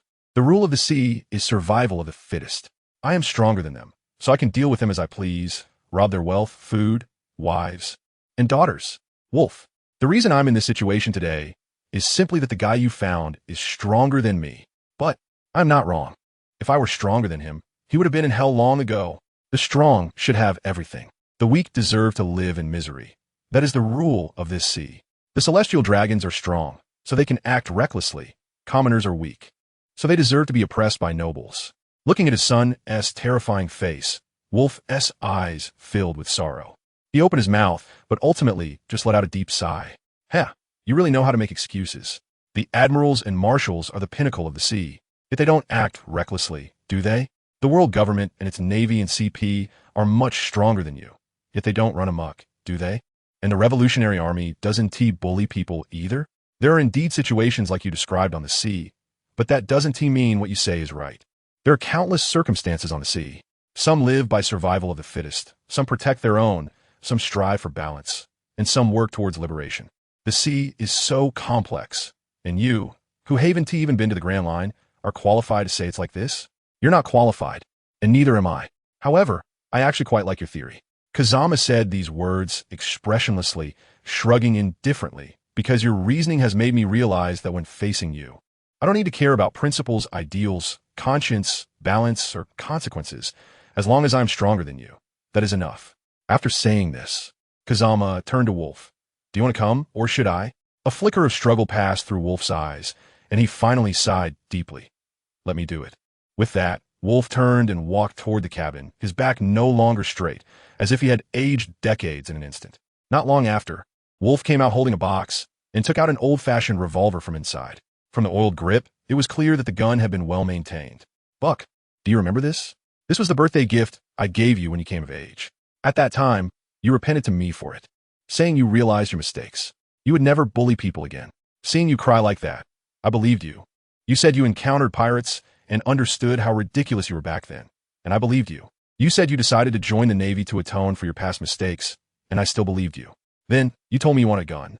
You wanted a weapon to fight against pirates, and when you became successful one day, it would witness your change. I believed you. I built this gun for you and personally sent you off from Swallow Island to join the army. Do you know? That night, I cried at your mother's grave for a whole night. But who would have known that the next day I received news of you killing someone with a gun? Wolf, tears streaming down his face, looked at Buck, slowly raised his right hand holding the gun, and said slowly yet firmly, Buck, I'm sorry. With the sound of a gunshot, Buck fell helplessly to the ground. Feng Jian secretly activated his ability and, before Buck's soul dissipated, controlled it and threw it into his own space, which was filled with a variety of fruits. Looking at Buck's corpse, Wolf laughed and cried, as if he had gone mad. After a long time, he gradually quieted down, but his hand holding the gun trembled from time to time. Think of your words. Wolf, you still need to atone for your son. Sometimes, death is not difficult. What is difficult is living on while carrying the pain. A talking polar bear? A white bear that has eaten the human fruit? Is it the fur tribe? On the Sunny, the fishmen looked at Beepo curiously, chattering among themselves. I'm a polar bear from the Zhao fur tribe, and my name is Beepo. Seeing Beepo's shy appearance, Feng Jian suddenly thought of a serious question. Is there a polar region in the pirate world? Ha ha ha. Since we are on this ship now, we are all friends.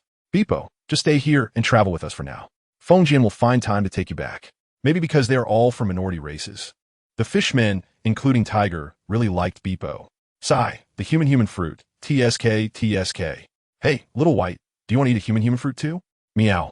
Kazama supported Xiaobai with his left arm and kept stroking Xiaobai's shin with his right hand, jokingly asking, if Xiaobai eats the human fruit, will she become a girl? That's for sure. She will definitely transform into a shape like Beepo, right? Feng Jian's heart suddenly sank, and his smile vanished from his face in an instant.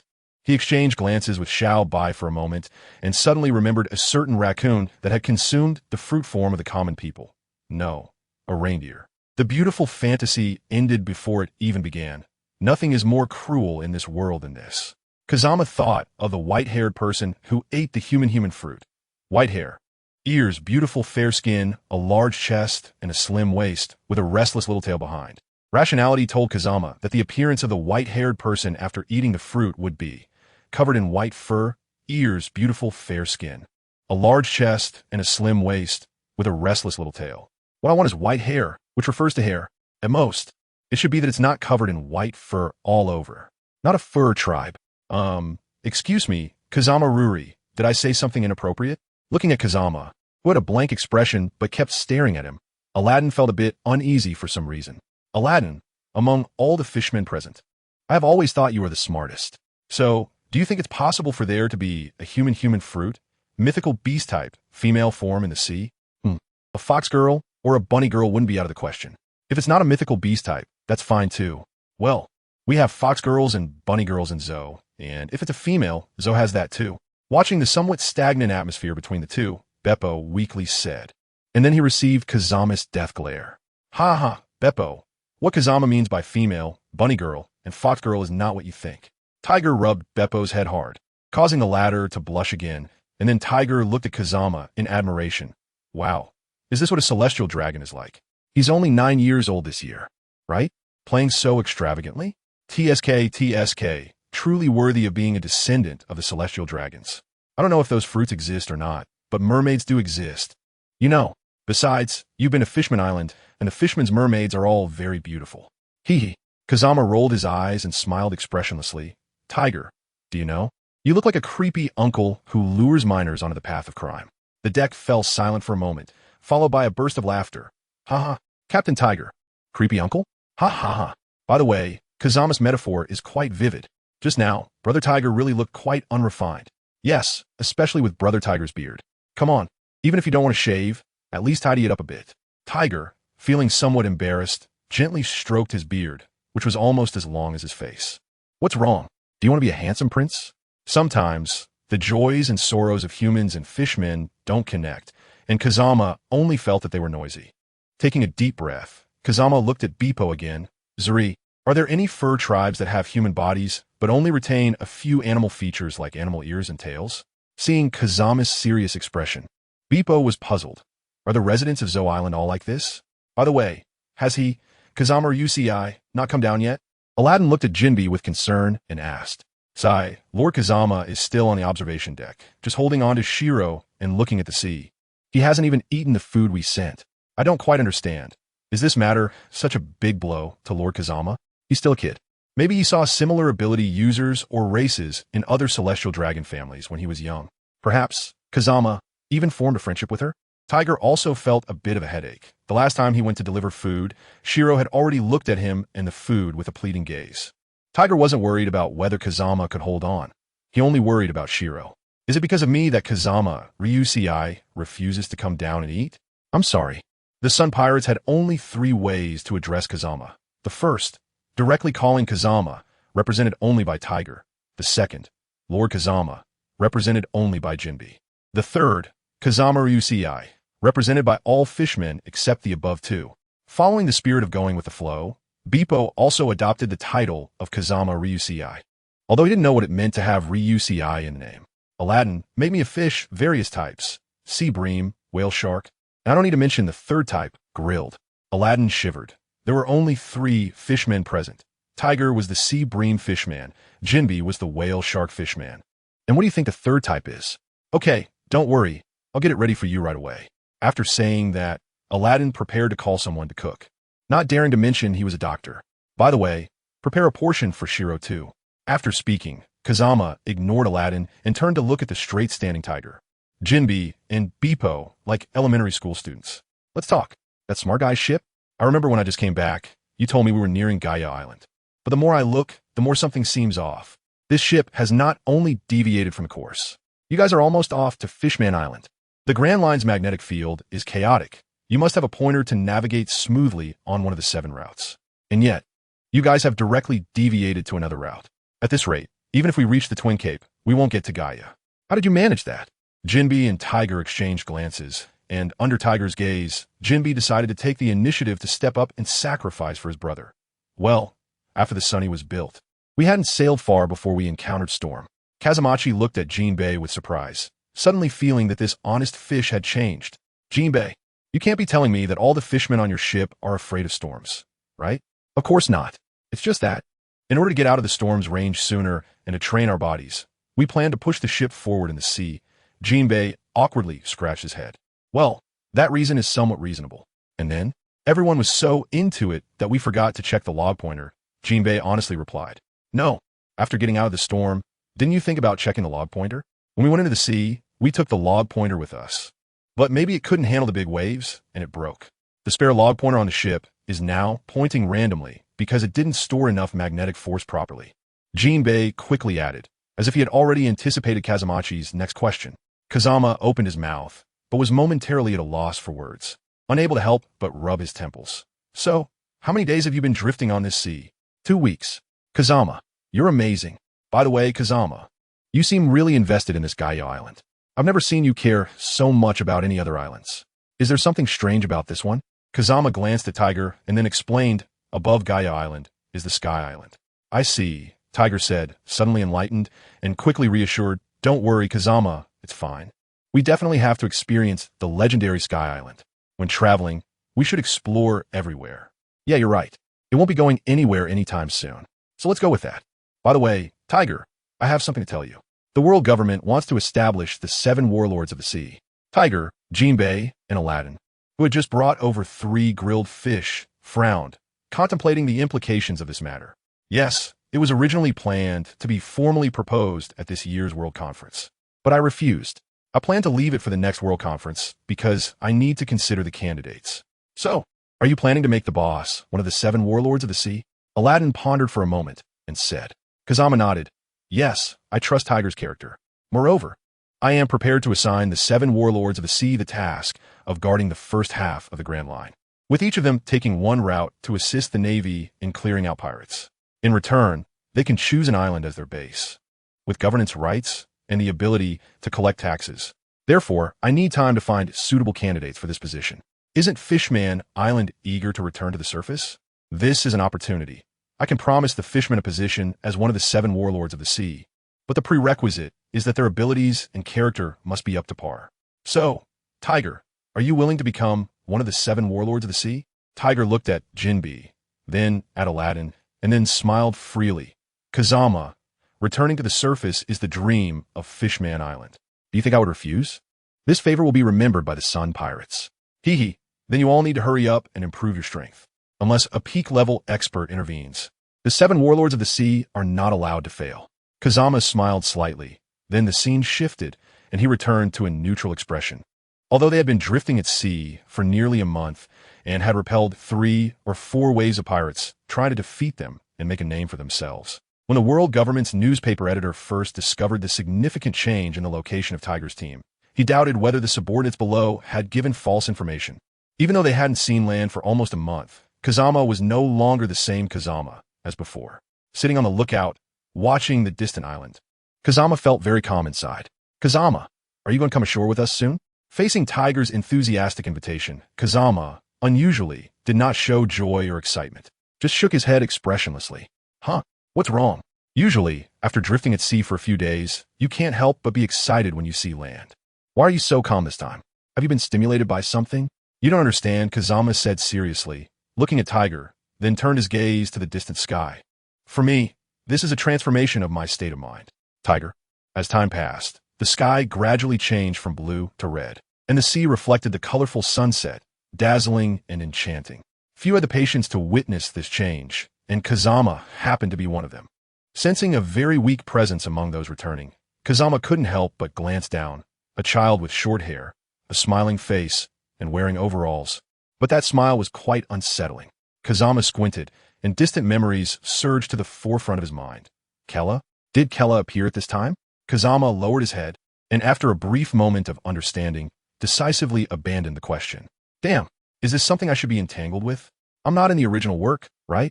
As long as the timeline of the sun god doesn't get messed up, it should be fine, right? Following everyone to the deck, Kella stood there with a stiff smile. Hey, what's up with this kid? Kazama asked Tiger as he jumped off the deck. She is a slave who escaped from Mariewa, then captured by pirates and stayed on their ship for a while. After being rescued by the residents here, she has been living on this island. The islanders entrusted us to take her back to her hometown. Looking at the motionless, hesitant robot-like Kella, Kazama frowned. Where's her hometown? Folksheart Island. Kazama nodded and then looked at Keela, who was dirty all over and looked just like a boy. What is your name? I.E.M. Kida. Something fell off. This was not normal. Even while answering the question, Keela still wore a sickly smile on her face. Why is this child always smiling? I don't know. It's really annoying to look at. Yeah, that smile is too creepy. The fishmen began to discuss among themselves. Yet Keela still maintained that strange smile. Hey kid, what are you laughing at? Do you think we're funny? The fishmen present had dark expressions. Aaron frowned and looked at Keela with disgust. Since Kazama arrived among the fishmen, their attitude towards humans had improved a lot. Kazama had conquered them with absolute strength and given them hope, but hatred was not so easily erased. Aaron's words clearly evoked some bad memories for the fishmen. Hearing Aaron's words, Keela instinctively looked at him, but her face still held that smile. Aaron's anger flared up. Damn human brat. Are you mocking me? What infuriating little brat. Saying this, Aaron clenched his fist and swung it forward. Kazama frowned and stared intently at Keela. Facing Aaron's attack, Keela stood there dazed, not daring to dodge. Although her eyes were filled with fear, her face still maintained that smile. Just as Aaron's fist was about to hit Keela's face, Kazama reached out and grabbed Aaron's wrist, turning to look at him expressionlessly. Kazama could feel that Aaron had held back with that punch, so he made no other move. Aaron glanced at Kazama, his anger slightly subsiding, but then he turned back to see Keela's smiling face. Damn human brat, do you really think I want to hit you? Who are you smiling for? Do you think we're like those disgusting celestial dragons? We are not those disgusting humans. And you are not a slave anymore. Remember that. Damn human brat. This time, Kazama did not intervene. Keela's reaction was obviously a side effect. He didn't know how to resolve such a situation, but at the very least, she couldn't keep smiling like this. Aaron had always been the hardest worker among the fishmen during training. After this period of training, his strength had improved greatly, and he had a certain level of control over his own power. This punch looked heavy, but when it hit Keela's face, it only knocked her to the ground, causing a few drops of blood to drip from her nose onto the ground. Mr. Aaron, don't do that. She is just a child. Little 8 tried hard to stop Aaron, preventing him from doing something irrational. Ignoring the commotion behind him, Kazama frowned and looked at Keela seriously. Just now, when Aaron lost his temper, Keela's body had clearly trembled. Kazama looked at Keela and was about to say something when he suddenly saw Keela kneel down with a thud, pulling out a handkerchief from her pocket and vigorously wiping the blood off the deck. The handkerchief was pressed hard against the deck, making a creak sound. I'm sorry. Please don't be angry. I will work. I won't let myself rest, and will keep cleaning. Please don't hit me. I am sorry. I am sorry. The deck immediately fell silent, and Aaron also stopped struggling. The fishmen looked grim, watching Keela and recalling some unpleasant memories. Jinbei had a complicated expression as he walked over to Keela, slowly squatting down and asking, "What are you doing?" However, his words received no response. Keela simply kept mechanically repeating, "I'm sorry," with a robotic smile on her face. "Hey, you're bleeding. I'm sorry, it's okay. No matter what happens, I want to cry. I will work hard, so please don't kill me." A child filled with fear, was now kneeling on the ground, mechanically wiping the blood from the deck, her own blood. Although her eyes were full of terror, she dared not cry, forcing a smile and ignoring her bleeding nose. This scene deeply pierced the hearts of everyone present. Most of the fishmen on the deck had been slaves, and because of this, they understood what this child had gone through. "Hey, stop wiping. Are you afraid of us?" Jinbei wanted to reach out and help the girl up, but the moment he extended his hand, her body began to tremble in fear. Jinbei opened his mouth, but his hand fell weakly back down. "Yes, but I want to see my mom, so I muster the courage to come up. If I stop working, you will kill me, right? I will be useful. Really, I will clean. I eat very little, and I don't need to rest, so please don't kill me." Aaron remained silent, his eyes filled with rage. Jinbei looked pained, and the other fishmen frowned, their faces marked with sorrow. Kazama said nothing. He held Shiro and lay down on a deck chair, expressionless as he stared at the sky. Aladdin looked at the young girl with a complex expression. The rules of survival for slaves had already taken root in her. As fellow slaves, they knew that if she cried, she would be killed. If she stopped cleaning, she would be killed. Living in constant fear, always worried that the next one could be herself, she dared not open her heart to anyone. Meow. Shiro sniffed, then wriggled out of Kazama's arms, jumped onto the deck, and walked over to Keela, looking up at this strange girl who was clearly terrified, yet forcing a smile, tilting her head. Meow. Keela's body trembled slightly. While wiping the deck, she moved away to avoid touching Shiro, but she didn't dare to stop, and under the dual pressure, her hands trembled slightly. The deck was silent. "Boss, brother." Tager walked out of the cabin with a serious face and went straight to Keela, the fishmen quickly making way for him. Looking down at Keela, who was wiping the floor, Tager's expression darkened. "Take this little brat to my room." Keela stood in the corner, smiling at Tager. At that moment, Tager, expressionless, placed a branding iron in the fire pit to heat it up. Keela's body trembled slightly from fear, but she dared not show it.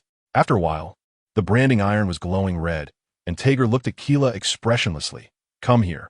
Keela's body instantly stiffened, and with a smiling face, she walked stiffly to Tager's side. Tager pulled Keela to him and lifted her shirt to reveal the familiar, yet strange evil imperial mark on her back, a hint of determination flashing in Tager's eyes. He then pressed the glowing red branding iron against Keela's back. A piercing scream instantly echoed throughout the ship, and the fishmen rushed to Tager's room, only to find him expressionless with the burning branding iron. While on the ground lay a child who had passed out from the overwhelming pain. Stopping the bleeding, though somewhat brutal, As long as that brand existed for a day, the things that could be forgotten would become impossible to forget. Kazama silently stepped out of the crowd, placing his hand on Keela's bloodied and sorrowful wounds. As the green light flickered, Keela's injuries healed completely, leaving no scars behind. Previously, there had existed a brand here, known as the Hoof of the Heavenly Dragon. I actually fainted, I'm sorry, but I won't cry. So please don't kill me, no matter what you do to me. I won't cry. Seeing Keela suddenly sit up, still wearing a smile on her face, Tager couldn't help but widen his eyes in anger, his clenched fists and the bulging veins on his forehead all displaying his fury. What is the point of crying? Don't lump us together with those heavenly dragons. You are no longer a slave. If you want to cry, then cry. Why hold in all the time? Keela still looked the same as before, but compared to before, there seemed to be a hint of confusion or bewilderment on her face. Look closely. Tager frowned, maintaining a cold demeanor, and took out a handgun in front of Keela. Then, he forcefully threw it into the sea right before her eyes, glanced at her once, and turned to walk away. We will not harm anyone. Let us go, boys. We must send this child back to her homeland. Keela stared blankly at this scene, and before she knew it, tears had begun to trickle from her eyes. The corners of her mouth, which had originally curled up, slowly flattened, and then turned down. Wow. Crying is a human self-protective mechanism. When emotions are suppressed to a certain extent, they need to be released to be vented. The pain that cannot be released accumulates enough to crush a person. The cries were loud, but after hearing them, both the fish people and Kazama couldn't help but smile. Even Along smiled for a moment. Cry it all out. Let all out. Those years of grievances, pain, unwillingness, fear, and anxiety.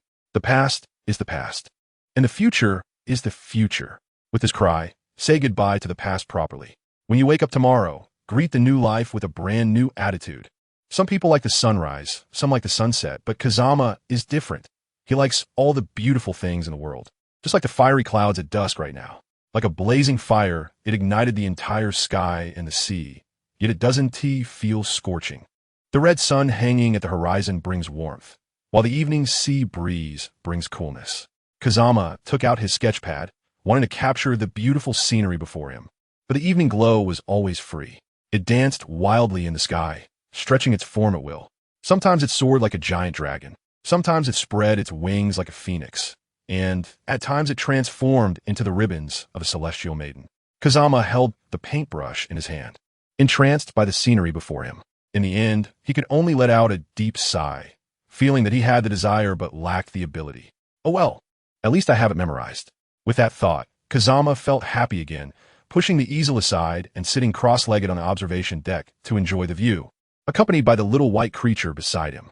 The harmony between the two made the moment feel incredibly perfect. Kazama, brother, it's time to eat. Hearing that voice filled with joy and a hint of timidity, Kazama smiled slightly and replied, Okay, coming. Meow. Keela had cried for a long time this afternoon, probably over an hour, without anyone bothering her. However, when she came out of the room again, she seemed like a different person. Just in time to prepare dinner, Keela decided to offer her help to the fishermen. After taking a shower on the boat, Tiger borrowed a few sets of clothes from Kazama, saying he wanted to dress Keela. Given her size, only Kazama's clothes would fit. Comparatively, Kazama generously gifted Keela several outfits. After all, as a celestial dragon, clothing was something he had plenty of. Although he hadn't specifically prepared any, a boss still had several hundred sets custom-made for him. Yes, hundreds. On the large dining table on the deck, food was already laid out. Ever since leaving Fishman Island, Kazama had given Shiro a sum of money, instructing him to visit the best local restaurants and purchase recipes whenever they arrived in a new place. At the same time, during the days Kazama spent back at the Holy Land, he had the guard prepare him a recipe from there. So now, without a doubt, Shiro's cooking skills were top-notch. Wow, it smells so good. Haha, Shiro's cooking is getting better and better. I was just up there enjoying the view and didn't even notice the aroma. Kazama sighed, realizing that he had been too lax. I should be punished. By the way, Lord Kazama, didn't you say you wanted to paint the sunset? Haven't you finished yet? Jinbi recalled that after Kazama left Tiger's room, he went to the observation deck with his easel to paint the sunset. He had been painting for so long. Surely he must be done by now. Ahem. Jinbi, you should know that some beautiful scenes can only be kept in the heart. If they end up on canvas, they might not seem as beautiful. Kazama spoke earnestly to Jinbei, completely unfazed by Taiga's disdainful gaze beside him. Why is that? Jinbei scratched his head, looking like he was humbly seeking advice. Well, it's because people's feelings are different. Sometimes when you're in a good mood, you think a flower looks especially beautiful. And sometimes when you're in a bad mood, you don't. But in the end, the flower is still the same flower. Then, how does Lord Kazama feel when he looks at the evening glow? Of course, it's very good. In that case, why doesn't Lord Kazama paint the evening glow? Gadam, bang. Jinbei was sent flying again. Aladdin sighed and shook his head. Tell me, why does Jinbei never learn his lesson? Soup is ready. Kurara hurried over with a large bowl of soup, a genuine smile spreading across her face, one that was no longer mechanical and stiff like before. This is the last dish. Everyone, we can start eating once everyone arrives. Kurara wiped the sweat from her forehead and said with a smile, well, since that's the case, Kurara, you shouldn't keep busy any longer. Come over and eat. You can sit next to Kazam, okay? Kurara instinctively glanced at Kazam, her body momentarily stiffening, and a hint of timidness showed in her eyes. No, it was fear. When she was helping with the cooking earlier, Xiao Ba and the others had informed Kurara of Kazam's identity. Although Xiao Ba and the others told Kurara that Kazam was a rare good celestial dragon, the deep-rooted fear of celestial dragons was not so easily dispelled. Kazama raised an eyebrow at the scene, then jokingly said, oh, which family's little beauty is this? I wonder how old you are this year. Have you been matched yet? Just now you called me brother, and now that you know my identity, you look like this. It seems that, in the end, it was the brother who was mistaken. It appears that the sister sees the brother as one of those wicked celestial dragons, completely disregarding the fact that the brother once helped slaves escape from Mariewa. It's fine. The brother knows that prejudices in people's hearts will never change. And with the sister acting this way, it only makes the brother seem at fault.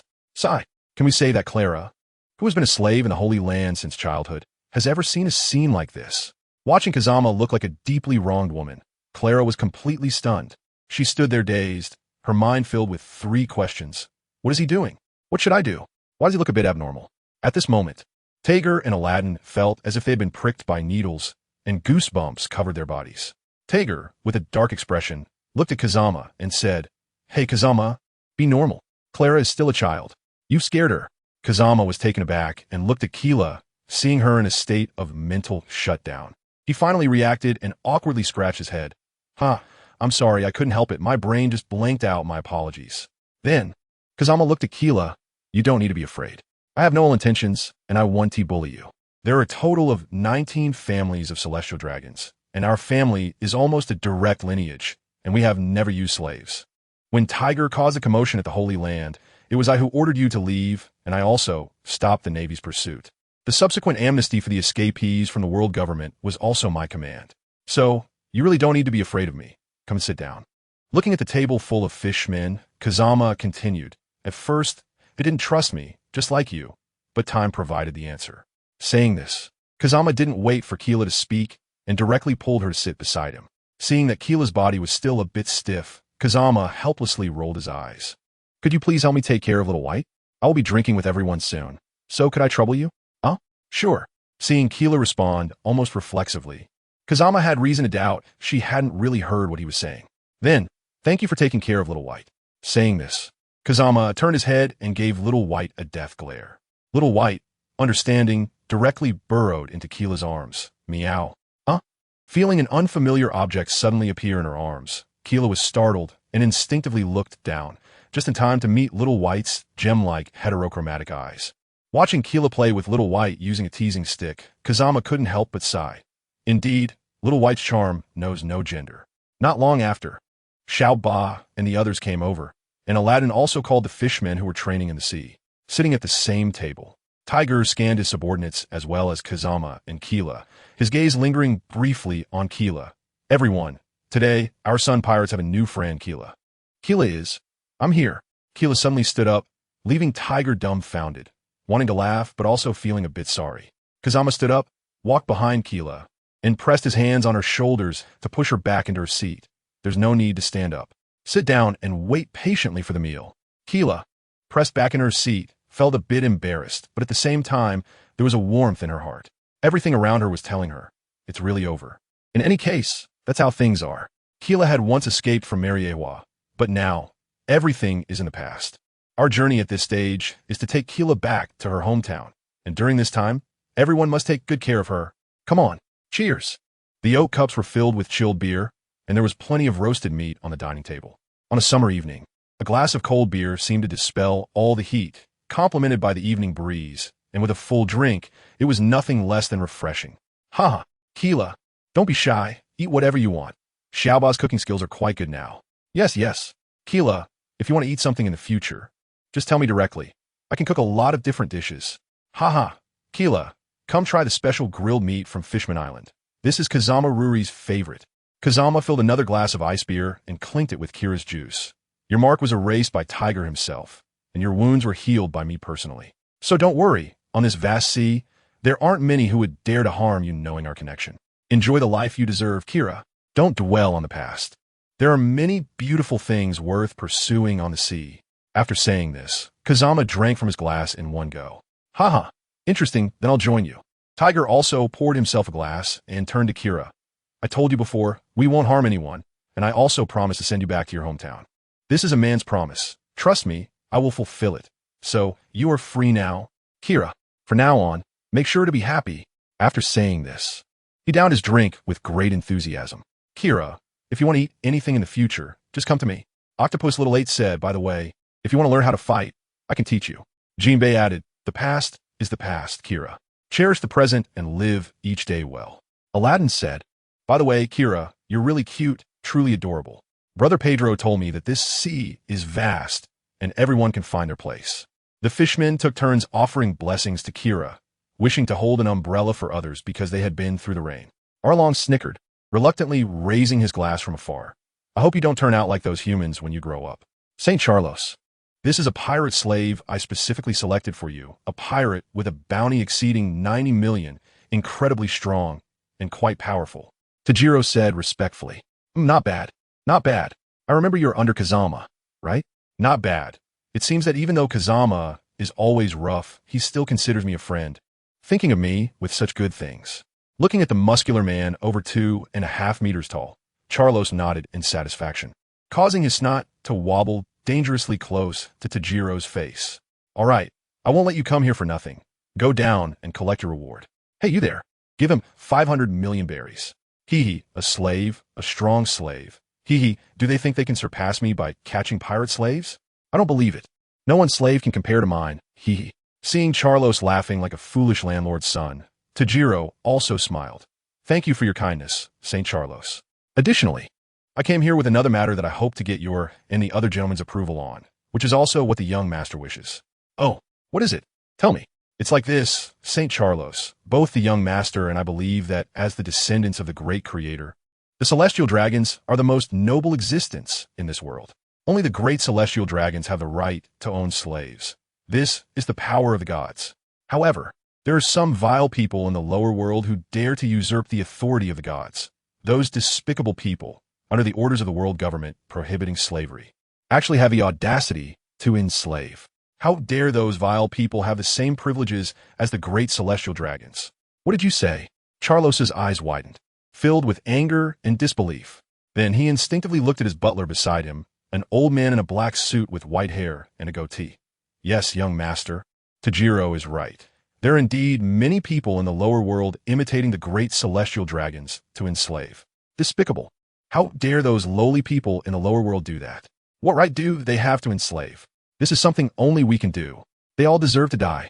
Notify the Navy. I want to kill them. All those in the lower world who enslave must be exterminated. Seeing Charlos's furious demeanor, Tajiro couldn't help but reflect. Sigh. So naive. Indeed, the young master was right. Just need to coax this group of brainless fools. Spending too much effort is simply a waste of life. St. Charlos, please calm down. If it's just like this, those people cannot be killed off completely. Therefore, my young master has a proposal. Oh, what is it? Tajiro smiled slightly. Prohibit the trade of slaves in this sea. Apart from the world government, the Navy, and impel down, no one else can buy or sell slaves. Whoever dares to do so shall die, Tajiro said coldly. When it comes to the hatred of slave traders, he is among the top. The world government, the Navy, impel down? What is impelled down? Hearing Charlos's question, Tajiro immediately put on a humble smile. In response to St. Charlos, impel down is a place for imprisoning pirates. Whether it's ordinary humans or ordinary other races, those weak ordinary people do not deserve to be the slaves of the great celestial dragons. However, pirates are very strong.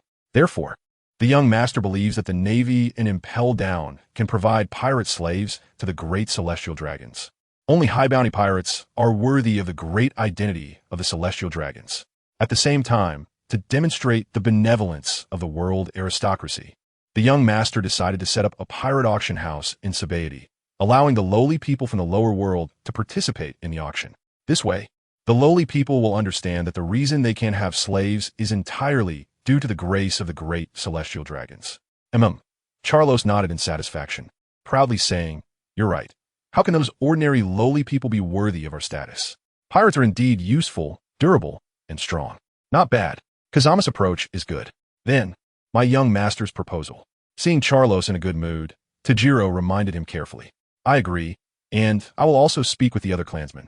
Owning slaves is our privilege as celestial dragons. How can the mere lowly people of the lower world have the same rights as us? Let us do it this way." Hearing this, Tajiro was overjoyed. "Yes. St. Charlos, then I won't disturb you any longer." Walking on the way out of the Holy Land, Tajiro secretly calculated his mission. The slave issue has been resolved, and there are still direct islands, convenience machinery, high-end service industries, factories, schools, and hospitals. Truly a headache. However, thinking of that figure who was probably already preparing a meal waiting for him, Tajiro was instantly filled with motivation. Under the red Earth continent, Sengoku was anxiously pacing back and forth, his face filled with tension and unease. Seeing Tajiro come down, he quickly approached and asked, "How is it? Has the matter been resolved?" "Ah, it has been resolved. St. Charlos has already agreed and even promised to discuss the young master's thoughts with their celestial dragons. During this time, your intelligence department remembers to operate at full capacity, working with the CP department to collect information on those human traffickers. After this year's World Conference, we will give them a surprise." "Okay, I will get the Navy moving. If there is anything you need help from the Navy, just let me know." Hearing this, Tajiro nodded. "All right, if I really need your help, I want to be polite." Sabaody, Area 1. As a notorious lawless zone in Sabaody, it has always been known for its chaos. However, within this chaos, there is a sufficiently peaceful area, the former job placement agency site. A few months ago, a man with deep green hair arrived here, conquering the area with absolute strength and power, becoming the new master. He then ordered a reorganization of the job placement agency. At the very least, the doors won't be opening in the next few months. During these months, there have been criminals who thought the slave auction house had a new owner and would definitely cause turmoil. They wanted to come and take a share or gather information. But those who came to stir trouble or investigate were all, without exception, broken and thrown onto the street. After a pirate with a bounty exceeding 1 billion was thrown onto the street in such a state, no force dared to send anyone again. When Small Fry went in, there was no sound. The next day, they were thrown out broken. When mid-tier subordinates went in, similarly, there was no sound, and they were also thrown out broken. Even those with over 1 billion bounty went in and still made no sound. This is absurd. Kumin, pushing open the heavy, intricately carved redwood door. A middle-aged man in a suit with a fawning expression walked in, his triangular eyes darting around, and with 3 strands of mouse-like whiskers. Anyone could tell he was a good person. This was the former owner of the slave auction house, Kudala Garci. "Hee, Lord Tesalo, you're back? How did the negotiations go?" Tesalo put down the documents in his hand, glanced at Garci indifferently, and lightly tapped the redwood table in front of him. "The celestial dragons have already agreed, and the Navy has also given their consent. As for Impel Down, their opinion doesn't matter. In other words, this matter has already been decided. After today's World Conference, both the Navy and CP will simultaneously take action to eradicate all slave traders in these waters. From now on, this will be the only place allowed to trade slaves in this sea." Garci immediately broke into a cold sweat, and even the fawning expression he had maintained could not be held any longer, his eyes filled with shock and seriousness. Months ago, this man before him had used his strength to sit behind that desk, and when Garci wanted to mobilize all his connections to make this man pay, every official from the world government who heard his name hung up the phone. A longtime official who received his bribes kindly reminded him. This man named Tesalo was once a slave in Mariahua, later taken by the young Saint Gloriosa. And nearly a year ago, the saint personally freed him from slavery. Moreover, the steward of the Kazama Clan had announced Tesalo was working for the Saint Gloriosa. With that alone, no one dared to help him. Even if some celestial dragons liked to visit his auction house, it wouldn't work. Garci reached his position not through strength but through intellect. Although he was bad, he was certainly not foolish. After making the call, he was already prepared to be Tezelo's subordinate. But hearing Tezelo say that the auction house would only auction pirates from now on, he was still shocked. When he heard Tezelo say he would collaborate with the Navy to advance to impel down, he almost rolled his eyes. Didn't he know what kind of people the Navy were? Even if he could force the Navy to act as guards for the slave auction house under the orders of the celestial dragons, once trouble arose, the Navy would definitely turn a blind eye. In fact, it would be good if they didn't create trouble. But now, the Navy had agreed, and such a thing couldn't be achieved simply through power. With a flicker of brilliance in his eyes, Garci soon smiled and returned to his previous fawning demeanor. I understand. Boss, please give me a day's time, and in one day, I will make the slave auction house clean and tidy.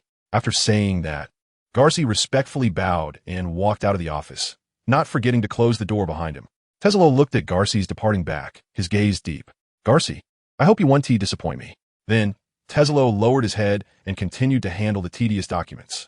Didn't I say not to disturb me while I'm working?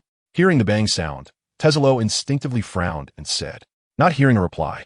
A glimmer of anger appeared in Tezelo's eyes as he slowly raised his head.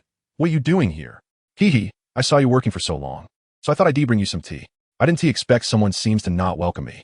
Seeing Tezelo's surprised expression, Stella set down the tea and gently tucked her hair behind her ear, playfully saying, how could that be? I just thought it was someone else. The tasks assigned by the young master are quite heavy, so I must work hard to get these things done. Otherwise, the young master won't let me off. Tezelo said jokingly, but the fatigue hidden in his eyes was hard to disguise, making Stella feel a bit heartbroken. After Tezelo drank the tea, she gently walked behind him and slowly massaged his temples to relieve her beloved's fatigue. Feeling the care of his lover, Tezelo comfortably closed his eyes. Actually, you don't have to work so hard. After waiting for so many years, a few more years won't make a difference. Didn't the young master also say, this is a long-term task, no need to rush. Hearing Stella's serious voice, Tezelo couldn't help but smile. The Stella who is different this time is not the same as the one for the Holy Land task. The task for the Holy Land, the young master said, was part of your dowry. What I'm busy with now is the new task given to me by the young master. New task? Yes. The world government has many direct islands. Some of these islands serve as bases for the Navy and CP, some are used for research and experimental bases. But more islands are vacant. The young master asked me to develop these islands while striving to develop commerce, ideally establishing trade relations with most countries in the sea, so as to have a certain impact on their economies. Also, the renovation work of the former employment agency in Sabaody, which is the population auction house, is nearly complete. The main focus is on the others. Stella couldn't help but feel a bit heartbroken. From Tezelo's words just now, she could easily imagine how difficult this task was. Why does the young master want to engage in such large-scale commercial activities? As a celestial dragon, the young master shouldn't lack money, right?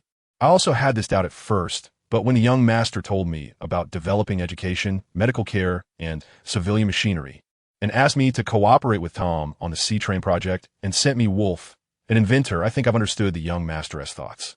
In this sea, money is always concentrated in the hands of a few. That's the reality of the sea, and it may not change for many years. Nobles and kings are the main body among the wealthy, using the convenience of celestial dragons and the world government to establish factories on the sea, giving wages to the people to increase their income. Then, selling products like sea trains or weapons, medicines, etc. to those countries or nobles to earn money. After making money, reinvested into free education and medical care to improve people's living standards. I think that's the young master's idea. So, the young master's business plan is very simple and straightforward. Make money, spend money. To make money, of course, one must earn from the wealthy from the state, and spending money means spending on the common people. I'm very willing to do such things. Moreover, the young master has given me absolute power. If I don't do this well, I would truly feel sorry for the young master's trust. Stella pondered for a while and said with some emotion, the young master is really great. Just this task of yours, once accomplished, I don't know how much benefit it will bring to the common people. I really don't know how many ideas are in the young master's head. Well, I can guess a little. Seeing Stella's surprised expression, Tezelo smiled awkwardly. After receiving the young master's mission, he gave me the authority to directly connect with the Gorosei. Therefore, I'm also able to learn about many things that I couldn't access before. Hundreds of years ago, a person named Joy Boy overthrew the rule of the previous generation of gods together with the 20 kings, but later, due to differing opinions between the two sides, a war broke out, which ultimately ended with Joy Boy's defeat. However, before Joy Boy's downfall, he stated that he would return 800 years later, which is this era. Joy Boy's devil fruit has already been taken by unknown individuals, who are very likely Joy Boy's successors. So, the young master must be looking for an opportunity to capture all these failures at once. But before that, the young master needs to clean up this sea. Whether it's in business, the warlords of the sea, visiting Fishman Island, or the revolutionary army the young master envisions. Fundamentally, all of this is to serve this purpose. The young master wants to tidy up this sea and re-establish the people's trust in the world government.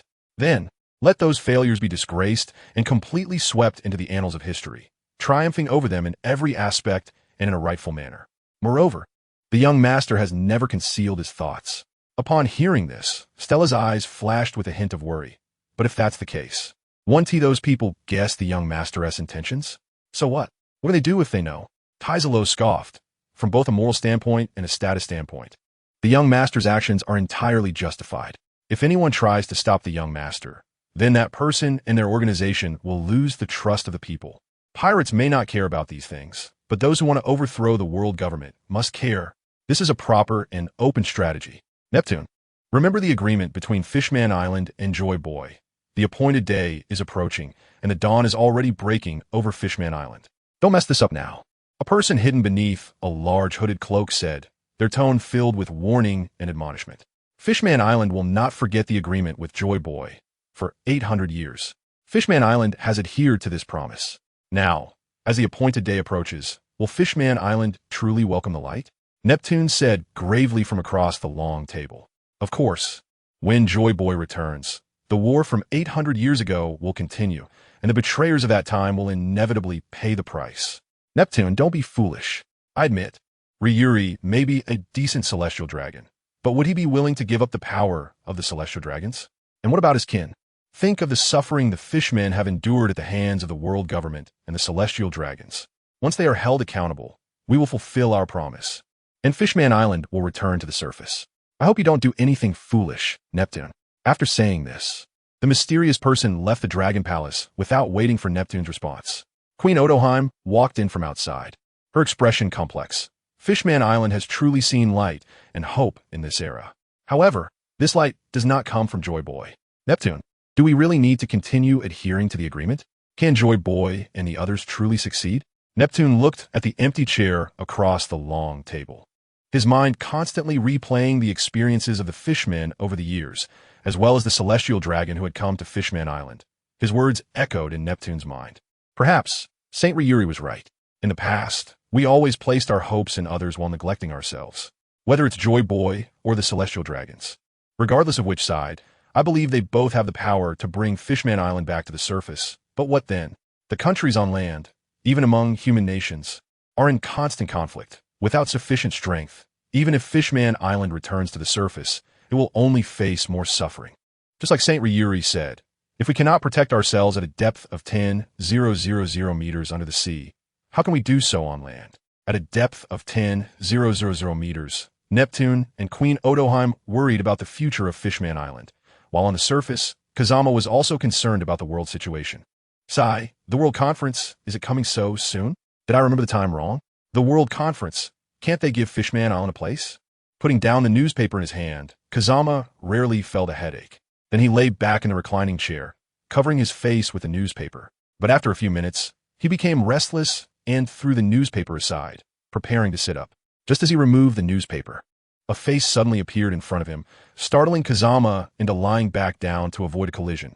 Wow, you scared me. Kella, do you need something? Kella had just seen Kazama lying down with the newspaper over his face, and, out of curiosity, she wanted to take a look. As she leaned in, Kazama sat up, and the two almost collided. I wanted to ask, how can I get stronger? Get stronger? Kazama looked at Kella, who appeared embarrassed in surprise.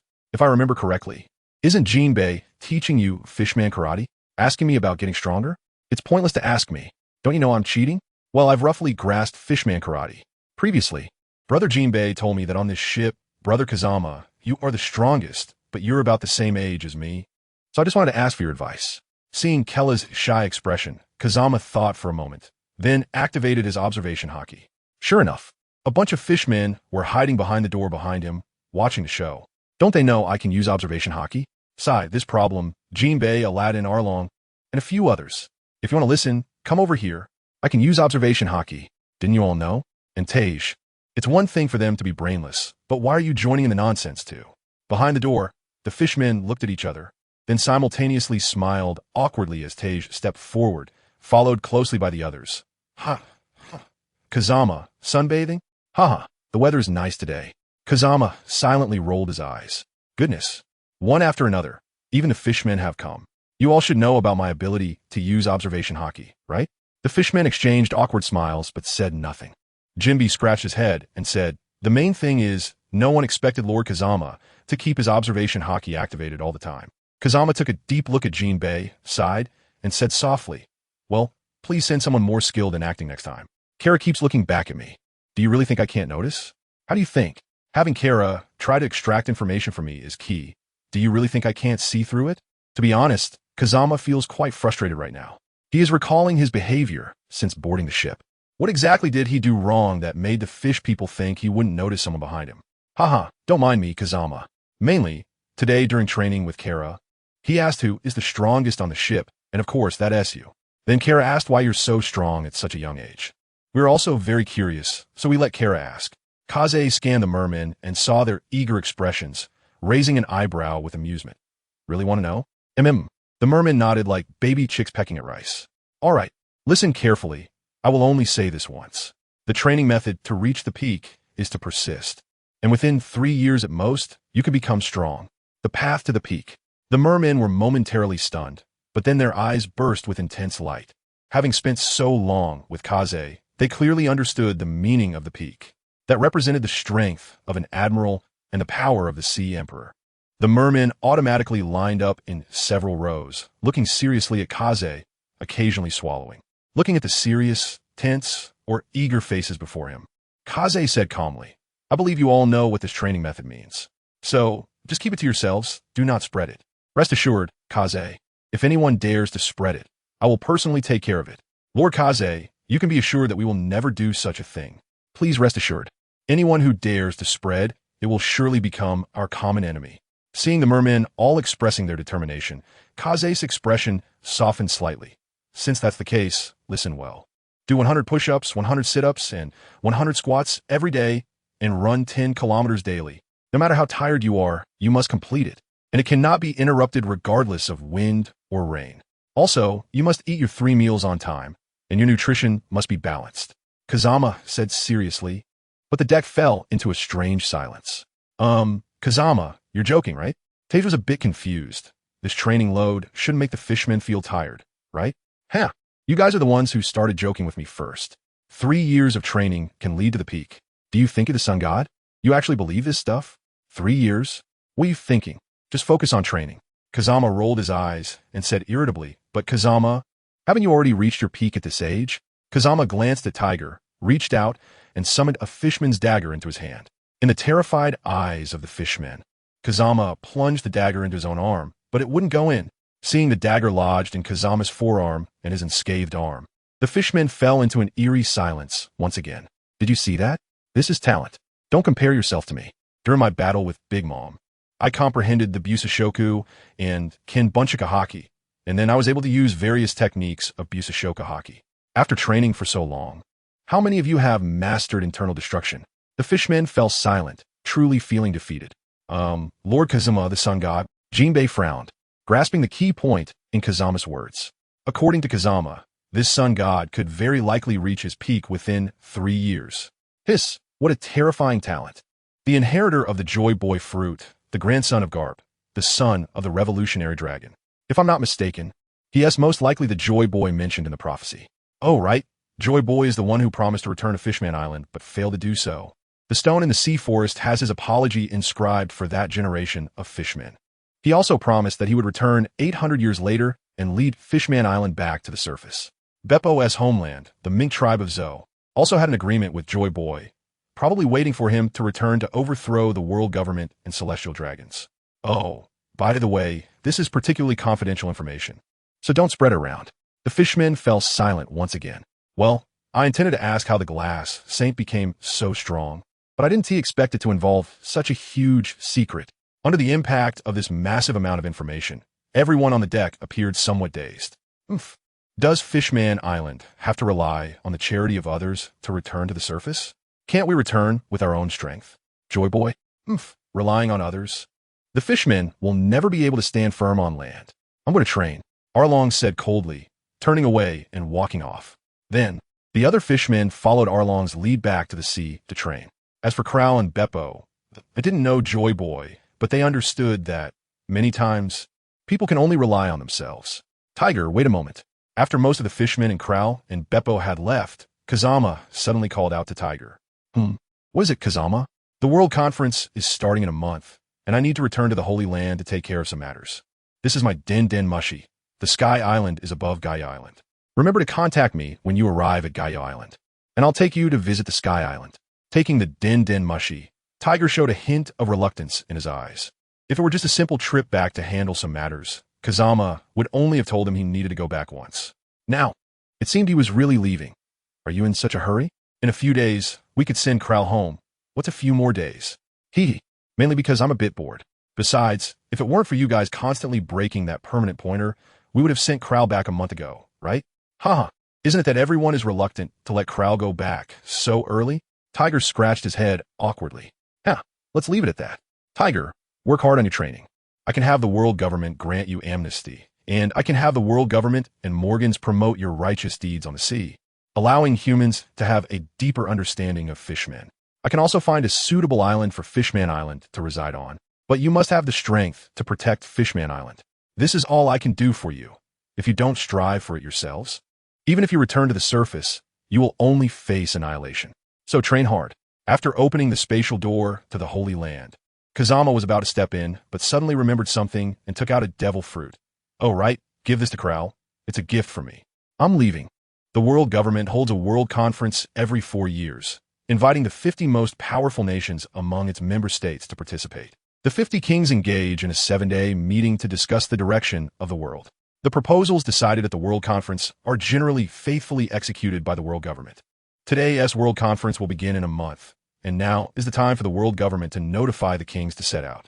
Compared to previous conferences, the biggest change in this one is the addition of Fishman Island.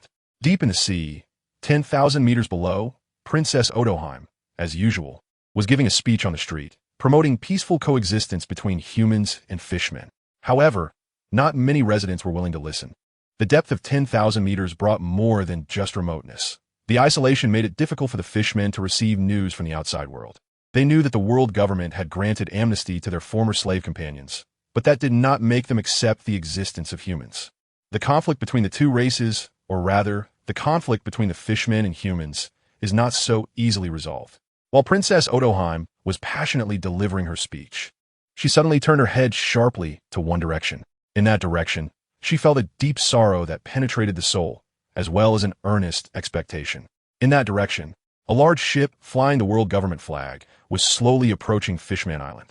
At the entrance to Fishman Island, the soldiers on duty were standing seriously at their posts, remaining vigilant as per their King Neptune's orders. If they spotted any unidentified pirate ships approaching or leaving without inspection, they needed to report immediately and could even break the ship's coating if necessary. However, looking at the unknown giant ship before them, the soldiers were momentarily confused, even though this ship had not reported to the Dragon Palace.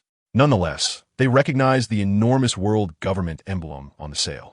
Gripping their trident, the soldiers went through a brief but intense internal struggle, then gritted their teeth and shouted into the megaphone to the ship ahead. You have entered the territory of Fishman Island. Please state your intentions and stop the ship to await entry permission. Please state your intentions and stop the ship to await entry permission. Please state your intentions and stop the ship to await entry permission. After repeating this 3 times, the soldier trembled as he put down the megaphone, staring seriously at the large ship, cold sweat dripping down. As a soldier of Fishman Island, he knew that the ship was likely carrying officials from the world government, and if he mishandled this, it would be dire. Hey you, hurry up and notify His Majesty Neptune that a world government ship is approaching. Then, under the solemn gaze of the soldier, the large ship actually came to a stop. Shortly after, a man dressed in deep green and white formal attire stepped out from the ship, scanning the area with an expressionless face. Upon seeing Princess Odoheim, he paused for a moment and respectfully bowed. I am Taizolo, the Minister of Commerce of the World Government. I have come on the orders of the World Government to invite Fishman Island to participate in the World Conference and to send some residents of Fishman Island back home. As he spoke, Taizolo clapped his hands, and more than a dozen merfolk in clean clothes, along with 30 or so fishmen, appeared on the deck. They stared blankly at their longed-for homeland, froze for a few seconds, and then burst into tears. Our young master, the Lioli Saintflower, spent a fortune to rescue them from other celestial dragons and personally freed them from slavery.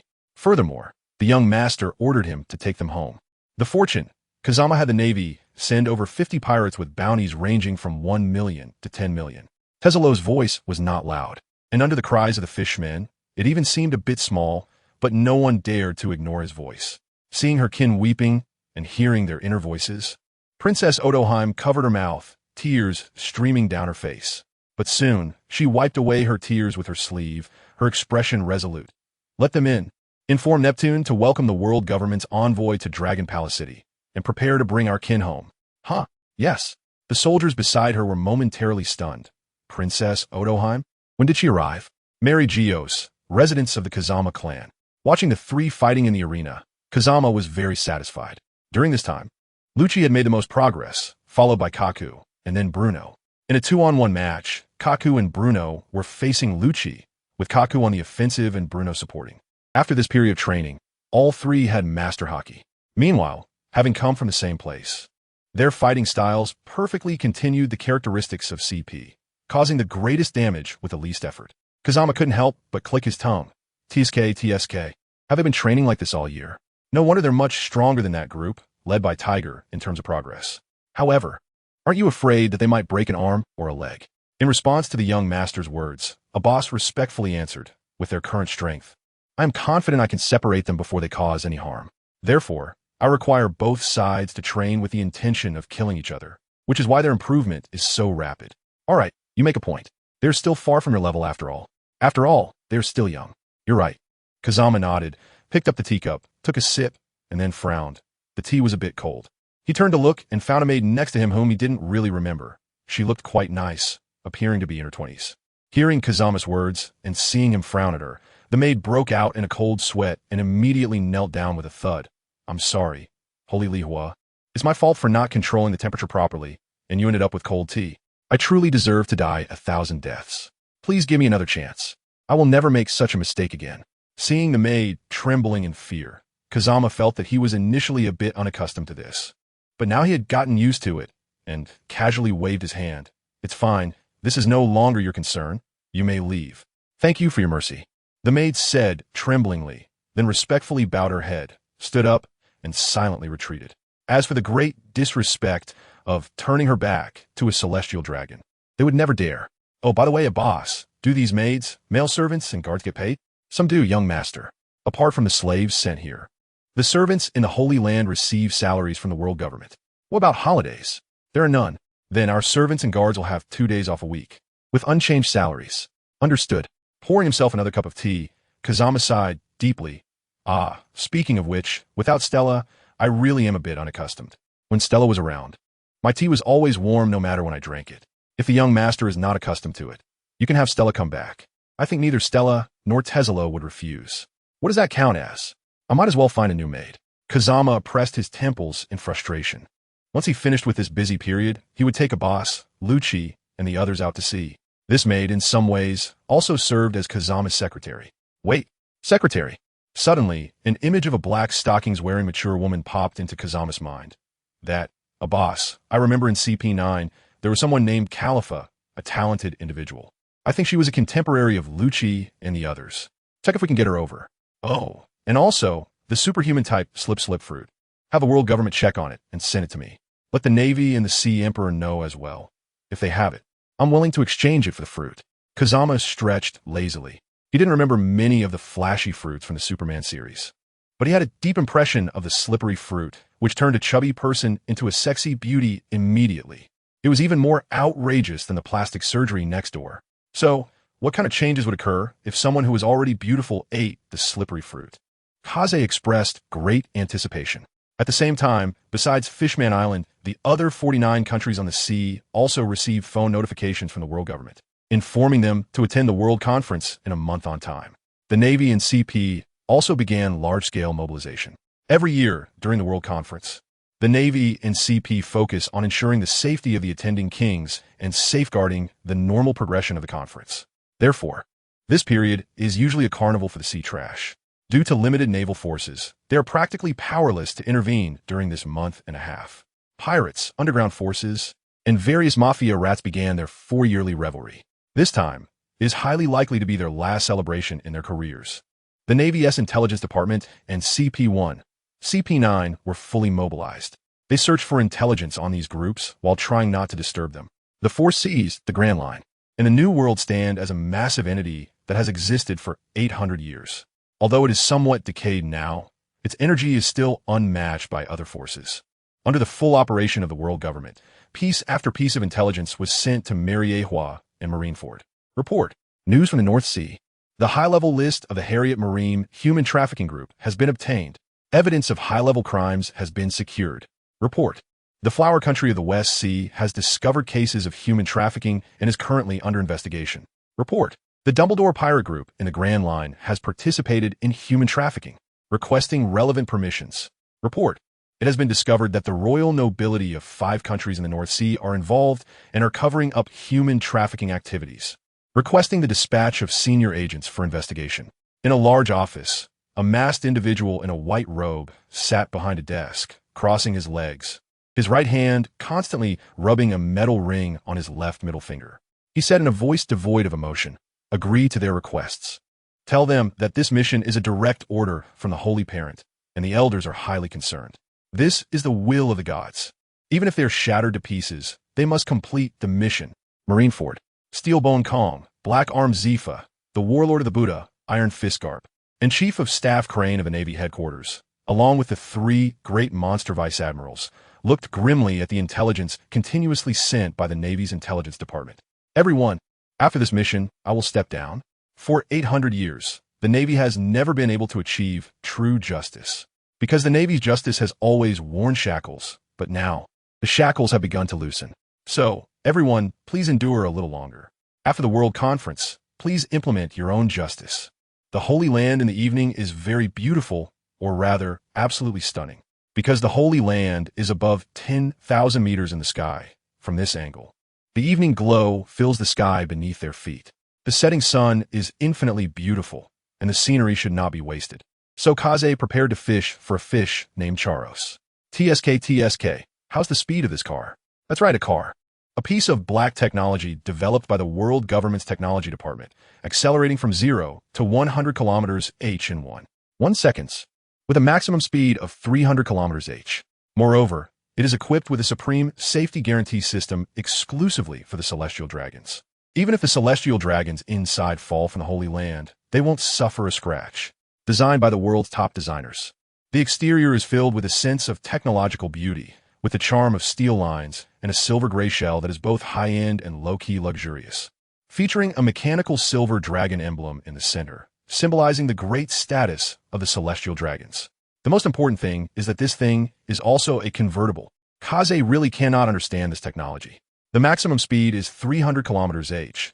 Although it can be faster, this is the speed you ordered to limit. So, the world government's technology department followed your orders during production. After conveying the goodwill of the world government on Fishman Island, Tesla once asked Neptune and his wife if they wanted to return to the Holy Land with him, receiving the reply that they needed to prepare, so he returned alone. In addition to the car, the speedboat, jet ski, hot air balloon airship, and luxury yacht you requested have also been completed, and here are the design blueprints they sent. If you find no issues, they can be finished in 2 days at most. Taking the blueprints from Tesla, Kaze looked at them. Whether it is the speedboat or luxury yacht, or the hot air balloon, the designs incorporate the element of dragon. Not bad. Let's build it according to this. If all goes well, many countries should place orders with you after this World Conference. Oh, by the way, send a gift to the Nefertari family and say it's from me. During this time, seize the opportunity. Countries coming to the World Government Conference are either wise kings or wealthy spendthrifts.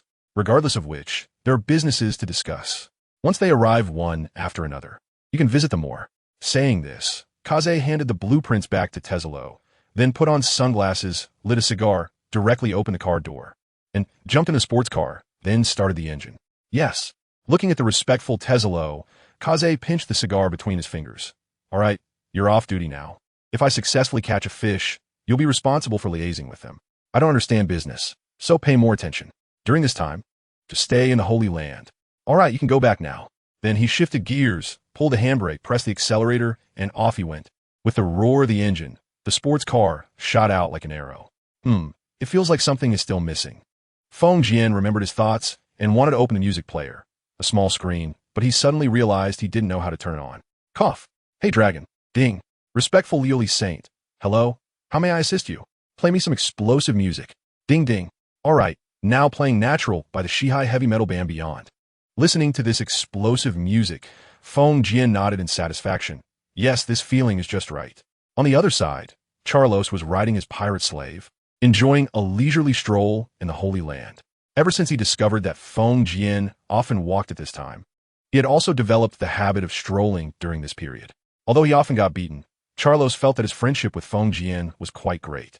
You see, what kind of pirate slave is this? Didn't Feng Jian have someone deliver him directly? As for the fact that Feng Jian used to beat him up, that was purely something he deserved at the time. Using ordinary people as slaves? What a disgrace to the world's nobility. Kazama is right. As world nobles and great celestial dragons, it's truly shameful to treat those weak ordinary people as slaves. After all, there are too many ordinary people on the sea. Hey, Masquerade, good afternoon. From a distance, Charlos saw a fellow celestial dragon and couldn't help but wave enthusiastically. Oh, it's you, Charlos, my friend. Come and see how my slave is doing.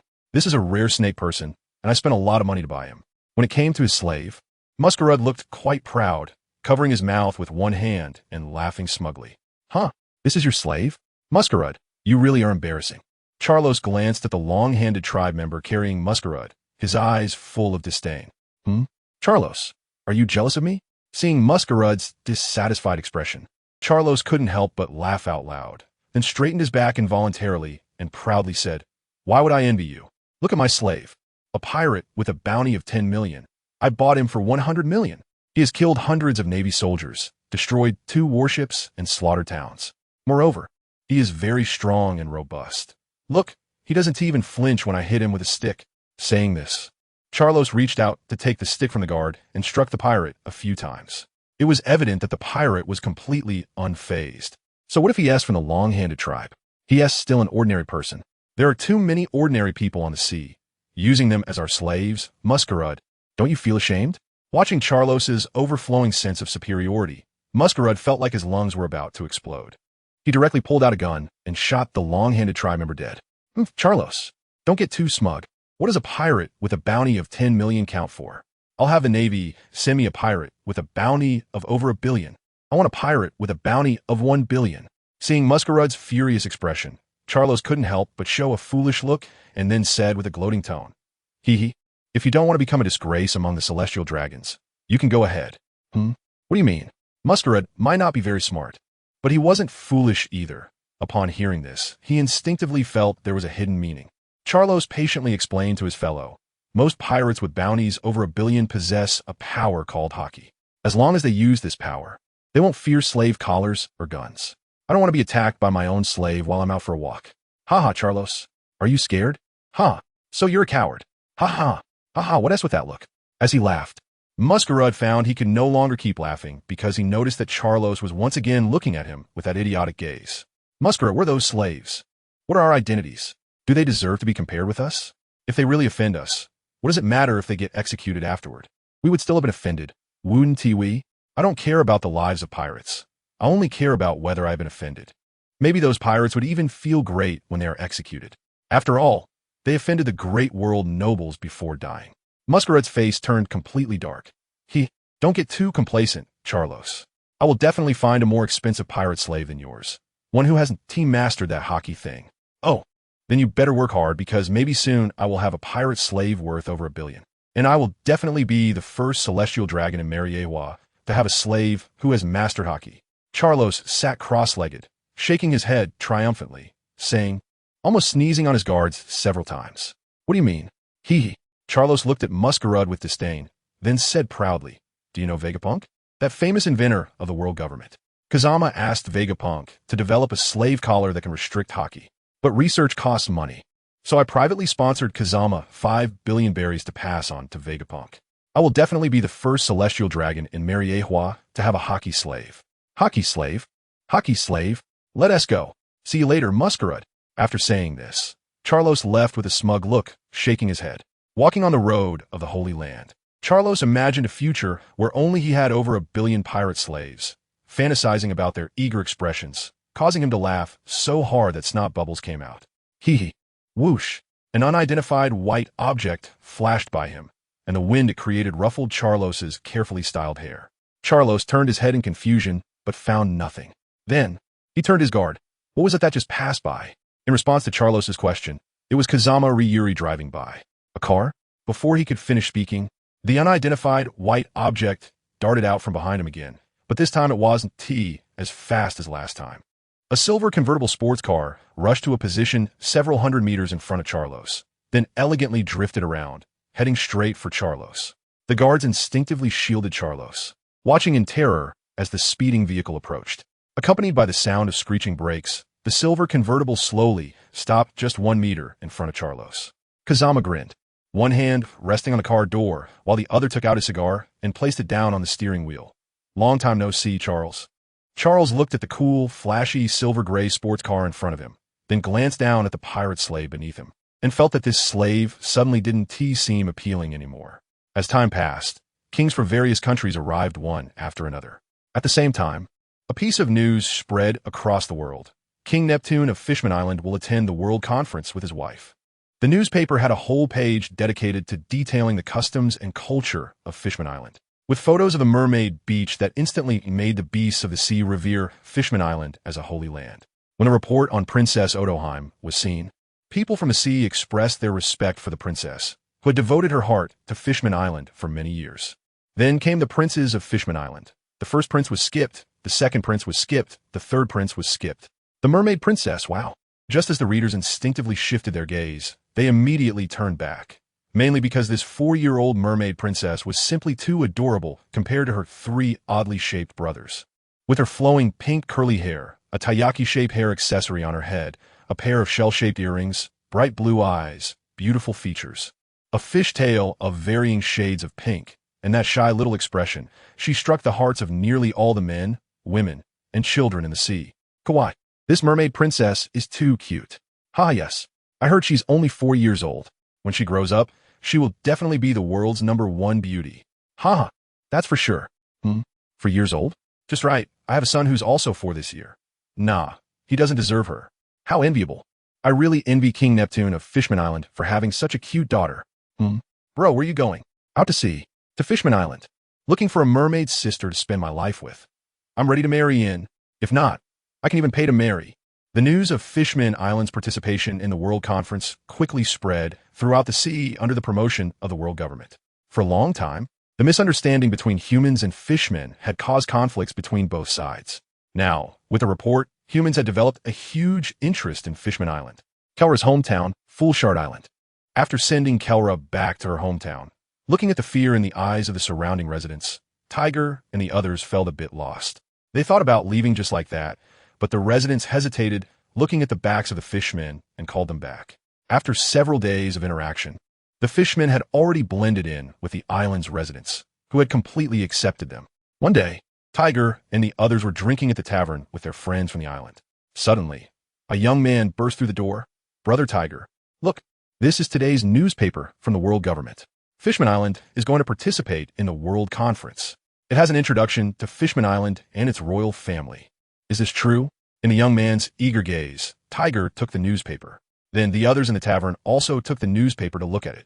It had been there all along, but the customers generally wouldn't read it. The descriptions of Fishman Island here are all true. The introduction of Fishman Island is true, and the introduction of the royal family is also true. The mermaid beach is indeed like this most of the time.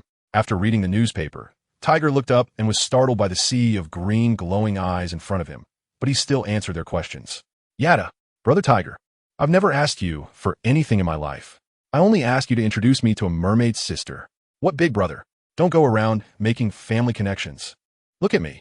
I can marry in. Jinbei, I remember you said last time that you know many mermaid sisters from Fishman Island. Aladdin. Can I have a word with you? I remember that Arlong has a sister who is in her prime. No one knew who said this, but the tavern suddenly fell silent. Both humans and fishmen looked at the young human man with admiration after spending so much time together. Everyone knew that Arlong had a bad temper. If Arlong were here and heard this, he would probably have a talk about life with this brother. Arlong indeed had a sister, and she was indeed very beautiful. Hearing Jinbei's words, everyone in the tavern exchanged glances, burst into laughter, and then began to enthusiastically discuss Fishman Island. Tiger looked at this scene with a complex expression and glanced at the newspaper in his hand. A photo of a mermaid's sister on the beach, which was enough to spark such great interest in Fishman Island. It could only be said that they were indeed a bunch of old perverts. A newspaper from the world government? Haha, a whole page dedicated to it. The world government really values Fishman Island. Well, it makes sense, after all. It is one of the legendary 3 ancient weapons. No amount of attention is too much. Hee. Fishman Island participating in the World Conference? This sea is getting more and more interesting. Joy boy, aren't you going to make a move? Or rather, how will you make a move? It's entirely normal for Fishman Island to strive to return to the land, right? On what grounds do you stop them? How do you stop them? To forgive the sins of the fishmen, to liberate the slaves, to promote Fisher Tiger and his deeds. Everything is for today, right? If he makes a move, how will you respond? Ha. Let me also add some fuel to this world. Someone specially publish an urgent newspaper introducing Fishman Island. Somewhere in the New World. After much thought, Doflamingo ultimately chose not to usurp the country. After all, times have changed. Before, he was a discarded child of the Celestial Dragons, but now he is a Celestial Dragon. So, he chose an island not far from the entrance of the New World, outside the influence of the 3 Sea Emperors, but not too far from them. Doflamingo drove away the pirates that had previously occupied the island, then took over and announced the establishment of a country, relying on his strong power and lack of expansion intentions, along with arms trading for various forces. Thus, he quickly established a foothold and peacefully developed his power. Fishman Island? Sea King? Haha, it really is your style, Kazama Ruri. Since you already know the news of the Sea King, why keep these fishmen? Or are you planning to use the power of the Sea King to clean up those trash later? Ha, you really are a wicked guy. Between powers. So, little Ryuri, what do you think of this arrangement for Fishman Island? Their willingness to come is a good phenomenon. It shows that Fishman Island's heart has begun to waver. At first, they completely ignored us. 200 years ago, they joined the world government, and this year, they agreed to participate in the World Conference. This is a good phenomenon. Agreed. However, we still need to be vigilant. Agreeing to participate in the World Conference does not mean they have sided with us. Perhaps this is merely a decision made for national interests. Agreed. Even so, we still need to respond carefully. After all, Fishman Island has the Sea King. According to the timeline, if the prophecy back then was true, then the Sea King should be this generation's mermaid princess, right? Do we need to keep the Sea King in our hands? Do not do unnecessary things. Xiaoluli must know this. His inaction speaks volumes. Rather than using feudal measures, it's better to let Fishman Island understand that following the world government is the right choice. Agreed in that case. Let CP0 continuously protect the fishmen from the moment they come ashore. At the same time, strictly monitor the Holy Land guards to prevent anyone from trying to stir trouble with the fishmen. Thanks to Xiaolu Li's efforts, those celestial dragons have restrained themselves a lot. Those failures who want to sow discord between Fishman Island and the world government know that the best way to do that is to provoke the celestial dragons into action. The lesson from Horomingu must be learned. Perhaps there are traitors among the celestial dragons as well. Therefore, restrict the celestial dragons from going to the residences of the kings. If anyone makes a move, they should be investigated closely. I second that. Somewhere in the Grand Line. Fishman Island participating in the World Conference? Damn, these fishmen. Are they going to betray the agreement? Not necessarily. They may not hate humans, but they definitely despise the celestial dragons. This decision is likely just for national interests. Agreed. The generations-long hatred between Fishman Island and the celestial dragons is not so easily erased. Just because Fishman Island is participating in the World Conference now, doesn't mean they will side with the world government when the war starts. Does that mean they might become enemies? The Fishman Islands' demand is to return to the land. Whoever can achieve that, regardless of which side they are on, they will likely align with the stronger side. If our gap with the world government isn't too wide, then they will definitely side with us. If that's the case, why not use our hidden pieces to incite the celestial dragons to capture the fishmen, intensifying their conflict? Don't do unnecessary things. Infiltrating the Holy Land is too difficult. If you can think of it, the Gorsi can't. Forget about that. He is already 7 years old and will set sail in 10 years. It's better to arrange his itinerary well. The changes in the sea are getting bigger, and we must ensure Joy Boy's return.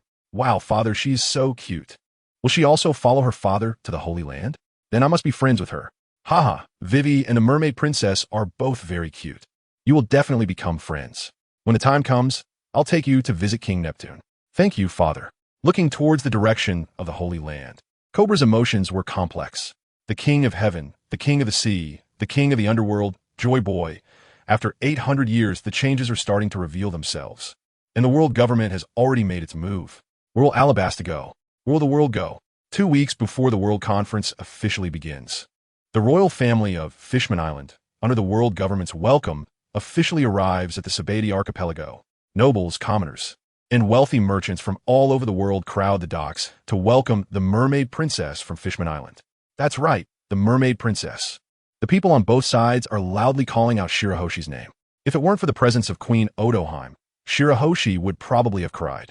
However, seeing her shy and adorable demeanor made the crowd even more enthusiastic. An introverted, shy, socially anxious, and quiet little girl, the national daughter, belongs to them. Time slowly flows by, just like when an author is playing a game, and before they know it, they realize that it's almost time to update. Only at times like this do people remember that they have important things left to do. Just like now, tomorrow is the World Conference, and Kazama just remembers that he forgot to meet his friends from Fishman Island. I'm not there. They want to be bullied, right?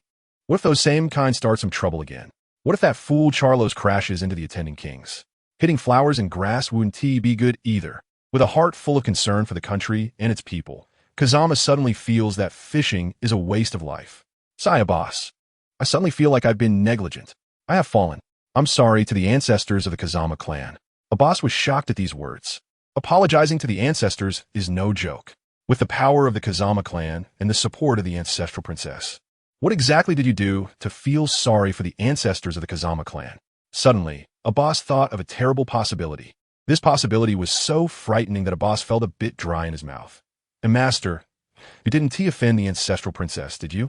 Huh? Ancestral princess? A hint of confusion appeared in Kazama's eyes. Who is that? Is there such a figure among the celestial dragons? An ancestral princess?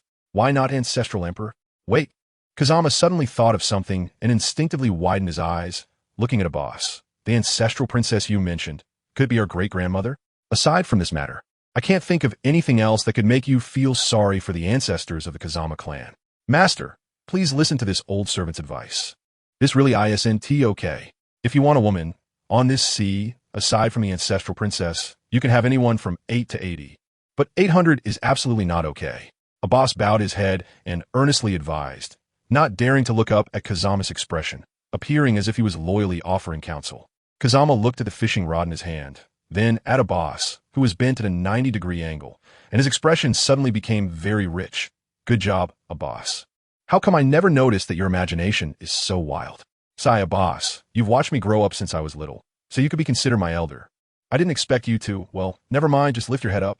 Hearing the trembling and pained voice of his young master, Abbas felt bitter inside. Young master, this really isn't good. Then, he slowly straightened up to look at Kazama, only to see a giant fist coming at him. I'll beat you to death. You bastard. What are you always thinking about? I was talking about fishing. Do you understand fishing?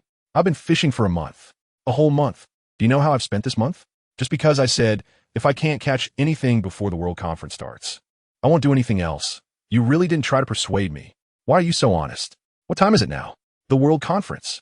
I still have so many important matters to attend to. Isn't fishing a waste of life? Isn't it disrespectful to the ancestors of the Kazama clan? Abbas, the head butler of the Kazama clan, was personally trained by Kazama's grandfather, the previous clan leader, and was a peak expert on the sea. He grew up alongside Kazama's father and was later entrusted with the care of Kazama, which led to an awkward situation, due to his identity.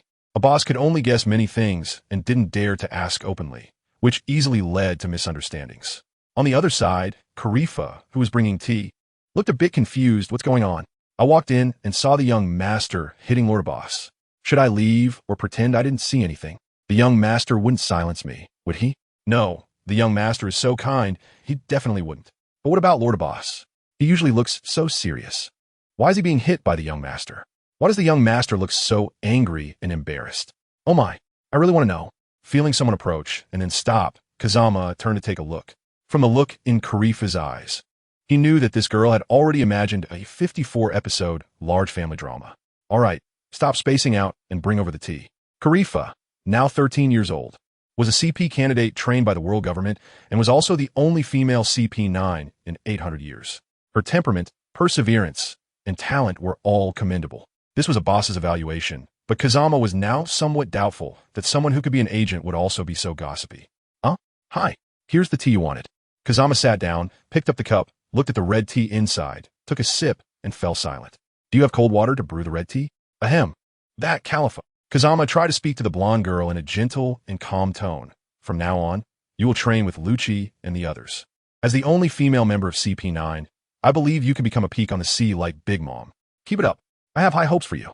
His words moved Khalifa greatly, and she thought, this is the great deity. How approachable and considerate. Hey, young master, I will definitely train hard and become a peak on the sea as soon as possible. Keep it up. Oh, by the way, Abbas, have you found the bubble fruit prepared for Khalifa? If you find it, send it directly to her. Abbas was taken aback for a moment. The fruit prepared for Khalifa is the slippery fruit, right? However, seeing the young master's smiling face, Abbas wisely did not refute. I have already instructed the world government, so news should come soon. When the time comes, I will personally deliver the bubble fruit to Khalifa. Seeing Abbas so understanding, Kazama felt relieved. Look, let Jinbei see. Let that know that honest fish see. What it means to understand human relationships. Thank you for your hard work.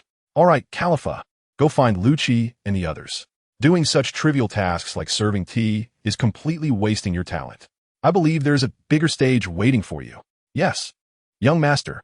Watching Khalifa leave with a full of energy, Kazama couldn't help but feel a bit emotional. Thanks to your hard work, otherwise, how could we have such peaceful times? Abbas, go check with the kings of various countries. I heard Neptune brought his daughter over, a super cute fishman. Let's go take a look. TSK. To be honest, I'm really curious. Princess Odoheim is not as tall as me, and Neptune is so big. How did they come together? How did Princess Odoheim give birth to such a big child? TSK. What a miraculous physique. During the World Conference, the kings of various countries would basically gather at the periphery of the Holy Land. Celestial dragons can go to where they stay, but they themselves cannot go to the center of the Holy Land without permission. Sister Vivi, there are so many people here. Let us go play in a less crowded place. At this moment, a giant loli, who looked over 3 meters tall, was trying her best to hide her body behind a small figure of one. For meters, looking at the people in the social square. The scene was somewhat comical, but even so, it couldn't stop other royal families from adoring Shirahoshi. In these few days, Neptune had already received several marriage invitations from different countries, but he had refused them all, citing Shirahoshi's young age. Haha, King Neptune, no need to worry. Shirahoshi being popular is a good thing for Fishman Island. King Riku approached with Violet and Rebecca. As a wise ruler of the New World, he was a good friend of Cobra, and he was also very interested in Fishman Island. So it's King Riku, long time no see. Not at all. I have long admired Fishman Island. Perhaps we can cooperate more in some aspects. Then, the three kings began to discuss some national affairs, while the three little Lolas played together under the protection of their guards. Geez, Neptune, long time no see. I can't believe you didn't come to find me after arriving at the Holy Land. That makes me a bit sad. Accompanied by the sound of a door opening, a burst of laughter came out, and a cheerful voice also reached the ears of the royals. The royals looked up and found a young man dressed in a luxurious white robe, and they recognized the face of the person. They had seen the glass saint. As royals, they were not much different from ordinary citizens in front of the celestial dragons, still needing to kneel. Kazama doesn't particularly like this, so when they kneel, he directly uses natural energy to support them, casually waving his hand. No need for formalities. I came here this time without any business with you, so don't mind me. Just get on with your tasks. Afterwards, Kazama looks at Neptune, then glances at his companions, Kabura, King Liku, a blue-haired little girl, a giant red-haired little girl, and a small red-haired little girl. What's going on? How did the three of them end up together? And what about these three little girls? How did they end up playing together? Although he feels confused inside, Kazama still maintains a calm and friendly smile on the surface. Neptune, how have you been these days in the Holy Land? With Mr. Abbas's help, we've been doing well these days. Thank you for your concern. Seeing Neptune's composed demeanor, Kazama is a bit surprised but then feels at ease. It's really comfortable having someone like a bass as a steward. That's good, Kazama nods with a smile. Then looks at Kabura. I didn't expect to see you here. I was planning to visit Alabasta in person after some time. You are too polite. You only need to say a word if you want to see me. Seeing Kabura's respectful demeanor, Kazama is a bit surprised but doesn't show it. All right? No need to be so formal. You three are quite good kings. Thinking of your people, you can communicate more in the coming days. Additionally, Kazama looks at the three little girls, setting aside their celestial dragon identities. In terms of seniority, these three could be considered his younger sisters, right? If I remember correctly, this should be their first time in the Holy Land, right? I want to take them around. The guards can follow. Is that okay? The three kings exchange glances but do not refuse. On one hand, they trust Kazama's character. As kings, they have unique sources of information. On the other hand, they notice that Kazama seems to genuinely like these three children. Sitting in Kazama's four-seater sports car, the three little girls feel a bit shy. At the same time, their big eyes are filled with curiosity, especially Shirahoshi, because Kazama specifically made her small enough to be the same size as the other two children. Otherwise, she wouldn't fit in at all. Seeing this, Kazama smiles. No need to be too nervous. In some ways, you can all call me Big Brother. The Nefertari family once fought alongside Kazama's family and had been rivals with Fishman Island. Even the Liku royal family had once been followers of Don Quixote. So, this statement really isn't wrong at all. The World Conference lasts for a total of 7 days, with 50 kings discussing the direction of the world together. In this session of the World Conference, the world government proposed 3 items. 1. World Trade Agreement. 2. World Law. 3. Shichibukai. First is the World Trade Agreement, which the world government does not participate in and is to be discussed by the kings, then applied to all member countries, essentially to promote trade between nations. However, this is a huge workload that requires subsequent adjustments based on real situations. Therefore, this World Conference will first discuss a draft, which will then be supplemented later. Next is the World Law. As a law that will apply to all member countries of the world government in the future, this bill is of utmost importance. Kazama and the world government thus propose some suggestions regarding the world law. 1. Member countries of the world government must not interfere in each other's internal affairs. Respect each other's sovereignty and territorial integrity. Refrain from invasion. Engage in equality and mutual benefit, and coexist peacefully. 2. The world government and member countries shall supervise each other. Member countries may provide opinions and suggestions on the work of the world government, and the world government has the right to investigate and handle member countries in accordance with the law when they violate the world law. 3. Member countries shall not initiate wars against each other without reason. After one side declares war, the other side must accept before war can commence, and during the war, biochemical weapons such as poison gas, viruses, etc. may not be used, nor may civilians be abused or killed. Finally, regarding the proposal for the Shichibukai, Kazama thought for a long time and decided to propose it in this World Conference, and then he would start collecting candidates. Regardless of the opinions on the World Economic Trade Agreement or the establishment of the Shichibukai related to the world law, these 3 proposals were passed within an hour, and the rest was just discussion and refinement of the relevant content. First, regarding the Shichibukai, at the end of the first day, the kings combined their opinions with the world government to outline the responsibilities and powers of the Shichibukai. Starting from the second day, the kings began to discuss the World Economic Trade Agreement and world law, one in the morning and one in the afternoon. The former was relatively smooth, with everyone discussing in a friendly manner, while the latter was different. The kings are not all fools. They understand the need for a law to constrain relations between countries and know that only the world government has the power to enforce such laws. Therefore, they agree to the world law, but they have disputes regarding the 3 suggestions from the world government. The first and second articles were passed by the kings. After all, as kings, no one wants to be happily living their own lives when neighboring countries attack. Isn't it better for everyone to happily exploit the populace and indulge in pleasure in their respective countries? The dispute arose over the third article. The Flower Kingdom expressed opposition. While I agree that biochemical weapons may not be used and civilians may not be slaughtered in war, I cannot accept that war can only occur if the enemy country accepts the declaration of war. The Kingdom of Proteina's seconded this. If this article is passed, how can we protect our dignity if other small countries humiliate us at will but do not accept our declaration of war? Alabasta supports this article of law. If we cannot use force, then great powers will be unable to sanction small countries. War is the last resort and also the most brutal means. The world government restricts us from waging war but does not limit us from sanctioning other countries in other ways. The Kingdom of Goa supports this. With the rise of the Great Pirate Era, the sea has become very dangerous, and citizens must constantly worry about pirate intrusions. Matters like war should be avoided unless absolutely necessary. Fishman Island agrees. However, the concerns of the Flower Kingdom and the Kingdom of Proteanas also have merit. In that case, we can add some laws to address the situations that the two are worried about. Dressrosa seconded. This world law is originally an unfinished version, and it needs us to discuss it. The 3 laws proposed by the world government are all aimed at maintaining peace on the seas. Since there are concerns about other situations arising, then everyone can supplement it. The Kingdom of Alucia seconded. In that case, let us write down the laws each of us wants to supplement, and then discuss them one by one, as this law will apply to over 200 member countries. And every mistake we make could lead to very serious consequences, so we must be very careful. The so-called conference is essentially just a group of representatives of various interest groups using all means at the table to fight for their own interests, nothing more.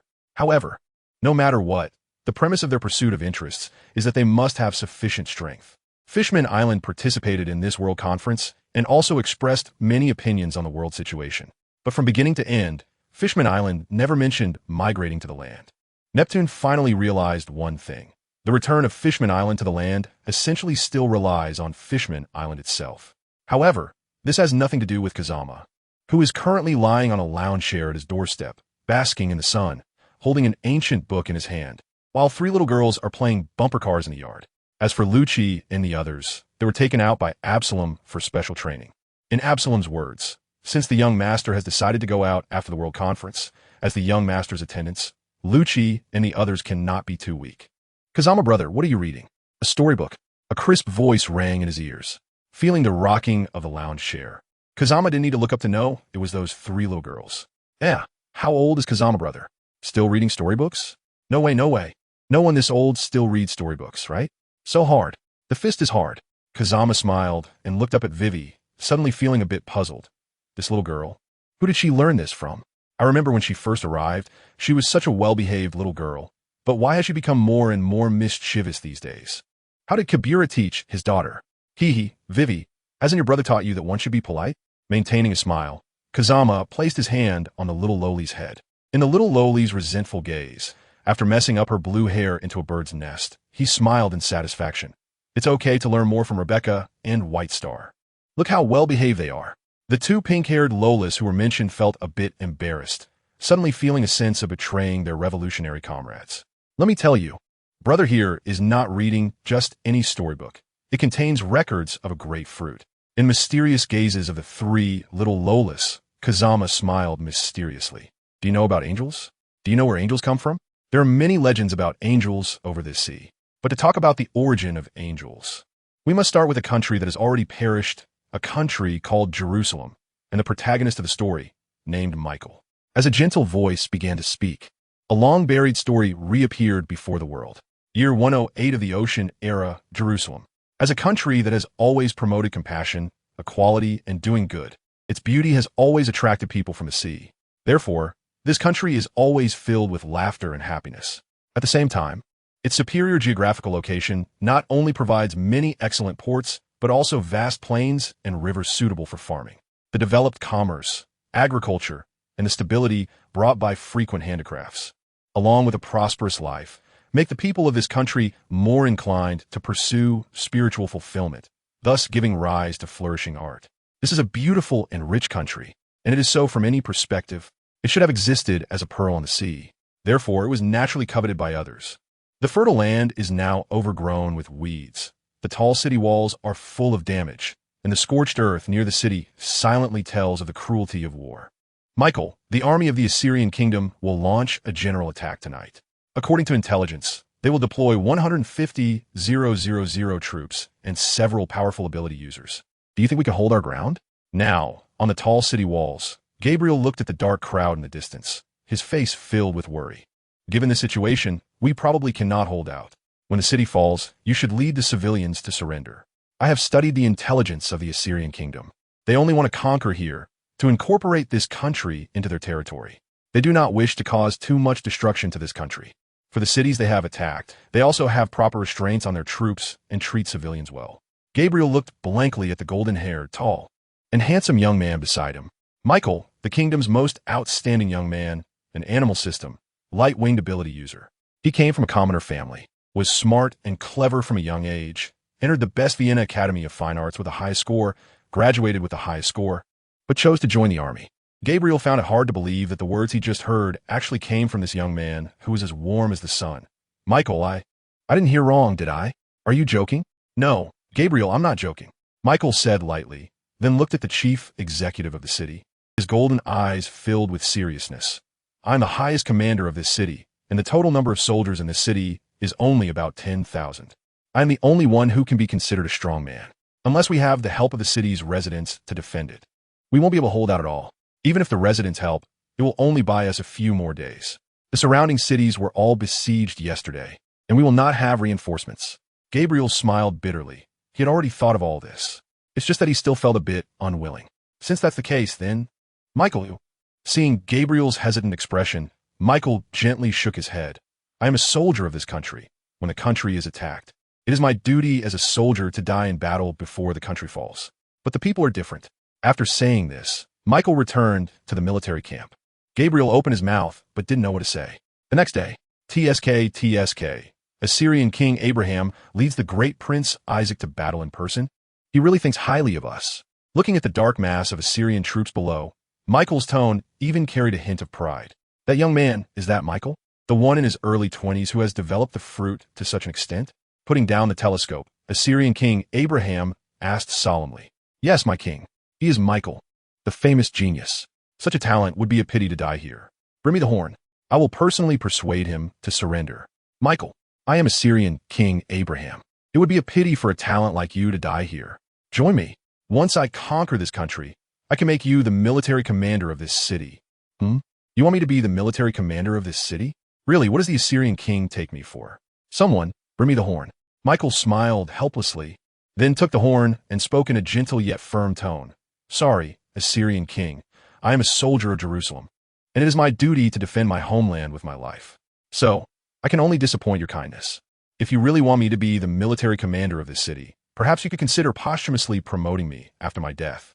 However, the living Michael will never surrender. Seeing Michael finish speaking and throw away the horn, the Assyrian king felt a bit regretful. Alas, what a pity. Since that's the case, let him fulfill his wish and die for his country. All troops advance. With a command, the body of the Assyrian king gradually transformed into a giant python that overshadowed the sky, while his son Isaac stood on his left, his whole body emanating scorching flames. On his right was General Moses, wielding a thorny whip. Opposite them was Michael, with a pair of white wings and a sword in hand, ready for battle. The battle between the four lasted for 2 days and 2 nights, and by noon on the 3rd day, the outcome was finally decided.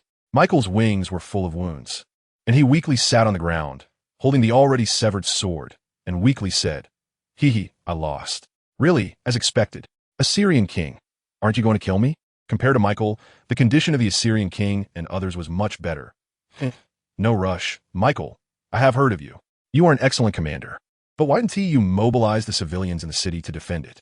This city is the largest in Jerusalem, and there are many civilians who are not weak. With your prestige, summoning them to defend the city, you might still be able to hold out. Looking at the Assyrian king's smiling face, Michael was taken aback, suddenly feeling a sense of ominous premonition. Let me guess. The reason you are doing this is because our previous actions to benefit the people made you unwilling to drag the civilians into the war, right? The Assyrian king smiled slightly. Then his smile became increasingly sinister and terrifying. Let me teach you the last lesson. Do not easily trust your enemies. So see for yourself. Order. Enter the city. Today, anything goes. Little ones, release your desires recklessly. Ha ha ha. Oh, and the soldiers cheered, waving their weapons, charging into the city like wolves into a flock of sheep. Michael's head buzzed, and he instinctively wanted to pick up a weapon to fight. But at that moment, he no longer had the strength to lift one. If that was the case, then this was the only way. A glint of ruthlessness flashed in Michael's eyes, and then he slowly closed them. When he opened them again, his golden eyes seemed to be burning. His aura surged crazily, his strength rapidly recovered, and soon surpassed his peak period. The blood-stained white wings on his back began to emit golden light. However, at the same time, the clarity in his eyes gradually diminished, madness increasing, and he continually let out meaningless beast-like growls from his throat. Hiss. The sudden change also attracted the attention of the Assyrian army. The soldiers, halfway through their charge, stopped in their tracks. Their good military training prompted them to raise their shields and draw their bows, surrounding Michael. Looking at Michael, whose clarity and madness alternated in his eyes, Isaac sneered disdainfully. Trying to forcibly break through that level. Want to reach the realm of gods. Does this guy think we're just sitting around, breaking through in battle? Why wouldn't you be attacked by that madness? Great flame fire. Moses also coldly laughed, pointing at the seated Michael. Thorn cage bind. The constantly tightening thorns, combined with the burning flames, continuously stimulated Michael's reason with pain. Then his momentum suddenly surged dramatically. His wings completely turned golden, and golden flames rose from his body. However, the clarity in his eyes was gone. Roar. A beast-like roar erupted from Michael's throat. Then, he discarded the broken sword in his hand and charged into the Assyrian army with his hands, elbows, legs, knees, fists, and even his mouth, battling like a beast. Truly seeking death. The awakening of the animal system had to contend with that will. Awakening in battle? Did they think we didn't exist? Is this it? Moses said, he has already failed, turned into a madman. Let's lead him into the city. He'll tire himself out. Isaac disdainfully said. Then, Moses led the irrational Michael into the city and quickly ran away. In this state, although Michael only had the instinct for beast-like slaughter, his strength was completely on a different level from theirs. Isaac wanted the irrational Michael to slaughter the citizens he was protecting, but he didn't expect that this behavior would actually help Michael regain his sanity. Then, he successfully developed the light-winged human-form devil fruit to a height that did not belong to it. 12 golden wings, holding a holy sword composed of holy fire, and wearing armor made of holy fire. At that moment, Michael floated in the sky, resembling a golden sun. With a swing of the holy sword, 150,000 soldiers were turned to ashes by the holy fire. Thus, the light-winged human-form devil fruit also received a new name. Animal system, human fruit, mythical beast type, seraphim form. Later, after Michael died, he entrusted his will to the fruit. Future users, if they are kind-hearted, would receive his recognition and become the new generation of angels. The new generation of angels, according to his style, generally also have their own titles, such as a scholar who was called Wise Angel, another whose family was slaughtered by pirates, changed drastically and hunted pirates across the sea, was called Fallen Angel. But regardless of the title, the angels are all kind-hearted people. Before each generation of angels dies, they entrust their will to the fruit, seeking the next person qualified to become an angel. Over hundreds of years, legends of angels emerged over this sea. Three little Lolas looked at Kazama with bright eyes. So, is it possible for us to become the new generation of angels? Looking at the expectant faces of the three little Lolas, Kazama paused, feeling somewhat reluctant to dampen their spirits. After all, children should have some hope for the future. So, Kazama thought for a moment and smiled gently. Well, maybe yes, maybe no. Who knows? Closing the book, Kazama recalled the appearance of the child who was the same age as him back then. Bardell, will you be the new generation of angels? Not far away, Violet, Ichelm, and others watched Kazama lying on the lounge chair telling stories to the three little Lolas. This peaceful scene made them feel emotional. Really saint. He is really a good celestial dragon. Today is the last day of the World Conference, right? Yes, young master. So, this afternoon, the kings will return? Yes. The kings will return to their countries after dining at the holy place at noon. Have Lucci and the others arranged everything? Yes, they will go on a mission. Is the death penalty for human traffickers also written in the world law? Yes, that was passed a couple of days ago. Sigh. Kazama sighed deeply, his tone laced with melancholy. My hard days are coming. In that case, let's proceed with the original plan. Yes, young master. Abbas replied respectfully, though with some hesitation. Young master, this time the action is so large. I'm worried there will be accidents. Oh, what accidents? Kazama said indifferently. On this vast sea, there are only so many powerful individuals who would be foolish enough to provoke the world government and the navy in such a situation. The Revolutionary Army won't interfere with matters like clearing human traffickers. As for the emperors of the sea in the New World, while their strength is somewhat limited, they could potentially cause some minor troubles during this operation. Your idea, young master, should be to sweep this sea with absolute strength. While some minor troubles won't affect the overall situation, they could still create some negative impacts. Clearing the sea with absolute strength and encountering minor troubles while doing so are two different scenarios. The former represents absolute power, while the latter indicates a decline in control. Sigh troublesome. Tell Sora not to worry about the pirates in the New World. Leave those trash to me. Then, bring me the snail to contact Big Mom. A boss directly took a snail out of his pocket and dialed it. Upon seeing this, Kazama raised an eyebrow and then smiled with satisfaction. Having a loyal, capable subordinate is really quite pleasant. Well, you actually took the initiative to contact me. What, is the world government planning to make some deals with the pirates? As he saw the snail connect, Kazama smirked with sarcasm. Oh, a deal with you? Big Mom, I'm afraid you're going to be disappointed this time. On Cake Island, Big Mom's expression darkened upon hearing this voice. If there was anyone she least wanted to encounter, it was undoubtedly Kazama. The pinnacle of this sea has its weaknesses, no matter who it is. For example, if it were Kaido, she could counter with Onigashima. If it were Whitebeard, then she could rely on his sons. If it were the Revolutionary Army, then it would be Dragon's forces. But only Kazama. Kazama could unrestrainedly threaten her with Cake Island. Yet she had no way to respond. She couldn't possibly be foolish enough to attack Mariehua, right? Well, I didn't expect it to be you, the divine Kazama Ruri. So, esteemed celestial dragon, what do you want to contact me about? Oh, something big, probably in about a week, maybe 4 or 5 days. The world government will have an operation that ISNT targeting the pirates. So, don't make any unnecessary moves just like that. Big Mom's mind was racing. There was indeed too much information in this statement. The world government's major operation, not targeting the pirates, yet not wanting the pirates to disrupt it. World government? What does that have to do with me?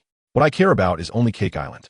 Besides, having the world government make deals with pirates sounds a bit unreliable. Doesn't it? Hearing Big Mom's words, Kazama raised an eyebrow in surprise. Ha, Big Mom, you're not trying to haggle with me for some benefits, are you? No way, no way. You really thought that after playing with you last time, you could actually contend with me? And haggle? Do you think you're worthy of that? Listen carefully, Big Mom. I'm not negotiating with you, nor am I trading. I'm simply informing you not to make any unnecessary moves. Or else you know the consequences. Just like that. At the Guajia, as the snail lowered its head, the call was completely disconnected. Big Mom lowered her head. Her expression dark. Her eyes seemed to burn with flames. Damn it, that little brat. How dare he? How dare he? What does he take the pirates for? What does he take the emperors of the sea for?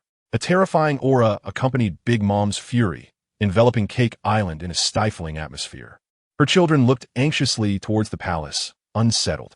After a long time, a sharp, reluctant voice came out. In a week, no, within 2 weeks, Totland will fully retract. Other than necessary patrols and trade, do not make any unnecessary moves. Mariehua. Sigh, Big Mom is relatively obedient compared to the others. As for the other two, a boss. How many emperors of the sea are there now? 3. They're Big Mom, Edward Newgate, and Kaido. I see. Kazama nodded, realizing after the fact. By the way, when did that fruit user become one of the 4 emperors? Forget it. Can't remember. That's not important. Just 3? Looks like I'll need to personally pay a visit to the other 2. Kazama felt a bit emotional. The days of playing house with the fishmen have come to an end. Tiger, Jinbe, Neptune, Odoheim, Shirahoshi, and the Sea Kings. TSK. I hope you all live up to the time I've spent playing with you, and don't let the Sea Kings stand against me in the future. Kazama is not afraid of those large Sea Kings, but he does not deny their destructive power. In some ways, the Sea Kings are the most terrifying. If a Sea King were to go out of control and order those 10,000-meter sea creatures to indiscriminately destroy islands, it would be catastrophic. The optimal solution to such terrifying destructive power would be to eliminate her directly. However, Kazama is also afraid that this might provoke a rebellion among the Sea Kings, so he can only play along. Young master, this small matter, I can handle it for you. Seeing the serious expression of the old butler, Kazama couldn't help but feel intrigued. He knows that a boss has peak strength, but he is unsure just how strong a boss really is. A boss, in terms of strength, how do you compare to the Sea Emperor, Carp of the Warring States? And Gold Lion Roger? In terms of strength, Gold Lion, Carp of the Warring States, and peak Whitebeard Roger are on the same level as me. Although there are differences in strength, it's not something that can be determined after a few days and nights of fighting. Big Mom and Kaido have never faced off against each other. From how they were suppressed by Whitebeard, they should be a notch below us. However, the Whitebeard pirates rely entirely on him. His injuries are numerous, and his condition has likely declined slightly compared to his peak. Kazama probably understood what was being said. If the peak is 90 points, Then to put in perspective, this group of people was basically around 97 during their prime, with Big Mom and Kaido at 94, and Whitebeard having dropped to 96 due to injuries, but still stronger than the other two. This doesn't mean they actually have those scores, it's just a metaphor. TSK. Back then at Marineford, Whitebeard probably dropped to about 92 or 93, right? After all, he was taken down by an admiral with a light injury in such a short time. TSK, really scary.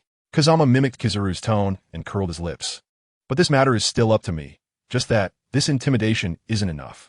After saying that, Kazama casually opened a spatial door and arrived above Tato Land. Then took out a compass. Let me see, oh, Whitebeard, here I come. A green meteor streaked across the sky. The Whitebeard pirates, the overlords of the New World, not only had 16 divisions, but also over 40 affiliated pirate crews in the New World. Their captain, Edward Newgate, known as Whitebeard, was called the strongest man in the world, alongside Shiki the Golden Lion and red-haired Shanks, known as the three legendary pirates. The Moby Dick, Gwahaha, the captain, Whitebeard, boisterously downed a large bowl of alcohol. Standing at 666 centimeters tall, his drinking cup was naturally custom-made and oversized. Just one cup could hold an ordinary person. Come on, old man, you should drink less. It's not good for your health. Looking at his beloved son Marco, who was once again complaining and advising him to drink less. Whitebeard smiled nonchalantly, feeling a bit warm inside. Gwahaha, Marco, we are pirates. Pirates should live freely, drink when they want, cause a ruckus when they want. That's what being a pirate is all about, Gwahaha. But old man, you should still care about your health, Marco said discontentedly. Due to excessive battles in his youth, Whitebeard's health was not great and required proper care. Don't worry, those little injuries are nothing important. After all, I am Whitebeard, Gwahaha. Suddenly, Whitebeard's smile faded, and he frowned as he looked at the distant sky. There, a powerful aura was rapidly approaching. Seeing Whitebeard's reaction, Marco followed his gaze. But he saw nothing and was about to turn to ask when a green light spot suddenly appeared on the horizon and approached at high speed. Before anyone could react, the green light spot had already reached the deck of the Moby Dick. As the green light dissipated, a figure emerged. Oh, having a banquet, huh? TSK. Looks like I arrived just in time, considering I haven't eaten yet. Saying this, Kazama unceremoniously found a spot to sit down, completely unconcerned about the people on the ship. Drinking and eating heartily. Not bad. Whitebeard, your ship's chef is really good. Huh, this wine is also good. Very nice. You guys are living quite well. Whitebeard's sons looked at the figure before them with shock and anger. They had naturally received news about the battle at Tato Land and recognized the figure. God, Kazama Ruri Seijin. Faced with a celestial dragon powerhouse, the Whitebeard crew reacted differently. However, that person not only ate their meat and drank their wine without a care, but also boldly proposed a toast with their father. Come, so you're Whitebeard? The wine is nice, bang. Whitebeard raised his eyebrows with interest, lifting his massive cup to clink with Kazama's small cup, both downing their drinks in one go. Ah, refreshing. Gwaha, kid, I really didn't expect that you can be considered a celestial dragon with this style.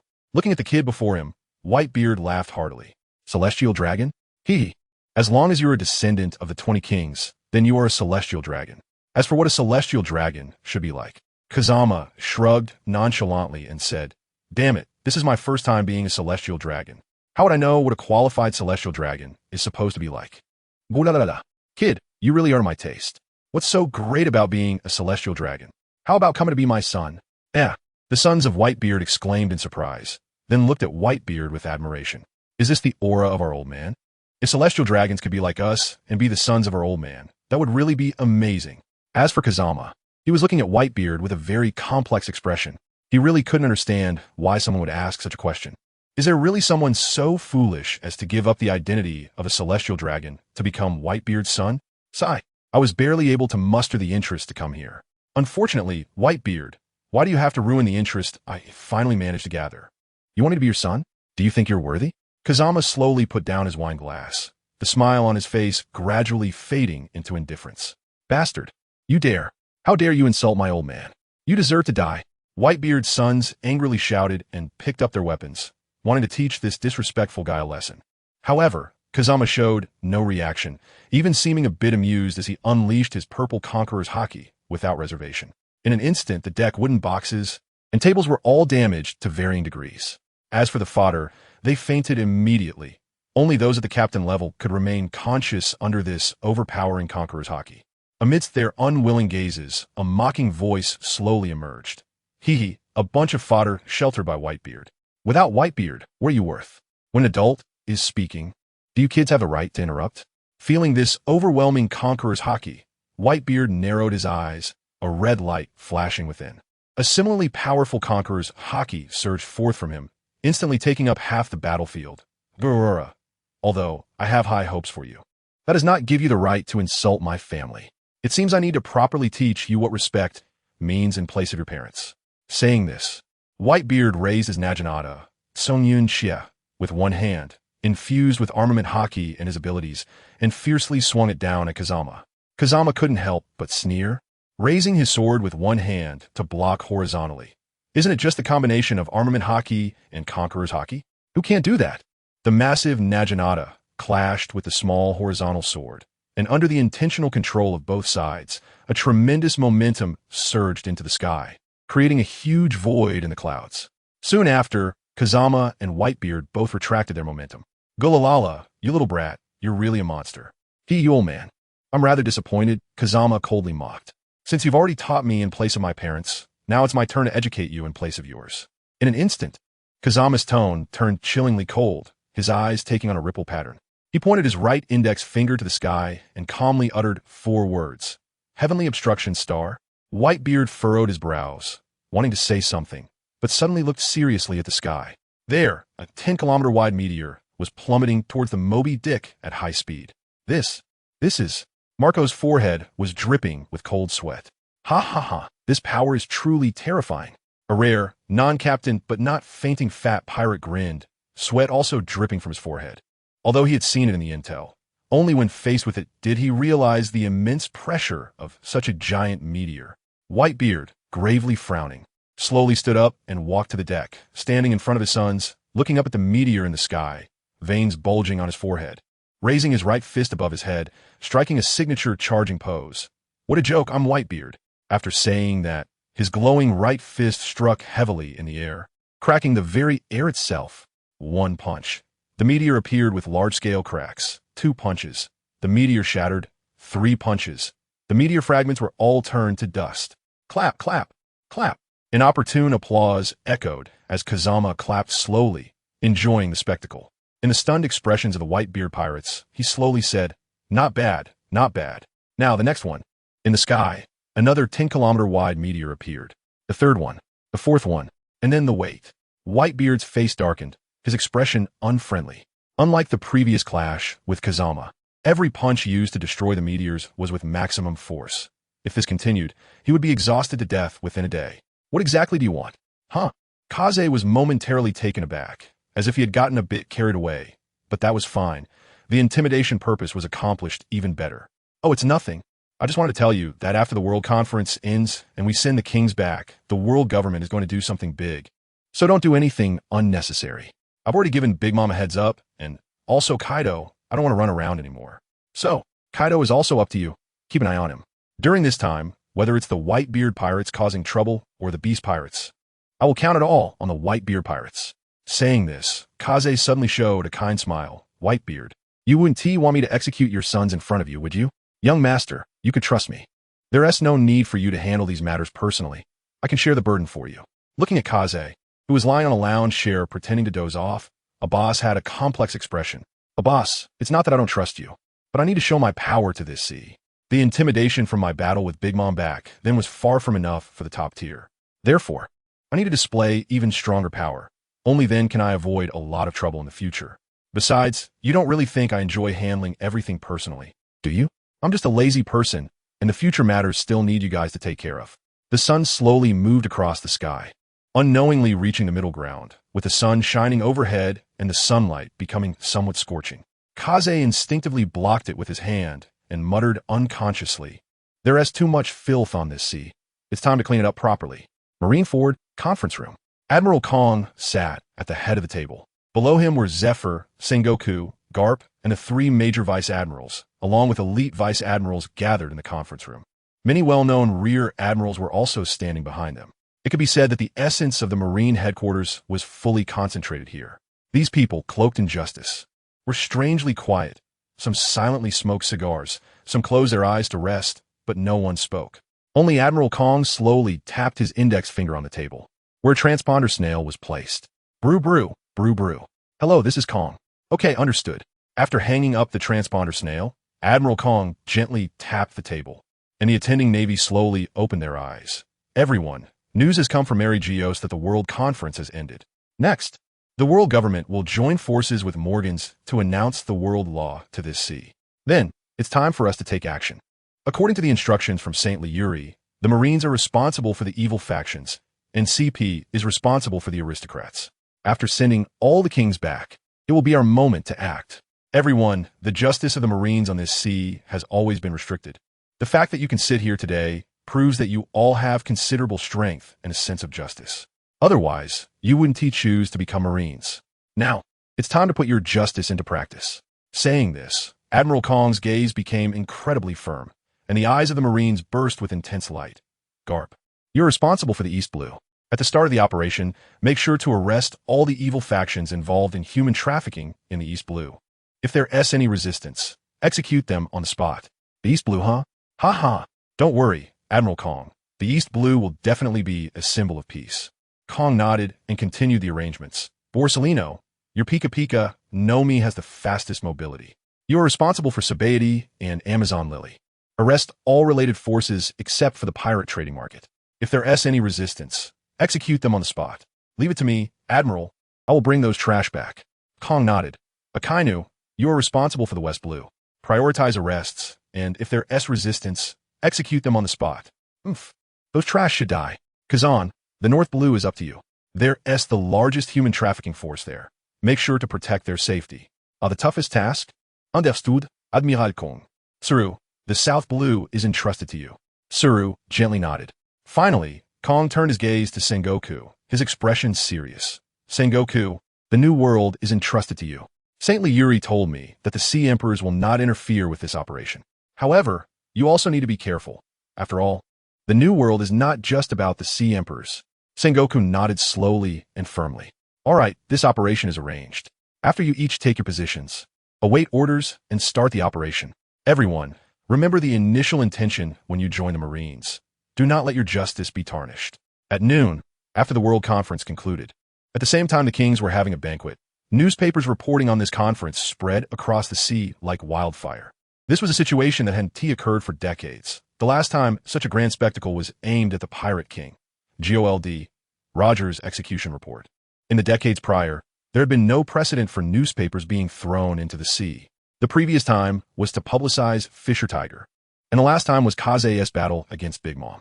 Less than a year later, the world government's major actions made the entire world somewhat uneasy. When people picked up the newspapers and saw the reports, even the most ignorant realized, this sea seems to be really starting to change. Dragon. This is the report from the world government.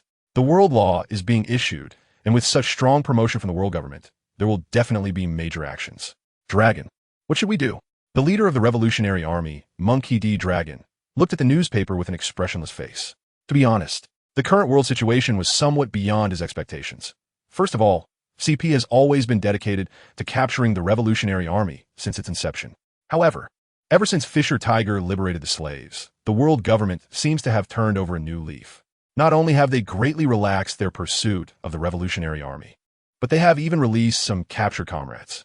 And this time, the world government has even issued such a beneficial to the country and its people law, which is really unfamiliar to Dragon. The Five Elders? Don't be ridiculous. They have always been dedicated to balance. How could they do something like this? The kings? They would love to execute any captured revolutionaries. The figure enveloped in blue-purple light that appeared on the newspaper flashed in Dragon's mind. Is it you? But as a celestial dragon, why would you do this? Is it to continue the rule of the world government? Dragon had a complex expression. He wasn't afraid of the oppression of the world government and the kings over the common people, because he believed he could save the world. But when the kings were all focused on their countries and the world government began to play its positive role again, how should the Revolutionary Army position itself? Dragon? Dragon. The call from his subordinate brought Dragon back to his senses. He thought for a moment, let us wait and see. If the major actions of the world government are to faithfully implement the world law, then don't become an obstacle for them. In the new world. Woof woof woof. Kaze Liuri, Are you really doing this to maintain the rule of the celestial dragons and the world government? Woof, woof, woof. What a boring benevolence, Kaze. But I'm really curious. How will those remnants from 800 years ago respond? Woof, woof, woof. Equality for all races? Proposed by the king of Fishman Island, Neptune, and supported by countries like Dressrosa and Alabasta? Woof, woof, woof. All races, when you see this law, when you see Fishman Island, do you really not have a single thought? Woof, woof, woof. Being open and above board? You're right, relying on strength. A dignified and legitimate scheme is the way to go. After all, schemes and tricks ultimately can't stand the test. On the sea, people were discussing the newly enacted world law, with some rejoicing and others lamenting. This is a bill just introduced by the world government, which states that all races are equal. What do you think? Equality among races? It's just a way to deceive ordinary people. Do they dare to abolish the privileges of the celestial dragons? The principle is one thing, but I fear that the races might develop some inappropriate thoughts. Years of hatred are not so easily erased. Equality among races? Does that mean we can appear openly on the sea now? You really believe what the world government says? Are you that naive? If it weren't for those traitors, our clan would have been able to appear openly on the sea 800 years ago. But before their betrayal, didn't Joy Boy fail to fulfill the promise to the Fishman Island, which put in the most effort?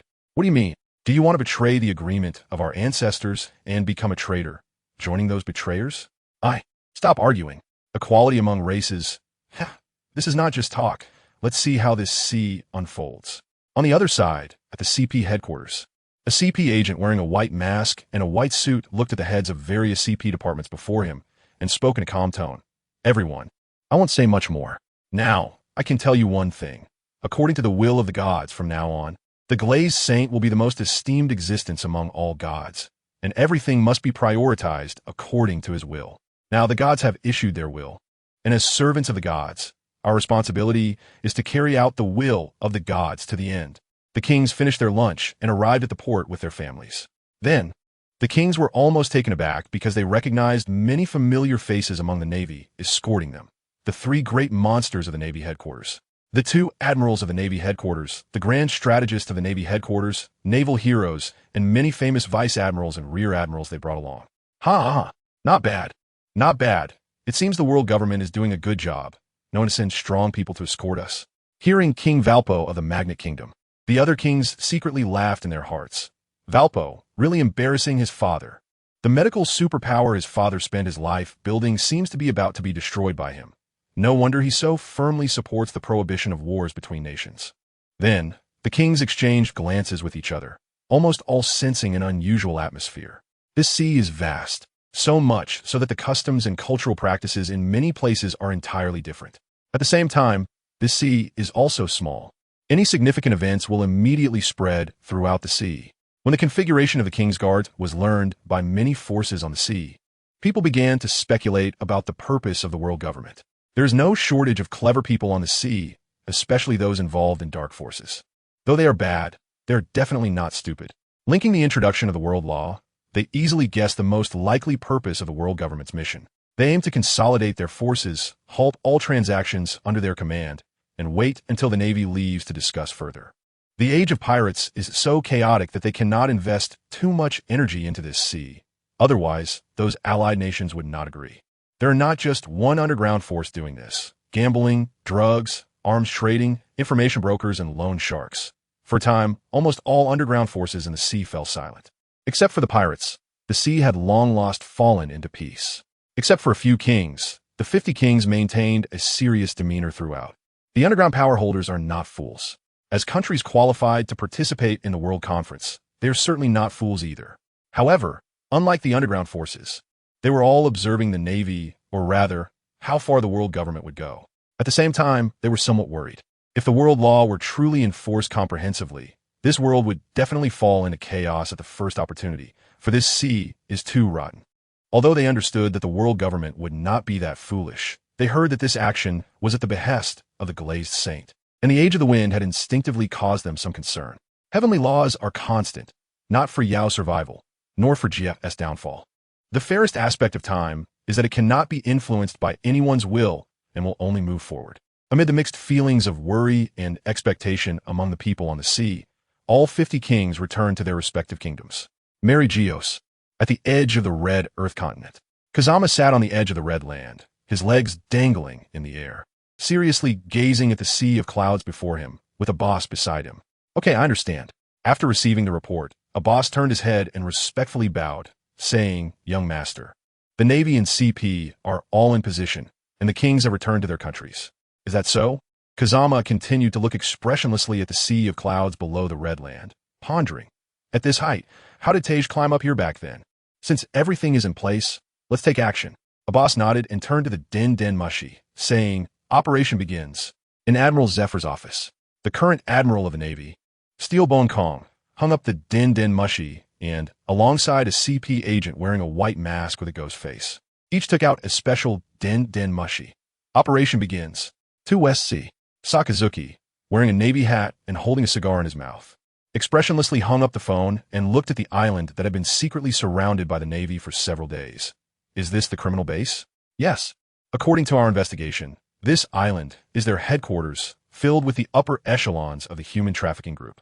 Hearing the report from his aide, Sakazuki nodded, his arms instantly transforming into magma.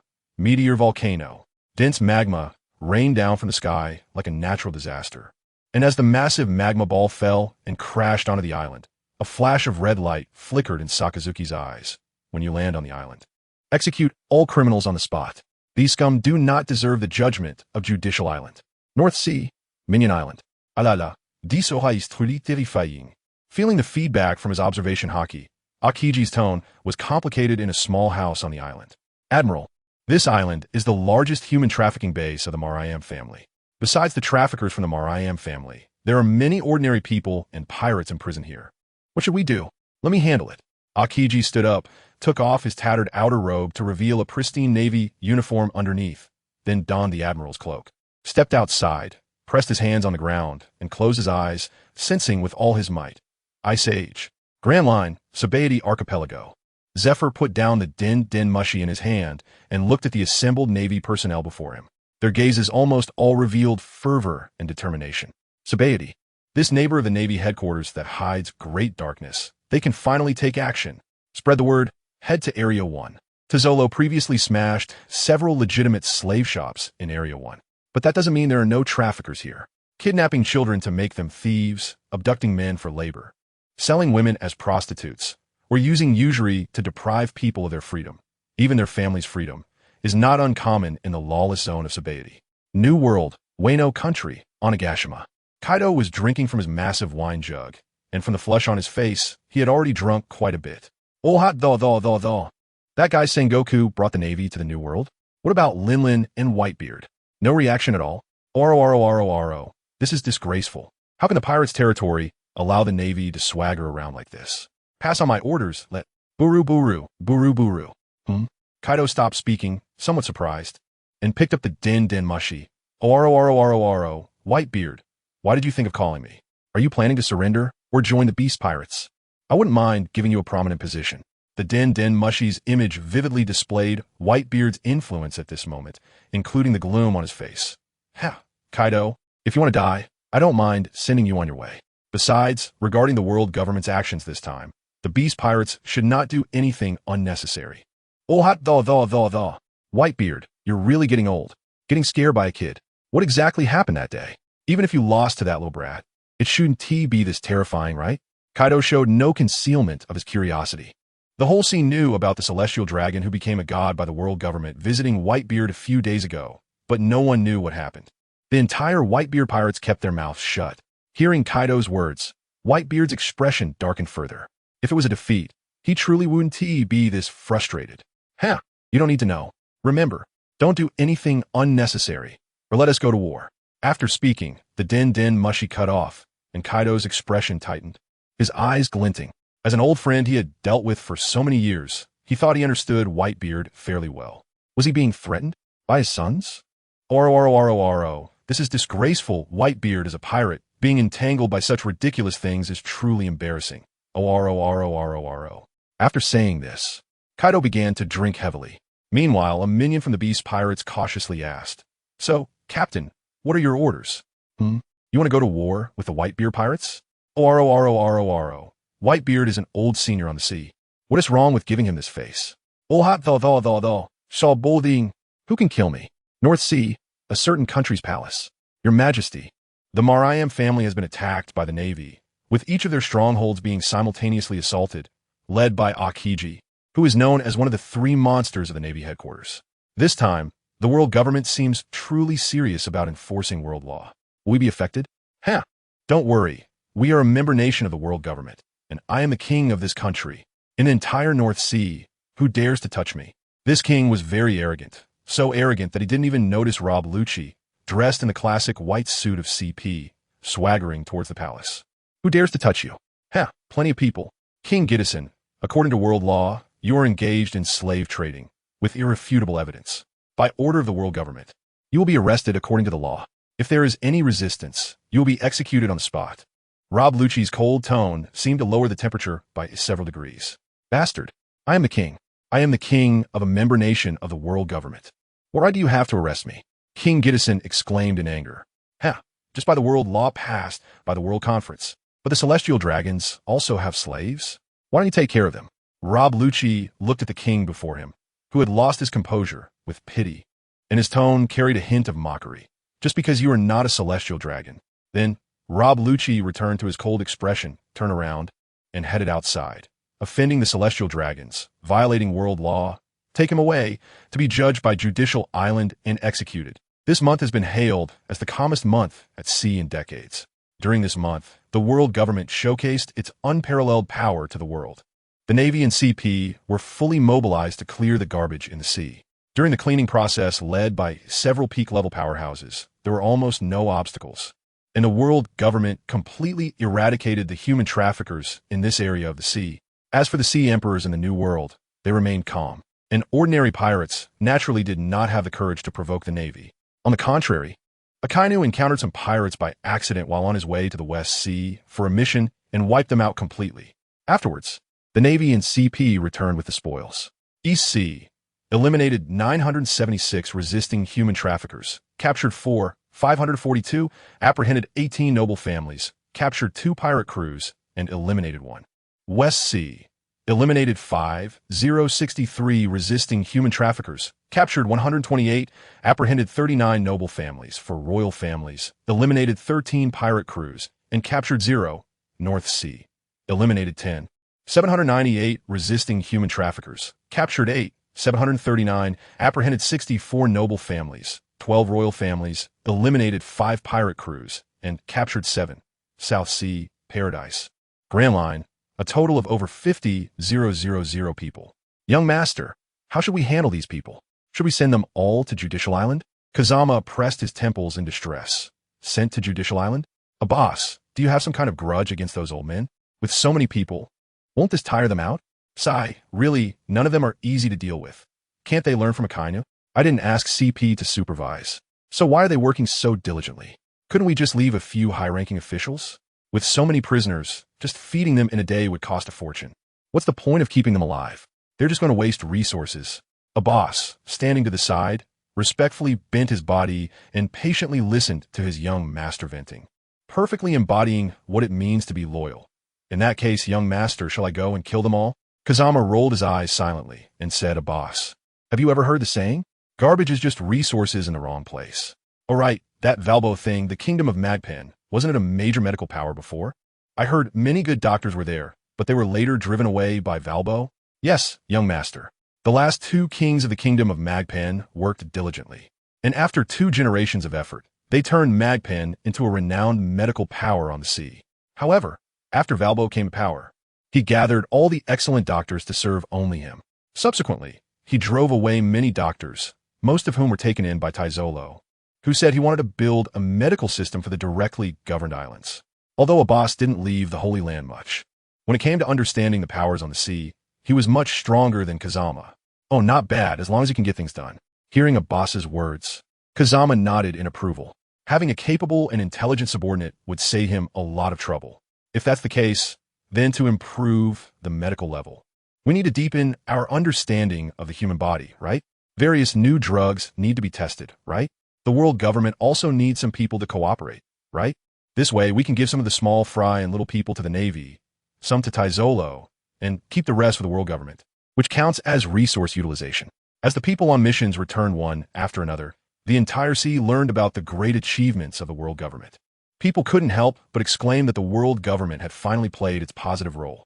Then, the world government announced the results of this operation to the sea. Subsequently, the daily newspapers reported the trial results from Judicial Island, with countless people being sentenced to death. The commoners cheered, while the nobles were filled with worries. However, regardless of the situation, they were more concerned about one thing. How would the nobles and royalty be dealt with? As time passed, the number of scum being tried decreased. Finally, the day came when Judicial Island live-streamed to the entire world.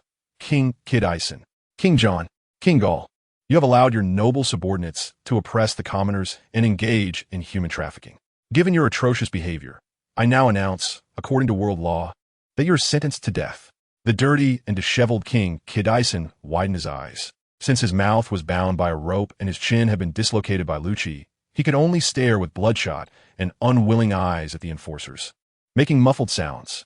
Then, the nobles were expressionlessly dragged outside Judicial Island by the guards. Here, there was a massive execution platform. The nobles and the king were sent to the gallows, and this scene was broadcasted to the whole world, contrasting sharply with the gloomy faces of the nobles, with the thunderous cheers of the commoners. New World, Umbrella Kingdom. This was a non-world government member country, where the king and nobles lived in extravagance. They collected taxes, but did not care about the lives of their citizens. Situated at the intersection of the three sea emperors' powers. No New World pirates had planted their flags here, but it was certainly often plundered. This situation persisted until 2 months ago, when Don Quixote da Flamingo, captain of the Don Quixote pirates, arrived in this kingdom. On the first day in this kingdom, the numb citizens neither fled nor hid. They simply calmly stored away their food and a portion of women and children, then went about their own business. Unexpectedly, this pirate crew did not make things difficult for them. Instead, they provided food and medicine and expressed their intention to protect them, to be their king, and to help them live better lives. After that, Doflamingo stormed the royal palace and sent people to capture the nobles. He then gathered the citizens of this small country and executed the king and nobles in front of them. Following this, Doflamingo distributed food and clothing, appointed his subordinates to manage the country, and hired citizens to work for him. Not only was there enough food, but he also paid them and provided free medical care and education. At this moment, a glimmer of hope arose in the citizens' hearts. When the Don Quixote family stationed in this country, and despite many large pirate crews arriving, they no longer plundered them. The citizens felt a flicker of hope for Doflamingo. Moreover, when Doflamingo personally executed a high-ranking official who had oppressed the citizens, someone Kazama had never heard of, and gave a highly inciting speech afterward, he completely earned the trust of all the citizens and became the new king of this country. At this time, in the Umbrella Royal Palace, the high-ranking officials of the Don Quixote family were gathered together watching the live broadcast of the execution of the king and nobles. Hey, Doflamingo, won't this way of dealing with the nobles and kings of member countries really lead to dissatisfaction among those member countries? Bark, bark, bark, bark. Torpole, use your brain. Implementing the proposals passed by the kings of the World Conference is the duty of the world government. Since the world government is so serious about executing the laws passed by the 50 kings, what right do they have to complain? What reason do they have to complain? Moreover, the world law only contains some proposals from the world government. The real approval still depends on the 50 kings. If any kingdom complains about the world government because of this, then what about the 50 kings? Bark, bark, bark, bark. Torpole, this is absolute daylight robbery. The entire sea knows that the world government wants to establish authority, and those kings are just examples. But the entire sea cannot blame the world government. I understand, Doflamingo. Is this the reason you abandoned Dressrosa? A young man wearing sunglasses and with steak on his face said. That's right, it's Virgo. After Corazon returned to the Navy headquarters, he can no longer stay. Of course, now that Doflamingo has returned to his celestial dragon identity, there is no need for him to stay. That's right, Virgo. If it were Dressrosa, no matter what, there would still be some support for the Rica royal family. Conspiracy and schemes ultimately come with risks, but here, in a kingdom that has already lost the trust of its citizens, as long as I build this place well, I will be the undisputed god of this country. Brew, brew, brew, brew. Hello, who is it? Hearing this lazy voice, Tiger was momentarily stunned. He looked up at the big sun in the sky, and then down at the phone bug in his hand that wasn't even opening its eyes. Kazama, It's me, Tiger. We've arrived at Gaia Island. Do you want to come? I got it. I'll see you after I wake up. Then, a steady breathing sound came from the other end. Tiger hung up the phone speechlessly and then looked at his little brothers. Ahem. Just now. You all heard what Kazama said, so let's go explore the island first. I think we should definitely check out that castle. This was also the reason why Tiger hadn't gone over yet. Otherwise, he would have discovered that the castle was just a wooden board. A few hours passed. Kazama groggily opened his eyes, then leaned back against the pillow and closed them again for another 10 minutes. I'm fully revived. Boss, bring the drinks. I want to down 3 big bowls, and then bring me 20 to 30 pounds of top-quality seafood barbecue. 1 minute later, a beautifully crafted dining cart was pushed in by a boss. It was a 3-tiered cart filled with barbecued meat and a variety of exquisite dipping sauces, with a special heating system below to keep the food warm. Then, a boss entered with a blank expression. He was already used to his young master's unusual behavior right after waking up. Behind him were 5 maidens. One maid skillfully set a small table in front of Kazama and placed 3 plates on it, replacing each plate as soon as Kazama finished eating. Beside this maid were 4 others, pushing the dining cart. 2 were responsible for cutting fruits and arranging fruit platters, while the other 2 poured the wine. The fruits had to be melons or sweet, crunchy apples, and they had to be freshly cut. If any piece wasn't eaten within half a minute, that platter would be replaced. The wine had to be fruit wine, as the young master liked to drink it first thing in the morning after waking up, ensuring he could enjoy it immediately. Therefore, they usually started waking the wine from noon to guarantee its taste. If the wine missed the best drinking period, it would be replaced. At the same time, because Kazama liked his blankets to be sun-dried, the bedding he used every day was freshly washed and sun-dried. After he got up at noon, the maids would take his bedding to wash. In the evening, they would replace it with new, sun-dried bedding. Moreover, these maids were all girls aged 16 to 28, with top-notch figures and looks. Kazama's family had 100 of such maids, replaced every 3 years. The life of the celestial dragons was so simple and mundane. After finishing the barbecue, Kazama waved his hand, and the maids bowed and withdrew. A boss, you stay. A boss, receiving the order, turned and bowed, looking ready to obey at any moment. Tej contacted me and said he arrived at Sky Island. I'll go take a look. Pay more attention to the devil fruit matters, and check on my ship. Ask Vegapunk about it. Oh, right, Vegapunk is a treasure. Make sure to take good care of him. In terms of value, the Sea Emperors can't even compare to a hair on his body. Tell the world government officials that whatever demands he has, as long as they are not excessive, fulfill them. If they think it's excessive, report it to you. If you think it's reasonable, still fulfill it. If even you think it's excessive, then tell me. Also, don't let him stay in the lab all day. Let him go out and have fun. When he goes out, arrange a few CP0 as bodyguards, and have one of those top-tier ones from the world government as his personal bodyguard. All right, that's it. Pay more attention. After speaking, Kazama tossed off the blanket, casually put on a coat, donned his beads, and directly left Mariewa. Gaia Island. This is my story, so I must find the land of gold to clear the shame from my ancestors and the Mont Blanc family. A strong man with a diamond-shaped face and a chestnut head said with determination. Then, to his surprise, the fishermen friends he had just met exchanged glances and burst out laughing, which annoyed him a bit. He felt that his new friends shouldn't be like that. Hey, you bastards. What does this mean? Ha ha ha. Killiket is particularly concerned. We are not mocking you. It's just that your ancestor was really not wrong. He didn't lie. And Shandora truly exists. It's just that you're looking in the wrong direction. Even if you dive to your death, you 1T find Shandora. Upon hearing this, Killiket was stunned. He didn't care about Tej, saying he was looking in the wrong direction or anything like that.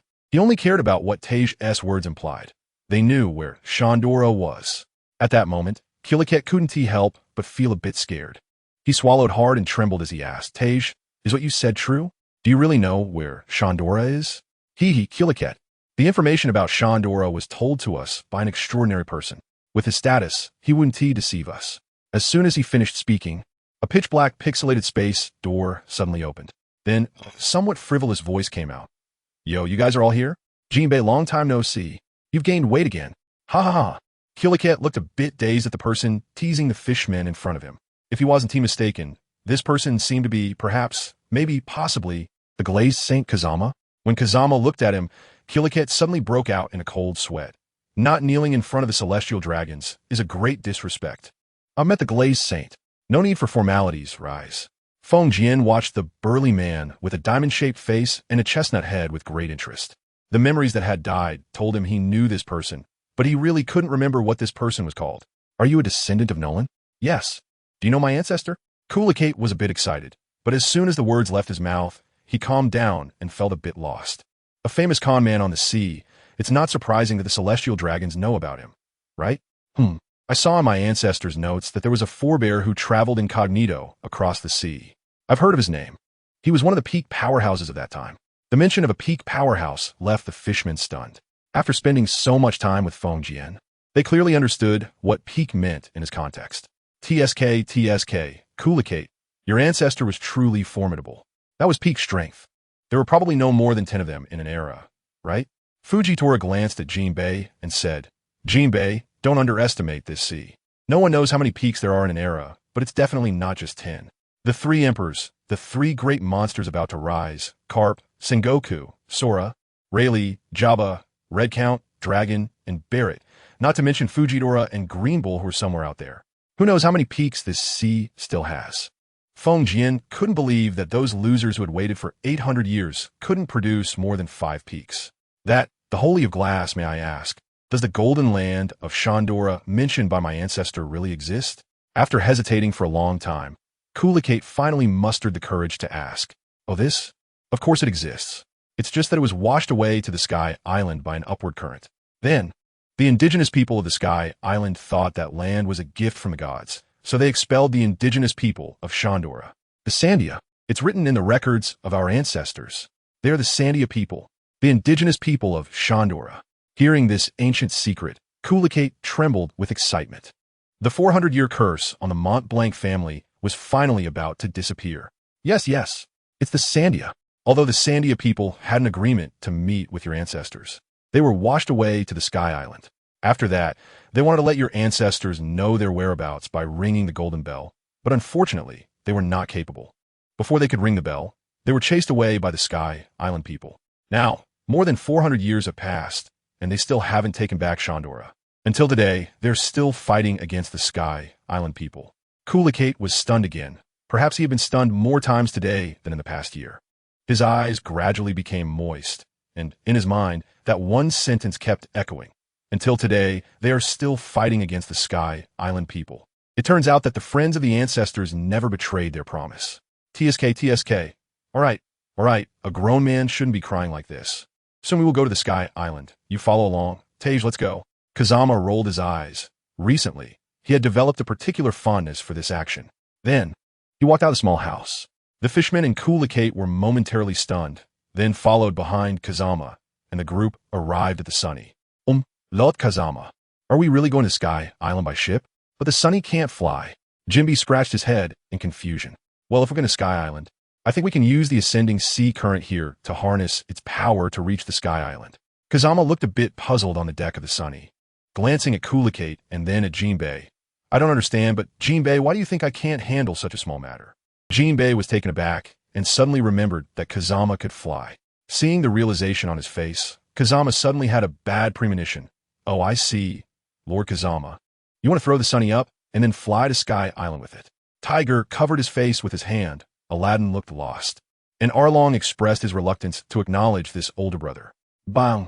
A huge splash erupted on the sea, and Kazama darkened his face, thinking to himself that he shouldn't have had any fantasies about Jinbei's thought process.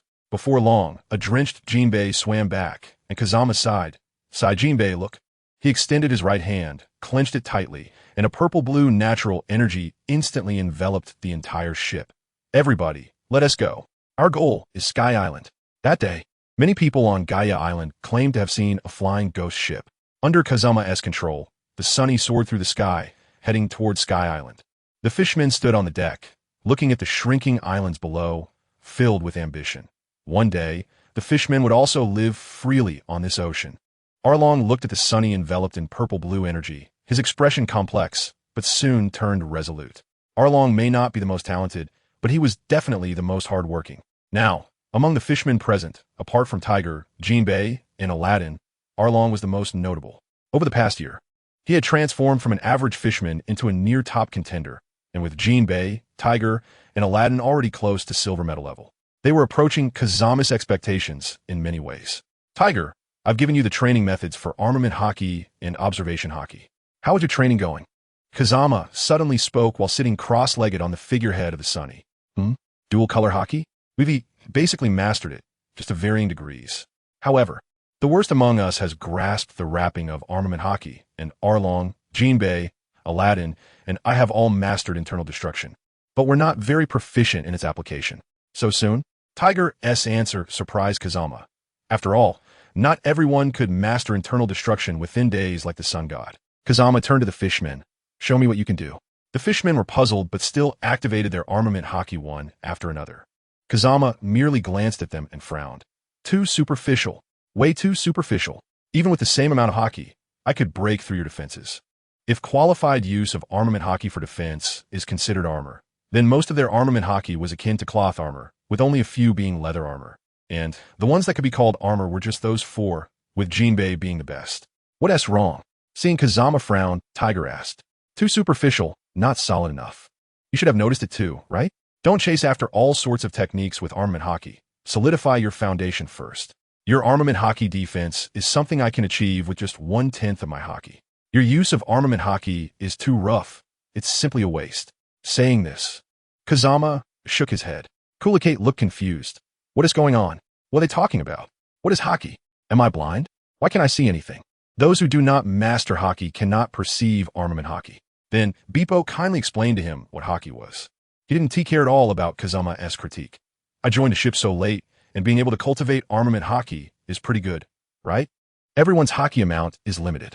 In battles between strong fighters, as long as the gap isn't too big, it's about minimizing one's own hockey use while exhausting the enemy's hockey as much as possible. Next, you shouldn't travel for now. Instead, spend a year training hard on Sky Island. Surviving at 10,000 meters high is a test for the body. With your current strength, you can't support what I want from the 7 warlords of the sea. After that, you'll have a year to improve your strength. If your strength doesn't meet the standards after a year, then the matter I previously mentioned about giving Fishman Island a spot will be dropped. After all, with your current strength, even if I gave you the spot and the island, you wouldn't be able to defend it. In fact, this statement was nonsense. Both Tiger and Aladdin, as well as Arlong, knew that their current strength was more than enough to guard paradise. But Kazama's words were equally valid. Who knows how much trouble there would be when Fishman Island returns to the land. Being stronger is always better. The simple 5 words, 7 warlords of the sea, ignited flames in the eyes of the fishmen. The bill passed by the world government after the World Conference included not only the World Law and World Free Trade Agreement, but also the 7 warlords of the sea, which granted the power to guard an island, holding a profound allure for the fishmen. However, due to the lack of relevant information and the massive uproar caused by the actions of the world government, the 7 warlords of the sea had not attracted too much attention. For 800 years, the fishmen had dreamed of returning to the sea and living freely on it. If they lost this opportunity due to their strength not being up to par, they wouldn't forgive themselves. Looking at the determination in the eyes of the fishmen, Kazama thought for a moment and had Tiger call Neptune, then took the transponder snail. Fishman Island. Hi, I understand. Rest assured, Fishman Island will give it their all. What did he say? What did the Saint of Lioli say? Beside him, Princess Odoheim hurriedly asked. Just now, Tiger had called and said that Kazama, the Saint of Lioli, wanted to talk to Neptune about matters concerning Fishman Island. She rushed over after receiving the news and happened to see Neptune hanging up the phone with an excited expression and tears in his eyes. Odoheim, the hope for Fishman Island to return to the land has come. After hearing Neptune's words, tears of excitement welled up in Odoheim's eyes. Really? That's great. That's wonderful. Our descendants can finally live in the sunlight. Yada. Odoheim smiled happily, and even with tears on her face, her joy couldn't be concealed. Although they needed to reach the strength Kazama envisioned, at least there was a glimmer of hope, right? It was much better than the complete lack of hope before. Send the order. Prepare for a nationwide broadcast. I want to inform the entire Fishman Island about this. After 800 years, the opportunity to return to the land has finally arrived. If we miss this chance, who knows when the next opportunity will come? Fishman Island, or rather, the Dragon Palace Kingdom, a submarine nation with a population of 5 million, divided into 2 races, fishmen and mermaids. On this day, in the Fishmen's Tavern, the fishmen were discussing the recent actions of the world government. Ha ha ha! The world law has been passed, declaring equality among all races. And the world government actually enforced this law. After counting the human traffickers, so many nobles were executed on Judicial Island. Those compatriots they captured, the world government personally sent them back. Ha ha ha. This is wonderful. Kazama, the saint of Lioli, truly different from other celestial dragons. From today on, he is the true god in my heart. Yes, yes. The saint of Lioli not only gave Fishman Island the qualification to participate in the World Conference. Moreover, he personally sent someone to Fishman Island to convey the message. Do you know who he sent? That person is the newly appointed Minister of Commerce of the world government. A big shot second only to the elders. I heard that during this World Conference, Saint Lapis even invited King Neptune to dinner, and specifically invited Princess Shirahoshi, Princess Vivi of Alabasta, and Princess Rebecca of Dressrosa to his home to play.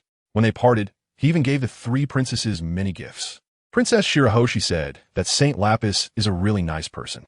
Not only that, but Saint Lapis also specially allowed the three princesses to call him brother. Really?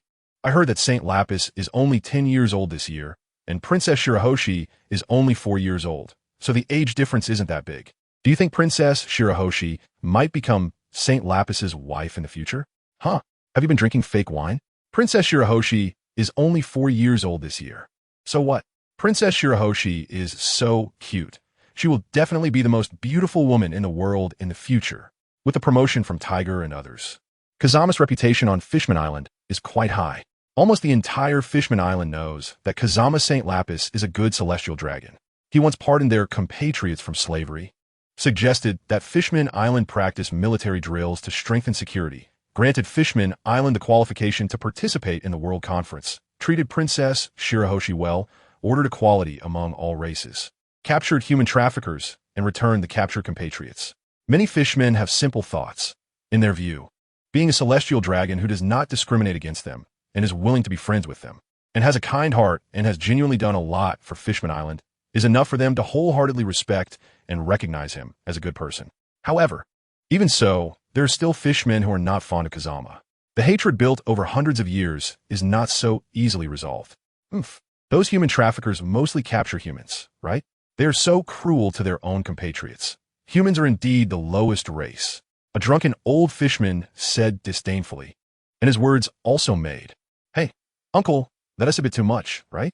Although humans are a race, there are good people and bad people, right? Saint Lapis is a good person. Only some humans are lowly. He is a celestial dragon. Have you all forgotten the suffering that celestial dragons have brought to our people? He is a good person. Can he bring Fishman Island back to the land? Young Fishman frowned, wanted to say something, but suddenly heard a voice from the broadcast. All citizens, now, King Neptune will announce an urgent news that concerns the future of Fishman Island. Please temporarily put down your work and listen carefully. All citizens, please listen carefully. The broadcast repeated 3 times, and then a serious and solemn voice came from the other side of the transponder snail. Greetings, citizens of the Dragon Palace Kingdom. I am Neptune. 2 months ago, I attended the World Conference in Mariehua. At that time, we passed a proposal for the Warlords of the Sea. First, let me briefly introduce the Warlords of the Sea. Due to a word from Pirate King Roger before his death, countless ambitious people poured into this sea, causing great destruction to various countries and their citizens. In order to cope with the tide of the great pirate era, the divine Kazama Saint Lapis proposed the matter of the Warlords of the Sea, which is to select powerful individuals from the sea to join the world government and work together with the Navy to resist pirates. As a reward, they can choose a world government directly govern island, gaining jurisdiction over that island but not violating the world law. At the same time, the Warlords of the Sea will receive 70 of the tax revenue from the island they govern. Furthermore, they possess a high degree of freedom, and the world government only has the power to summon the Warlords of the Sea 3 times a year. Just now, the divine Kazama Saint Lapis called me and expressed that as long as Fishman Island can produce a powerful individual who meets his approval next year, he is willing to grant Fishman Island a spot as a Warlord of the Sea. At that time, Fishman Island will have an island on land. An island under the sun. Citizens, it has been 800 years. For a full 800 years, Fishman Island has always dreamed of returning to the land. Now, the opportunity has finally come. As long as a strong person can emerge from Fishman Island to become a Warlord of the Sea, then Fishman Island can return to the land. Now, in the name of the king, I call upon all warriors of the Dragon Palace Kingdom to come to Fishman Island for training to prepare for the test a year later. Citizens, this is the greatest hope for Fishman Island in 800 years, please. After this announcement, the entire Fishman Island fell into silence. And the fishermen's minds were echoing with Neptune's words. Fishman Island, returning to the land, Mariehua, just received intelligence. Little Lapis said that as long as Fishman Island can produce a strong person that satisfies him, he is willing to grant Fishman Island a spot as a warlord of the sea, allowing them to return to the land. If we're talking about the warlords of the sea, Tiger and the others should have enough strength, right? Of course, they are enough. Little Lapis specifically told Neptune to urge him to train the troops, right? After all, returning to the land does not mean they can stand firm. TSK. Little Lapis is so concerned about Fishman Island. Is it for the Sea King? It seems that the Sea King has already been born. Should be this generation's Fishman princess, right? Is this out of fear of the destructive power of the Sea King? Of course. In terms of destructive power, the strongest is indeed the Sea King, right? Aside from Fishman Island, have you seen Little Lapis care so much about any other force? The Sea King? Is Little Lapis trying to form a community of shared interests between Fishman Island and the world government? Times change. Don't hold on to the old thoughts. From his attitude towards the Revolutionary Army, it can be seen that he wants to break this community of interests, allowing member countries to restrain each other with the world government. Helping Fishman Island is just to ensure that the factor of the Sea King does not go wrong during the reckoning. By the way, what if Little Lapis cannot reach an agreement with Dragon? Dragon is a smart person. If they really can't reach an agreement, what if we support our own Revolutionary Army? To be honest, I look down on that group of people in the Revolutionary Army. Their best solution is just to become a new world government. I second that. At an altitude of 7,000 meters is the White Sea. When 1,000 sunny sails on the White Sea, the entire deck is boiling. Oh my God. Is this real? Has St. Lapis really removed his powers? He can actually sail on the clouds. Oh my God. I believe in the existence of sky islands now. Huh? You only believe now? What? Do you have an opinion on St. Lapis? At an altitude of 10,000 meters, if you haven't seen it with your own eyes, it's normal to have doubts, right? TSK, the Sea of Clouds, it's so beautiful. I wonder if we can survive in the Sea of Clouds? Yes, we fishmen can live in the sea. I really want to try that out. This conversation made Kazama take notice and turn to look. Sure enough, it was Jinbei. He and Chopper were leaning over the railing with 8 arms, looking down together. If you really want to try, let Jinbei do it. Chopper, you don't jump. Otherwise, when we find you, you might just be used to make dumplings. Falling from 7,000 meters high is not something everyone can withstand. Hearing Kazama's words, Chopper shivered and quickly said he didn't want to. But Jinbei's eyes lit up. Lord Kazama, do you mean that if I jump down from here, I can withstand it? I don't know if you can withstand it, but I know you are a bit fleshier than Chopper, so your chances of survival are greater than his. Jinbei, Liu Li Sheng, you just said that we are at an altitude of 7,000 meters, which means this is not the Sky Island yet. Aladdin keenly caught the key phrase in Kazama's words. Yes, we need to go to the Sky Island from here. Remember to pay the entry fee. I'm not very familiar with the currency of the Sky Island, but I recall it's about 10,000 berry. Just as they were talking, Kazama sensed a giant shrimp approaching the ship from the sea clouds below. However, it meant no harm. Just as Kazama was curious, the shrimp emerged from under the ship, clamped onto the Sunny, and began to run. Don't be impulsive. Kazama wasn't the only one on the ship who had the observation hockey. When the shrimp was about to grab the Sunny, the 4 fishmen on board frowned and prepared to teach it a lesson. They stopped when they heard Kazama's words. The imagined scenario of the ship being damaged did not occur. Watching the shrimp carry the ship and run away, everyone turned their eyes to Kazama. I just remembered. This thing seems to be a means of transportation for the Sky Island. It will take us there. After paying the huge entry fee, the group arrived at the Sky Island, to be precise, Angel Island. Kazama, you seem to care a lot about the Sky Island, Tiger said thoughtfully while lying on a deck chair next to Kazama. Huh, didn't I tell you? Tiger? What did you tell me? Well, seeing Tiger's expression, Kazama understood. I care about the Sky Island because there is a special method for training observation hockey there, which they call Heart Network. This method combines range perception and mind reading, which is why I'm interested. Mind reading? Special observation hockey? Are there different types of observation hockey? Didn't I mention this when I showed you the training methods for observation hockey? No, you said observation hockey is the power of perception. When Jinbei asked what it specifically was, you only mentioned it in the training methods, which only said that observation hockey can sense the enemy's movements and that one can foresee at the limit. Okay, I got it. If Tiger had said this alone, he would definitely not believe it, but with Jinbei involved, he wasn't so sure. On this sea, most people's observation haki awakens to sense breaths and movements in a small area. However, some people, like Odoheim and the Red Count, are born able to hear people's thoughts. And there are those whose observation haki awakens to a super large range of breath perception, and some can sense people's good and evil emotions. So, there are many types of observation haki. How many exactly, I'm not sure. Who knows what other oddities are hidden in this sea? I see. The original Apaya. Now the island of the gods.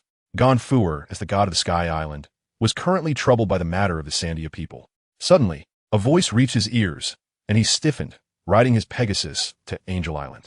Soon, the group arrived at Angel Island, and on the deck, everyone was surprised to find a crowd gathered at the shore, seemingly waiting for them. At the forefront was a person dressed in medieval armor. Who is that? Tiger asked, somewhat confused. The god of the Sky Island, also known as the king, Gonfuer. I called him over. Let me talk to him later. As the ship gradually approached the shore, the residents of Angel Island saw the fishmen and Babwa and couldn't help but whisper among themselves, their eyes full of curiosity. Kazama was the first to step off the solar and walk towards Gonfuer. Are you the god of the Sky Island? Upon hearing this voice that had just appeared by his ear, Gonfuer felt somewhat displeased. He could clearly sense the disdain in the voice. It's me. May I ask why you called me here? 3 things. First, agree to trade with the world government, and it will be an exclusive trade, limited to shellfish. As for what the world government is and how the trade will work, someone will talk to you about that later. Second, I need the cultivation method of the Heart Network. Third, return Apaya, what you now call the Island of Gods, to the Sandia people. Impossible. Gonfuer replied angrily. Bah, the Sky Island's term for soil is a gift bestowed upon us by the gods of the Sky Island. We will never give it to those Sandia people. Kazama's words made the residents of Angel Island frown, while Gonfuer's words made Tiger and the others frown as well. Oh, divine blessings from the gods? Fengjian looked at Gonfuer with a teasing gaze. First of all, the so-called island of gods you speak of is actually the homeland of the Sandia people. 400 years ago, the rising sea current washed Appiato to the Sky Island, and then you were driven out by the god of the Sky Island at that time. So, you are the invaders, so stop with the grace. Secondly, I, young master, do not take things for free. I need to develop exclusive trade of Sky Island shells with the world government and require your Heart Network cultivation method. Naturally, I will compensate you. Don't you want to hear what my compensation is? Seeing Feng Jian's teasing gaze, Gonfuer suppressed the anger in his heart and said firmly, no matter what kind of compensation it is, we cannot give up BS. At the same time, he was ready for battle because, in his perception, most of this person's guards were not weak. Looking at Gonfuer, who was already prepared for battle, Feng Jian lazily said, oh really? How about using an island made of land as big as Angel Island as compensation? Gonfuer was momentarily stunned. An island completely made of BAS that is as big as Angel Island. I haven't read much, don't lie to me. Zenzing Gonfuer ist Trostfuer Gaza. Feng Jian directly turned and floated into the air. Gonfuer, confused, rode on his Pegasus and stood beside him. Seeing Feng Jian clasp his hands together in front of his chest. Earth flow, grand river. Countless amounts of soil surged from his hands, spectacular like a waterfall. In just a few seconds, an island not inferior to Angel Island had already appeared, though it was a bit empty. Tree realm descends. Countless large trees sprang up from the ground, growing wildly. In the blink of an eye, the island was adorned with a lush forest. Look, this is your palace. How about this blueprint? Kazama waved the blueprint in front of Gonfuer, who was currently experiencing a mental crash. Instinctively, Gonfuer nodded. Then, Kazama stamped transformation of worth onto the blueprint and tossed it to the center of the island, performing a very convenient earth transformation that could change the terrain to match the blueprint. In Kazama's view, this was a technique specifically prepared for real estate developers. As the blueprint landed in the center of the island, a small palace sprang up from the ground. Looking at his masterpiece, Kazama nodded in satisfaction and then pulled Gonfuer back to Angel Island. Did you see that? This is the grace of the gods. This is my compensation, so, do you agree? Gonfuer came back to his senses, took a deep breath while looking at Kazama and the group behind him. Honored guests, please come in. God's Island. As a resident of the Sky Island god, it welcomed a group of uninvited guests today. As a guest, Kazama casually sat on the throne without feeling any issues, and neither did Gonfuer. Respected deity, this is the Heart Network cultivation method you requested. The Sandia people reside in Cloud Hidden Village, and I have already sent someone to invite them. Once their leader arrives, I will return God's Island, Apaya, to them, Gonfor said respectfully. He did not know Kazama's identity, but he was aware of Kazama's power. This person could create a boss. What the heck? Where do they live? Cloud Hidden Village. Is their leader named Thundershadow? Gonfor looked at Kazama, who had a shocked expression. Indeed, it is Cloud Hidden Village. This is the village where the Sandia people live. If I remember correctly, their leader is an elder. All right, it seems it's just a coincidence. Kazama felt a bit regretful, then flipped through the cultivation methods of the Heart Network and found them somewhat interesting. All right, I don't want to get involved in your dispute with the Sandians. It has nothing to do with me. The fishmen around me will practice on Sky Island for a year. Please take care of them. As for the trade matters. Kazama took out the phone bug and called Tezelo. At that moment, Tezelo was discussing trade with the king. Hearing the ringing of the phone bug, Tezelo apologized. Sorry. Let me take this call. Hello, young master. Just those two simple words erased all the dissatisfaction of the king on the other end. Now, who on the sea doesn't know that Tezelo is a direct descendant of that deity? Talking about trade matters. Huh? Tezelo was surprised when he heard Kazama say to come to Sky Island right away. Then, in the king's astonished expression, Tezelo vanished in a puff of smoke. On the island of the gods, looking at the figure that appeared amidst the smoke, everyone except Kazama was confused. Tezelo and Taiga Aladdin were the first to react. Young master, is this a summoning technique? Yes, you and this king of Sky Island will discuss the exclusive trade of Sky Island pearls. This is your ball to handle. Once you finish, just pop the summoning and you can return. I have something to attend to, so I'll take my leave. Saying this, Kazama opened a spatial door. Just as he was about to enter, he suddenly remembered something and paused. Oh, by the way, the golden bell is at the top of the Apaya vine. East Sea. Feng Jian rode the Dark Dragon colt across the sea. The high-speed colt kicked up waves that split the ocean like a sharp arrow. Seeing the small island ahead, Feng Jian circled around it as usual. Noticing that the compass needle consistently pointed towards the island, he finally stopped, put away the compass and the Dark Dragon colt, activated his perception, and stretched deeply. Ah, I've finally arrived. Is this the place? What was it called again? Never mind, I can't remember, it's not important. Huh, these two people, interesting. Perceiving two presences in battle, Feng Jian smiled slightly, and in the next moment, he appeared on a tree. Sitting on the trunk and watching the two below sparring, Feng Jian found it quite amusing. The two kids were like inexperienced fighters, reminding him of the days when his master Orochimaru and Uncle Shomao taught him. Back then, they must have seen him in the same light, right? As he thought about it, a hint of nostalgia surfaced in Feng Jian's eyes. Clang. The power difference between the two kids wasn't significant, but the black-haired girl had the upper hand.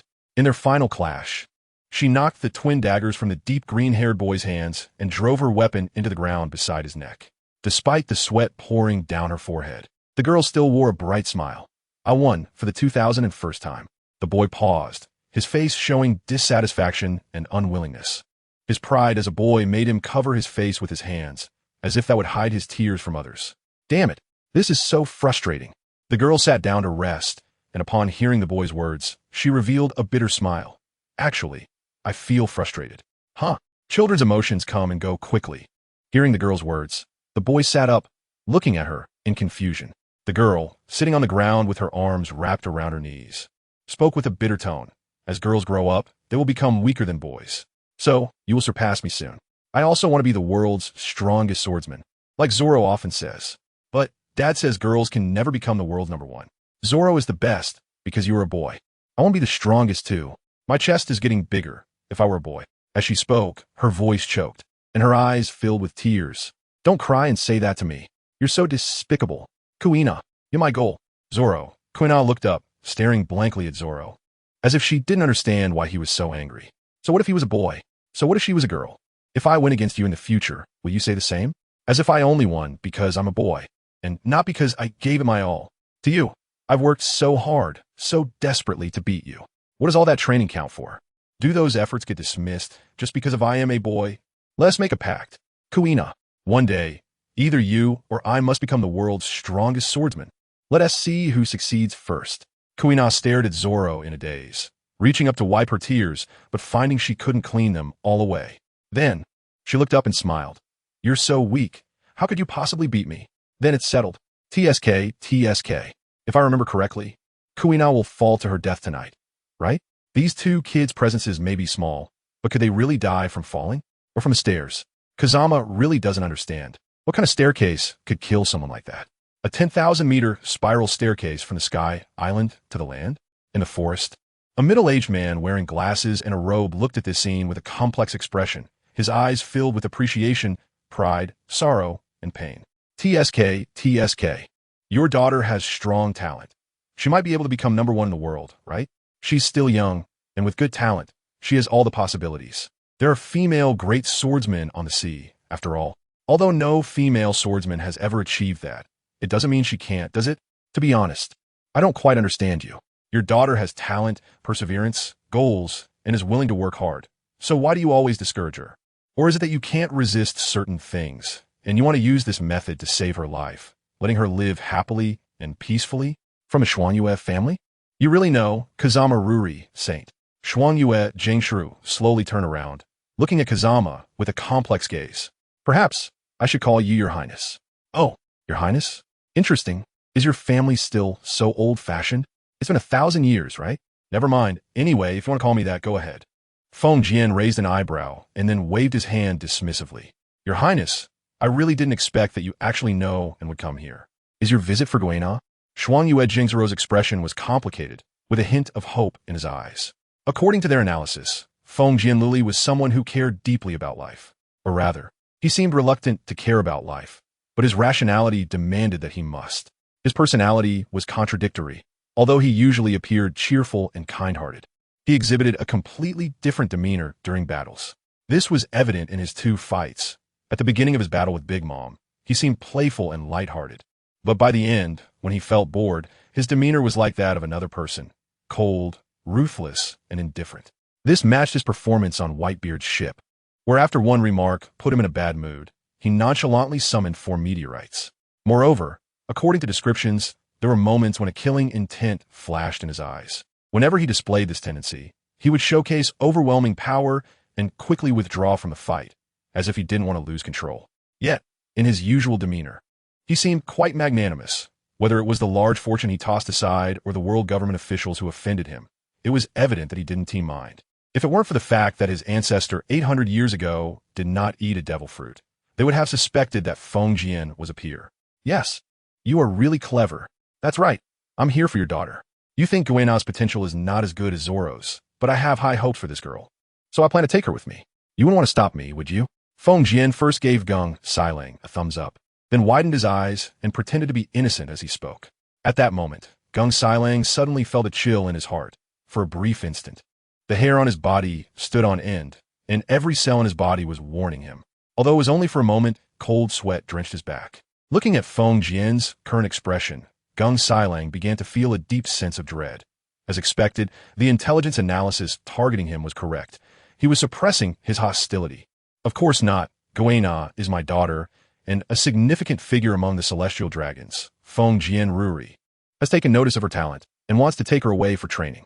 As the head of the swordsmanship dojo, I should feel nothing but pride, right? Gung Sailang said with a bitter smile. Seeing that he was so perceptive, Feng Jian nodded in satisfaction. Yes, that's right. Your daughter follows me, and Zoro follows the sun god. In that case, no matter which side wins in the end, the Xuanyue family will live well, won't they? When Feng Jian mentioned the sun god, Gung Sailang was clearly startled. Haha, don't be surprised. Don't worry, I won't do anything to him. I know your plans, and I also look forward to whether you can do even better. Feng Jian laughed heartily and patted Gung Sailang on the shoulder, leaving the latter somewhat confused. What do you mean by doing better? Then, Feng Jian suddenly said playfully to Gung Sailang, oh, by the way, let me tell you a secret from 800 years ago. Back then, behind Joy Boy's Road, there were actually the shadows of 20 kings. The area around the dojo was surrounded by lush forests, and near the edge of the forest close to the dojo was a clearing. After 2 children finished sparring and exercising for a while, they returned to the dojo. Guina just finished her bath and was walking back to her room. As soon as she pushed the door open and walked in, she suddenly found a stranger in her room. Stunned for less than a second, Guina lunged towards the direction of Wado Ikamanji, then rolled to grab the sword and pointed it at Feng Jian, sternly saying, Who are you? Why are you in my room? TSK. Good reaction, and you know to shout loudly to alert those outside. Your mind is also normal. But unfortunately, this room has already been sealed by me, and people outside cannot hear any noise from inside. Kazama sat in the chair, completely unconcerned by Goena pointing a knife at him. He was increasingly satisfied with this girl. What do you want? I don't even know you. Besides, if you can seal off the noise in this whole room, you must not be here to kill me, right? After a pause, when Goena realized that no one was coming to inquire about the situation, she began to believe Kazama's words. It was worth noting that her earlier voice had indeed been quite loud, and at this hour, most people in the dojo were not resting. However, she still did not let her guard down. Of course not. On the contrary, I'm here to save you because, unless something unexpected happens tonight, you will die. Looking at Kazama's relaxed demeanor, Goena frowned and remained silent, but her eyes clearly revealed distrust. Sigh, little beauty, if I wanted to kill you, I wouldn't need to go through all this trouble, just like this. Saying that, Kazama cast an illusion to sever Goena's control over her body for 3 seconds. After experiencing that feeling of helplessness, Goena slowly sheathed her knife, her expression serious. I believe in your strength, but this is the dojo. Who can kill me here? TSK, little sister, you're still young. There are many things you don't know. The water in the ocean is deep. I know you don't believe me, so I invite you to watch a show. With that, Kazama opened a spatial door and took out a white, basketball-sized sphere, handing it to Goena before turning around. Put this ball on the ground and drop a drop of your blood on it. Goena hesitated for a moment but complied. The instant her blood dripped onto the white sphere, it began to slowly grow. Then, to Goena's incredulous gaze, the white sphere quickly transformed into her likeness, standing up but without any clothes. This thing is called White Absolute 2. 0. It absorbs the blood of whoever it belongs to and becomes that person, possessing all their abilities. While it can't replicate strong individuals, it's more than enough to replicate you. Now, give her your clothes, and next, we'll watch a good show. Hearing Kazama's voice, Goena finally came to her senses and hurriedly got a set of clothes for the copy. After the copy put them on, it lay down on her bed and went to sleep. Kazama turned around to look at the clone, nodding in satisfaction. The auras of the two people in his observation and mental perception were consistent, perfect. What's next? Next, just sit and watch. Goena was a bit confused. She could roughly understand Kazama's intention to have a substitute take her place and fake her death, but shouldn't they be hiding? Seeing Goena hesitate, Kazama cast an illusion again. Then, Goena obediently walked over and sat down in the chair next to Kazama, unable to control her body anymore. Don't worry, come here. I'll cast an invisibility spell on you. Saying this, Kazama patted Goena's shoulder. All right, now not only can others not see you or sense you, but they can't even hear your voice. Goena looked at Kazama suspiciously, then stood up and opened the window, taking a deep breath. Help! There's a pervert! Help! After shouting a few times, she expressionlessly closed the window and returned to her seat, looking at Kazama's dark expression. Hey, aren't you going to explain? Why am I the pervert? At this moment, Goena had already regained her calm demeanor. Isn't it perverted to enter a girl's room without my permission? Damn it! Calm down, she is still a child. Why is it me? Just as Kazama was trying to calm himself down, Goena suddenly spoke up. Seeing Kazama's surprised expression, she explained, the people who come to kill me are either my father's enemies or simply targeting me. If it's because of my father, he should be present. Only then would you save me to earn my father's gratitude. But since my father isn't here, it means they are after me. The only thing I have that is commendable is my talent in swordsmanship, so it's highly likely that the one who wants to kill me is after that. And you probably came to save me for the same reason. If you're not in cahoots with the person trying to kill me, then after saving me, to avoid involving my family, I can only follow you and join your faction. I just don't understand why it's me. There can't possibly be an organization out there hunting talented young swordsmen on this vast sea, right? Kazama was truly stunned this time. Looking at Goena, who was seriously gazing at him, Kazama was momentarily taken aback. Then, amidst Goena's puzzled gaze, he burst out laughing. Ha ha, this is just too interesting. Joy boy, ha ha, ah, goof. Seeing Kazama's reaction, Goena instinctively patted his back and hurriedly got him a glass of water. After drinking the water, Kazama finally regained his composure. But even now, a smile remained on his face, and his eyes were filled with satisfaction as he looked at Goena, translating what is surprise. This is surprise. A genius young swordswoman, with such clear thinking at just 11 years old. This is surprise. Kazama was originally troubled about how to get Goena to follow him. After all, children may not understand the reasoning behind it, even if you explain it to them. But Goena figured it out herself. Who is Joy Boy? No rush, that is a long story. So, there will be plenty of time to tell you later. For now, let us just enjoy the show. In Kazama's perception, A person enveloped in a wide cloak and radiating a first-class aura was approaching the island. With that first-class aura hidden beneath a large cloak, and given the time, Kazama could tell at a glance that this person was not a good one. Sure enough, after the figure landed on the island, he headed straight for the dojo and then to Goena's room. The man, completely hidden beneath a huge cloak, walked on the path to the dojo, feeling inner turmoil. Before this, his companion's words echoed in his mind. That child is a descendant of Ryuma, with unparalleled potential. Given time, he will surely become the world's greatest swordsman. To let that girl die, her death would undoubtedly accelerate his growth. But that girl is not lacking either.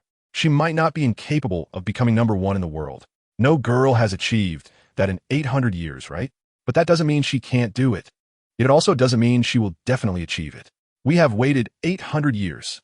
This opportunity is the only one we have. We cannot allow any accidents. He must return. We must succeed. Remember, I'm not discussing this with you, just conveying orders. A bitter smile appeared on the man's lips. Return? Succeed? Sacrificing innocent people for his return. Is this Joy Boy really the one we were talking about? If he returns and learns all of this, how will he face it? He wants to know. Yes, he wants to know, but we do. What difference does this approach have from the world government? For the first time, the man doubted his own beliefs. Under Kazama and Goena's watch, the man slowly walked in, placing his hand on the sleeping Goena's head. Then, Goena slowly sat up as if sleepwalking. At this moment, the man let out a sigh of relief and began to examine Goena, his expression complex, his eyes occasionally flashing with reluctance. But in the end, he sighed softly. Oh, this ability seems to be the fruit I desire. It seems that today, my luck is quite good. Kazama suddenly spoke, startling Goena, who had been holding her breath in tension the entire time. But then she remembered what Kazama had said about others not being able to hear their movements. Turning her head, she saw the man still looking at herself with a complex expression, and she let out a sigh of relief. Curious, she asked, Dream fruit? What is that? The devil fruit possesses the power to make people dream, just like the current state of the stand. Isn't it like sleepwalking? In fact, it is sleepwalking. There was once a user of the dream fruit who could forcibly pull people into a dream during battle. Goena nodded, somewhat understanding. So the stand is sleepwalking now? Yes. Then how will he kill me? You'll find out by watching. The man did not scrutinize Goena for long. After a brief glance, he turned and made way for Goena, who began to step outside. Seeing Kazama move forward, Goena followed behind him. After exiting the door, Goena found a sharpening stone and then walked to the edge of the stairs. Then, she fell straight down, losing her life force. Goena frowned. Falling down the stairs won't kill me. Your stand is too weak. So, this is the power of the dream fruit. If the person caught off guard is not resolute or does not realize they're in a dream, then if that person dies in the dream, they really die. All right, the grand play has come to an end. It's time to wrap it up. Feng Jian stretched lazily and then walked behind the man, using a transformation technique to turn himself into a half-black, half-white appearance. Brother, I want to say something from the bottom of my heart. The man instinctively flinched and then lowered his head in disbelief, where a hand had pierced through his chest. At this moment, Feng Jian also lifted the invisibility technique for both of them. The man, confused, raised his head and was momentarily stunned upon seeing Goena in front of him. Then, as Feng Jian withdrew his hand and the man collapsed helplessly to the ground. Upon seeing Feng Jian, the man understood everything. Feeling his life slipping away rapidly, he glanced at Goena and then struggled to turn his head to see the person at the bottom of the stairs. It was the dummy I made. Feng Jian always had patience for those on the brink of death. You saw Zoro, and I have high hopes for Goena. I think she might just become the greatest swordsman in history. The man managed a weak smile and then moved his lips towards Goena a few times.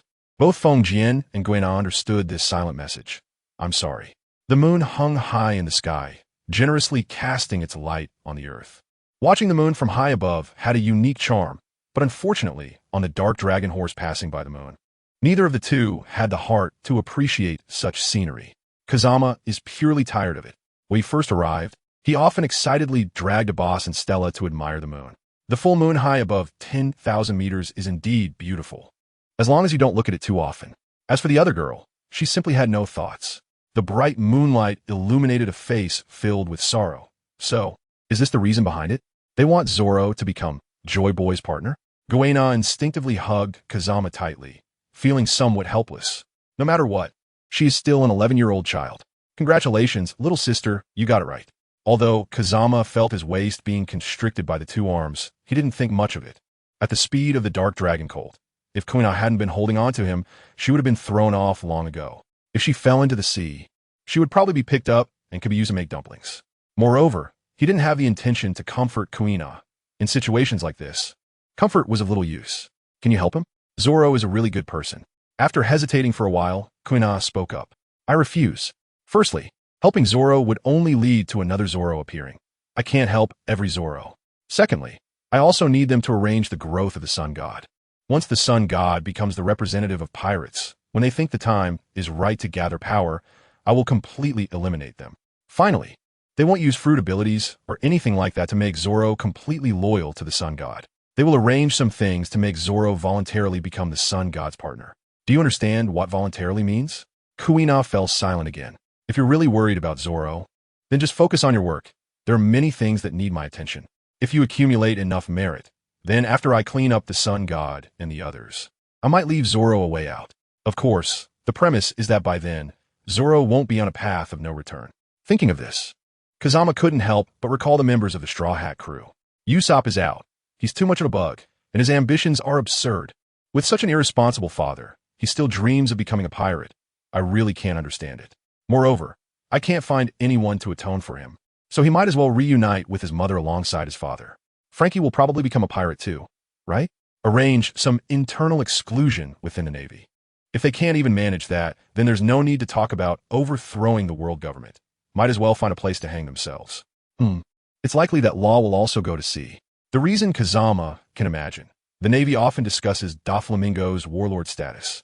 And since Law knows that Doflamingo was once a celestial dragon, he realizes that as long as he is in the Navy, he absolutely cannot kill Doflamingo. Therefore, he is determined to go to sea. Robin's head hurts. Let's see how it goes. Nami's head also hurts. It seems Nami's mother will have to die once again, likely at the hands of the Navy, in a very conspiratorial manner, with Nami hiding and witnessing it. Chopper, Sai, should just be a doctor in the future. Brooke's past isn't much. He hasn't killed any Navy or civilians. But after going to sea, he has killed many Navy. Let's leave that to the Navy. When Sanji is mentioned, Kazama finds it ridiculous. Just based on Sanji's performance after awakening the bloodline factor in Wano, you tell me that's a failure? Successful ones, Sanji's brothers, only have close to silver medal level combat power. A failure. Sanji directly awakened the power of the bloodline factor to silver medal level. Tell me who the real failure is. With such absurd reasoning, aren't they afraid that Sanji will notice something later? Even if Sanji doesn't notice, do the Straw Hat crew members really not realize that Sanji's bloodline factor is much stronger than his brothers? I want a knife. Just as Kazama was headachy and complaining about the Straw Hat crew members, Kuina suddenly spoke up. I want a knife. I left my sword, Wado Ikamanji, at home. So I want a knife. Kuina said seriously. What kind of swordsman is one without a sword? Oh, that's simple. I'll take you to choose one later. Besides those three, the rest can be yours. The Dark Dragon Colt is very fast, and soon, the two approached Mariewa. Is this the red line? It's really spectacular. From a distance, there was a horizontal line on the horizon, and as they got closer, looking at the 10,000-meter-high red line that connected in a line, Kuina let out a heartfelt admiration. It is indeed quite spectacular. A 10,000-meter continent that circles the entire sea is really quite absurd. After saying that, Kazama directly opened a spatial door in front of them, and with a sudden stop, the two returned to the courtyard. After getting off, Kazama released the summoning technique. While Kuina was feeling amazed by the wealth of the celestial dragons, an old man in a black suit quietly appeared next to them. Young master. Kazama did not conceal his presence, so when the two returned, a boss appeared directly beside Kazama, not even glancing at Kuina. Well, come on, a boss. Let me introduce you. This is my newly recruited little sister. In any case, she will be my subordinate from now on. I think she has the potential to become the first female world's greatest swordsman in history. But first, we need to find her a sword. Kazama's words finally caught a boss's attention, causing him to turn his gaze to Guena. If the young master spoke so highly of her, it meant that in his eyes, this little girl would definitely become one of the top swordsmen on the sea in the future. That is quite a high evaluation. I've met Mr. Abbas, Guena said, feeling a bit shy and awkward as she was praised so openly by Kazama in front of a stranger. From now on, just call me Abbas. Now, young master. Miss Guena, please follow me. With that, Abbas led the way, followed by Kazama and Guina. Our family's treasure vault contains many famous swords, some of which are of supreme quality. But there are more ordinary and good swords. Of course, these swords haven't appeared on the sea for a long time. So, I don't know if they're ranked now. Honestly, I don't quite understand why our ancestors collected so many swords. While walking towards the vault, Kazama and Guina chatted casually. At this moment, a boss suddenly interjected, because the Kazama clan has been great swordsmen for generations. What? How could I know about this?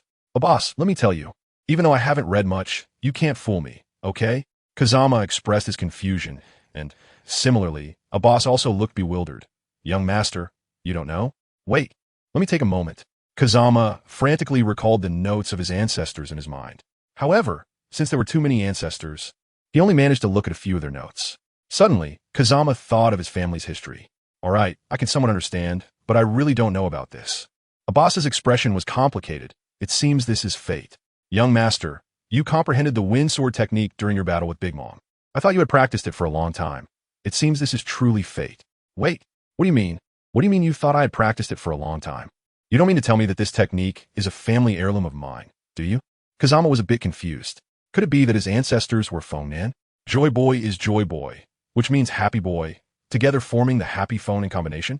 A boss, of course, had no idea what Kazama was thinking. There was a hint of emotion in his eyes. Indeed, it was like that, young master. The Kazama family has 3 inherited sword styles. One is the medieval one-sword style, created by the first ancestor. Another is the wind control swordsmanship created by an ancestor 1,300 years ago. And the last is the two heavens one flow created by an ancestor 600 years ago. Generally, every generation of the Kazama family chooses one style to practice at the age of 6. Therefore, the Kazama family has basically been comprised of great swordsmen for generations. Kazamaki was momentarily silent, thinking, wow, is my home really this impressive? Well, could you make a copy of these 3 sword techniques? I'll take them with me tomorrow and train well this year. Now, let's pick a sword for Guina first. As he spoke, the group arrived at the treasure vault, where the entire floor was filled with swords. The moment the large door opened, Guina was taken aback. Although she hadn't seen many swords, she could tell that these were all famous blades. Boss, please introduce the ancestral sword first. I want to see it as well. To avoid any awkwardness if Guina picks one of those, Kazamaki said, introduce all 5 swords at once. Boss nodded and led Kazamaki and the others to the front, where 5 swords were laid out horizontally in a row, completely different from the others that were positioned vertically. It looked as if they were receiving homage. The middle sword was the emperor, and the 4 swords on either side were those of royalty.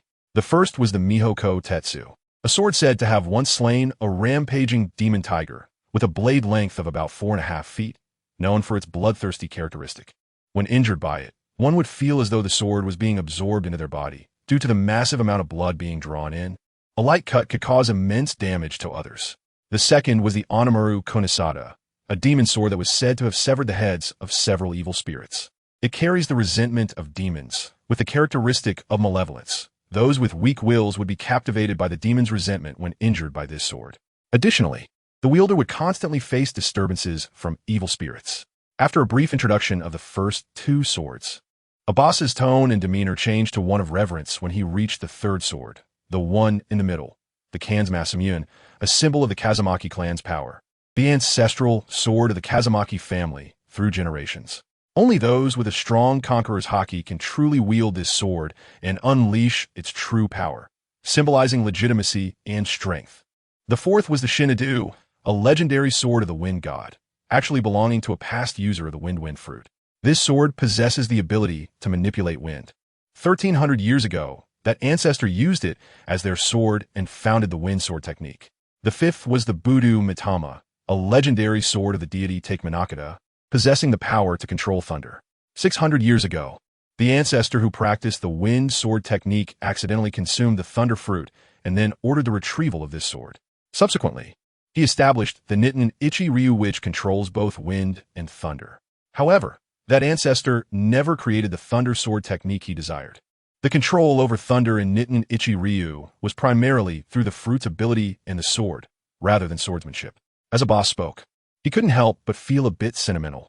These 5 swords were once supreme blades, but they have been absent from the world for a long time.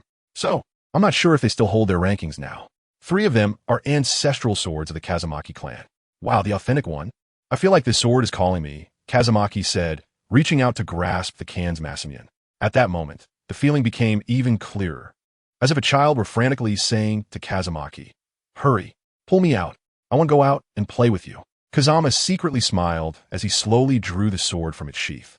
At that moment, the sound of the blade leaving its sheath seemed to carry joy and relief. Meanwhile, Kazama's conqueror's haki was stirred, erupting without warning. Unlike a voluntary outburst, at this moment, Kazama's conqueror's haki was no longer filled with wildness and dominance, nor did it possess the soul-stirring power typical of conqueror's haki. The conqueror's haki, drawn forth by the Kansei Seishin, was balanced and peaceful, yet dignified and imposing, radiating an overwhelming aura, as if it were the presence of a true emperor, evoking a deep-seated awe that made one feel compelled to kneel, devoid of any thought of opposing him. It was as if that person was born to be an emperor, and one should naturally obey his will. Goena instinctively lowered her head, not daring to look at Kazama. But in less than a second, she stubbornly lifted her head again, forcing herself not to kneel. As for Abbas, he had already knelt down, his head bowed but his eyes filled with fervor.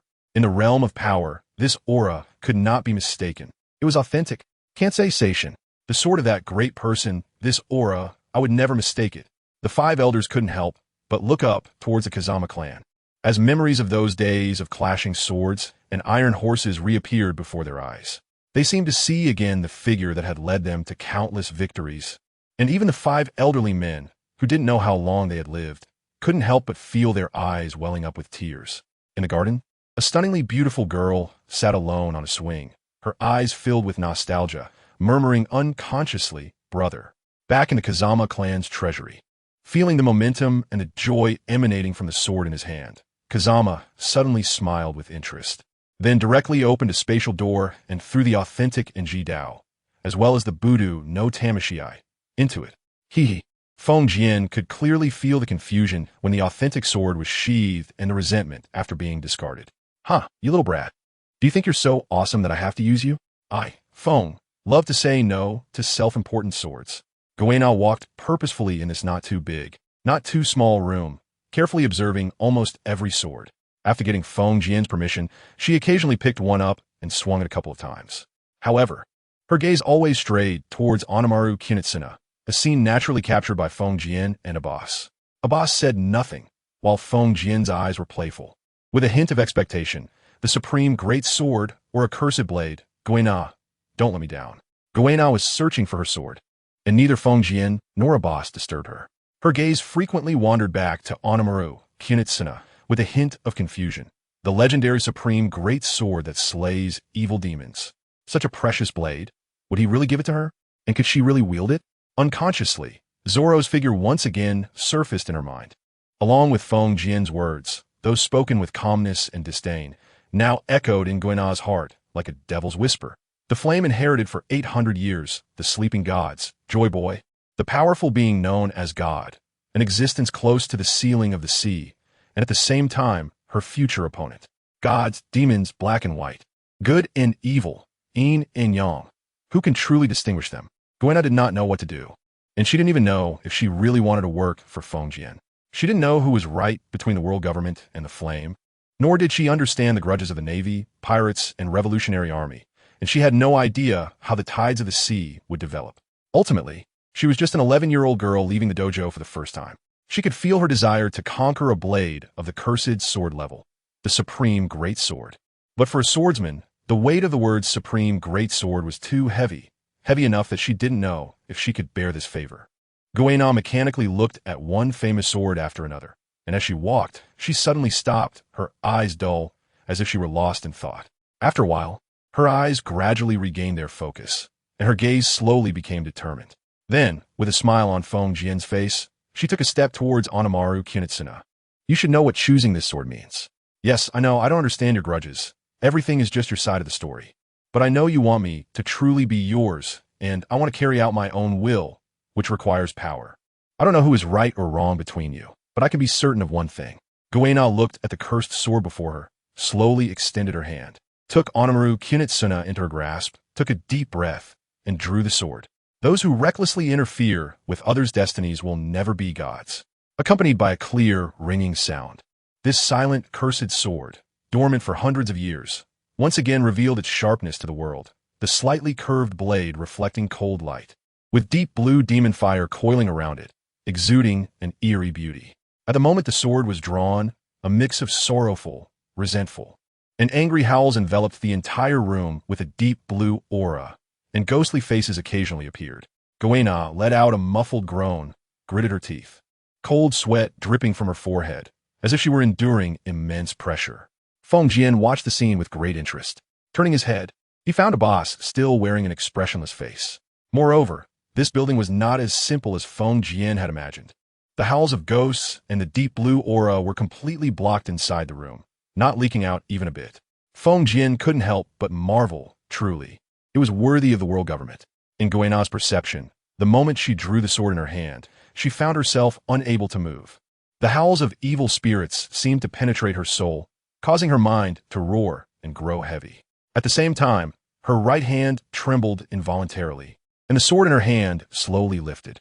Goena struggled to keep herself awake and resist the influence. She also tried her best to control the sword in her hand. However, despite her efforts, the blade continued to rise slowly. Goena's face showed signs of struggle as she bit her lip hard, crimson blood trickling from the corner of her mouth, temporarily halting the ascent of the sword. However, this stalemate did not last long. The human spirit has its limits, but the cursed sword did not.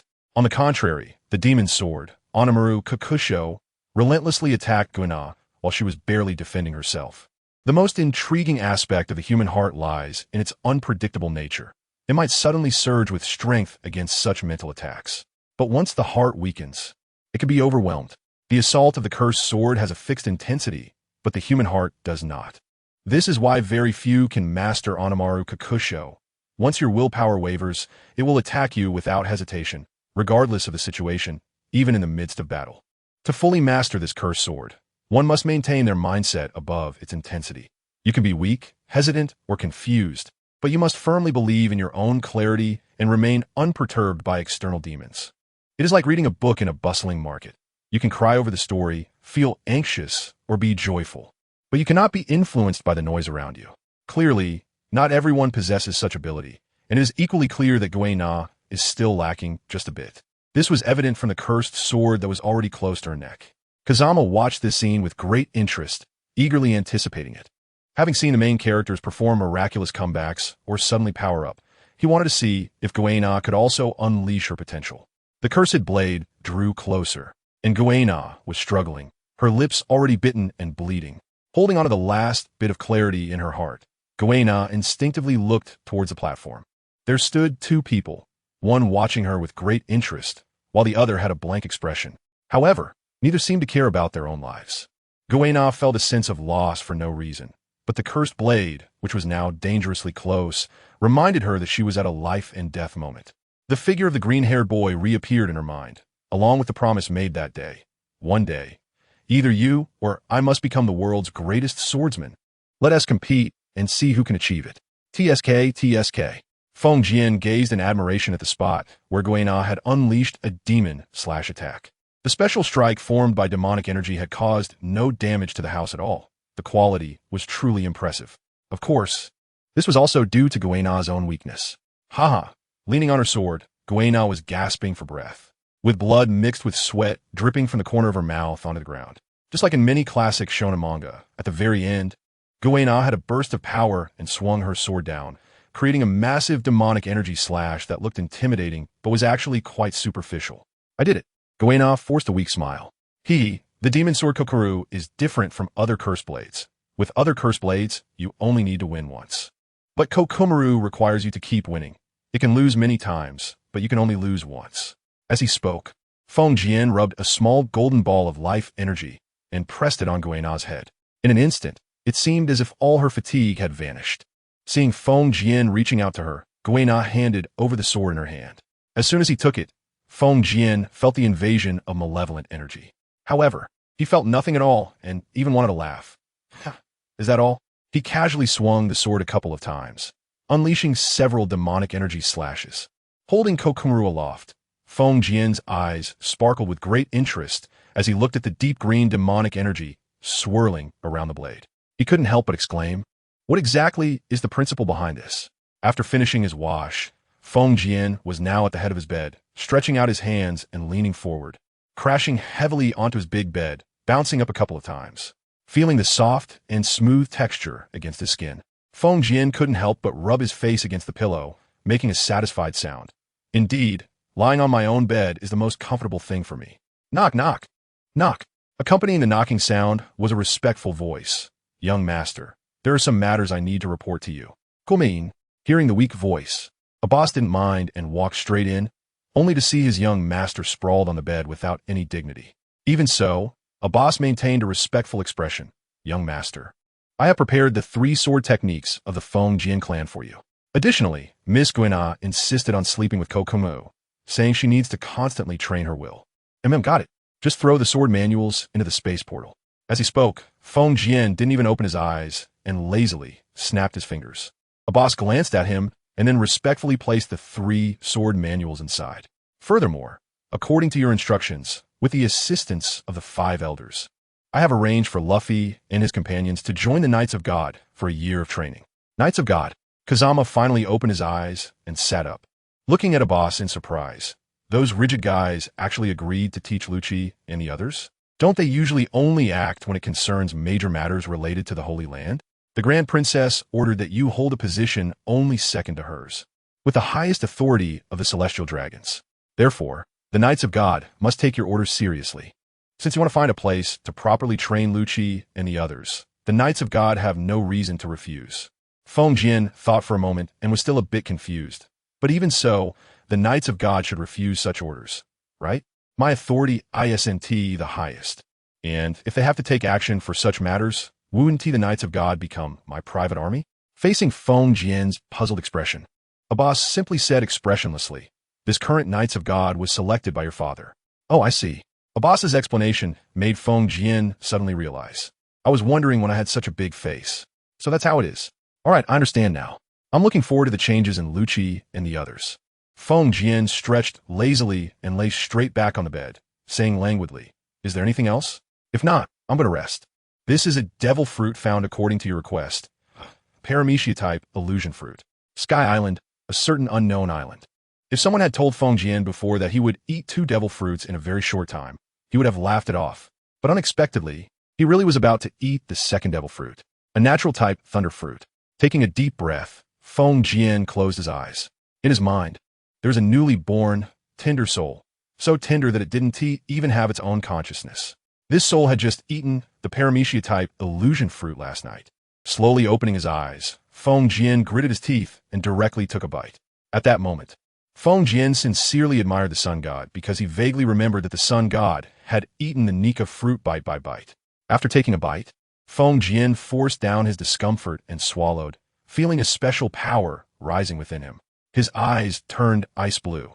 From the perspective of the reincarnation eye, Feng Jian could clearly see that although the appearance of the devil fruit in his hand hadn't changed as the power within him surged, the mysterious power in the fruit was disappearing. Swordsmanship, illusion fruit, thunder fruit, and training for adaptability to sea prism stone. This year is probably going to be busy. Gravity space. Behind the space door of Kazama connects to a realm with powerful gravity, strong enough that even the peaks of the sea struggle to be shaken by it.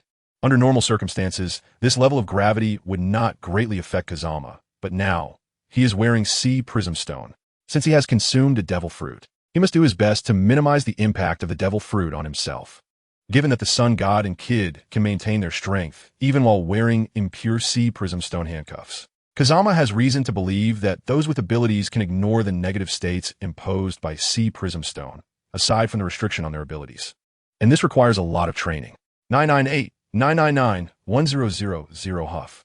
Kazama lay on the ground, breathing heavily and without any image of grace. This kind of physical quality could only be improved through personal training. His clones could only provide feedback based on experience. After resting for a while, Kazama got up and looked at his sea prism stone handcuffs. Channeling his haki, he easily broke them. After 2 months of training, Kazama felt that he had fully adapted to the sea prism stone. Then, he opened a portal and stepped out into a desolate, uninhabited sky. Feng Jian recalled the island clouds he had encountered in the Sky Island and soon summoned natural energy to create an island with a diameter of 10 kilometers. Sitting cross-legged in the middle of the island cloud, Feng Jian extended his right hand, activating the ability of the Huan Huan fruit. A flame appeared, and at close range, he could feel a hint of heat. He then took out a piece of paper and placed it on the slightly illusory flame. After pausing for 2 to 3 seconds, the paper ignited. Then, with a thought, the flame slowly transformed into a stream of water. Just as the paper was about to burn out, he extinguished the flame, and an introduction about the Huan Huan fruit appeared in his mind. The Huan Huan fruit is a paramecia-type devil fruit that has the ability to create illusions. These illusions can ignore reality while also influencing it, such as flames, wind, lightning, etc.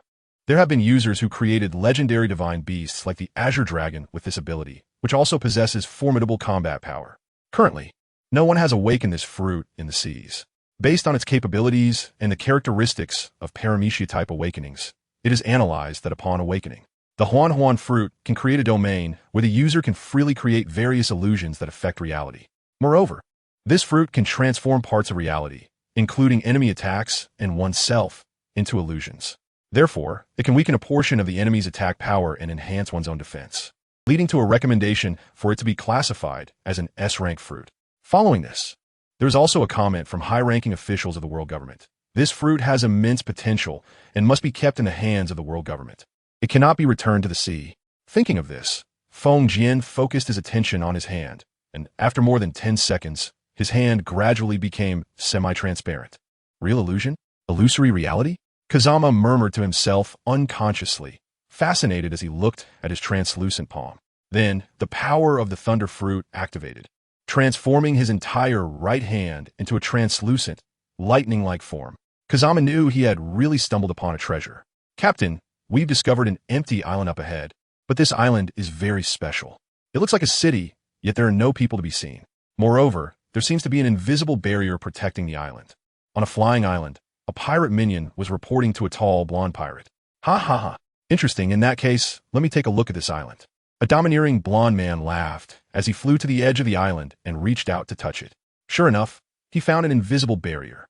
He then pulled back and laughed wildly. Lion's wave slash. The man's legs were severed at the knees, then fitted with 2 blades. As he swung his legs, 2 massive slashes struck the barrier. Accompanied by ripples, the barrier showed no signs of breaking. Interesting. Then how about Lion's Thousand Cuts Valley? He continuously swung his legs, launching several slashes, yet the barrier still only stirred a wave of ripples. Ha ha ha. It really is sturdy. It's quite frustrating. Lion's Might Earth Slash. The blonde man, with a cigar in his mouth and a flash of red light in his eyes, unleashed a massive golden red slash that hit the barrier hard, and this time, the barrier finally shattered. Ha ha! With a burst of wild laughter, the golden lion was about to check out the island. Suddenly, a boy flew in front of him, and upon seeing the boy's appearance, the golden lion's expression changed.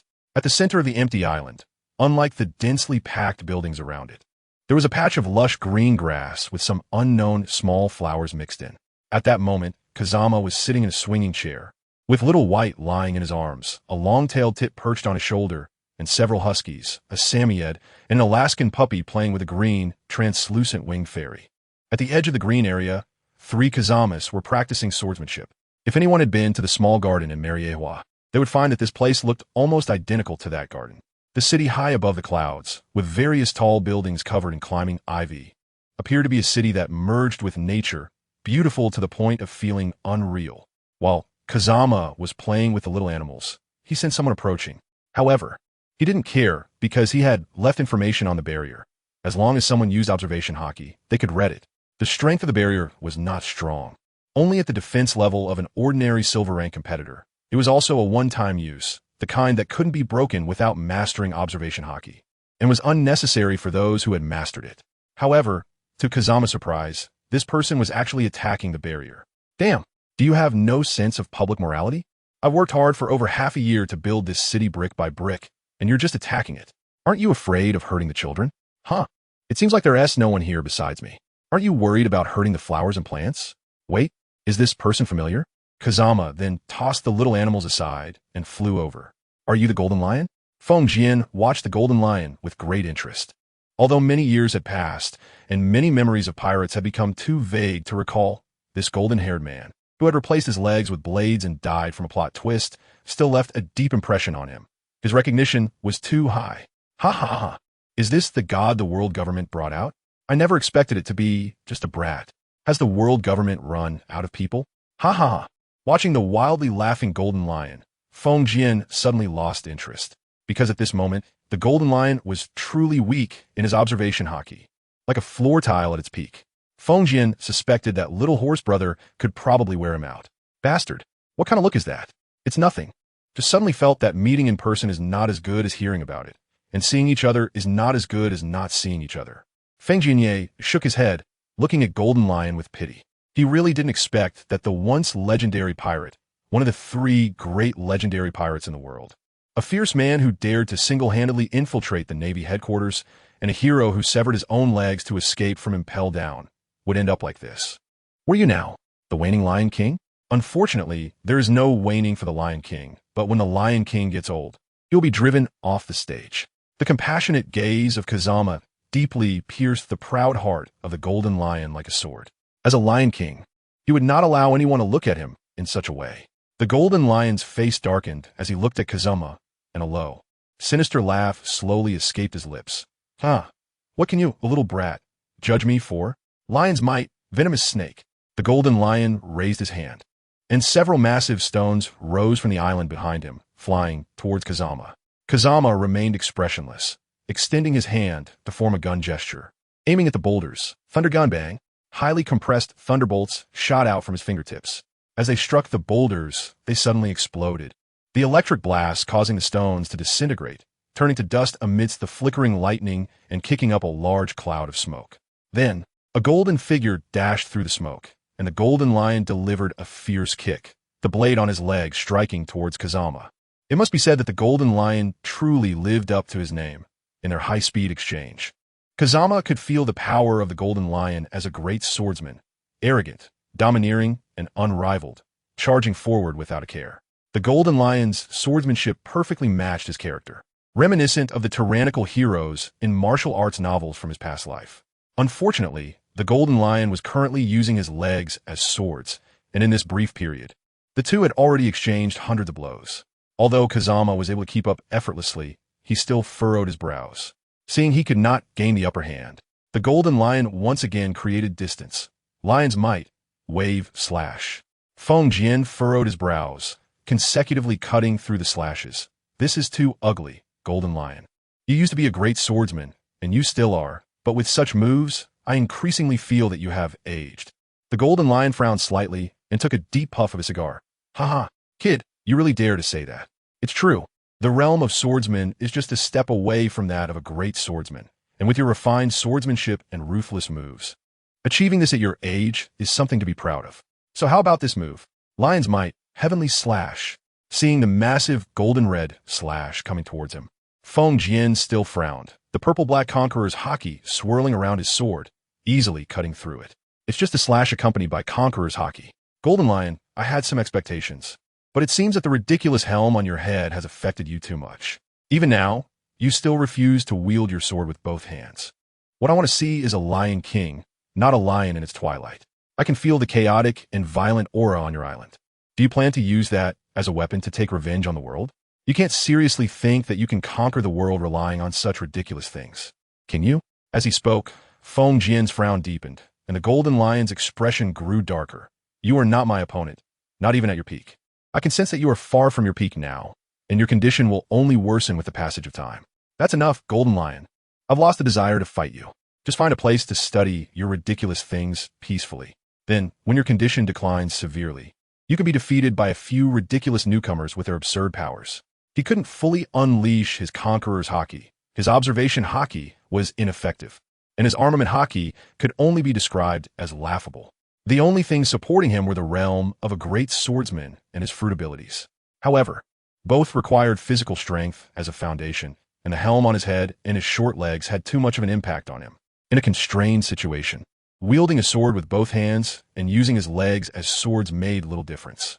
Kazama shook his head once again, throwing the authentic item back into the spatial door, then turned and flew towards a small garden.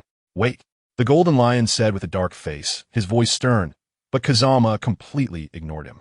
Seeing this, the golden lion became even angrier, his entire body trembling slightly, and a hint of madness gradually appeared in his eyes. He slowly grabbed the helm above his head and pulled it out forcefully. I said, "Wait." The golden lion's face was grim, and Kazama's words echoed continuously in his heart. "You are too far from your peak state. What I want to see is a lion king, but instead, I see a lion in its twilight. Your condition will continue to decline. Hold on to your ridiculous pride and wait to be defeated by a few laughable newcomers." The golden lion's pride made him furious, but his rationality told him that these could very well become reality. He didn't dare to unleash his conqueror's haki fully. His observation haki was unusable, and his armament haki was far from its peak. How about in another 10 or 20 years? Would he still be able to use armament haki? Without the defense of armament haki, given his physical condition at that time, how much damage could he withstand? What level of attack could he endure? In a daze, the golden lion recalled his childhood. "Shiki, Shiki, a circus has come to town, and there's a lion you love. I heard it was once a lion king. Shiki, should we go see it?" A teenager ran to Shiki's house, excitedly saying, "A lion? A lion king? Ha ha ha. Of course. We have to go see it. Let's go." The young golden lion went to the town with his friends, squeezed through the crowd. And when the young Shiki saw the lion king he had longed for, with golden fur and a massive body, he was struck by disappointment. The majestic and powerful lion he had imagined was nowhere to be found. At that moment, the lion was performing tricks, jumping through fire rings, winning cheers from the audience, and then began to perform other acts under the staff's guidance. Its docile demeanor left Shiki in shock, and he returned home in a daze, muttering, "How is this possible? How is this possible? How is this possible? That was the Lion King. Why is it like this? The Lion King shouldn't be majestic and proud? Why is it being kept by humans? How could it be kept by humans? I will never acknowledge such a Lion King." As night fell, the golden lion, carrying a knife, sneaked into the circus's camp when no one was around. He found the cage where the Lion King was held, and seeing the trapped lion, a glimmer of determination appeared in his eyes, and then he swung his knife. With a clear clang, the iron lock was cut by the golden lion. The moment he removed the broken iron lock, the lion that had been pretending to sleep suddenly opened its eyes, letting out a roar. Its gaze filled with bloodlust and ferocity, and it lunged at Shiki. Thanks to his regular training, Shiki narrowly dodged the attack. He then looked at the old lion, noticing its fierce demeanor was completely different from its docile appearance during the day. "Ha ha ha! You want to eat your savior as soon as you come out? Then let us fight for our lives." A series of loud collisions echoed, quickly fading away, but still waking the circus staff. When they hurriedly arrived with flashlights, they saw a young boy resting against the cage with a knife, claw marks on his chest, blood oozing out, and nearby lay the corpse of a lion. "Hey kid, are you okay? Hurry, get the medical kit, call a doctor." Seeing the anxious looks of the staff, young Shiki smiled nonchalantly. "Ha, just a small injury. It's just a pity for this Lion King." Lion King? The staff seemed to have heard something funny, looking at young Shiki with a strange expression, shaking their heads and laughing. Perhaps it was once a Lion King, but now it's just a lion in its twilight. Once it loses to a younger male lion, it is no longer a Lion King, just an old and weak lion, clinging to life and dying alone. Perhaps it might even be killed by hyenas. "I don't want to die. Such a miserable death." Wait, a harsh shout, but the boy before him, crowned with the name of a god, ignored him. He knew that this boy looked down on his current strength, and a strong sense of humiliation surged in the golden lion's heart. He slowly reached for the helm on his head. His ship doctor had told him that removing the helm could lead to death. But now, the golden lion no longer cared about that. He just wanted to defend his dignity as a Lion King. "I told you to wait." With the helm removed, the violent conqueror's haki instantly enveloped the entire sky island and floating island. At the same time, the dual knives at his feet flew into the golden lion's hands. Kazama turned to look at the golden lion and couldn't help but smile. He opened the spatial door, drew out his swords. Covered in black armament haki and azure-purple conqueror's haki, one sword entwined with wind, the other with thunder. This golden lion is worthy of being a Lion King. Lion's might, heavenly wave slash. Two heavens, one flow, wind, thunder slash. This time, the heavenly wave slash was different. The wild and domineering momentum continuously impacted Kazama's will. Kazama's dual swords struck against the heavenly wave, holding for a second, and one sword severed the heavenly wave. At that moment, the golden lion seized the opportunity, closing in on Kazama to engage in a fierce battle while Kazama was still recovering from his previous attack. Two heavens, one flow, No thought slash. Letting go of his subjective thinking, he fully released his combat instincts. In this state, Kazama's speed of drawing his sword increased significantly. With dual swords in hand, the Golden Lion unleashed his full strength as a great swordsman, with blades infused with armament haki and conqueror's haki slashing towards Kazama. The clash of swords creating a flurry of sword energy, the city beneath them being continuously disturbed by the Golden Lion's heavenly wave, growing increasingly ethereal. Huh. Ha ha. I just realized that the city below is fake. You're also a devil fruit user, right? I didn't use observation haki just now. I really let you down.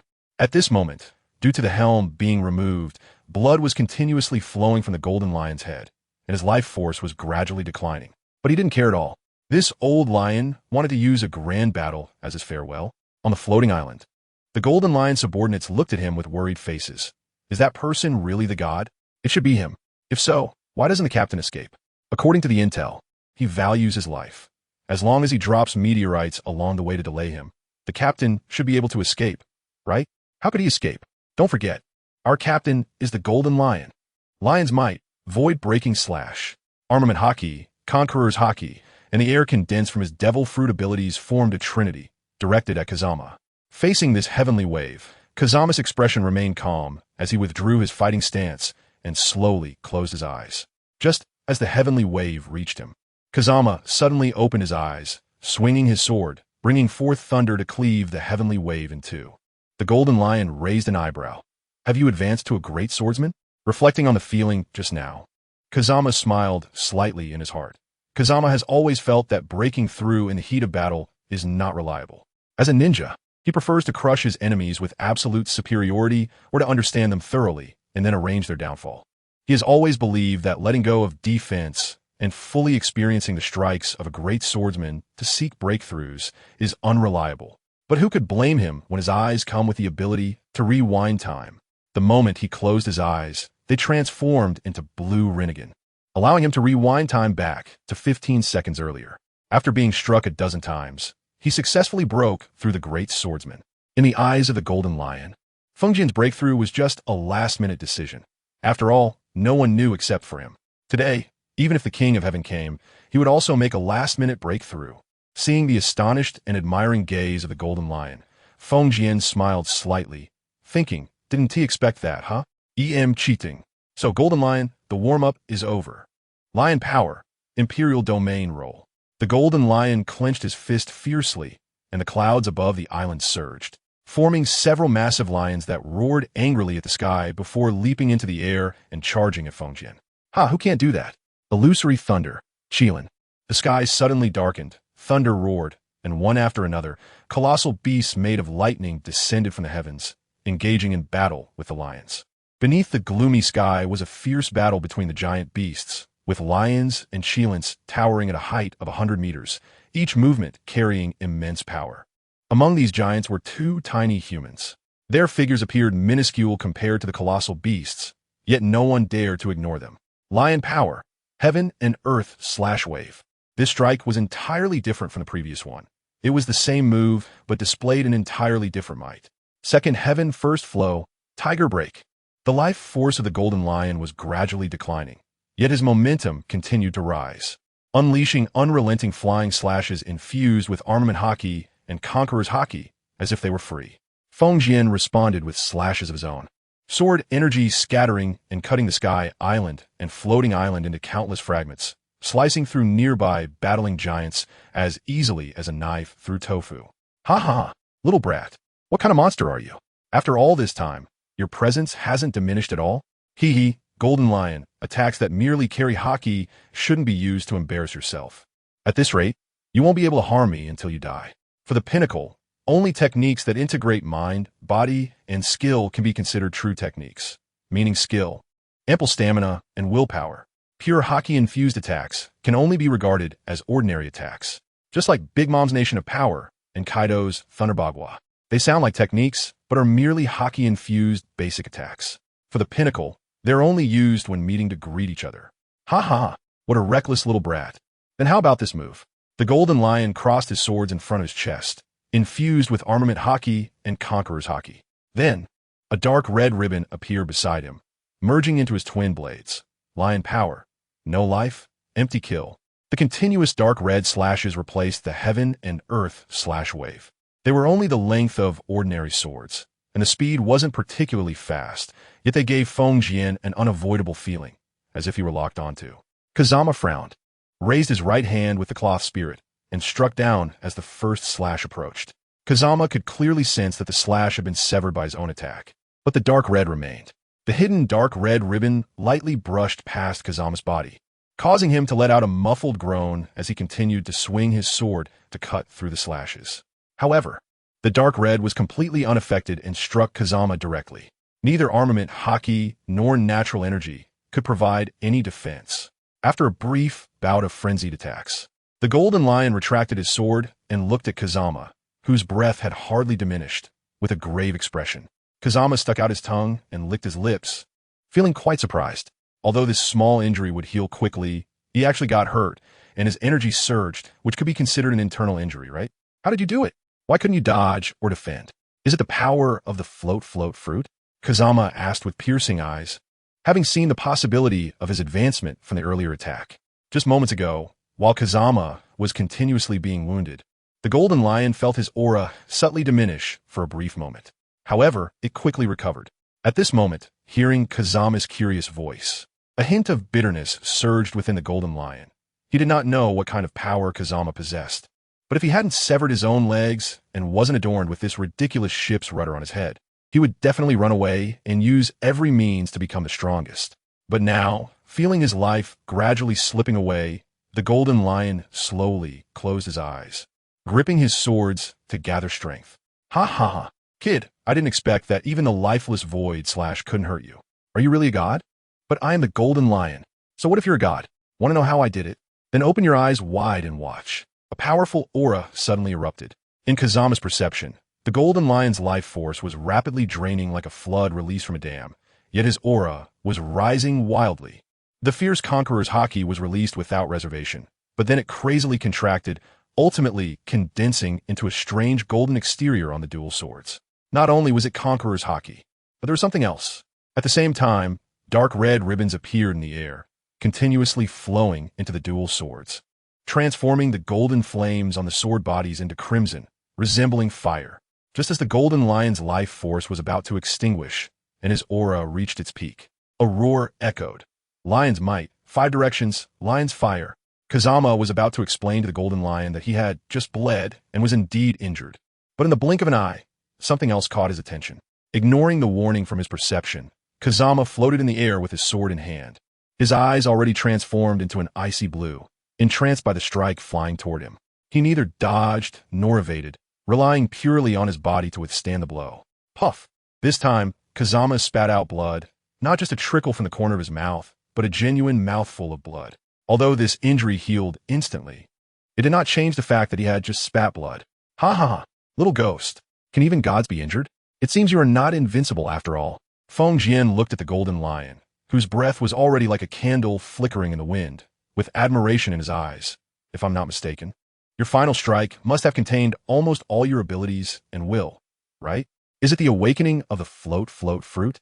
The integration of nearly all the Busashoku and Haoshiku, combined with the manipulation of conceptual level abilities brought by the awakening of the float fruit. So, the manifested will that I can't defend against, that dark red thing, is the manifested damage, right?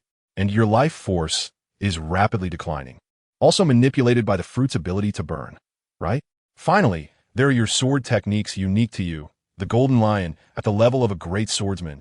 Will Busashu, Haoshik, fruit abilities, the great swordsman's slash, plus the power boost from burning your life force. 5 directions. What if 5 directions? Golden Lion, if it were the peak you, just this move alone could severely injure Big Mom. If you're burning your life like today, you could completely trade blows with Whitebeard. The float fruit really exceeds my expectations. After you die, I will take this fruit. Ha ha ha. Being praised by you really doesn't feel good. Are you trying to show off your strength to me? Feng Jianlioli?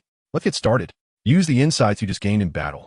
The old and weak Lion King should die in battle. As he spoke, the Golden Lion forced himself to float up with the last of his strength, looking defiantly at Feng Jian. As you wish. Feng Jian opened a spatial door, threw Zanadu and Budu Yuhuan inside, then took out the Kansei Masamyun, This is the sword passed down through generations in my family, a symbol of the head of the family, power, and strength. Golden Lion. Farewell. Middle Ages, one sword style, great burial, lion's roar.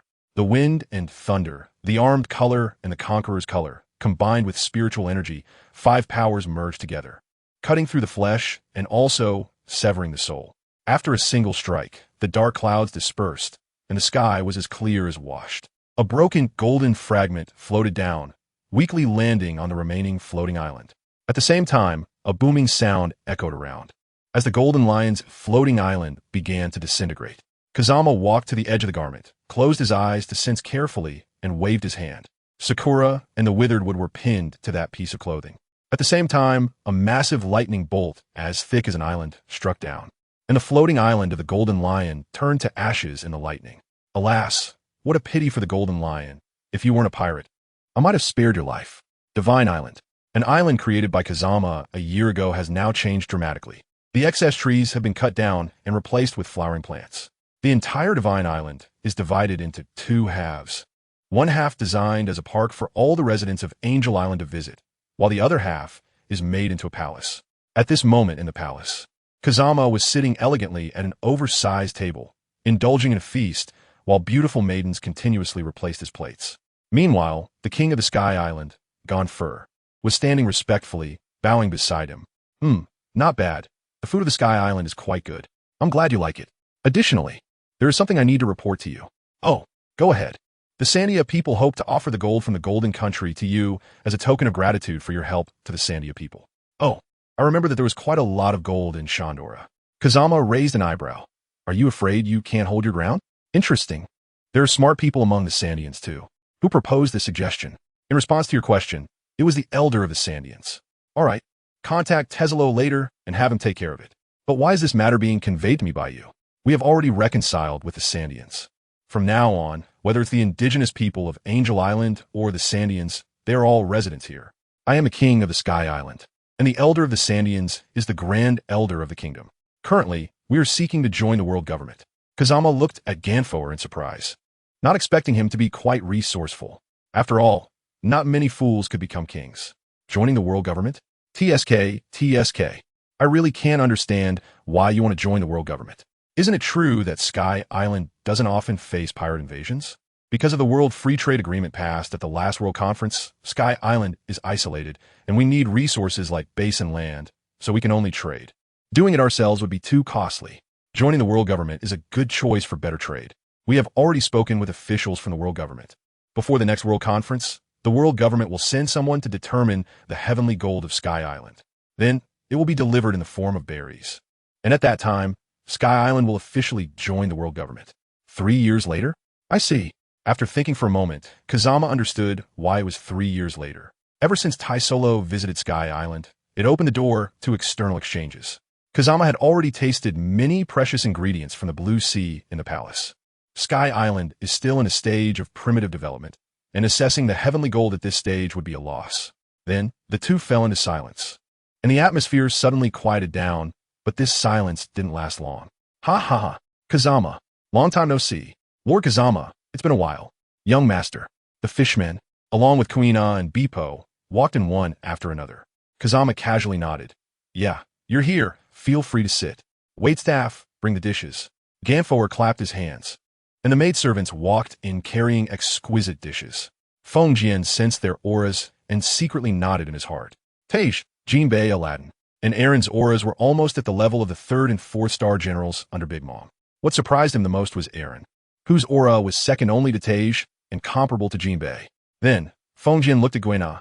You're still alive? I'm quite glad to see that. It's been a year. It seems you've really mastered this sword. Guina smiled wryly in response. In this past year, I hardly practiced the sword. I've been fighting against it. I even doubt if my skills have declined compared to a year ago.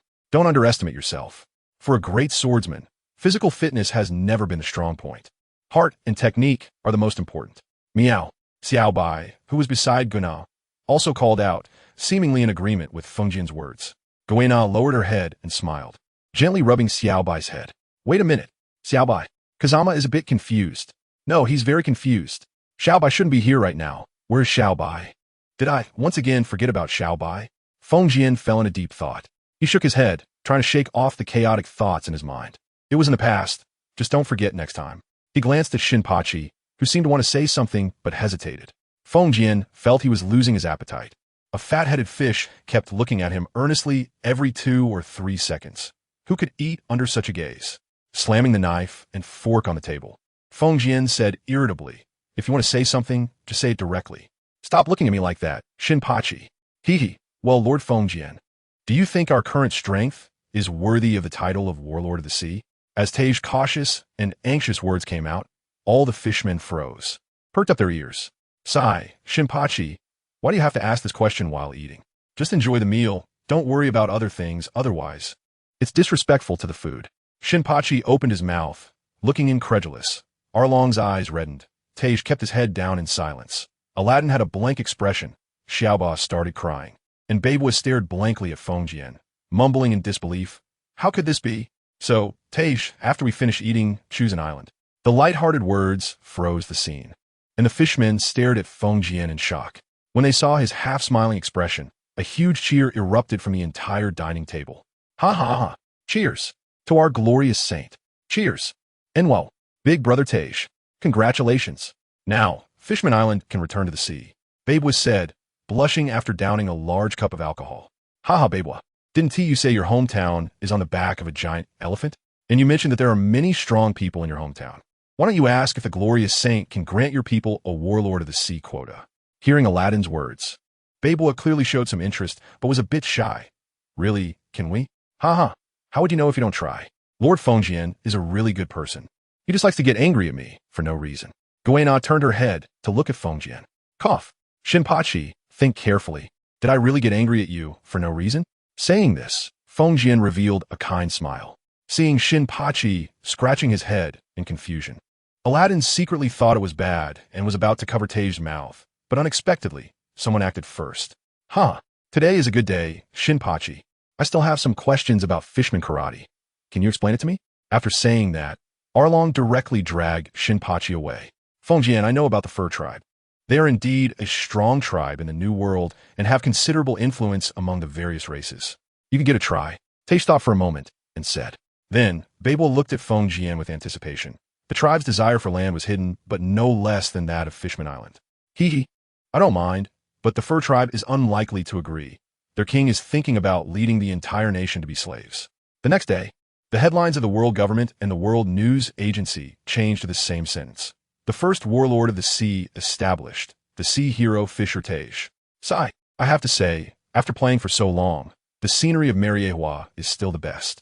Feng Jian casually walked along the road to the Holy Land, holding a silver camera in his hand, occasionally taking pictures of small flowers and grasses, feeling extremely happy.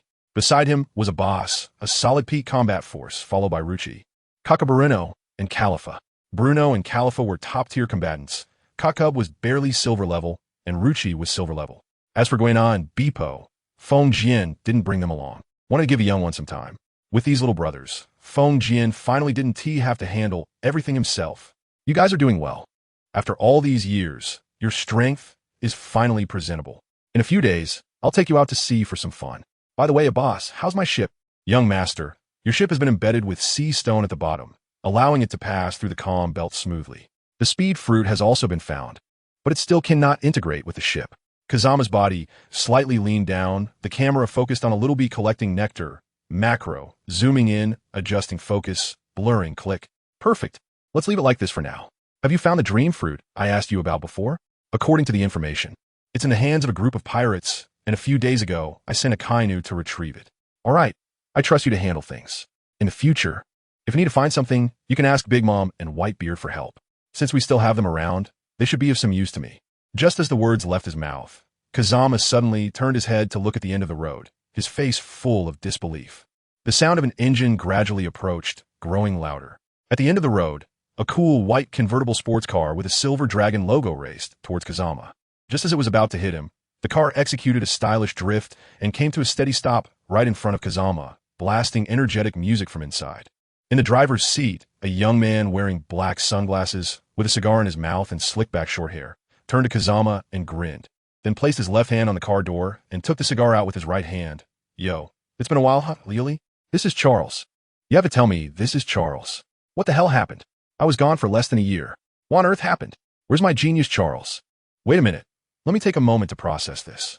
Kazama abruptly interrupted Taizolo halfway through his report. After taking several deep breaths, his turbulent emotions had yet to settle down. He then shakily opened the drawer and took out a pack of Celestial Dragon special cigarettes, struggling to light one despite multiple attempts.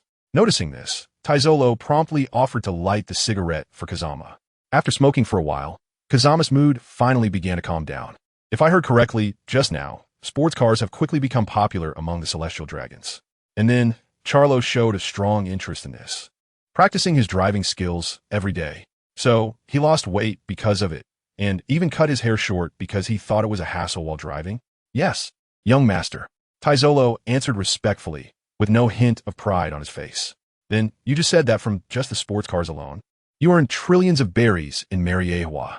Kazamori couldn't help but look up and down at Taizolo. I know you're impressive, but you can't be this impressive, right? How'd you do it? In response, the young master said, ever since you drove a sports car in front of St. Charles Rose at the Holy Land last time, just as you predicted, St. Charles Rose has shown a strong interest in it. He then asked me how he could buy the sports car, and I told him that your sports car was custom-made, and only one was produced. If we were to mass-produce it, there are still some technical challenges we haven't overcome. St. Charles Rose probably wouldn't agree to buy something that is mass-produced, would he? Kazama couldn't help but say yes, young master. So I told St. Charles that if he wants to specialize in this, due to some technical challenges that are yet to be overcome, he will have to wait 3 years before he can drive a sports car. Then, St. Charles personally sponsored us with 4 billion berries, requesting that after we overcome the technical issues, he wants to be the first to own the sports car sold to the Celestial Dragons. Kazama was somewhat silent. How could I not know that the technology couldn't support mass production? Is that wrong? Does this thing have any technical requirements? Then, with the help of Charlo Saint, we quickly overcame the technical challenges. Charlo Saint got the Tianlong one sports car within a month, and during that month, he often flaunted the car in front of other Tianlong people. As a result, many Tianlong people personally pressured me. I originally planned to sell it after Charlo Saint had bought it for a month, but I couldn't resist as various deities offered more money, wanting second and third cars. Therefore, within the second week after Charlo Saint's purchase, the Tianlong one was sold out. How much was it priced at? How much did they spend? What was the cost? It was priced at 1 billion belly, with the highest spending 5 billion belly and the lowest one 5 billion belly, excluding technical costs. The material and labor costs were about 300 million belly. 5 billion. Kazama's tone was somewhat off. It's not that 5 billion is a lot. It's just that while it's normal for Celestial Dragons to pay a premium for things, this is too much of a markup. Besides, what kind of technical cost is involved in this? Isn't it just a matter of 2 minutes for Vegapunk? It was the last 2 Celestial Dragons who arrived.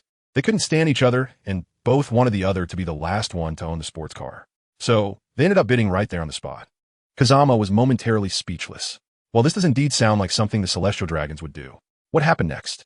Later, St. Charlos saw that the Celestial Dragons all had them, and he was quite displeased.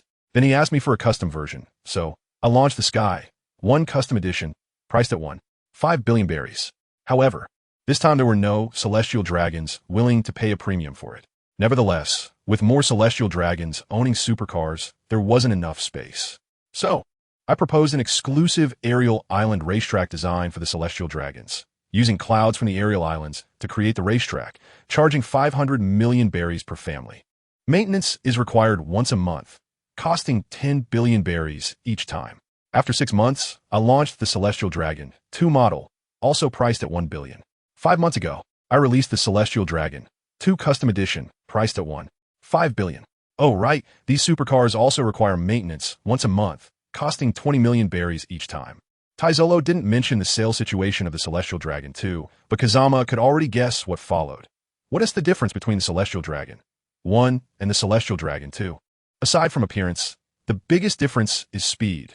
The Celestial Dragon 1 accelerates from 0 to 100 kilometers h in 5 seconds, while the Celestial Dragon 2 does it in 9 seconds. After a brief silence, Kazama seriously looked at Tezolo and asked, Tezolo, tell me, have the designs for the Dragon 3 and Sky been completed? Young master, you have keen insight. Tezolo replied, this technology isn't very advanced, and it will eventually be put into the sea. At that time, won't you be worried that the Celestial Dragons will come after you? Tezolo smiled slightly. He understood Kazama's meaning. It was simply that once the scientists at sea increased the speed, the celestial dragons would find out. As celestial dragons, their requirements for vehicles are, of course, not something those commoners can compare to. The vehicles of those commoners only care about speed, with little guarantee of safety, while for the celestial dragons, as the world aristocrats, life is very precious. Therefore, the Dragon series has unparalleled safety features, and to ensure the lives of the esteemed celestial dragons, some speed must be sacrificed. However, my subordinates are working hard on the research, but progress is slow due to funding constraints. Kazama, you are impressive. Years of life have smoothed Kazama's edges, and he has put on a mask, just like now. Although Kazama is shocked internally, he still wears a light and carefree smile on his face. Very good. It seems you already know how to deal with those clever big shots. How's the business on the sea going? Taizolo still maintained a bowing posture and respectfully replied upon hearing Kazama's question. As for the directly governed islands, we are currently in full-scale construction. Schools and hospitals have been built, and each island's positioning varies according to its geographical location. Some are purely commercial islands, while others are industrial islands. But the people on the islands are living quite well. Furthermore, following your instructions, I have invited many excellent doctors who were expelled by King Valpo of the magnetic Pung Kingdom, and I have also invited some renowned doctors from the sea. They are now researching various diseases and medicines as researchers. In addition, I have opened factories in many affiliated countries, with an 8-hour workday and weekends. However, the wages I provide do not include the taxes that need to be paid, which means they need to pay their taxes themselves. Hearing this, Kazama looked at Taizolo with interest. What is talent? This is talent. Each affiliated country has different tax requirements. If the factories directly help pay the taxes, the workers would receive less. For example, if the original salary is 10,000 berries after taxes, the workers would only receive 4,000 to 9,000 berries, and they would feel that their wages are so little. But if the full amount is given to the workers, allowing them to pay taxes themselves, they will be dissatisfied with the king, but grateful to the world government. Because the factories will increase the country's revenue, all the affiliates welcome this. Additionally, for those countries that have been at war for years or are relatively poor, I provide free education and medical care for their children, as well as for the workers and vulnerable groups. Therefore, even in impoverished countries, their civilians are very grateful to the world government. For traditional agricultural countries, in addition to opening factories, I have also produced a batch of agricultural machinery, allowing civilians to hire workers to help with sowing and harvesting. This way, they have more time to work in the factories and earn money. Currently, some civilians in certain countries are already able to purchase these agricultural machines to make a profit. As for the sea trains, they have been successfully researched, and the first line connects the 4 directly governed islands of the world government: the 7 water capital, Puki, Changwon Island, Carnival Island, and Gaia Island. Many countries have also placed orders with us, with a first batch involving 30 affiliated countries. Moreover, in terms of visible arms trading between countries, we hold a leading position, while the underground forces, particularly Doflamingo, dominate the arms trade. It can be said that the countries involved with our influence are developing very well, and in the process, their economic lifelines are gradually being penetrated by us. Last year, the money earned by the Ministry of Commerce exceeded the combined wealth of 20 countries eligible to participate in the World Conference. And this year I am confident it will exceed 50. However, due to transportation difficulties, it will still take time for our industries to spread across all countries. Kazama lay on the sofa with his eyes closed, deep in thought. In fact, Kazama's task for Taizolo was not so detailed. He only told him to strive for development, to ensure that the industry spreads across various countries, and to work hard to influence the economic lifelines of each nation. It now seems that Taizolo is not only faithfully executing this, but has also come to another understanding: winning people's hearts. He wants the citizens of each country to know that the world government cares about the common people. It's just that their kings are not treating them as such. What about the non-member countries? Do those chaotic situations still exist? After the World Conference cleanup operation concluded last year, the 5 elders ordered a cleanup of the world government's internal affairs. At the same time, they also increased the CP's responsibilities in monitoring the Navy. Currently, the world government rarely uses force to oppress non-member countries anymore. Moreover, I have also set up factories in some non-member countries in the 4 Seas and the Grand Line. However, due to most non-member countries being located in the New World, this part is mostly managed by Don Quixote Doflamingo. Doflamingo, huh? Feng Jian picked up some documents in his hand and started looking through them.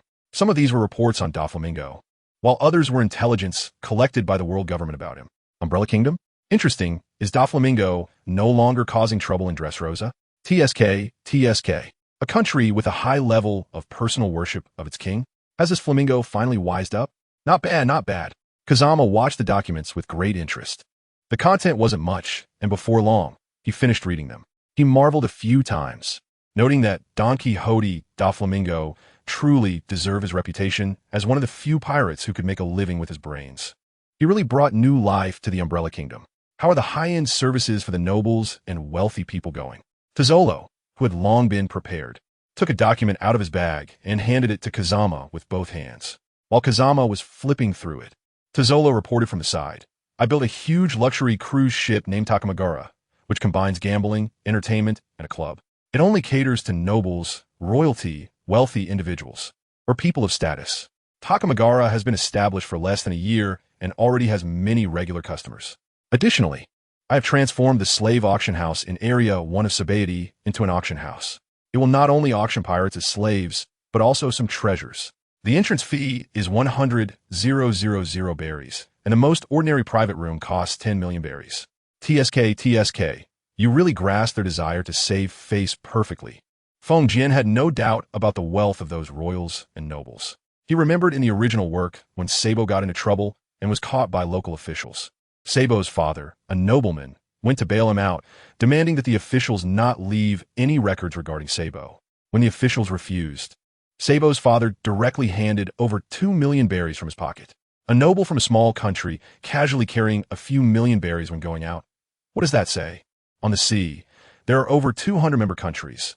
Who knows how wealthy this group of nobles can be? Taizolo smiled slightly. Those nobles are inherently proud. They look down on commoners. Since they have guarantees, they absolutely do not want to sit in those crowded seats in the hall, believing that would compromise their noble dignity. There are only 100 boxes in the auction house, so just the guaranteed money from each auction can yield a substantial profit. As for the directly governed islands, all current plans have been completed and various countries are steadily advancing. And at most 10 years, I can transform the Ministry of Commerce into what you hope for. Putting down the materials in hand, Feng Jian couldn't help but feel a bit emotional. Sometimes you have to admit that some people have talents in certain areas that others cannot reach. Just like Taizolo, when it comes to making money, Feng Jian might as well be riding a dark dragon and still wouldn't be able to catch up. Sigh, Taizolo. Find some time in the next few days to hold the wedding. After all, you two aren't young anymore. Contrary to Feng Jian's expectations, Taizolo did not show the ecstatic joy that Feng Jian imagined. Instead, he looked troubled. What's wrong? Kazama asked in surprise. Young master, in the past few days, I have been planning a pirate auction with Admiral Sengoku. Kazama. 6. On the sea, a giant steel ship is slowly sailing.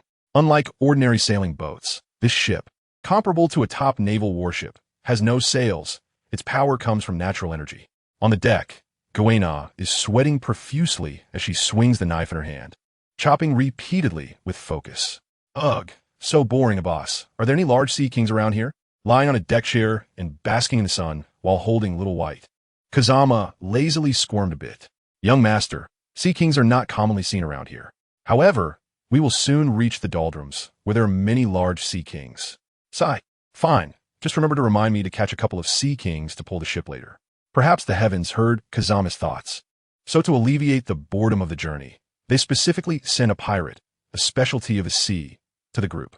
Captain, look, there's a steel ship up ahead. No sals. On the deck, there's only a richly dressed boy, a girl practicing swordsmanship, and a butler. It must be wealthy people. Captain, are we going for it? The pirate on lookout became excited upon seeing the ship and Kazama's clothing. Good heavens, this must be a big fat sheep. Nanny? Let me see. Saying this, the pirate captain snatched the telescope, and once he got a clear view, he immediately became excited. This is truly heaven's favor. 2 little kids and an old man. Ha. You little ones, take that ship. Oh, and white scale. Everybody, deck assembly. With a loud shout, the deck was instantly filled with figures.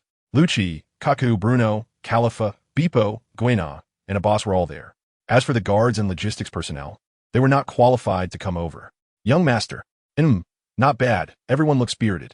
Kazama glanced over the crowd and then pointed to a small black dot in the distance. Do you see that pirate ship? Today, I'm hosting a competition to see who can kill the most pirates with a gun. The one who kills the most will be rewarded by the young master. That one, go get a few sniper rifles.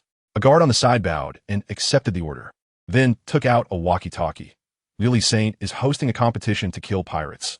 Those guarding the armory bring over 9 sniper rifles and 2 boxes of ammunition.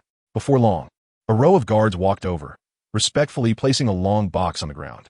After opening it, there were classic AWM sniper rifles. After checking the weapons, the guards respectfully handed them to Kazama. Kazama fiddled with the sniper rifle for a moment and said, "You guys take a shot at the gun. A boss. Do you want to play?" Thanks to the young master's grace. But since the young master wants to play, I'll be the referee. Someone has to keep track of everyone's scores, right? Fair enough. Then you can be the referee. Kazama nodded and then looked at Kuina and Bippo. Do you two want to play? Bippo's face was full of hesitation, his eyes filled with indecision. But this was different from what Brother Pedro taught him. Aren't pirates supposed to be free warriors of the sea? However, most of the pirates he encountered after going to sea weren't good people. Seeing the struggle on Bippo's face, Kazama smiled and casually tossed him a gun, jokingly scolding, "If you want to play, then play. What's the matter? Do you have a psychological burden about killing those trash?" He then looked at Kuina with an inquiring gaze. Kuina didn't say anything and just walked over to take a gun. She had known what kind of people pirates were since she was a child.